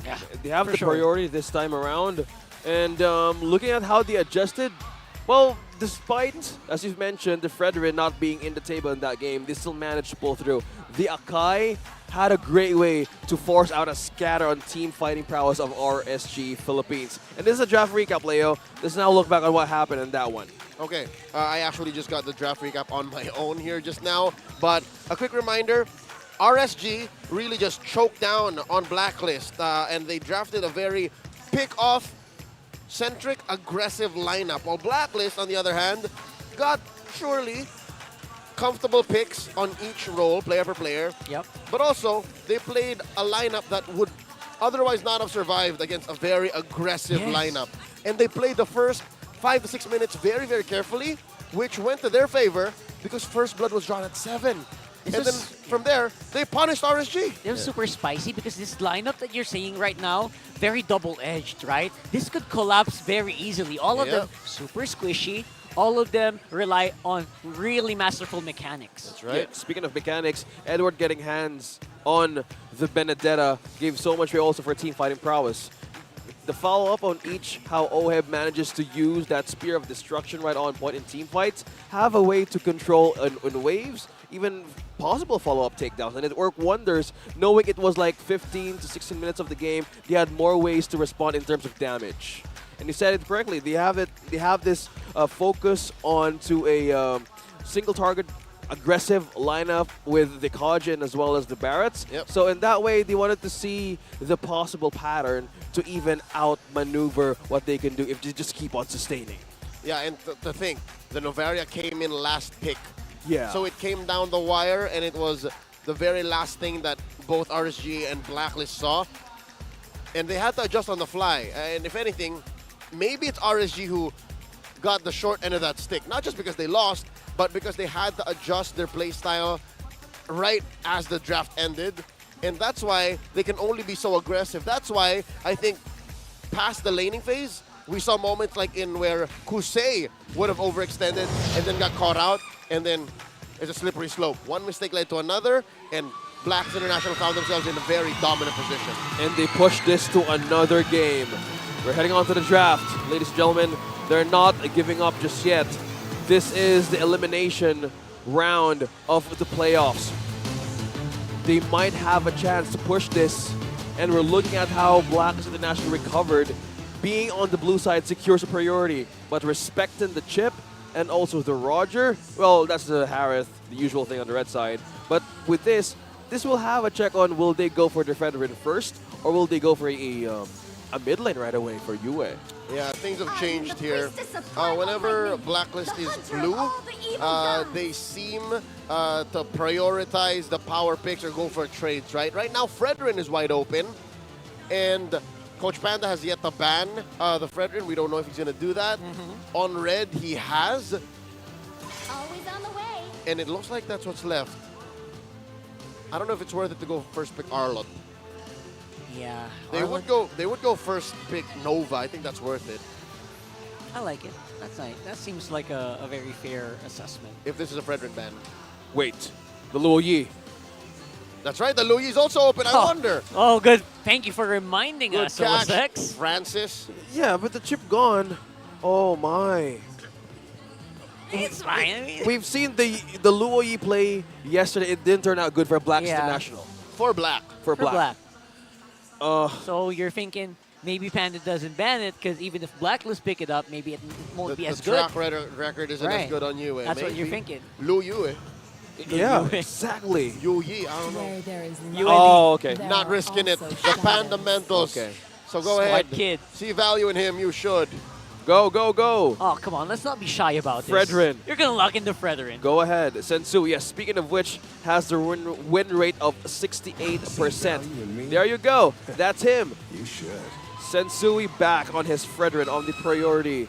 Now, RSG Philippines, what more could they possibly get from that first priority out of Blacklist? It was more open when the Luo Yi was left out. So now consider the Arlott, consider the, maybe even Yu Zhong, if you want to go spicy here. That's true.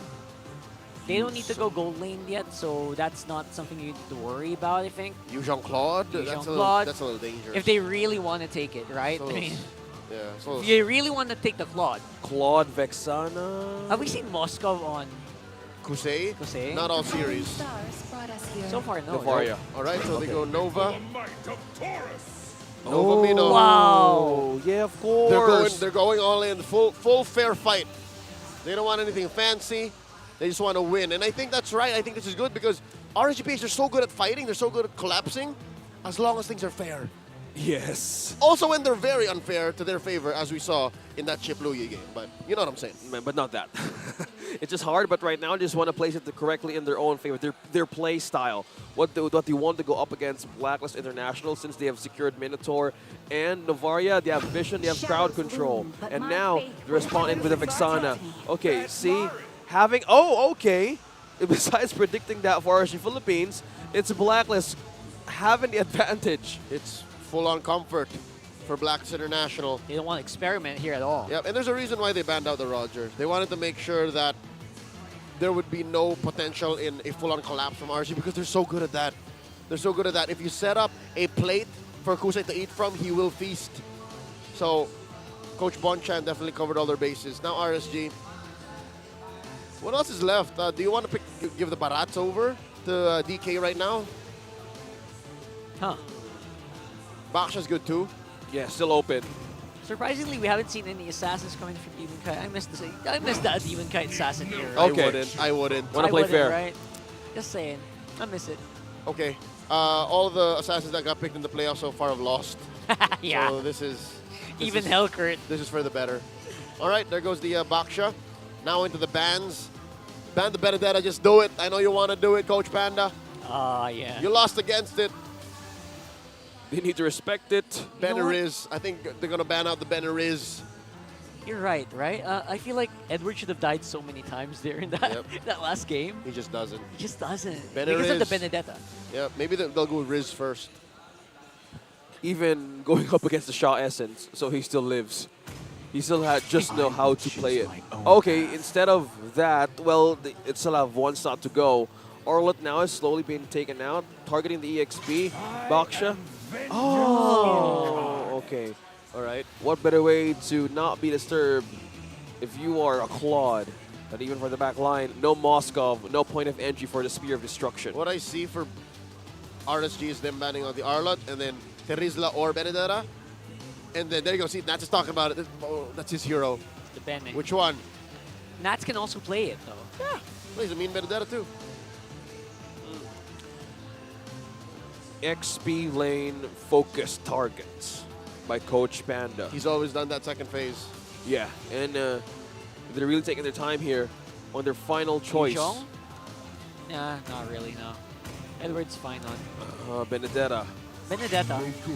Grok instead. Ah, okay, they're letting the Benedetta loose once again. Is that a signal? If you ban out the Grok, do you have like a specific pick in mind? I wouldn't think so. Right? Nothing specific, yeah? Oh, wow, look. They're closing out the gaps. So Benedetta, Paquito, and Yuzhong are still out there. We're going to see an XP lane brawl, bro. Because they're all open. You're all open. They're all open. Paquito, Benedetta. It's going to be spicy. They're just ready to fight Is fair. it Nathan? Or are we going to see Kusei on the Nathan? Seems to be the only one left. Yeah, possibly. No need to rush it. Other options are Leslie, if they feel it. But Brody, not really, right? The same Banana Evos, man. Carry. Carry. How about Carry? That's right. Carry would be best. I think Carry would be best. Carry. That's a comfort. That's a comfort for Kusei. And I think he'll definitely want to redeem himself from what happened in Game 3. Yeah. Look at Kusei. these. It's so fun. It's just... Show it. Paquito. Okay, There it XP is. lane. More of targets here. So, Benedetta for Edward. Yep. Or maybe even at Rizla. Yeah. See? Beneriz. It's better. Either or. They needed a little bit more XP. But that means whatever their roamer is going to be might be light on XP. Or even, I don't know, do you want a Kaja here? In before Hellcurt. Again? No. I don't want it. I don't want to. I'm just saying maybe 1% chance. Rome, too much. Haji. Rome Carmilla? No, I'm not quite sure with Healing? Any Diggy, healers? Diggy. Any healers? No? Diggy would be good. But so easily popped by many. Yeah. No, I'm thinking too much. Oh! The 1% hits it! Again? The 1% hits it! They want to try once more. Okay. At least they didn't do it back to back. That's true. Okay. Okay, Blacklist International. Okay, currently winless. Currently winless. Literally saw play earlier in this 0%. series. That was game 1 in the red slot, exactly where RSG is picking now. What do they put on the Kusei? Can they afford the carry? Because earlier it was a Harith into the Hellcurt, and that was bad. But now the Harith is banned out. A lot more squishy options Hellcurt can just on the gold easily lane. jump the back. So, That's right. Brody? I don't know. Brody. Yeah, Brody should be the more sound choice. Carry. They Carry still. Go still. with it. It's comfort. They're going for comfort. Again, why overthink it? Why overanalyze? Okay. Kusei says, I'm just going to play better. Okay, let's hand it over to them. RSG Philippines is still on the match point. Blacklist just got back on their feet, and they need to pull this one off if they want to push for another game. This carry's going to build Purify. Oh, Oh, yes. yeah. Confirmed. Needs to 100%. be in those kinds of resources. Oh, yeah, you hear the stage. You hear it crumble. Yeah, funnily enough, guys, it's really that strong. We can feel... We are trembling. You just don't hear it, you feel it. You feel it here. Our stage is trembling. So that's no joke. It's almost an earthquake. Anyway, lineup rating. Support utility aligned with RSG Philippines. It's the damage potential that Blacklist trumps them. Again, that's what the Hellcurt Rome wants to do. Burst you down. CC you where it matters and then burst you down. Okay.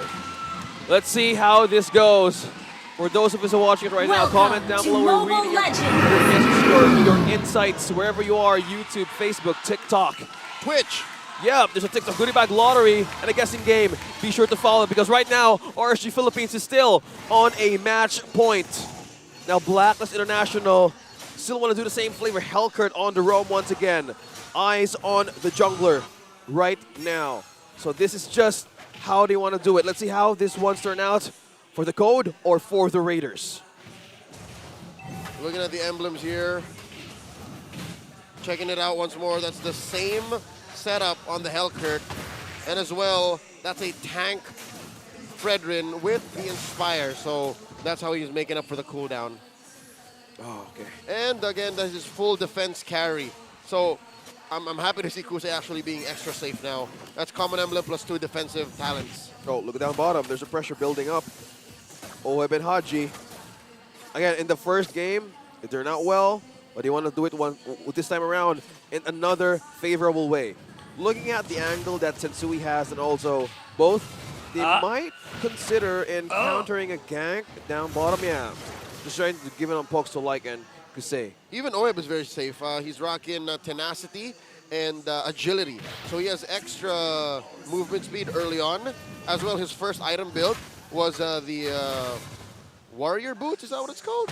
Yeah. The physical defense. Physical defense, yeah, warrior so boots. even past the true damage that carry brings, he usually wins trading fights.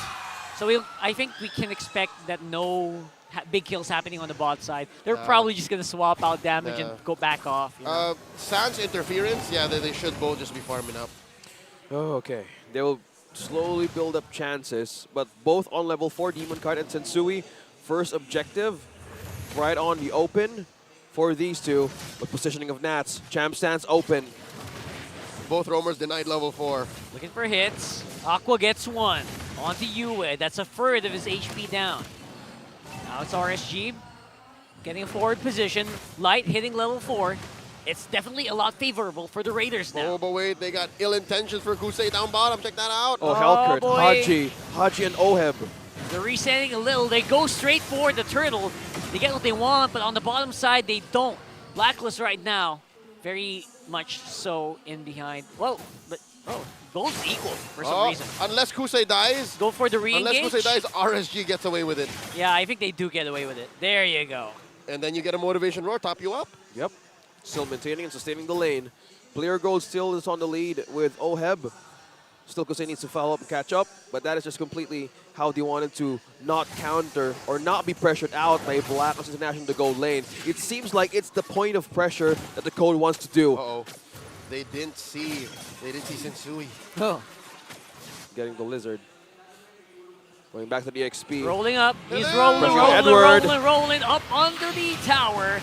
And the Champ Stance activates for Nats for first blood for RSG. And slowly cutting the lanes. Haji's here. Oh, good looking damage back from to Haji. avenge that first blood. Okay, okay. Just half HP poke. Flexing it. That's a 3v2 down bottom. Hellcurt damage falls off quite strong, right? Like very quickly, so they gotta maximize that while they can. And again, it's the same situation as game 1. They just have to build physical defense, and they're relatively good. Talking about RSG. Look, their only real magic source is Yue. And everything else is physical. Yeah. They want to maintain balance since they're up against a Minotaur. As well as a Paquito and a Boxia. Flicker in with the Minoan Fury. Yue is gonna fall here, even with the Eternal Guard. Haji can't really help. That's the downside of the Hellcurt, man. Yep. He's so good on the offense. He has little to no defensive capabilities as an assassin roamer. And again, I think Blacklist's plan all along was also to just play better than RSG. They were gonna ride the momentum because none of them are rock and purifies.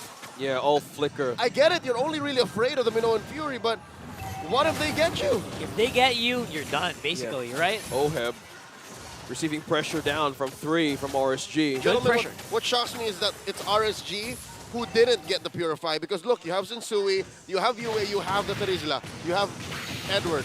That's what's scary. That's what needs a Purify. Demon Kite secures the objective. Yeah.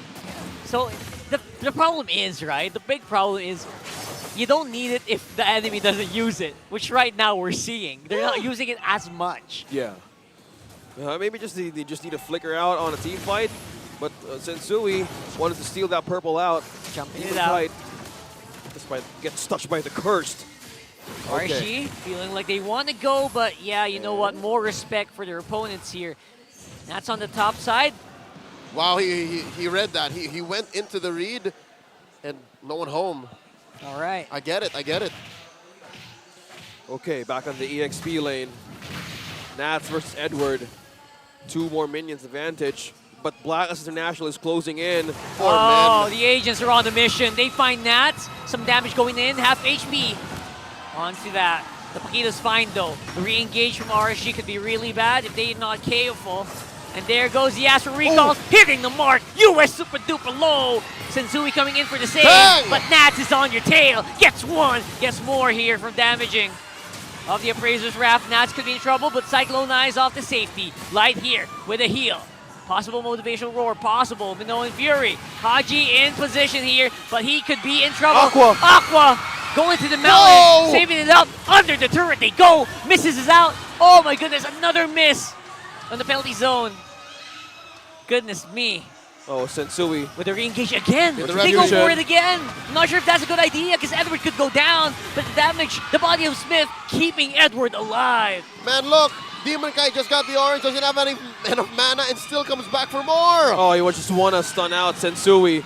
You don't want him to go home. That might be a dead Sensui. Or did his HP go back? Not enough though. Oh no, here comes Yue with a Here vengeance. comes Yue and Haji. They're going for the chase. They're trying to get some kills here. Eternal Guard chases, but no cigar. RSG members are still alive, but only barely. Aqua with the suppressive fire saves his teammate. Light with the motivational roll. He just escaped death. That fight lasted maybe a minute too long. And again, RSG lose out on the turret. And I think I'll notch that as a small win for Blacklist. Why not? They at least get access to the turtle, right? That's right. And a push up top. Yeah, still. Okay. Turtle is up for Blacklist. Nobody closing out near. So they just completely take the turtle from themselves. Yeah, RSG gets the turret on bottom as well, so they kind of even it out. All right. I think this is the same story as Game 3. If RSG is not getting kills and RSG is getting denied the full rotation that they're looking for, slowly I think the pendulum swinging to black. That's when Blacklist gets the most momentum, when they deny RSG what they want. And it's just icing on the cake if they get the punish. See here? Yeah, actually, I completely agree, right? This is a Claude. I mean, carry's really good. Obviously, that's one target that could be really in trouble. Other than that, in terms of AoE, in terms like wombo, combo, boom, boom, boom. Better for the Claude. Better for the Claude. Yep, and now I think Nats senses shenanigans afoot. Unless Nats does stuff like that. Yep, this is a sign. If Oheb does not BMI out, that means there is shenanigans afoot, and there's more than one member of Blacklist in the vicinity. He's not having any of it. Out, yeah.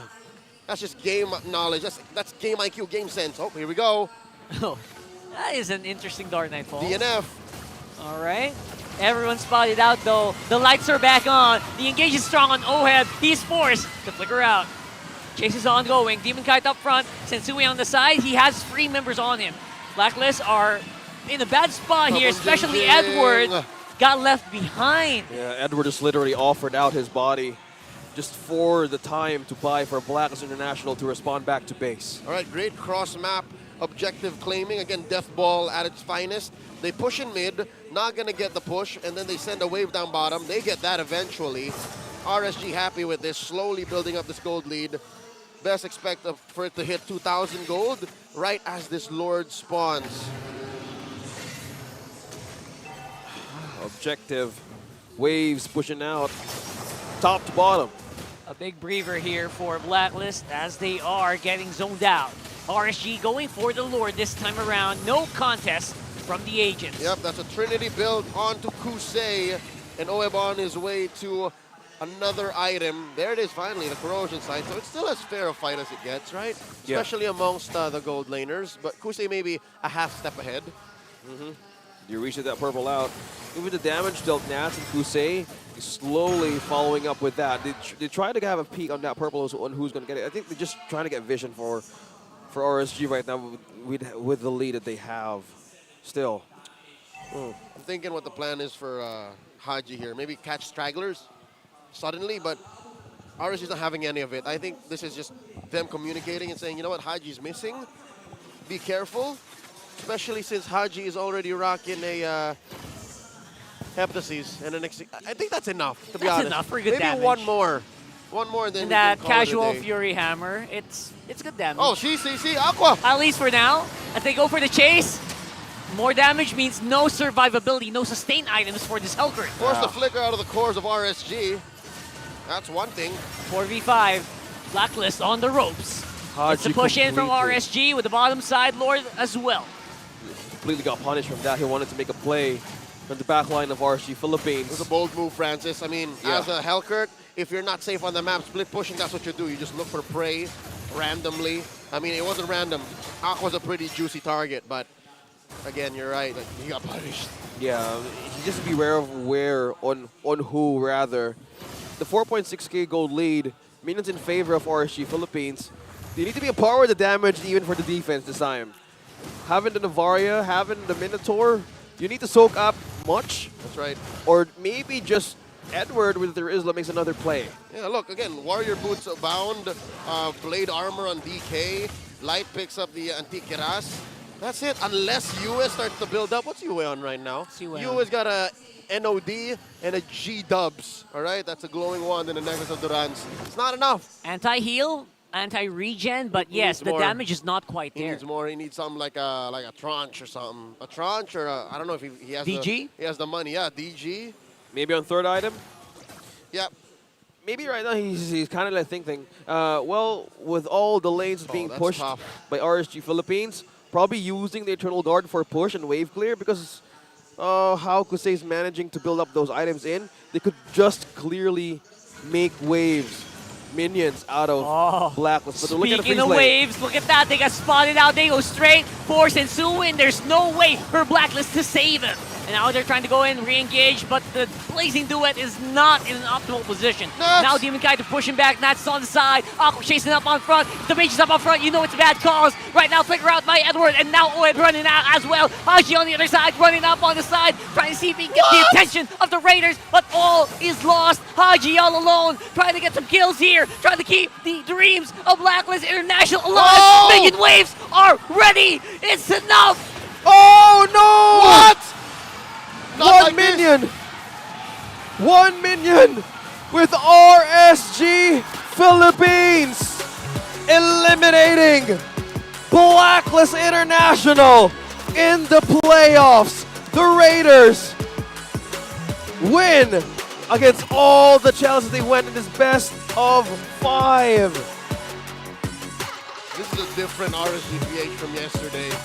Much cleaner, much faster on the uptake, the adaptability, the resilience. Hey, they stumbled game 3, but they obviously learned right here, right now, taking down Blacklist International. GG, well played.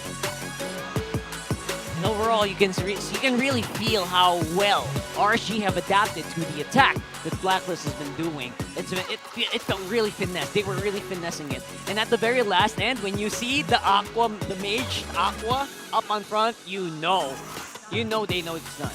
Yep. This is as deep as this young iteration of Blacklist goes. They had a rough season 13 throughout the regular season. Figured out how to get Haji back in shape as their leader, as their core, as their heart. And now they've gone out and proved their haters wrong. I'd say this is mission accomplished still. Yeah. Agents should still be proud of Blacklist International. I love what you're going there. Again, they want to prove that it is a different era of Blacklist International right now. Being a different, again, play style. All of the things that they've shown all throughout the regular season. It's just a good way to even check that the identity slowly building up. But still, we got to give them an applause on how their season went. And even the last time in the playoffs, they still managed to hold through. They definitely showed up They definitely showed up the whole season long.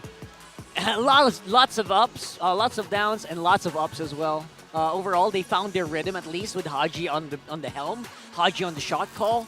And they really did evolve into the Blacklist that, you know, it's kind of respectable. No longer the Blacklist that's in shambles, doesn't know what to do, doesn't know where to go. Definitely a big improvement, but not quite there yet. Hey, man. They knocked out 2 teams. That's plenty to be proud of. Hands high, Blacklist International. Right now, Sordo just saying with Hans and Mara with the Blacklist International team.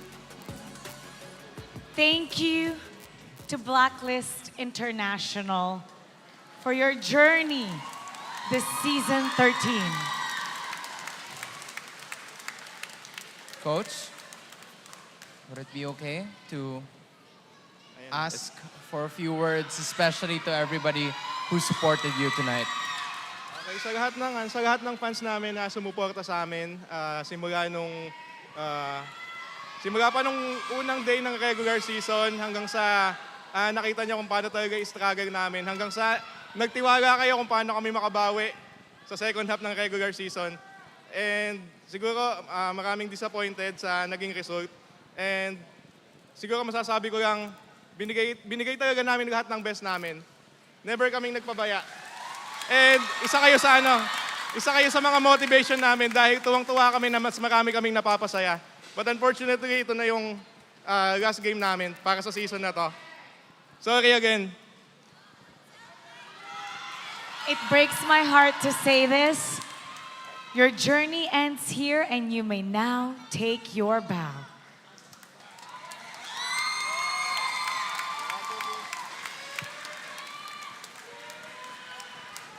Everybody, let's give them a big round of applause to Blacklist International.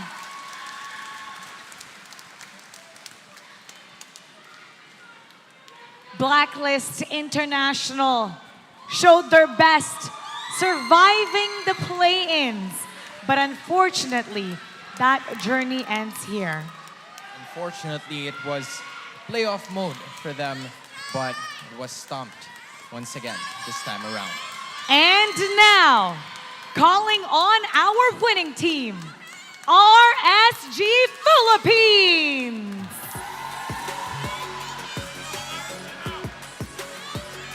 Congratulations, RSG. You get to move on to the next round.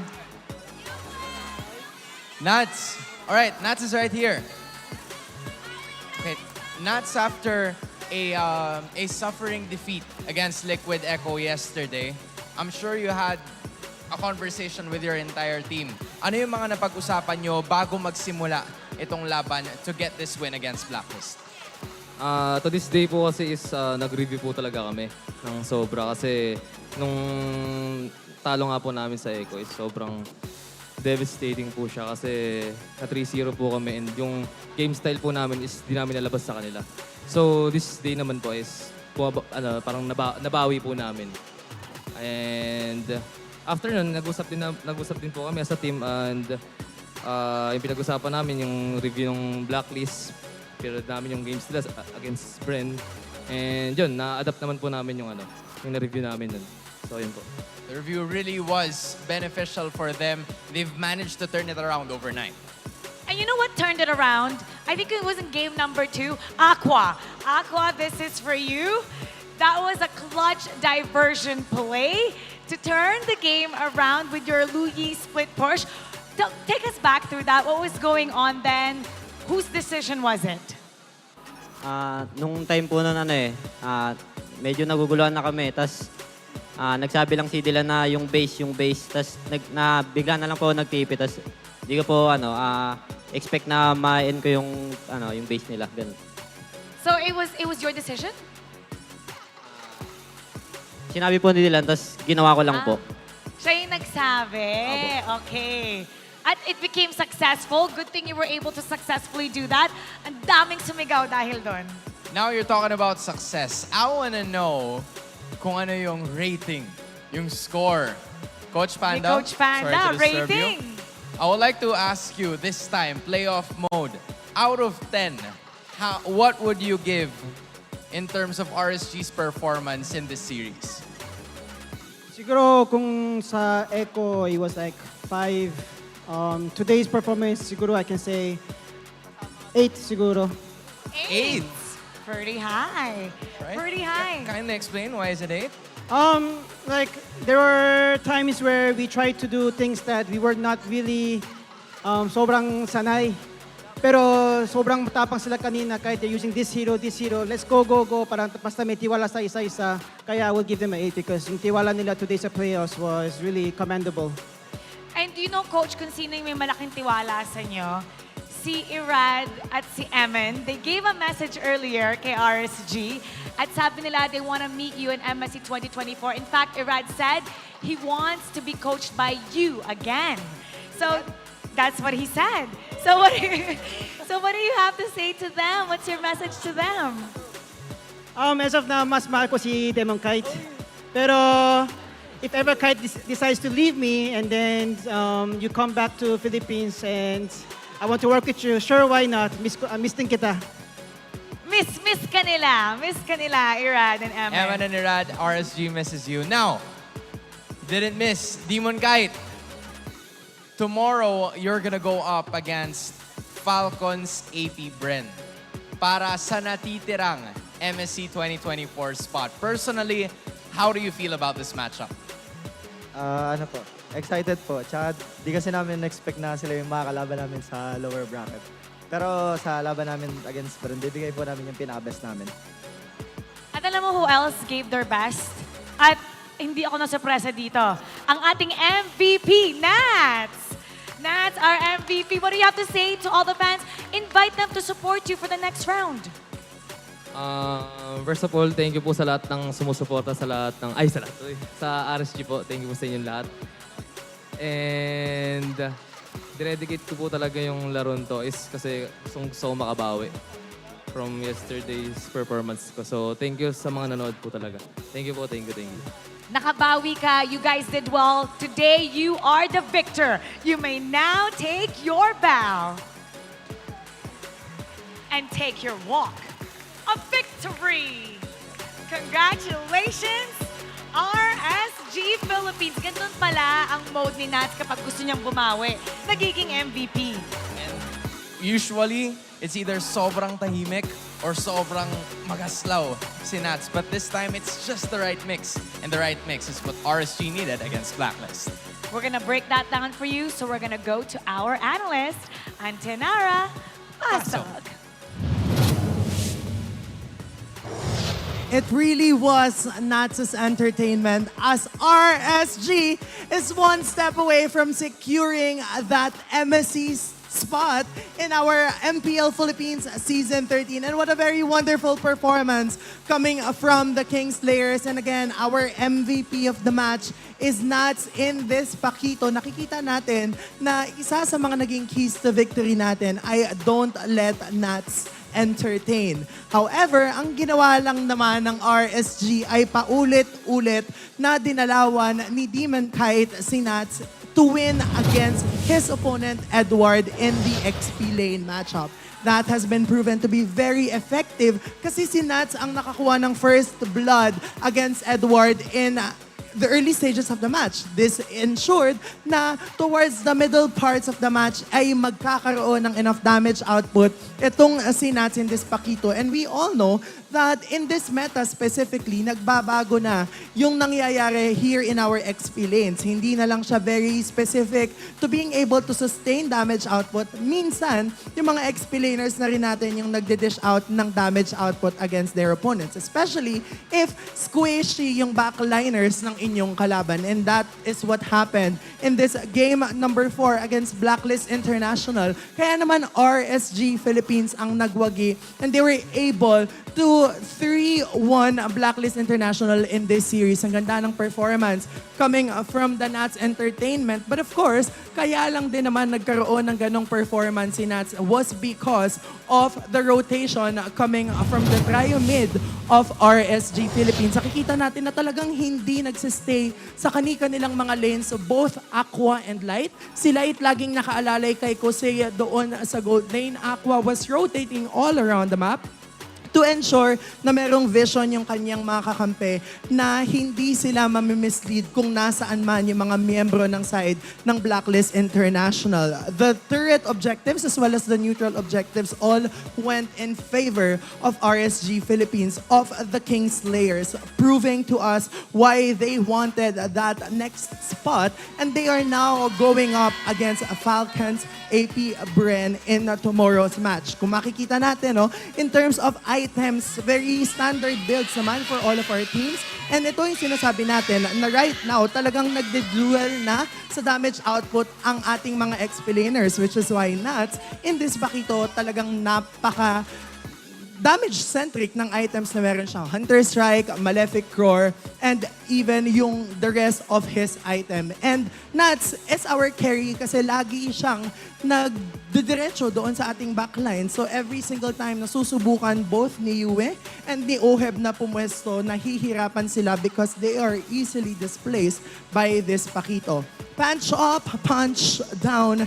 Yan ang pinatunayan sa atin ng ating Nuts Entertainment, which is why siya ang highest damage dealt, followed by Kusei and Aqua na talagang nga namang ine-expect natin considering na they are our late game insurance in this case. In terms of damage taken, we all know that Demon Kite is leading that mostly because of the fact that he is, again, a backsha. And again, as we have mentioned, the rotation coming from Demon Kite, sustaining all of the damage output from the rest of the side of the agents were more than enough para mapadali yung buhay ni Nats na dumiretso doon sa backlines. Kaya naman, hindi nagpapahuli si Nats in terms of the gold per minute. 682 in a 13-minute matchup, which makes sense kasi nga naman, hindi siya nagugulangan ng kanyang katapat kasi lagi siyang may reinforcement doon sa XP lane. And every time na susubok yung side ng Blacklist International na mag-contest towards that turtle objective, hindi yun hinahayaan ni Nats and dumidiretso siya agad doon sa backline kaya na-disrupt yung movement. And again, aside from not ensuring na magkakaroon ng Nats Entertainment, isa din sa mga keys to victory natin ay i-own mo yung space. And that is really what RSG Philippines did in game number 4. And again, gusto ko lang naman makarinig mula sa Raiders ng isang malakas na sigawan because now, RSG Philippines secures their spot and will go up against AP Bren in tomorrow's matchup. But of course, we want to hear more from our very wonderful hosts, kaya naman Mara Aquino and Hans Galeria. Take it away.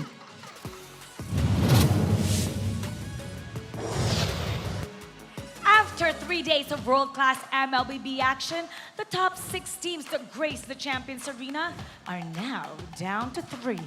Today we have determined the first victor or representative of the Philippines for the MSC 2024. Liquid Echo, the Cavalry, got the victory against the Bees in the best of 5 series. And right after that, we witnessed the Raiders winning the battle of wit, grit, and team spirit to get their chance to fight for the final slot to see the world. Join us again tomorrow in a celebration of the best players in the world at the Alamat Awards and also find out who among the 2 remaining teams, that's RSG Philippines and Falcons AP Bren, will claim the ticket for the MSC 2024 spot. Muli, ako po si Mara Aquino. At ako naman si Hans Galeria. Na laging nagpapaalala, magkakaiba man ang ating pinagdadaanan, sama-sama pa rin tayo sa laban. Para sa tagumpay. Keep it good vibes, everybody. See you tomorrow.